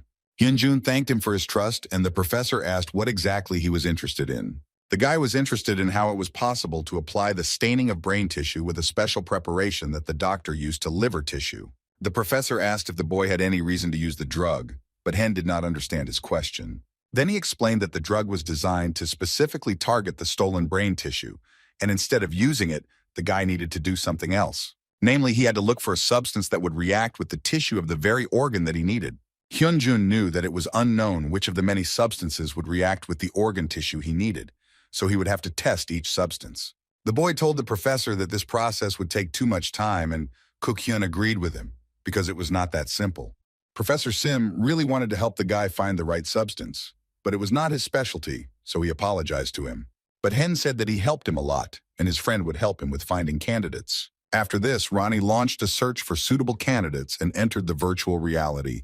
He discovered a huge number of substances that can react with liver tissue, but also selected the most suitable ones for them. While in a parallel reality, Hyun Jun saw the name of the project, Project Panacea.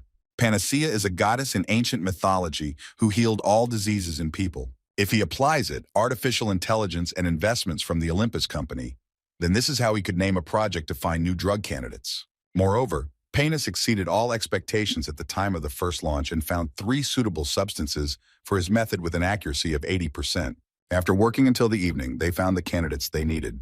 Now, once they tested them, they would be able to immediately apply it to the operation, and this made Hen even more delighted. The guy was sure that as soon as this happened, Professor Ju would also agree. He left the office and on the way thought that if they started testing the substances from tomorrow, they would know the results next week. Suddenly, he heard conversations from the ward, where the son asked his father to agree to a liver transplant operation. Hyun Jun came closer and saw that Lee Bong-gyun, who had undergone preparation for a liver transplant, was lying there. The boy heard that the man refused to accept the liver from his sons. Bong-gyun continued to say that he didn't want to be selfish and make his children crippled for life. He added that he had already told Professor Ju that he was refusing the operation. His son was very upset and did not understand why his father refused himself and did not consult with them. But he believed that they would not solve anything by arguing and asked to accept his choice. But his sons could not do this. One of the sons reminded his father that their mother also said that they could not do anything. But he believed that they should help him because they did not want to lose him the same way they lost their mother. The father did not answer him and simply turned away so as not to continue the argument since he was not going to change his mind. One of the sons freaked out and left the room, and the other ran after him to calm him down, while Hen hid behind the door. His brother tried to stop and calm the other one down, but he didn't want to listen to him at all. Hyun Jun felt very sorry that his father also refused to help them, because if he had agreed, they would have easily saved him. He understood that parents always sacrifice for their children, but these days you are too high. And sometimes this can be a painful choice for both parents and their children.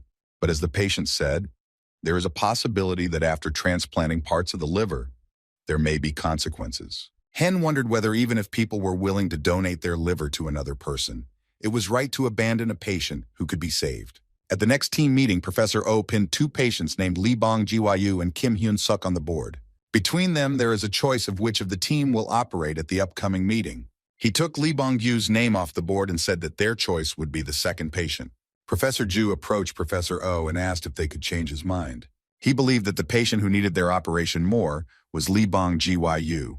But Professor Oh reminded him that this patient absolutely refused to accept the liver from his sons. Professor Ju replied that their team had done everything to reduce the operating time specifically for such seriously ill patients. Moreover, Professor Oh said before the meeting that it would be nice to find a donor faster, but as it turned out, finding another donor was not at all easy.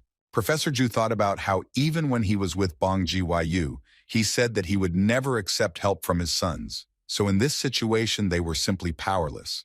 The professor accepted their choice of patient Hyun-suk and said that he would wait for the date when a donor was found.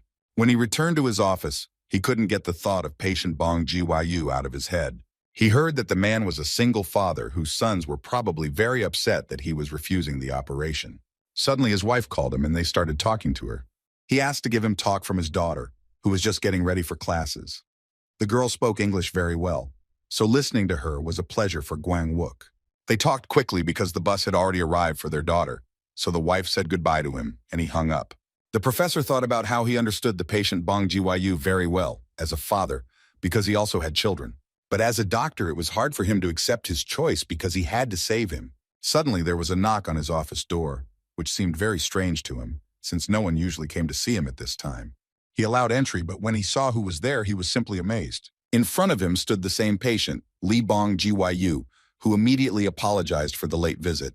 The patient asked the professor if he could change his mind about refusing the operation if it was not too late. Professor Ju was very happy with this news and said that they would have time to take part in the operation. He did not understand how a person who was so stubborn suddenly decided to have surgery and what could make him change his mind. Sometime before, patient Bong-Gyu took out his phone and looked through old text messages from his wife. In these text messages, she said that she would like to get together with the whole family more often.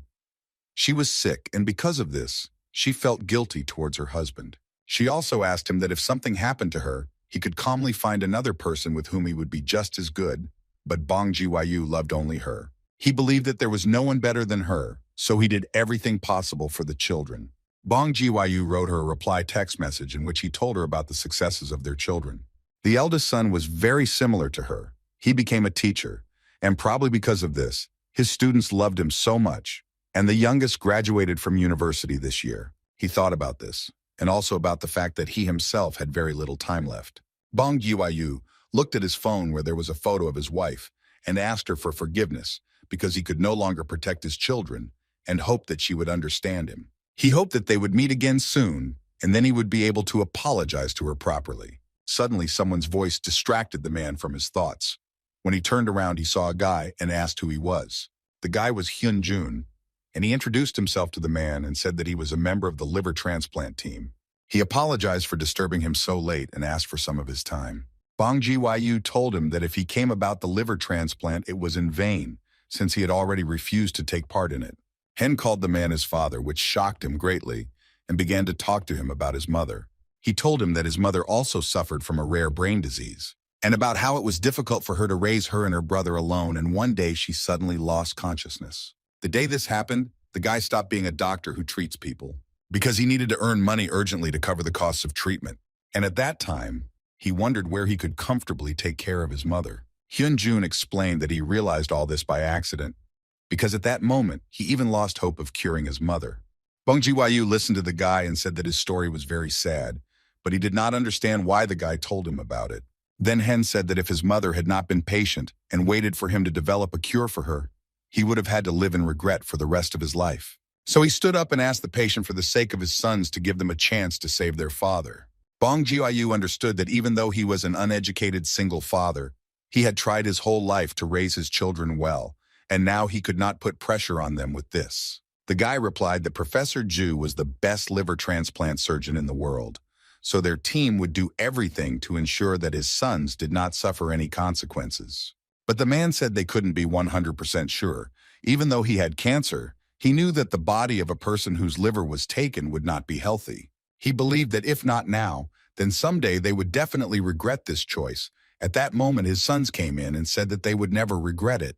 Even though they don't know how much time they will have, all the moments when their father is with him will be the most precious to them. His sons asked him to stay and live with them as long as time allowed. Hearing these words, Bong-Gyu thought about the correctness of his decision, because he realized that he could not abandon his children. He started crying and with a smile on his face said that he agreed to the operation. The man mentally asked his wife for forgiveness, since it was still too early for him to leave this world, and the sons hugged their father tightly. This is what Bong-Gyu said as the reason why he was now in Professor Ju's office. The professor thanked them for telling him and for deciding to have the operation. He walked them to the door. Gwan-wook thought about the fact that he didn't even know that Hyun Jun's mother was sick. But that still didn't mean that he would take his politeness into account. When he had almost closed the door to his office, Hen suddenly called out to him and said that he had important business to attend to. Entering the office, Hen showed the professor a plan to improve his glasses. Professor Ju was amazed by his work and asked if the guy really had developed this plan himself, and then assured him that this was so. He praised his plan, and Hen, in turn, apologized to him for his stubbornness, because he only wanted to help the team. The professor looked at the screen and realized that this was a high-level surgical method that was worthy of being presented at the conference. He thought that after the recent surgeries, Hyun Jun's skills had really improved. The professor blamed himself for having a bad opinion of the boy and considering him just an upstart without a plan. But this, on the contrary, was the confidence of a true genius. Professor Ju praised Heng and said that his operation plan was simply super. The next day, the professor gathered all the team members and announced that he had some news regarding the operation. He handed out a printed plan to everyone so they could look at it in more detail. He also told them that this plan was personally developed by Hyun Jun. Now, once the new equipment that can see all substances is ready, it will be used in surgery. Hearing this, Jong-shin was furious. How could the guy come up with such a plan? Hyun Jun clarified that the plant director said that the film would be ready within a week. Professor Ju posted a photo on the board and added that they had replaced the patient who would be operated on at the conference with Lee Bong-gyun. Everyone was shocked by this, but the professor explained that the patient had voluntarily agreed to accept his son's livers. But Professor Oh didn't understand how they could save him if he had incurable liver cancer. Professor Ju told him that then they would have to remove the entire liver, which already had affected areas. They need to perform a 2-for-1 operation, where the left and right halves are obtained from patients at the same time. But Professor Oh did not understand who would take care of the left side of the liver if he took care of the right. After all, even Dr. Kim, who has the most experience, cannot perform such an operation. Professor Ju told him that it would not be Dr. Kim who would do this, but Hyun Jun himself. Dong-shin was shocked that the professor was going to entrust such an important operation to a second-year student. Professor Oh began to tell Gwang-wook that although Hyun Jun's skills were good, it was too dangerous to trust him to carry out such an operation. But Professor Ju told him that if the lack of such experience was the only reason, then it was not enough to prevent him from doing so.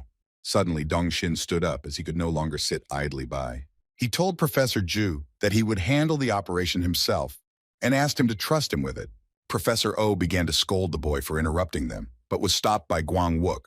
He asked Dong-shin if he was confident in his abilities, but the guy didn't care, because if he retreated now, he would lose to Hyun. So he replied that he was confident and could handle something like this operation. Professor Ju told him that if he were to help with something like that, it would take him much longer than it would take Hyun Jun. The guy replied that if he sped up, he could handle it, but he wasn't too sure about that either. The professor came up to him and looked at him sternly, saying that the operation was not a game, so there was no room for doubt. He gave him the example of Russian roulette, where a person is given a revolver with one bullet in the chamber. In this game, they put a gun to their head and risk their lives by taking turns pulling the trigger along with their opponent. The professor believed that surgery was no different from a similar game when the instrument was held in the hands of an insecure doctor. After all, aiming a gun at a patient without knowing when it might explode is like guessing at the trigger and hoping for safety. So he suggested that the guy immediately retract his words if he was not 100% sure. Dong-shin was annoyed that the professor regretfully didn't trust him. The professor repeated his question, and the boy told him that he would not be able to perform the operation. When their meeting ended, Hyun Jun walked out with Professor Oh, who couldn't get over the fact that such a complex operation was entrusted to a second-year resident. Hearing his doubts, Hen stopped and said that he would do his best to avoid any mistakes, but the professor apologized and said that he knew very well that his skills were enough. He was more concerned that his older colleagues would feel left out, a feeling he knew all about. Hen was very surprised and could not believe that this had happened to him too. He then told them that there was a man named Hwang Bum-jun. He was a third-year resident on their team and was so talented that Professor Oh couldn't keep up with him. Professor Ju took care of him as his best student and always praised and protected him. The guy was surprised, because if even Gwang-wook recognized him, then he definitely had excellent skills. He asked what kind of person Hwang was and whether he could be found in their hospital, but Professor Oh said that the man was no longer there. It was not a very pleasant story, so Professor Oh did not want to continue talking about those who were no longer there.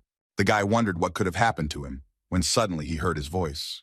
The man called out to young Jin, whom he hadn't seen for a long time, but the professor wasn't particularly happy to see them.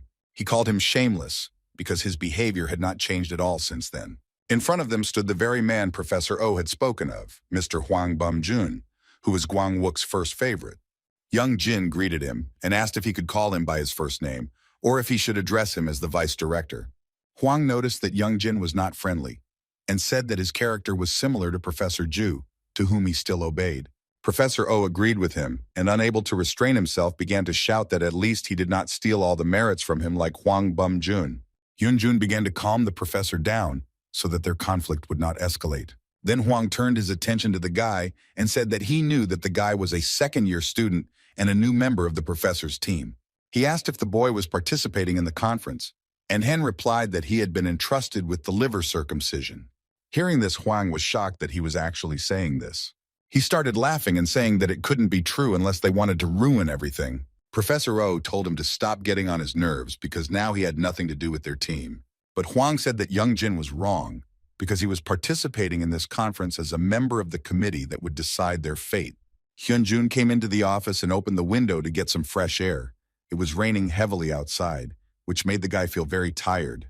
But Ronnie reminded him that it was because he had failed to keep his promise to get enough sleep that his fatigue had built up.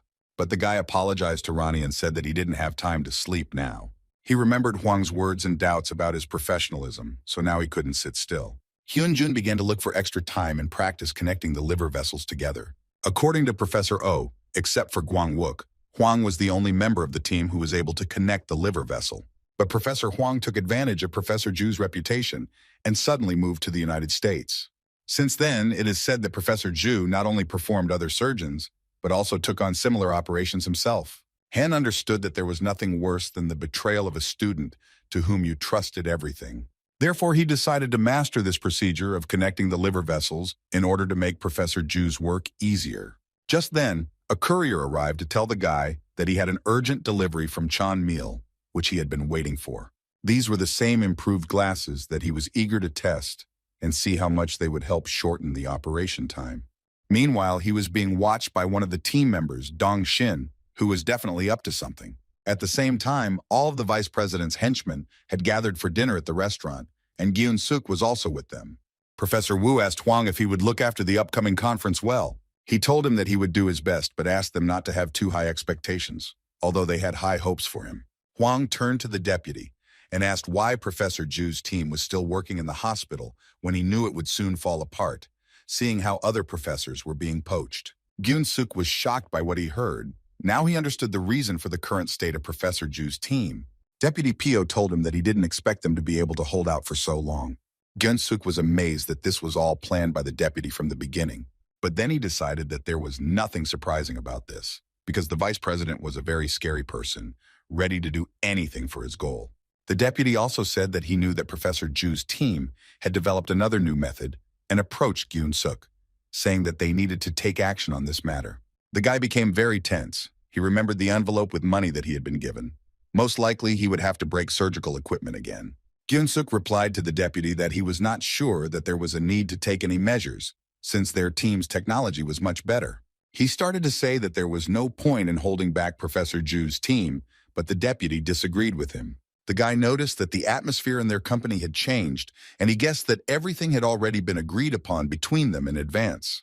He saw that the meat was burning and wanted to turn it over, but the deputy told him that his help was no longer needed. Now he would take care of everything himself, and Gyun Suk realized that it was not about food.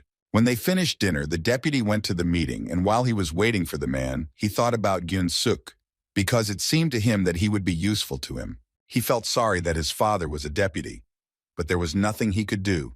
He decided to remove him from office. The deputy didn't necessarily have to be him, because no one is irreplaceable, so he found a better option, which was Dong Shin. Meanwhile, Hyun Jun was already performing his 44th virtual operation to connect blood vessels. This was still not enough for him, but he decided not to linger and go to bed. Ronnie was surprised that the guy went to bed so early because usually they work until almost the morning. Han explained that tomorrow was his most important day, so he better get some sleep. Ronnie praised him for a job well done and wished him good night. All these days, the guy could not lose a minute, not a second. He worked with all his might. Worked hard to make sure I didn't miss anything and was well prepared for the day. He treasured every day until the day of the liver transplant conference arrived. Upon arrival at the hospital, the professor gathered all the participants in the office and asked if they were ready.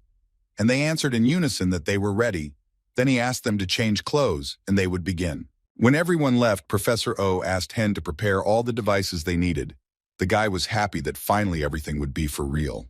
When he had collected everything, he was about to leave when he suddenly noticed a dirty food tray. He realized that it was left by Dr. Lee, who was having a late dinner in the office, so he decided to clear the dishes. As he was leaving the office, the guy decided that this happens to everyone and that he was most likely busy preparing, so he didn't clean up after himself. When he opened the door to go out, he saw Gyun Suk standing on the threshold and was a little scared from the surprise. Gyun Suk walked into the office and pulled the guy along with him, saying that they needed to talk. Hen broke free from his grip and said that he had no time for this now, as he had to make final preparations for the conference. But Gyun-suk was very persistent and said that the guy would leave only after they talked. Hen tried to say something again, but he was interrupted and said that if things were left as they were, his team's operation could be disrupted. Sometime before this, Gyun-suk had cornered the deputy in the office, who didn't understand what he wanted. He explained that he heard that Professor Wu was going to a meeting with him, and he also hurried to come. The deputy was surprised that the guy didn't check the information because he didn't have to come, so he told him to go get ready for the operation. The guy didn't understand how it could be that the person responsible for the operation wasn't needed at the meeting. Unexpectedly, Dong-shin entered the office and immediately greeted everyone. Gyun-suk was confused as to why Professor Ju's team member was in the vice chairman's office. Deputy Pio asked the boy to hurry up and leave, as they were having a usual conversation. Gyun-suk apologized for the delay and immediately left his office, completely confused about what was happening. The boy thought that Dong-shin's motives for joining the vice director were unknown. Gyun-suk did not agree with his position at that dinner. Therefore, he realized that they wanted to replace him, because as a member of Professor Ju's team, it would be easy for him to handle the equipment. As a result, the deputy continues to stick to his plan without his participation. Gyun-suk believed that he had done enough, and if he continued, he himself could become the next target. He was distracted from his thoughts by a guy who asked if he was a member of the liver transplant team. Both guys greeted him and introduced themselves as the sons of the man he would be performing the transplant on. Gyun-suk told them that he was not a member of Professor Ju's team and that they had a different patient, but the boys replied that they knew about it. They said that when they watched how all the doctors were preparing for their operation, they realized what wonderful people they were. So they asked to be accepted out of respect for doctors like him and all the others who now give them hope. But inside, Gyun-suk was ashamed to accept this because he didn't consider himself a good person. Hyun didn't understand what was going on and why Gyun-suk was asking him to check his glasses. But the guy couldn't tell him anything, so he just asked him to trust him and check everything. He himself did not understand why he was doing this, but it was too late to retreat. Ronnie did an analysis of the equipment and said he didn't see any damage, but there was some. The guy wondered what could have happened to the glasses, and Ronnie told him that the glasses were old and did not have the special film they had developed. Hyun Jun was shocked because now they wouldn't be able to use their new method, but how this could happen was anyone's guess. There was no time to clarify, so Hyun thanked Gyun-suk for his help and went to look for new glasses. Now Gyun-suk clearly understood that he had chosen to finally cross the line and no longer help the deputy. It was as if he had left their hospital on his own, without any orders to do so. This means that everything he has tried to do so far has been in vain, and all his decisions have been wrong. But despite this, he felt a pleasant feeling, as if the fog had cleared and everything had become clear and correct. He didn't understand why he felt so lighthearted, and whether his goal of becoming the best doctor had really clouded his eyes so much. The doctor suddenly called out to him because he saw that something was wrong with him. Gyun-suk continued walking and thought about why he wanted to become the best doctor in the first place, and whether it was really him who wanted it, and not his father. He wasn't sure if it was his desire, but he knew one thing for sure. At least at that moment, he was as sincere as anyone else. The doctor saw that Gyun-suk had gone to the wrong device and began calling him to go to his place. By changing his place, the boy indicated that they could begin, because now he knew one thing. First and foremost, he was a doctor. Meanwhile, the conference announced the start of simultaneous liver transplants for several patients. They also apologized for the fact that the operation was delayed by several minutes due to technical reasons. Hen ran to his team and apologized for being late, but they didn't understand why he was late. They didn't have time to talk about it, so the professor told him to quickly change his clothes and get to work. The guy found those very new glasses, not just anywhere, but in the refrigerator of the restroom. They were in the bag from the box of food that Dong-shin ate yesterday. Dr. Lee quipped that Hen was late because he thought he had plenty of time as a surgeon. The guy didn't pay attention to him, but changed his clothes. Song-hui decided to help him and asked why he came so late. Hyun Jun turned to Dong-shin and replied that he found some trash in their break room that wasn't there before. Dr. Lee was very tense, as he most likely understood what the guy was talking about. The broadcast of both operations was in full swing, with everyone in the room watching the process attentively. The experts watched Hyun Jun's movements, which were exactly like Professor Ju's, and did not hide their admiration. Hwang was unhappy that their opponent's operation was going rather smoothly, so he asked his deputy if there was a chance that the guy had not changed his glasses and their plan had gone awry. Deputy Pio asked the professor to speak more quietly because there were many people around who should not hear such things. He told Hwang that he shouldn't worry, since there were definitely no mistakes in his plan. Professor Huang decided that the deputy had a backup plan if he was so calm. At the same time, Hen continued the liver transplant operation, trying to do everything quickly and efficiently. A liver transplant is a surgery that involves donating a liver from two healthy people. To increase the chance of transplant success, it is best to keep the liver transplant and removal teams as small as possible. This is why the speed of surgery is so important, as is the right timing for all surgeons. Hen knew that if he was late, he would cause problems for the other teams as well. Because the operation was delayed, they needed to hurry. But just as he was getting ready, his vision suddenly began to deteriorate. Everything started to swim before the guy's eyes, and he suddenly stepped back. Song Hui was scared for him and wanted to help him, but the guy waved his hand at her and said that he was fine. But he was no longer sure that everything was fine because he was only getting worse. His vision started to deteriorate rapidly, and he had no control over it. If it continued like this, they would not be able to continue the operation. The experts in the room saw that the operation had stopped and realized that something had happened to the surgeon. But the only one who understood what was going on was Deputy Pio, who had a hand in it. A few days before, he had gone to the director of the glasses factory and told him to replace the film before sending it to the customer. The director began to refuse his offer because other people could suffer because of it, so he decided to return his money. The deputy took the money and said that then their contract for the supply of glasses was also canceled. Hearing this, the man began to ask him to return the money and agreed to do what he asked. He knew that this would happen because the amount alone is not enough in negotiations, so he used all methods. Even though he pretended to be noble, no one can resist money. So he watched with a smile as Professor Zhu's operation did not go according to plan. After all, even though Don Shin hadn't been able to replace the equipment, the deputy had still done something, and now he was sure that the guy didn't have a single chance to fix the situation. But suddenly he heard voices in the hall saying that the operation had resumed. The guy took off his glasses, and the operation went faster. Professor Huang and Deputy Pio were furious about what was happening because they did not expect such an outcome of events. The deputy jumped up from his seat and looked at Hen with hatred, not understanding how he could conduct the operation without equipment. A few minutes before this, assistants tried to bring the guy to his senses. Ronnie began to analyze the reasons for the malfunction and said that everything was fine with his vision and body. He added that there may have been a problem with the new glasses, as the film was different from the one Hen had developed.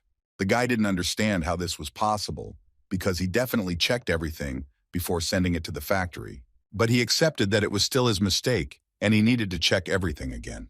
Hyun Jun knew that after making such loud promises to the patient, he couldn't come up with any excuses for himself. Now he has to come up with something to continue the operation, and Ronnie suggested that he scan the patient with a thermal scanner. The guy didn't understand what he was talking about, so Ronnie explained that this was how he tracked the body temperature of missing people during the Gyeongju earthquake, compensating for his lack of vision.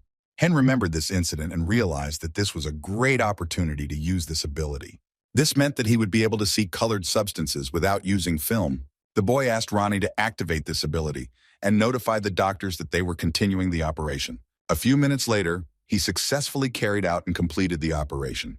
Hyun Jun turned to the nurse and asked her to find out how things were going in the other operating rooms. He understood that thanks to Ronnie, he was able to successfully complete the operation, but it could have been not only his mistake, but also a problem with Professor Wu's glasses. The nurse came back and said that the other group was also finishing the procedure, and the guy breathed a sigh of relief because the liver extraction had gone without incident. He decided that it was now time for them to go to the main operating room and hoped that everything would go well.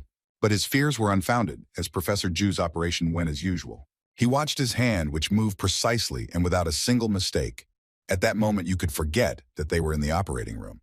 The guy couldn't even imagine how many surgeries Gwang Wook had to undergo to achieve such skill. He thought that, compared to the professor, he still had a long way to go. Suddenly, he was distracted from his thoughts by the voice of Professor Zhu, who asked him to stop the operation for a few minutes. He asked the nurse to take off his glasses and said that he could no longer continue the operation. This was all because he had difficulty keeping his eyes open, which were very inflamed. As Hen expected, the problem was not only with his glasses but with others as well. But despite the fact that there was something wrong with his eyes, the boy was amazed that he continued with the operation. He blamed himself again for this, because he had not checked the film again, the professor had suffered. The nurse suggested to the professor to call another surgeon named Jiang who could complete the operation, but Gwang Wook said that the surgeon was busy with another operation. Professor O was angry because at that moment everyone was busy. He said that they should have taken a spare surgeon even though they had him. But Professor Ju replied that they had a spare surgeon and pointed to Hyun Jun, saying that he was handing over his position to him. The guy wondered if he, with his lack of experience, could do everything as well as Professor Ju. After all, if some unpredictable factor happens, like with glasses, then what should he do? Professor Ju asked him why he was silent, since he himself took the initiative when he convinced the patient to undergo this operation. He thought that the guy was confident in himself and his abilities, but now he didn't understand if this was really true. Hen replied that the professor was not mistaken and asked the nurse to hand him his magnifying glasses. The guy understood that for a surgeon there were no such words, because if he had not been confident in himself, he would never have gone into surgery. Therefore, he will definitely be able to complete everything successfully. Notifying everyone, they continued the operation to connect the liver vessels. He followed all the steps clearly, and the nurse and Professor O helped him in every possible way. At this time, the patient Lee Bong Gyu had a dream in which his sons were next to him and holding his hands tightly. Professor O watched the boy connect the vessels together and was amazed at his speed. After that, they finished the procedure and checked the patient's pulse, which was completely normal. The doctor thought that the patient had very narrowed blood vessels. Such a case was difficult even for Professor Ju. Hen suddenly turned to him and asked what they should do with the remaining process of the operation. After thinking for a moment, Professor O told the boy that he was giving him the right to continue the operation and the doctor would assist him. Completing an operation for a second-year student logically doesn't make sense, because how can they be sure of a good result?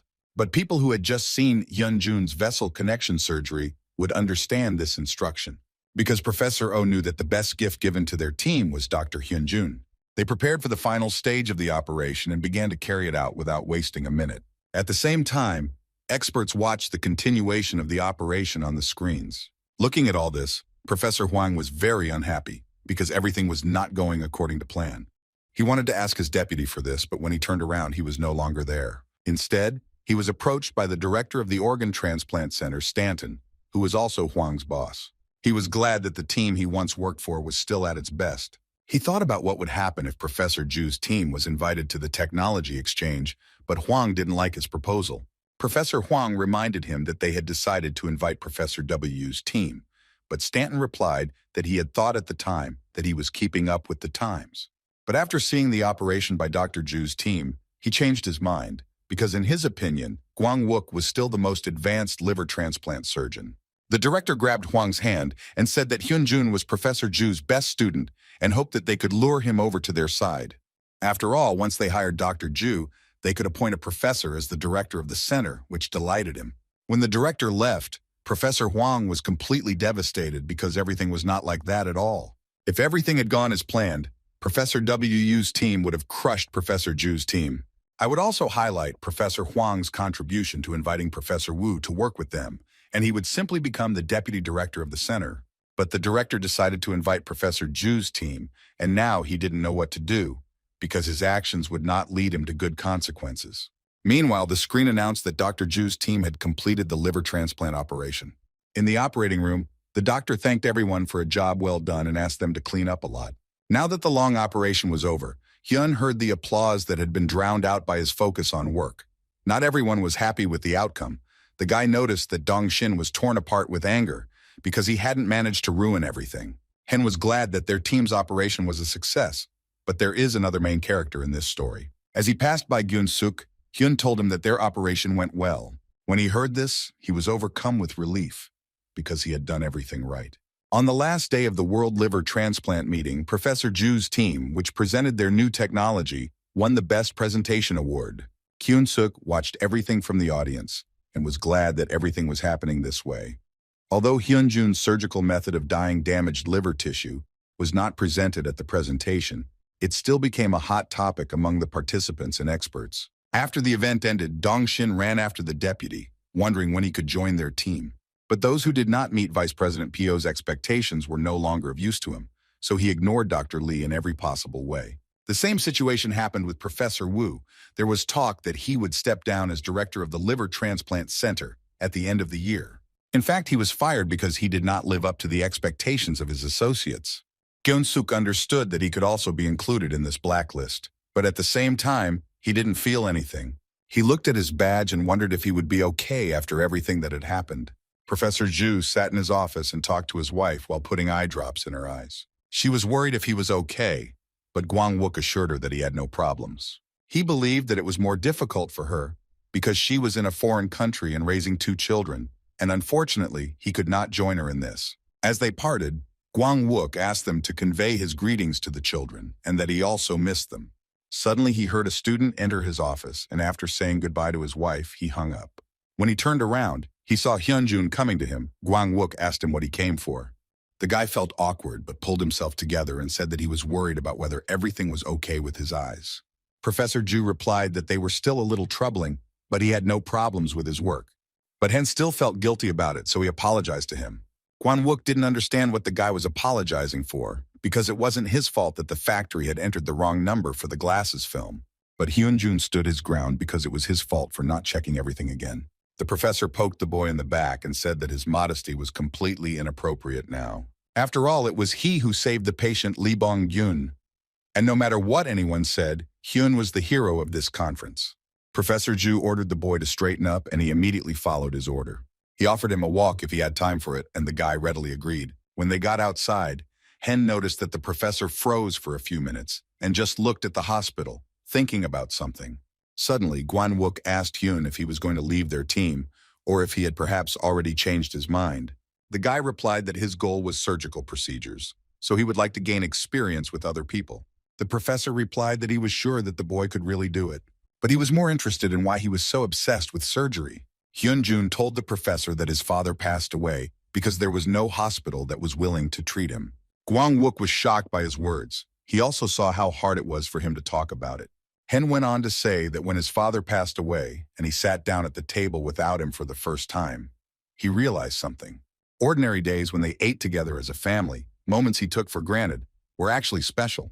He told the doctor that he would never again be given the chance to relive and appreciate those moments, but he still wanted to become a doctor who could give tomorrow to patients and their families. Hearing his words, Professor Ju thought about them seriously. The guy smiled and added that now he was confident that he could become a worthy son to his father. Professor Ju told him that he had already become a great doctor and his father was certainly proud of him.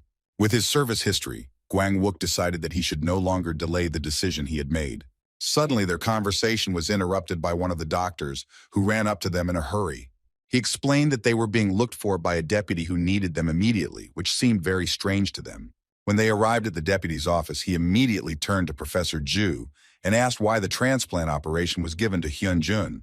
Professor Ju responded without hesitation that the boy had all the necessary skills for this and did not understand what the problem was. Deputy Pio told him that the reason for the change of surgeon in the middle of the operation was because there was a problem with the equipment developed by Hyun Jun. He added that in their operation, at the behest of the team leader, an unapproved method was used, which was developed by a second-year student, and this almost became a problem. In this case, he felt he had an obligation to apply punishment to the responsible leader of their team. Hen intervened in their conversation and said that the problem that arose during the operation was his fault, so he was willing to take full responsibility. The deputy was expecting exactly this and replied that he would then suspend him from studying for 2 months and permanently ban him from operations. Hearing this, the guy was shocked because never having participated in operations was simply a disaster for him. The deputy saw his reaction and assumed that now he was not so confident in himself. But Hyun Jun replied that no matter what, he would accept this punishment. Suddenly, Professor Ju interrupted the guy and said that there was no need for this. The professor told the deputy that no one would be punished, but the deputy did not understand what he meant, since someone had to take full responsibility. But Gwang-wook didn't feel the need to take responsibility for anything. He threw his badge to his deputy and said that he was leaving the hospital. Without hiding his joy, Deputy Pio asked if he could somehow dissuade him from such a decision.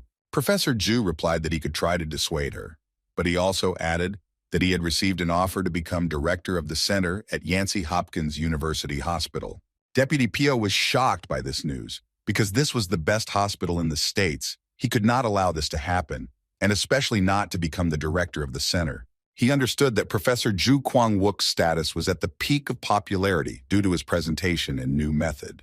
In such a situation, if word gets out that he left because of a disagreement with his deputy, then he will not be able to avoid criticism of his management.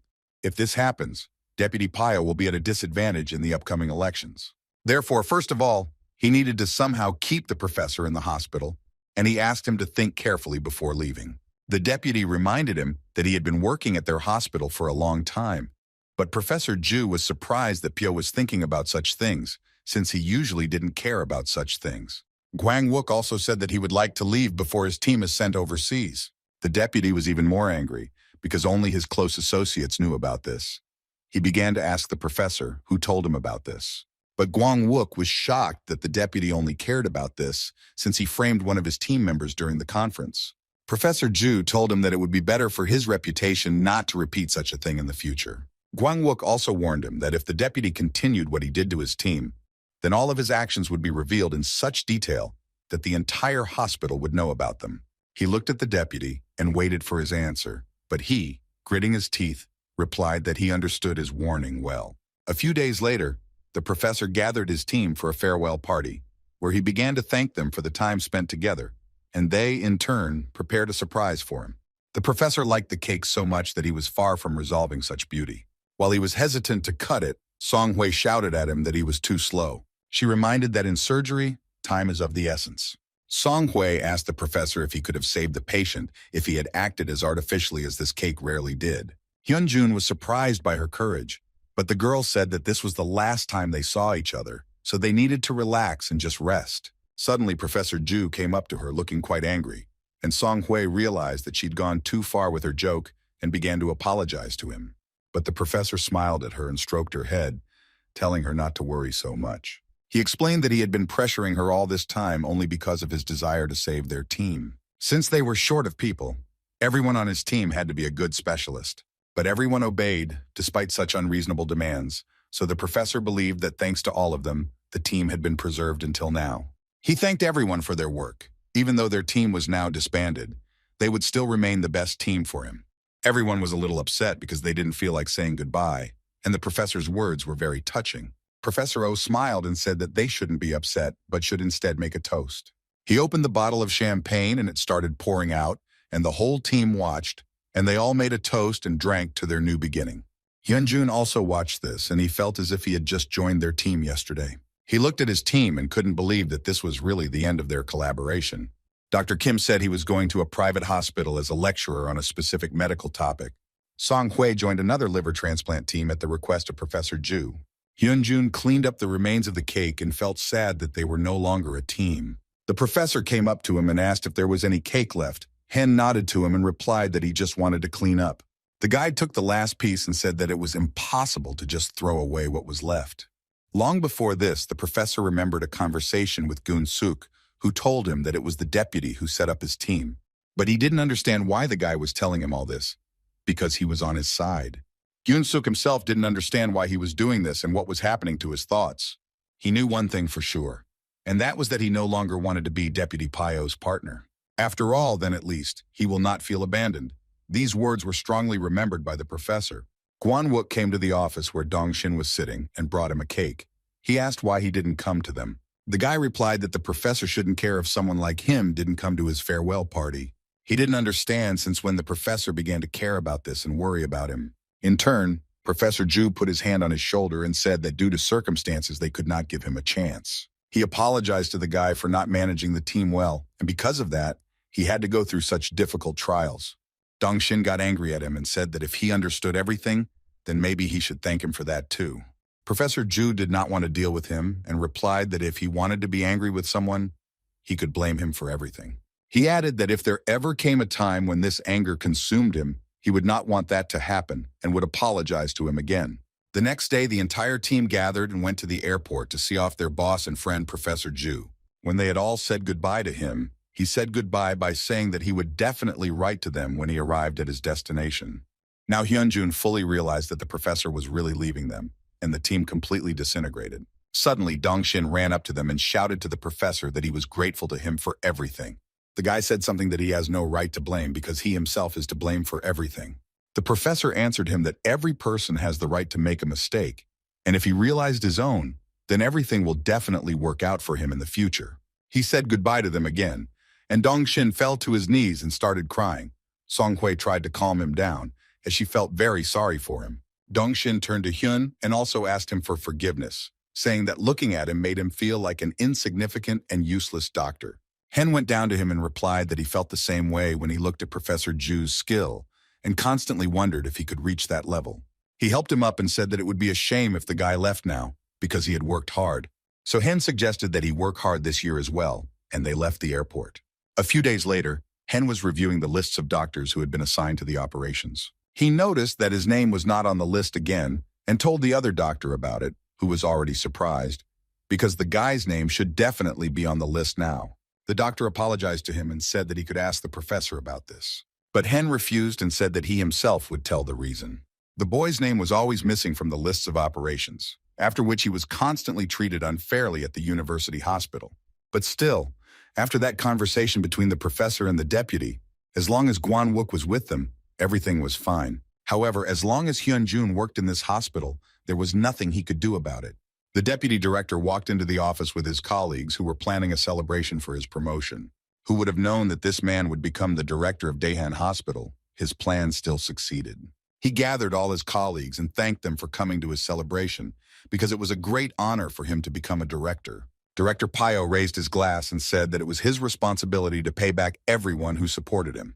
He made a toast and invited them to drink to their hospital and all the patients. Also present at their feast was Gun-suk, who noticed that Professor Woo was not invited. But he didn't understand why they called him, because he didn't help them in any way. One of the doctors approached the director and said that colleagues who had committed an offense were not allowed into the operating room. He was curious about who exactly this concerned, and Gun-suk also wanted to know more about it. Director Pyo replied that he did not understand what was being discussed, since he did not have any lists. He added that the director could not impose punishments on doctors. He believed that professors should do this. Gun-suk understood that the director was lying and was still punishing those who he didn't like. Director Pyo noticed the boy and asked about his father's affairs, citing the fact that they needed to meet him sometime. Gun-suk replied that he didn't know anything about it because his father was a very busy man, but he promised to ask him about it. He stood up and headed towards the exit. The director was surprised that the guy was leaving so early because he had nothing to do. Without turning around, Gun-suk told him that his father couldn't stand it when he came home late, and with that he left their party. Meanwhile, Hen sat in his room and thought about how he hadn't been in the operating room for a long time. Ronnie offered to let him into a ritual operation, but the guy refused because after watching Professor Ju's operations, he realized that he was no longer satisfied with virtual operations. Suddenly he heard a knock on the door and did not understand who could come to him so late. When he opened the door, he saw Gun-suk in front of him, which surprised him greatly. They sat down at the table and Hen asked what was happening to him. That he decided to drink with him and Bale brought him chicken. It was very strange for him because something like this had never happened before, even though they were the same age and went to the same school. Gun-suk didn't think it was strange because he always hated Hyun, so they never sat like that. He added with a smile that now he hated the guy even more than before. But the problem was that there was someone who hated the guy even more than he did. Hyun Jun realized that Gun-suk was talking about Director Pyo and became a little tense. The guy added that he knew that Hen couldn't get into the operating room. Gun-suk asked if he understood what this meant, since Professor Ju left the hospital who protected him from that watch director. His exclusion from the list of operating doctors was only the beginning, as now no professor would want to defend him. And then he would spend the next few years sitting idle, so he asked him, even if he had any thoughts, to put them aside for a while and sit them out. But Hyun Jun refused his request, because even if it seemed unrealistic to him, his goal would still remain the same. He wanted to build a hospital where every person could count on help, regardless of the problem. To do this, he needed to adhere to the principle of caring for the patient, regardless of the situation. Therefore, Hyun Jun made it clear that he would not compromise with his patients. Kyun-suk realized that the guy would not back down anyway, which was very typical of him, so he offered him another way. After all, it might be the best offer for him in this situation. Kyun-suk showed him an advertisement that had recently appeared for a program of overseas medical volunteers in Cambodia. Hen began to study the ad carefully, and the guy continued to tell him that in Cambodia, there is poor government support, so most people cannot use modern medicine and doctors are sorely needed. He also added that if Hyun went there, Director Pyo wouldn't be able to reach him there. After listening to Gun-suk, the guy decided to act immediately because this was the best option. So he immediately went there, and upon arrival, he wondered why he himself had not thought of looking for opportunities abroad. But Lee Gun-suk surprised him greatly by helping him in this difficult situation. Suddenly, a man who was just waiting for his arrival approached the guy. He showed him the bus he was supposed to take to his destination, and when he got on, the guy was very surprised. There was a bus full of doctors like him, who also came from all over the country to help people in need. The guy hoped that he would be able to work with new and very talented doctors. He found a free seat where a doctor was sitting and asked if he could sit next to him. The doctor allowed him to sit down next to him, and the guy thanked him. But when he paid attention to him, he suddenly realized who was next to him. It was that same Song-ye, his colleague, and the one he had never expected to see again. The girl was pleased to see him because it was difficult to catch him in the hospital.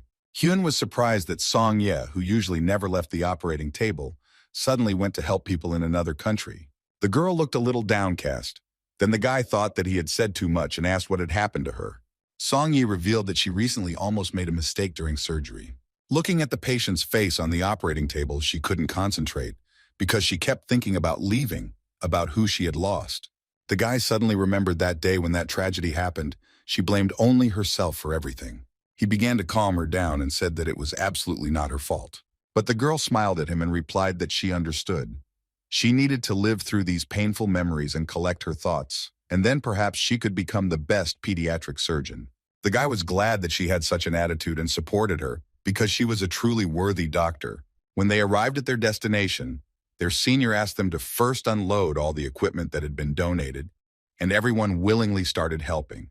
While helping to carry out the equipment, Hyun Jun and Song-ye noticed the doctor. All the local residents came running to this doctor, and the guys realized that he was very popular among the people. Suddenly, a guy came up to them and said that this doctor was the head of the department that deals with jaw surgeries, and his name was No Hoo Jong. He said the doctor has been voluntarily performing split lip and palate surgeries for 10 years because there are not many doctors in Cambodia who can perform such surgeries. Therefore, people like Director No are simply doomed to receive VIP treatment. The likelihood that from tomorrow onwards there would be huge queues in front of the hospital was high. While Song-ye was talking to her new acquaintance, she didn't notice that Hyun had already gone to examine the patients. The guy looked at him sideways and decided that he was being too persistent since they hadn't even officially started work. Hyun Jun noticed a boy who looked like he was about 5 years old, but he was still waiting for surgery. The child was diagnosed with cleft lip, a common congenital deformity of the child's face that causes a separation in the upper lip and palate. In Korea, this is usually corrected with surgery when the baby is between 3 and 5 months old. And if the operation can be performed, then the prognosis is good and the child will be no different from his peers. The guy had no idea that the circumstances could be so severe that such operations were rarely performed. But he was determined that while he was in Cambodia, he would cure as many patients as time allowed. The next day, they arrived at the Khmer hospital to begin work. When his work began in earnest, the guy finally realized where he was because there were countless patients. The schedule of risky operations was simply endless, so no one had time to rest. But thanks to Director No, who worked without a single break, they managed to treat more patients than planned. However, Hen realized that in a couple of days his group would have to move to another area, and the number of waiting patients, on the contrary, had grown. The guy thought that if doctors could perform surgeries themselves, people would not have to wait for a volunteer group of doctors. He suddenly realized that the local doctors had difficulty understanding English, so they could not accurately master Director No's techniques. If the guy could translate for them, then the operation would go faster, and they would be able to do everything themselves. After another operation, a doctor approached Hen and was very surprised that he understood the Khmer language. Then in the operating room, Hen finally suggested that the doctors translate Dr. No's words. But in his life, he had never even tried to speak Khmer, so he did not understand how this happened. The doctor continued to speak with delight about how they would now be able to perform operations themselves without the participation of Dr. No. He also drew the boy's attention to the people who were standing in line for the operation and said that he was now their savior. Hyun Jun was glad that patients would no longer have to wait for a team from overseas. But still, he still couldn't understand why it was so easy for him to speak their language. Then he realized that perhaps it was Ronnie who had somehow helped him again. And he was right. Ronnie said that upon arriving in Cambodia, he reconstructed the words he had collected during his interactions with other people and stored them in a language library. Although this is an unusual method of human learning, Hen can technically now speak their language. The guy was a little shocked that Ronnie updated it at his own discretion because this had never happened before. He replied that up until that time their connection had been weak, so they had to communicate through conversation. But as the synchronization between them increased, the boy was able to understand Ronnie's available information without any additional communication effort. Ronnie wanted to say something else, but Hyun asked him to stop for a second. He suggested that he block their communication channel for a while, as he needed time to think things over. Ronnie understood him and disappeared, and the guy decided to go outside to check himself a little and come to his senses. When he went outside, he thought that if it weren't for his friend, he wouldn't have achieved all this. And he wouldn't even be able to come up with a cure for his mother and save her. But if the boundaries between them become blurred and disappear completely, then perhaps he will no longer be able to be himself. The next day it was raining heavily and the whole team was standing under the porch waiting for the bus that was supposed to take them to the next city. He was supposed to have arrived already, but due to bad weather, apparently he had to be delayed, as the roads were badly washed out. Not far from the others, Hyun Jun sat deep in thought while Song-ye watched him. She noticed that the guy had been behaving very strangely since yesterday and was always walking around with a serious face. Without thinking twice, Song-ye decided to approach him to find out what was wrong with him. But suddenly a guy approached her. The one they met upon arriving at this place. He began to talk about the weather, which had gotten very bad, and they would probably have to stay for a few more days. The girl didn't answer, so he decided to invite her to dinner to somehow pass the time, but she didn't listen to him, because she saw something approaching them in the distance. Everyone started looking, but it didn't look like a bus. And a few seconds later, ambulance workers were rushing towards them with a patient. When that guy saw him, he realized that the patient's condition was very serious. Hyun Jun immediately began to help the doctors, and Song-ye joined him, asking what was wrong with the patient. The boy replied that the boy, who was only 11 years old, had stepped on an explosive substance which he had not noticed under his feet due to the large amount of water. When they brought the patient to the clinic, they learned that the surgeon was delayed due to bad weather conditions. Hyun saw a crying woman near the patient's bed, who was the mother of the injured child. He sat down next to her and took her hand, asking what her son's name was. The woman replied that her son's name was Dara. The guy began to calm her down and said that they would help him. In response, she placed her hand on his forehead and begged him to save her son at any cost. Hyun Jun tensed up because in words it was easy to do, but in reality they couldn't waste a minute. He turned to the nurse and said that they needed to give the child first aid. The guy asked her to bring the seals and all the necessary tools, as well as a device to scan the patient's body. He looked at the boy again and gently asked him to hold on a little longer so that they could save him. Once the nurse had brought everything he needed, Hyun went to work and removed all the visible fragments from the patient's body. After that, he started checking his stomach with a special device for the presence of fragments inside his body, and next to him stood another doctor in Song-ye, who was also very worried. The guy said that the patient had torn ligaments in his leg, but there were no fragments there. He also said that there were wounds on his hands, most likely they were burns. Hyun Jun informed Song-ye that the device did not show any shrapnel inside the body, and the girl breathed a sigh of relief. But the guy added that the child is still in serious condition, and if there are fragments inside, then it is a big problem, so they need to do another computer examination. Suddenly a man approached them and said that he would take care of it himself. It was the same surgeon, Somanen, who was a little late. The surgeon asked the nurse to prepare everything for the examination as soon as possible, and Hyun, watching him, noticed that the doctor spoke good Korean. Suddenly Somanen approached the boy and thanked him for helping the patient while he was away. He added that the patient will now be taken care of by medical staff. As he was leaving, the boy suddenly called out to him and asked him to save the boy Dara. The surgeon smiled at him and, folding his hands, replied that he would do everything for this. Suddenly a nurse came running and started shouting that they had a huge problem, which scared everyone a lot. She explained that they had a short circuit due to a water leak and now there was no power in the computer exam room. The surgeon was very scared and tense because now they would not be able to find out whether all the fragments had been removed from the patient's body. Hyun Jun also became nervous because they couldn't wait for the power to be restored.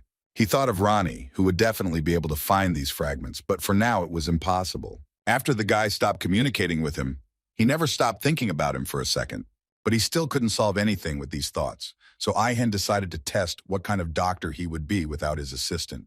The guy suggested that the surgeon perform an operation on the patient and make an incision to find out if there were any fragments. The surgeon was surprised by his proposal, but the guy confidently said that he would find all the fragments himself. The doctor was at a loss, as he did not understand how this particular procedure would help. When evening came, everyone went outside to have dinner and rest from a hard day's work. The surgeon sat at the table with Song-ye and another of their acquaintances and admired Hyun Jun and his excellent skills. It was their last day in the city, but Hyun never came out of his room and this made Song-ye very upset. Meanwhile, the guys sat and listened to their animated conversations. and he himself thought about a well-tested operation. But what worried him most was how he was able to find the shard. When he saw the report on the texture of the damaged organ tissue, he was able to trace the location of the fragments. During this, for some reason, he was sure that he could feel the pulse of the microscopic vessels that had been damaged by the shrapnel. But he did not understand how this happened, because such sensations cannot be developed by simple practice. The guy realized that he was originally an unusual surgeon, like other doctors, and now he no longer has to worry about his changes. After all, the most important thing for him now was to understand what kind of person he had become. Just when he thought his concerns were back on track, he suddenly received an email on his phone. This text message was sent to him by Mr. Allen, who, while he was in Korea, was able to taste Gyeongju and ate at their friend's place. He said that the city had become much better, and it seemed that the traces of the earthquake had completely disappeared. Allen looked around the rooms on the second floor where they once lived, and memories came flooding back. The intensity of their discussions every evening. He even felt the warmth from their conversations, which still remained there. Although their opinions did not always agree, the man believed that that time was simply wonderful. Even now, he remembers his conversation with Hyun, and he wonders if the boy still thinks that robots can't replace people. If this was true, Allen thought it was due to fear and the unknown future. After all, when he was given a prosthetic arm, he thought that he would never be able to return to his previous life. But now, on the contrary, Mr. Allen was glad that his hand would not be damaged, and he would be able to perform some additional functions, because this is what technology is. There was always fear surrounding the emergence of unconventional new methods, but he wanted Hyun Jun to think about what their fear actually was. He believed that this also applies to the medical field, because if you think about the essence of treating patients, why wouldn't robots be able to notice them? Hen read his letter carefully and understood that treatment was not the only goal of the doctors in the hospital. He remembered his words Kazangwe once told Allen that although human diseases can be treated with technology, only people can maintain peace in the soul. The guy began to think that he really needed the Khmer language to understand local doctors and patients well, to understand the feelings of the patient and his caregiver in order to somehow influence their mental state. After all, he already knew what it took to become a doctor who could not only treat, but also understand his patients. He turned to Ronnie, who immediately appeared behind him. Hen apologized to him, saying that this was the first time something like this had happened to him, and that it scared him. Namely, he was afraid that he could turn into something else without even realizing it. Ronnie replied that he understood him, but what the guy was worried about would not happen, since he just wanted to help him as his colleague. However, Ronnie also realized that he had not thought through his actions and thought that the guy needed the Khmer language, which he had managed to learn without even realizing it. Therefore, he didn't expect that this would scare Hen, because he always thought that he understood him well. But every time this happened, Ronnie realized that he was missing something to better understand people. Hyun Jun told him that if he had not understood him, they would not have been able to implement their ideas and reckless plans that no one agreed with. They only took into account the patient's data when doing something like this. So Hen convinced Ronnie that all of this was only possible because of trust and support. The guy asked him not to look for a problem in himself, because for him, Ronnie was the best colleague in the world. Ronnie was very pleased to hear such words, so he thanked him for it. Hen replied that there was no need to thank him for the truth and suggested that they work together again as they had done before. The next morning, their entire team gathered around the bus to leave the city. Jae-myeon walked to the bus and realized that he was feeling unwell due to the large amount of alcohol he had drunk last night. It was all because he couldn't stand to listen to the surgeon praising Hyun Jun anymore. As he passed the boy, he heard one of the patients call him a famous surgeon. He was surprised by this, but when he stopped to see what was going on, he heard another man admiring Hen for his participation in the World Conference on Liver Transplantation. Jae-myeon didn't understand how this was possible, since Hyun was only in his third year of study. At that moment, the guy heard that they were asked to get on the bus, since they had to go already. As he walked towards the bus, he was suddenly called out by a surgeon who had come with the boy and his mother and thanked the boy for his help with the operation. Hen was pleased to see that Dara was doing well and was on the mend. The guy waved back and sighed with relief, realizing that going to the water was a very good idea. Suddenly, Jin-yeon came up to him and tapped him on the shoulder and said that now the guy can expect a rapid career advancement when he returns to Korea. He also added that from this day on, he officially recognizes the guy as his rival. Once they had taken their seats and the bus had left, Hyun thought about Jin-yeon's words as they were bothering him a little. But there was one more thing he needed to check immediately, and he picked up his phone. Last evening, Mr. Allen attached a link to the address to the last paragraph of his letter. This link led to the Olympus Honorary Club, which included many other people. It was a private community where there were a huge number of experts from other countries, where you could share your opinions and get advice, and Hyun was invited there as a special guest. The guy was delighted with this because now specialists in all areas of medicine will be ready to answer all his questions. Now he will be able to learn much more than if he had thought it over with Ronnie, and he had also confirmed his words, since the variety of information will be greatly increased. Hyun Jun was already looking forward to what he could do with their advice, and for that, he mentally thanked Mr. Allen. Suddenly, the bus stopped and the driver asked everyone to get out, which seemed very strange to the guy. A group of volunteer doctors had to abandon their bus trip because the road was very washed out. This phenomenon was normal in Cambodia, where there is a lot of rainfall. The volunteers carried luggage and humanitarian aid to people without any complaints, which was very pleasing. Having already walked a sufficient amount of the road, the landscape kept repeating itself and only trees and grass were visible. Hyun Jun wondered for a moment if there were private houses in places like this. They needed the city of Prabang, and after a few miles the driver said that they had already arrived at that very place. The guy noticed that all the patients had already gathered and were waiting to be examined and treated, but what surprised him most was that the city was completely different from the one that had been there before. There were wooden huts all around, and there was no unnecessary civilization. Suddenly a guy came up to him and asked to examine his hand, and Hyun immediately began to help him. While he was examining a patient's hand, he was suddenly stopped by a woman, which greatly frightened him. She began to tell the man and the other people that the reception had not officially started yet. Hyun Jun didn't understand why she stopped him because he could have helped, but she didn't listen to him. She started shouting at everyone to go home and wait until they were told that they would be seeing patients. The guy watched her from the side and tried to understand why she was doing this. When they arrived at one of the houses that was intended for them to live in and receive people, they began to lay out boxes of medicine. Hyun found out that the woman was a doctor named Gong Ji-young and decided to talk to her. He approached her and asked why she had dispersed everyone, since many could have been helped on the spot. Dr. Gong smiled and immediately understood that the guy was new to this matter, since he was asking such things. Hyun confirmed this. Then she told him that they had been working as a volunteer and traveling around the world for 11 years and knew what would happen if he started helping them right there. After all, the patients who saw this would not stand quietly waiting for their turn. She said that the doctor's work schedule would have been disrupted because people would have crowded at the medical counters. And then they would not be able to help those whose condition really cannot wait. Something similar could have happened this time if she had allowed it. Therefore, Dr. Gon understood that this should not be done under any circumstances in order to have time to examine more patients. Hyun didn't know it was that complicated and apologized for thinking badly of her. She replied that they could forget about it and handed him a box of medicines to finish preparing for the appointment as soon as possible. Because their group arrived later than planned, the opening time of the clinic also had to be postponed. Hyun Jun was worried about the schedule being disrupted, but Dr. Gon was familiar with the local situation and was able to control everything. So their first day on the job went well, and they were able to examine and treat many people. When evening came and their work was over, the boy went outside with Song Yi to rest a bit and get some fresh air. The girl complained to him that she had spent the whole day in a panic, as she could not really communicate normally with patients, and a simple examination was very difficult to carry out due to language barriers. Hyun told her that it was always so difficult at first, but later it would become much easier for them. But Song Ye thought that he was deceiving her. She started shaking him and screaming that he was just as new to this business, but he did much better than the others. Song Yi thought that she wanted to become the best doctor for children, but now she was scared because it seemed like everyone was doing better than her. But the guy calmed her down and said that she was also handling everything well. Moreover, Dr. Gon had many years of experience in this matter, so they should not compare themselves with such a doctor.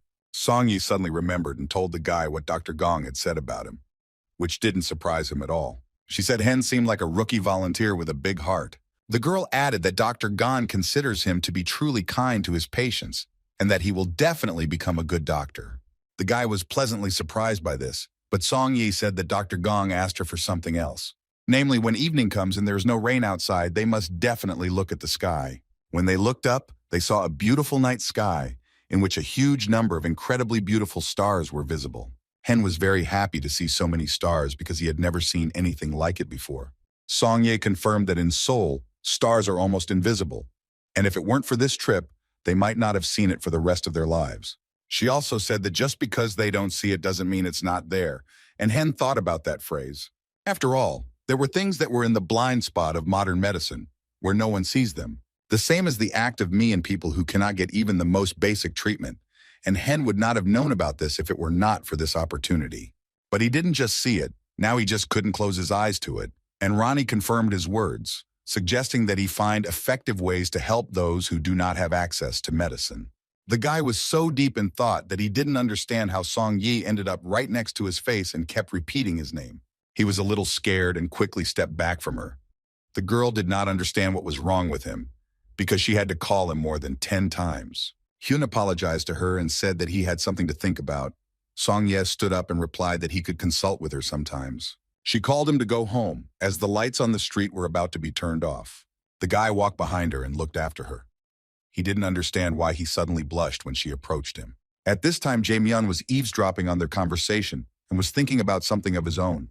The next day, they worked as a team to prepare the work area before the patients arrived, and Hen had to check the medicines they had left. As he was going about his business, he met Song Yi on the way, who smiled at him and greeted him. For some reason, he blushed again and hid behind the boxes he was holding in his hands. Having put the boxes down, the guy tried to understand what had been happening to him since the previous evening. A second later, he began to remember Song Ye's face again, and when he realized what he was doing, he tried to come to his senses. At that moment, Jae-myun approached him and said that he wanted to talk to him. He said that he saw him last night in Song Ye's company, but Hyun didn't understand what he was getting at. Then Jae-myun asked directly if there was something between them, if they were spending time like this. Hen was very surprised by his question and replied that there was nothing between them, as they were just colleagues. Jae-myun was glad to hear this, and said that now his conscience would be clear, because he was going to court the girl. Hyun Jun stood there and didn't understand why he couldn't say anything else. He remembered the situation when he abandoned Song Yi, and it made him feel very sad. The guy examined another patient and prescribed him treatment and medications, and also asked him not to forget to take them on time. Song Ye sat next to him and called the next patient, and the guy watched her and thought that they really were just colleagues. A man with his son approached her and told her that he had recently had a chickenpox rash, but it had gone away, and now a strange irritation had appeared on his hands again. But the girl did not understand what he was saying and asked him not to rush.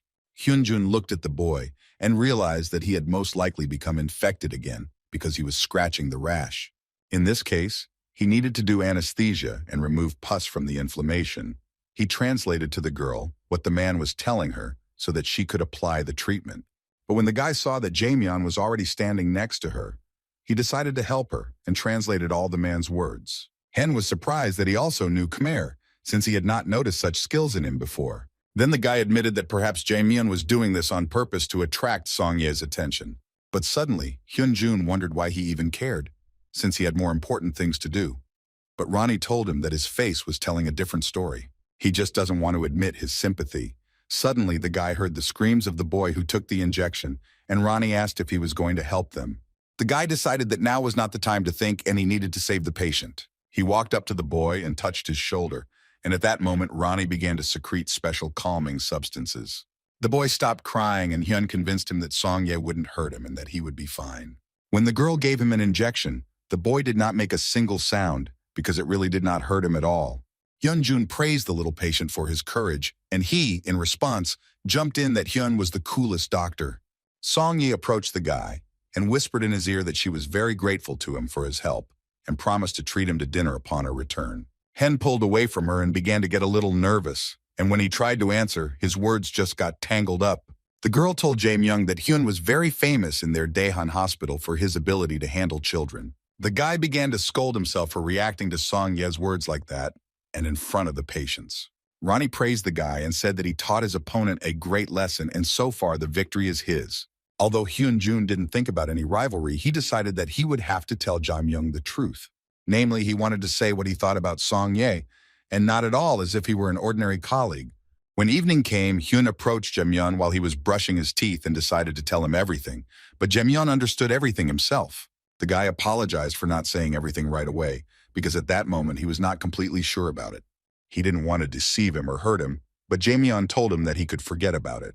Hyun Jun was surprised that he retreated so quickly, but Pareo replied that he was no longer interested in Song Ye. He explained that it was because she had no free time at all, so he would rather devote himself to another person, but he didn't know who yet. The boy watched him walk away and wondered who that person was. As Hyun continued working, he watched Song Ye and didn't realize the obvious, because even in this busy hospital, she was very popular. And it seemed strange to him that she wasn't dating anyone, although he didn't understand what he himself had been doing all this time. Suddenly, the boy named Soka, whom they had recently given an injection, called out to the guy. Hyun asked why he was here again, and he answered that he was much more interested in them.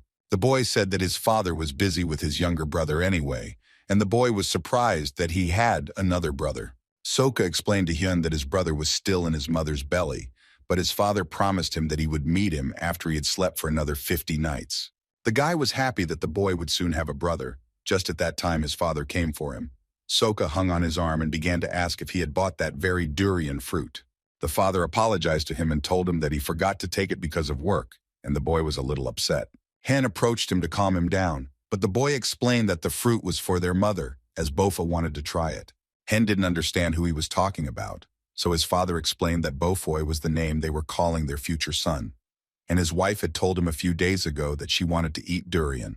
He saved money by working more than necessary, so in his situation, durian is a very expensive pleasure, so he hoped to buy it someday. After the conversation, they said goodbye and went home, and the guy watching them go thought about something of his own. Song-ye approached him and said that they would soon have a child, as Dr. Gong had told her about it. The girl thought it was very sweet, because she loved children, but she was upset that he would be born after they left. Suddenly, she remembered something and asked the guy to go with her to her room. When they arrived at her room, Song-ye immediately showed him her baby hats. She held the hats in her hands and asked them to choose one of them together for Soka's brother. But when he noticed how many of these hats she had, he was very surprised because they had to choose one of them all. Hyun asked why she needed so many hats, and the girl sat down and told him that she still thought about the boy in June. Every time she thought about him, she knitted hats one after another. Hearing this, the guy understood what she wanted to give to In June back then. Song-ye knew that this would not ease her sadness, but she still knitted them and imagined whether they would suit him. After all, In June, in her opinion, would probably also want these hats to go to needy children. The guy picked up one of the hats and said that he would definitely like them because the hats were just great. Ronnie admitted that perhaps the person Song-ye wanted to focus on was this boy. The guy confirmed his suspicions, because since she cared about In June the most, she needed enough time to figure everything out. Ronnie then asked him what he was going to do given the circumstances, since she didn't have a boyfriend. Hyun Jun thought about it and decided that he would just wait, staying by her side all the time, until she made her decision. He turned to her and reminded her that she had promised to treat him upon her arrival in Seoul. The girl was very surprised that he reminded her of this, because usually he is up to his ears in work and has no time for anything. Suddenly she saw that he was laughing and they started fooling around with each other. Suddenly the guy realized why he liked Song-ye and everything she did so much back then. On the first day of their practice, when they had to perform an operation on a rabbit and examine all the organs, not everyone found it easy. Song-ye was so soft-hearted that she found it difficult to even look the guinea pig in the eye. He remembered how wonderful it was to see her tenacity and steadfastness in her pursuit of becoming a doctor who saved people's lives. Even now, she also worried about each of her patients and treated children with kindness and love. Therefore, the guy decided to leave everything as it was for now, so that Song-ye could collect her thoughts and come to her senses a little. The next day, Dr. Gong found a durian fruit on the table that Hen had left there, which had a very unpleasant smell. The guy thought that she didn't understand what it was and wanted to explain it to her. But Dr. Gong knew what kind of fruit it was. She was more interested in why he brought it. When he wanted to tell, he was suddenly called out by Soka, who had just run to them in the hospital, and hearing his voice, the guy was very happy. But when he turned around and saw the state the boy was in, he became very scared and ran towards him. Hyun Jun started asking what was wrong with the boy and why his clothes were stained red, but Soka cried loudly and said that his mother was hurt. Dr. Gong and Song-ye immediately ran up to them. As it turned out, the boy's mother lost consciousness, and he also said that before the vaping, his mother had severe pain in her stomach, which really scared the doctors. Dr. Gong realized that perhaps these pains could be a sign of premature labor. She asked Song-ye if she had experience with this, but the girl replied with confusion that she had never been present at such a thing. Hyun Jun shouted that he had experience in this. He took the boy on his back and said that this situation seemed very urgent, so he immediately decided to go to help. When he left, he asked the doctors to take as many medicines with him as possible. Having said this, he immediately rushed to the boy's house, hoping that everything would be fine. Once the entire team arrived, they examined the woman and Dr. Gon confirmed that by all indications, she was in early labor. The guy started asking Dr. Gon if they had any means that could stop this process, but she shook her head.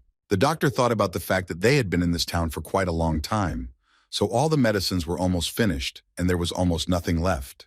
Although Hyun told her that he had experience in such a matter without drugs, it seemed unrealistic to her, but the guy suddenly told her that they would have to deliver the baby. When she heard this, she was shocked by his statements, but the guy interrupted her and asked if they had a drug to speed up this process. But this was also not available in their medical bag, which made the doctor even more nervous. Then he asked her to find a remedy that would help the child at birth, and the woman found it, but she did not understand how it would help.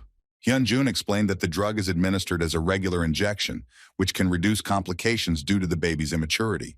Dr. Gon was amazed by Hyun's knowledge, since it was completely unrelated to his specialty as a surgeon. But most of all, they didn't care how the guy was going to induce labor if they didn't have any of the necessary drugs for this. Hyun Jun put on gloves and said that she didn't have to worry about that since the woman would soon be giving birth. He placed his palm on her head and Ronnie began to secrete special substances for stimulation. Ronnie also warned the boy that such a huge amount of substances released could have a very bad effect on his body. But he had no other option, because if nothing was done now, the mother and child could be in great danger. Hyun Jun turned to the woman and asked her to be strong, because she would soon give birth. She suddenly took the guy by the hand and asked if he could save her son, to which the guy confidently agreed. Suddenly, everything went dark in Hen's head, and he became scared because he didn't understand what was happening to him. And Ronnie said that the situation was very critical and began to secrete special substances so that the guy wouldn't lose consciousness. Hyun Jun guessed that these were the side effects his colleague had warned him about. Ronnie also told him that the baby's vital signs, which he could feel through the mother's hand, were very weak. Therefore, if he wants to provide first aid himself, then he needs to act faster and speed up the birth. Meanwhile, Dr. Gong and Song Yi ran into the room, bringing everything the woman needed. The basin of water that Song Yi brought was quite heavy, and her arm began to hurt a lot. Dr. Gong began to worry about the girl, but she replied that she would be fine. After all, her pain was worth nothing at all, compared to the pain of not being able to save her child. The guy noticed how everyone around him was worried, and he assured himself that he would never lose consciousness and would see it through to the end. At that moment, he shouted for everyone to get ready, as labor was starting. Her husband was very worried, as were the other doctors who could not really help her in any way, hoping that she would endure all this. A few minutes later, the woman gave birth to a boy, and seeing this, her handsome son was very happy. The boy started doing procedures to the child to make him breathe. Soka did not understand why her little brother was not crying, and Dr. Gun asked Hyun to stop, because the boy's heart had stopped. Soka told the boy that his brother was not crying because he was as brave as he was. The boy's eyes were full of tears, from the hope that this was really true. Dr. Gun looked at the boy and felt very sorry for him, since there was nothing they could do. Hyun Jun told him that his brother Bofa would live, and he continued to do all the necessary procedures to bring the child back to life. When Dr. Gun heard this, she started yelling at the guy for deceiving the child. Song-ye stopped her and asked her to calm down, but she continued to scold him, because he could hurt the boy's family twice if he did not keep his promise. But the girl answered her that the guy was not lying, because when he has such a serious face, it means that he is sure of something. Therefore, she asked to give Hyun a little more time so that he could fulfill his promise. When they went outside to get some fresh air and not disturb the guy, Dr. Gong turned to Song-ye. She explained that it was not that she did not understand from her feelings, but that more than 30 minutes had passed since the baby was born. Dr. Gon didn't know what could be done with the baby when his heart had already stopped. Suddenly, she heard a little boy crying and was simply stunned. She couldn't believe she was hearing this. It was simply impossible, so they immediately ran inside. When she came back into the house, she saw a small baby who was completely fine, and from the shock, she immediately burst into tears of joy. The mother held the child in her arms and was incredibly happy that everything ended so well. She was happy and thanked the guy for doing everything he could to save her son. The guy told her that he had done nothing wrong and that she had also helped him a lot and that her baby had a very strong desire to survive. He remembered an article he had seen just recently about a situation that had happened in a hospital in Australia. There was a baby born there who was born prematurely and his weight was very low, so everyone thought that he died because his heart stopped beating. It was a wonderful story of how this child's mother saved him within a few hours and he started breathing again. A few minutes before, when everyone had left, Hen told the woman that she should share her warmth with the baby and hugged him. She looked at the boy and asked if he was sure that if she did this, her son would survive. But Hen looked at her sternly and said that this was the best they could do now. Although it was indeed a very effective procedure to boost the child's immunity, Ronnie believed that it would not help them. He explained that saving a child whose heart had already stopped was one of the most difficult tasks. But the guy was sure that when he held God, he definitely felt that electrical signals were still flowing in his body. Therefore, he knew that the child could still be saved, and the guy was not going to give up. Ronnie supported him and agreed to help him, because that is what is called a miracle. Suddenly, the guy fell to the floor, and everyone was a little scared. And Song-ye ran to his aid and started asking what was wrong with him. Hyun Jun smiled at her and said that he was fine and was just a little tired from having so many nerves.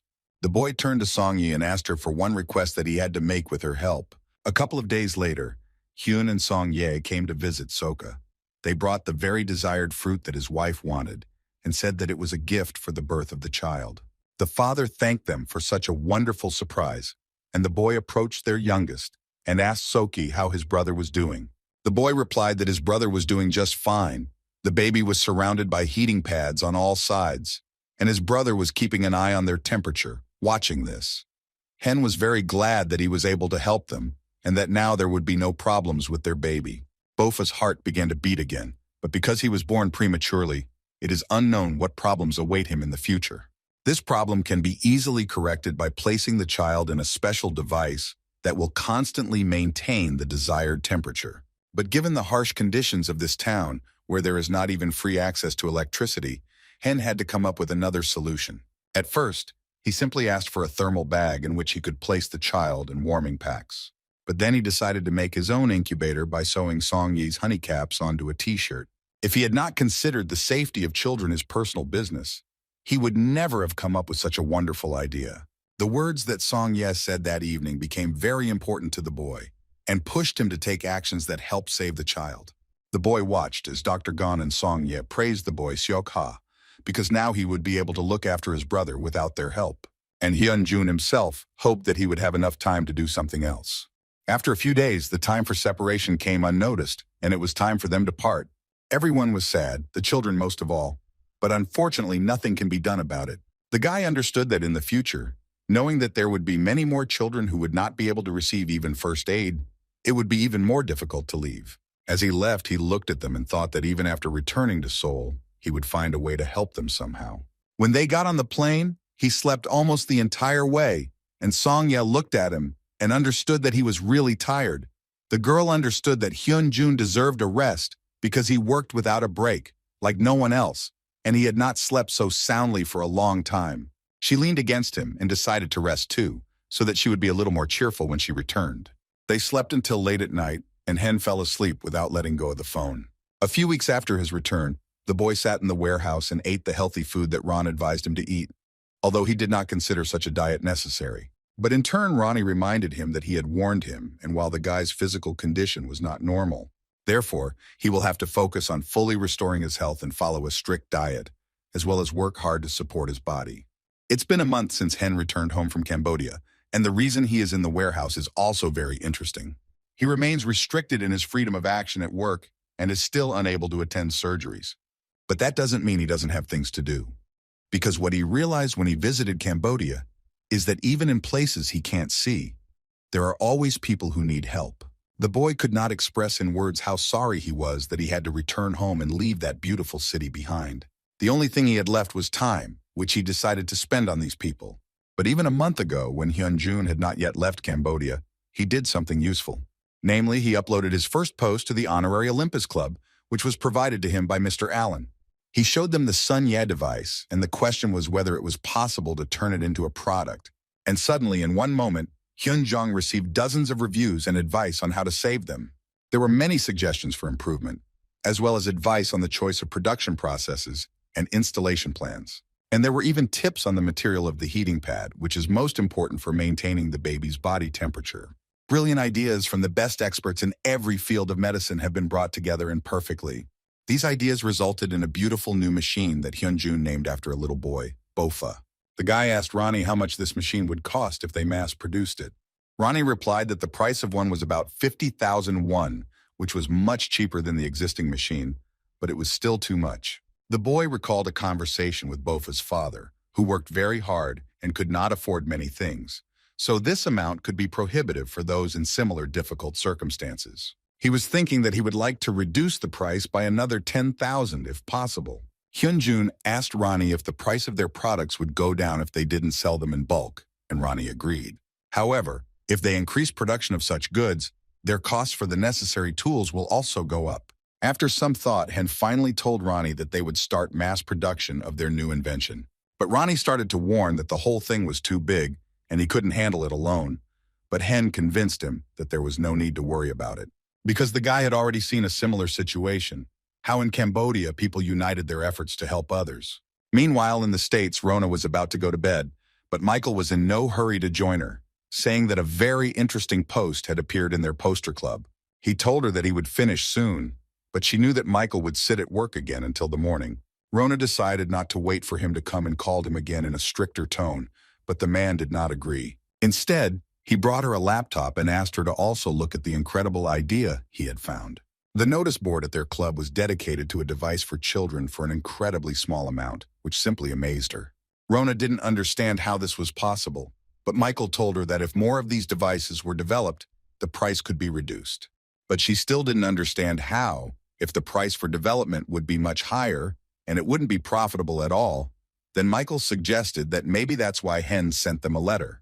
He said that in the letter, the guy asked to use part of the money they invested in his project to cover the costs of producing this device. Mike thought that Hyun Jun's idea was very good, although it was not yet fully operational, but it was worth trying. Rona thought this product could save tens or millions of new lives in the future. Michael left the right of choice to her because she was the director of the company and her word was law even for him. She understood that her husband said this on purpose because she was not such a professional in this topic, but he only laughed in response.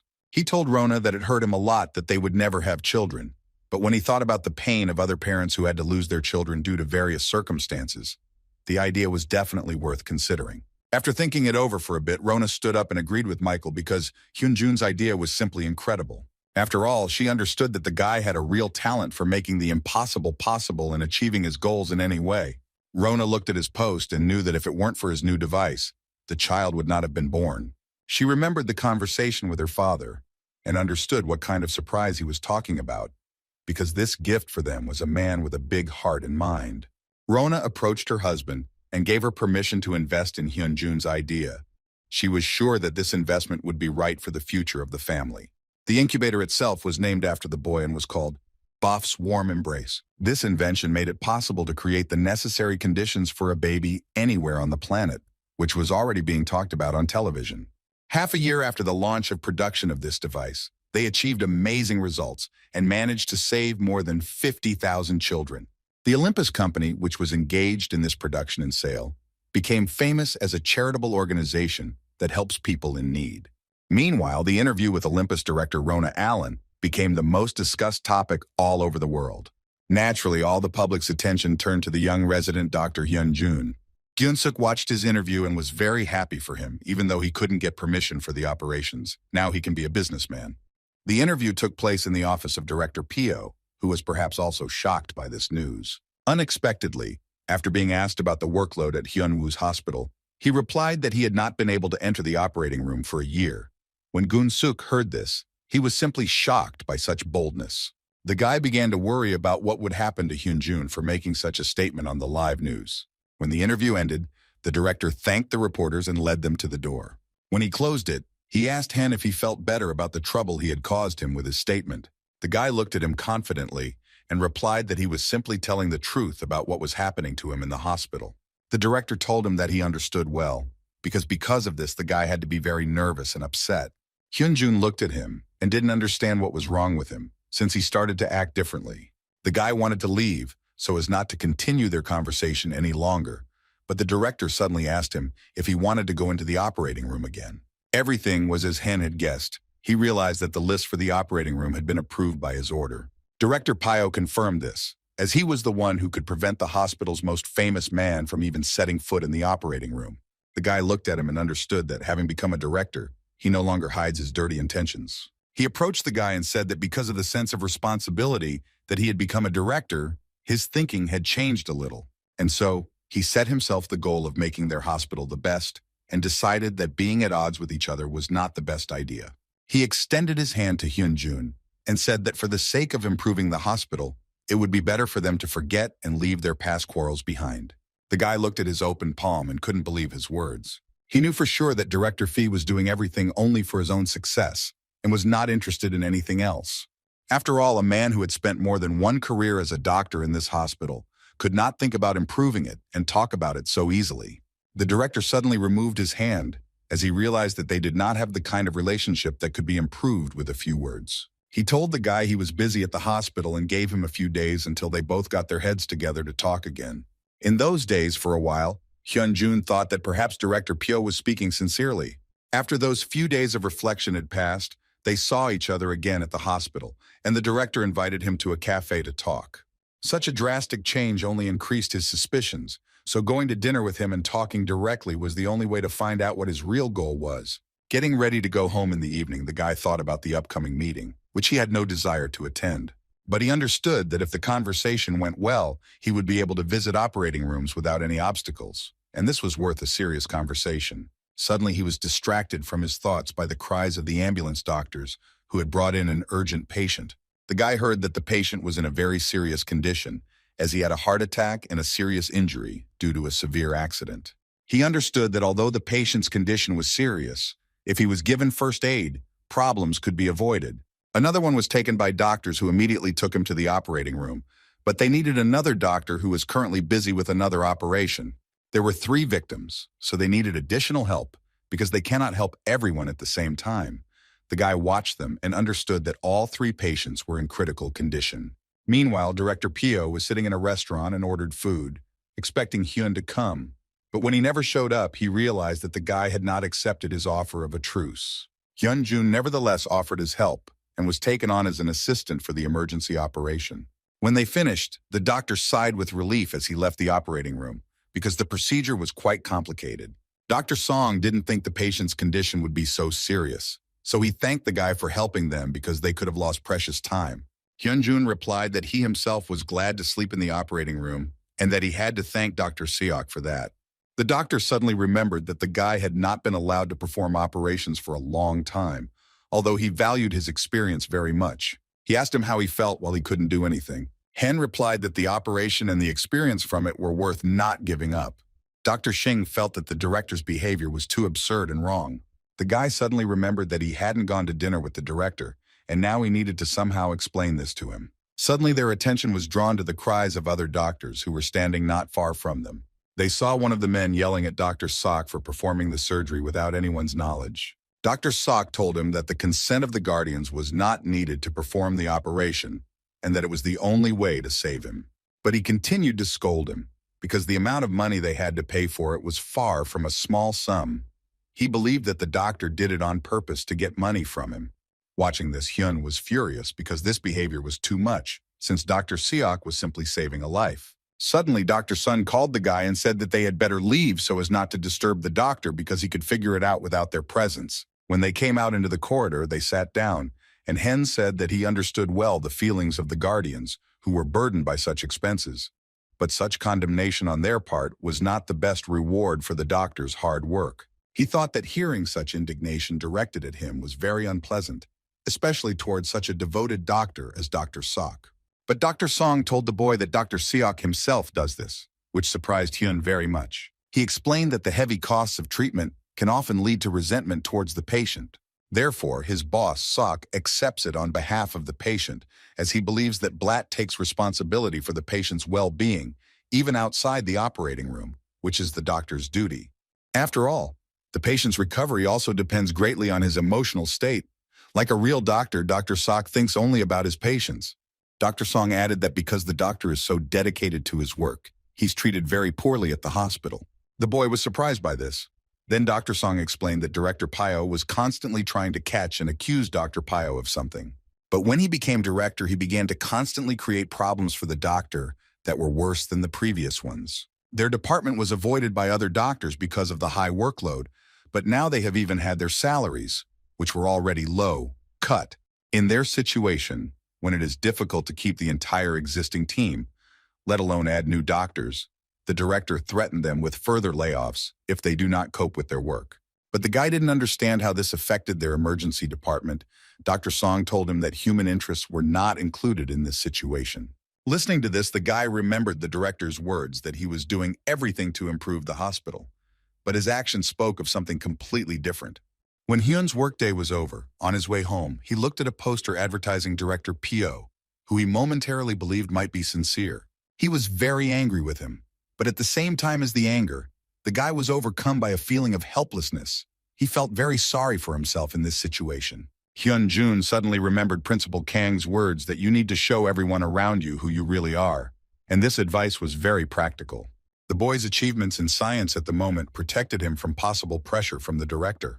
But if he keeps himself out of situations like this in the hospital, that's all he can do there. He was angry with himself because even if he gained many years of experience and became a specialist, he would not be able to help patients in any way. Suddenly a car drove up to him. The guy didn't know who it could be, so he froze in anticipation. When the headlights stopped blinding his eyes, the car window opened and he saw Director Kang calling him to get into the car so they could talk. Hen thought that the timing was too perfect to be a coincidence, since he just had a question for the director. The headmistress wondered what could be troubling the boy, and he recalled her own words that in order to keep his place, he had to reveal himself. The guy did everything he could. Regardless of his field of work, he tried to open up, but efforts alone were not enough to solve the organization's problem. They suddenly stopped abruptly, and the headmistress said that he was overestimating himself, but she wanted to talk about this later. She explained that they were being waited for now, so they needed to hurry, but Hen had no idea where they were going. Then Headmistress Kan pointed her finger at the entrance, where his mother was standing, supported by the hand of a security guard. When Hyun Jun saw her, traces of the past began to flow from his eyes, leading up to so many years, and for the first time he saw his mother standing on her own feet. The headmistress asked him how long he planned to sit in the car and just watch. The guy immediately jumped out of the car and hurried to his mother to quickly hug her and congratulate her. The headmistress watched them and was happy that the boy was able to change someone's world. She knew that his drug, with which he cured his mother, was only the beginning. She, together with her company, made a very important and bold decision to support the guy. Their common cause, which would change the world for many people, and they would support him in this in every possible way. On the seat next to her car lay documents about the new business plan for his personal hospital. Upon returning home, Hen looked at the plan and thought that it was something from his distant future. Namely, a hospital where he can control everything and where everything will correspond to his ideal. Ronnie warned the boy that although Director Kang's offer was friendly towards him, it was a large sum of money, so he needed to consider his capabilities. Hen wanted to create a hospital where no patient would refuse treatment because they could not afford it. From the point of view of running such a hospital, he did everything right, but he could not shift such a burden of responsibility onto his investors who would invest money in him. But Hyun Jun didn't know how to explain this to Director Kang and asked Ronnie for advice. His colleague replied that his meeting with the director was scheduled to take place very soon, and that it was there that he would be able to present his point of view in more detail. The guy remembered that soon there would be a presentation of a new drug, that his mother had cured him and put him back on his feet. A few days later, the drug presentation took place there, which attracted a huge number of people in the hall, wanting to learn more. Director Khan hosted the event and talked about how they can now cure one of the most serious diseases and thanked her colleagues for their help. When she started talking about the fact that there was a person among them who had offered them important ideas when the research ran into difficulties, everyone around started whispering among themselves about who this person was. Director Kang said that this person was also present at this presentation, so she decided to introduce him to everyone and called Hyun Jun. Everyone started clapping when they realized who he was talking about, asking and praising the guy for his recent development for children, which has become very popular. He was showered with compliments from all sides, because he was only a resident, but there was nothing he couldn't do. Hanu was very pleased to hear this, and he began to thank everyone. Director Kang looked at him and was glad that this guy surprised her more and more each time. Before this presentation, Hen approached the director and refused her offer about the hospital, but she did not understand why he did this. She thought that he was not happy with the amount, but the guy replied that this was not the issue at all, because he understood that her intentions were good. He explained that on the right, he thought he wanted to improve emergency medical care and run it himself. But as his medical experience grew, so did the number of ideas he wanted to implement. So his ultimate goal was to run a hospital that could return its profits to patients. Hyun Jun asked her to wait for him a little longer until he could organize the expenses for running his hospital himself. The director thought seriously about his words, although it seemed completely impossible to her. But when she looked at him and his success, she was in anticipation of that ideal hospital that Hyun Jun dreamed of. Unexpectedly, the event was interrupted by the director of the Olympus company, Rona, whom Hen was very happy to see. She immediately apologized to Director Khan and congratulated her on the launch of the new drug, but she was only glad that such guests visited her.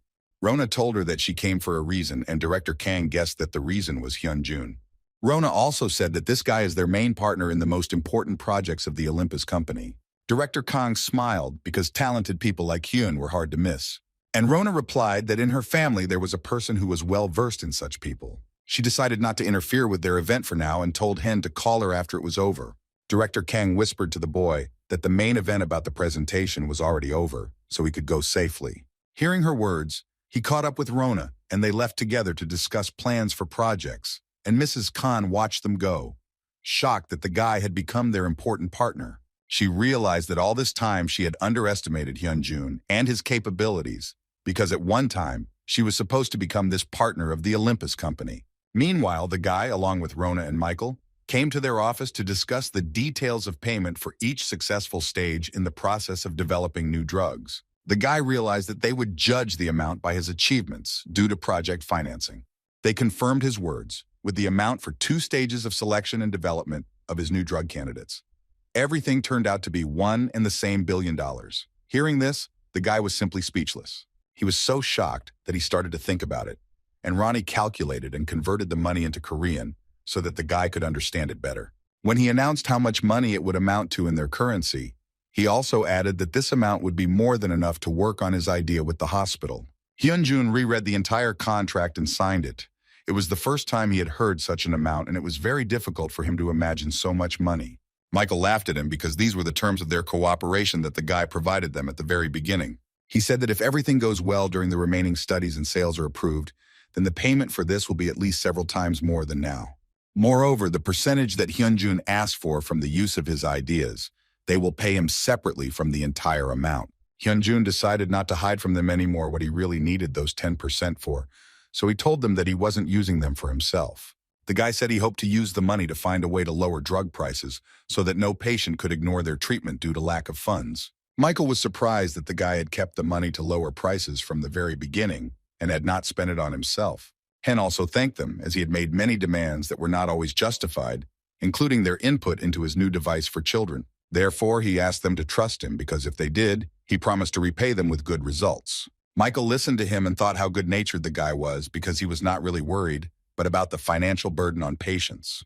Rona looked at her husband and said that they are businessmen who only think about finances and revenue, so they do not invest money in anything that will not bring them profit. They held hands and told Hyun Jun that their family had high hopes for him. When the guy returned home, he still couldn't get over what he saw because they really surprised him that they were a family. But Ronnie said that this information was classified, so no one knew about it. Hyun also learned that they were a couple who were suffering from the inability to have children, so he decided to think carefully about it because he would have to find a treatment that did not exist before. The problem of participating in the birth of a new life was an overwhelming task, so he did not know where to start. Ronnie told him that he would look for the necessary data, but until everything was sorted out, the guy would better focus on current affairs. Hyun Jun agreed with him, as his main project was the hospital, which he wanted to make perfect, thinking through every step. Thanks to the money he received from the Olympus company for researching his new drugs, he was able to afford to build the hospital of his dreams. Now he has only one task left, namely to become a universal doctor, accumulating as much experience as possible. Even though his name was not on the list for the operation, he still did not give up. Because after the last emergency surgery, he could now participate in Dr. Sok's surgeries on special occasions.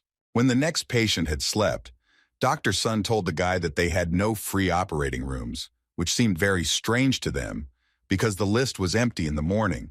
They were lucky that the patient who arrived was able to withstand being sent to another hospital without his condition worsening. But Dr. Song noted that this was not the first time this week that they had to transfer a patient. He never imagined that something like this would happen when he first started working at this hospital. Hen suddenly interrupted him and said that he needed to go to Rosette. The doctor wondered why he needed to go there, but Hen explained that he had to check something, because there was something suspicious about all this. Every time a new patient is brought in, surgeries are suddenly scheduled. Although the surgeons and staff were different, Everyone in this hospital had the same handwriting. The guy decided to check one of the operating rooms himself, hoping that his guesses were wrong. But when he came to one of them, he saw one of the doctors sitting on the operating table and briskly talking about something with another. They wanted to order some food for themselves, as they still had 2 hours to wait for the end of the fictional operation. But suddenly one of the doctors covered the mouth of the other with his hand. When they turned around, they saw Hyun Jun, who told them that the schedule said that a cancer patient was undergoing surgery at this location. The guy looked at them sternly and asked where the patient who was on the list was. He couldn't believe that last time they also occupied the operating room. Sitting on the table, the doctors began to justify themselves, that they did as they were told. Then Hen asked if they would do the same if the patient was one of their relatives or friends, to which they began to shout, "Why is he telling them such a thing?" The guy started to get really angry and asked who gave them such an order because it was completely unprofessional. The doctors turned away and said they couldn't tell who ordered them, but Hen already knew the answer. After all, if this is a person about whom even a professor cannot say, then the guy was extremely clear who was involved in this. Hyun was serious because this time Dr. Pyo had really crossed the line and simply refused to treat him. This often happens in hospital settings, but whatever the reason, the act can leave lifelong scars on patients and their families. The guy's eyes were simply blinded by hatred because the director was depriving people of help out of revenge against him. Hyun Jun immediately went to Director Pyo's office, and when he arrived, he immediately started yelling at him, saying that he should be ashamed to call himself a doctor after doing something like that. He looked at the guy with a sly grin and said that it was indeed his order to carry out the operation, so he didn't see any problem with it. But Hen told him that the operation was not real, and if something happened to the emergency patient because of the delay, it would be like giving an order to destroy the person. The director was surprised by the guy's statements because the patient was fine and had absolutely nothing to worry about. Hyun Jun disagreed with him. He thought that giving such instructions was a big problem because there was a line that a doctor had no right to cross. The director rose from his chair and said that in Daehan Hospital, everything that is possible and impossible is decided only by him and no one else. And he also reminded the boy that it was he who had rejected his generosity for a truce and had come to Dr. Sok, thinking that he would be safe with him. But the director convinced Hen that in his hospital the boy would never find a place for himself to hide. And for now, what he did with the operating rooms was just an example, so that Hen would understand what it was like to be behind bars without her. He decided to end their conversation there, and added that the guy was now in real trouble because of his stubbornness. Hyun Jun thought for a moment and said that he wasn't sure if it was his problem, but he knew one thing for sure. He believed that the most critical patient in their hospital was Daehan University Hospital itself. And as long as there is a disease like Director Pyo, this hospital has no future.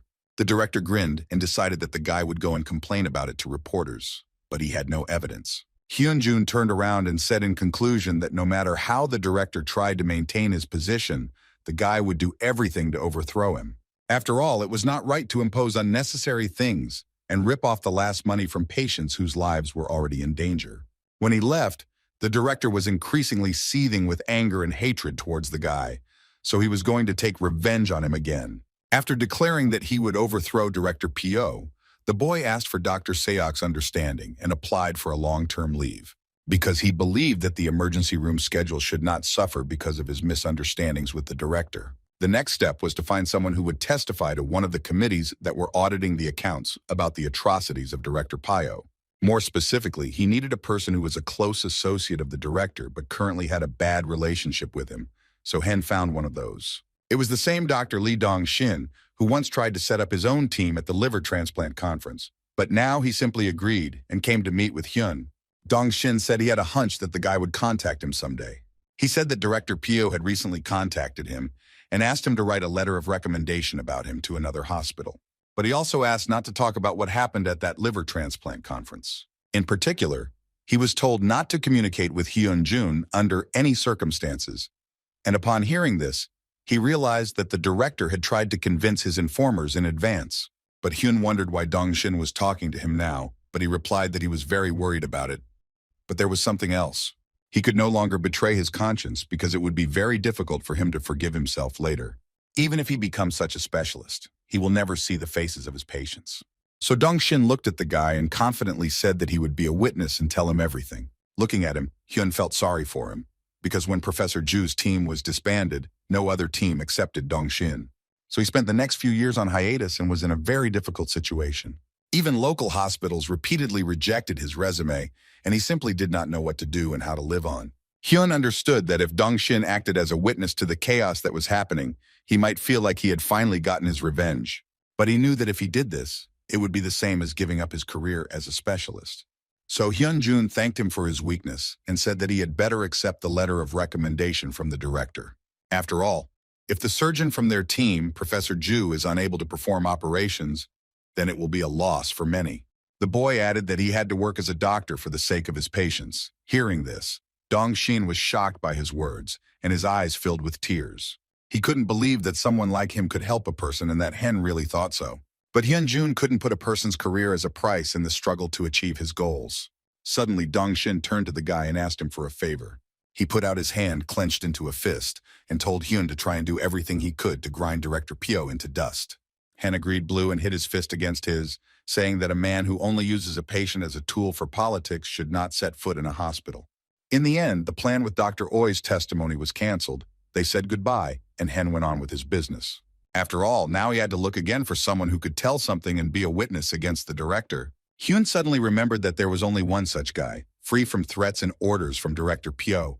He met with Kyun Suk and told him all the details about Poltavki, which the director had organized for his team at the conference. The guy was simply furious at what he heard. Hen was surprised at his reaction, since he was the one who told him about the glasses being switched. But Gunsuk explained that he first heard about the problem with the glasses that happened during the last stage of the operation, and also that he was annoyed by the director's tricks that he practiced with the operating room. The guy admitted that he contacted Hyun because he found out about his fight with Director Pyo, who doesn't care about people's lives, so he's also pressing him for it. Gunsuk agreed with Hyun 100%, after which he suddenly turned the other way.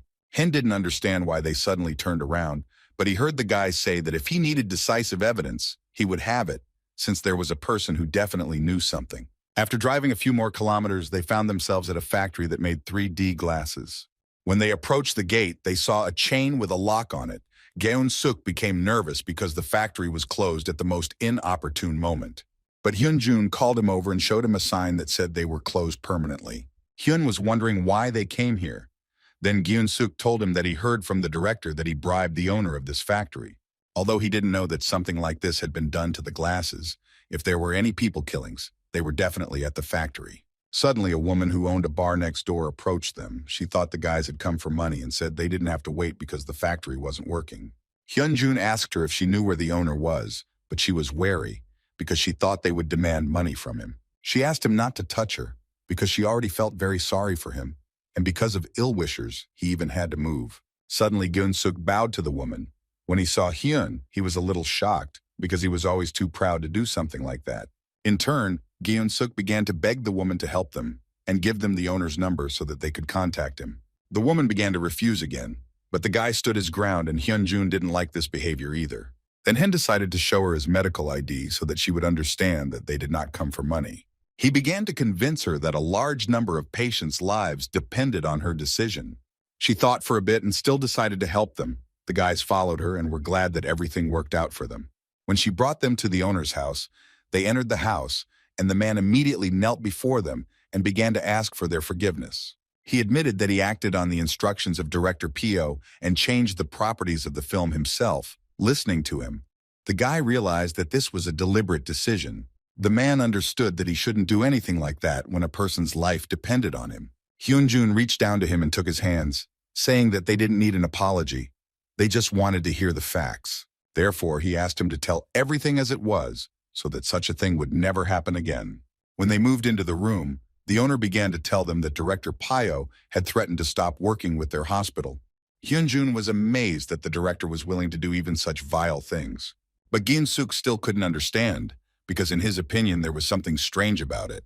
If the man had accepted the deal with Director Pyo for some reason, how could the situation have become so difficult that he had to close his factory? The man explained to them that all this happened because of the financial company of their supplier. He said the company acted as a facilitator in supplying products between medical device manufacturers and university hospitals. His company has so far worked directly with all hospitals, without any assistance. But last year, the man received a notice that Daehan Hospital would not do business with him unless he went through the company. He knew they couldn't afford to lose their biggest client, such a popular hospital, so he had no other choice.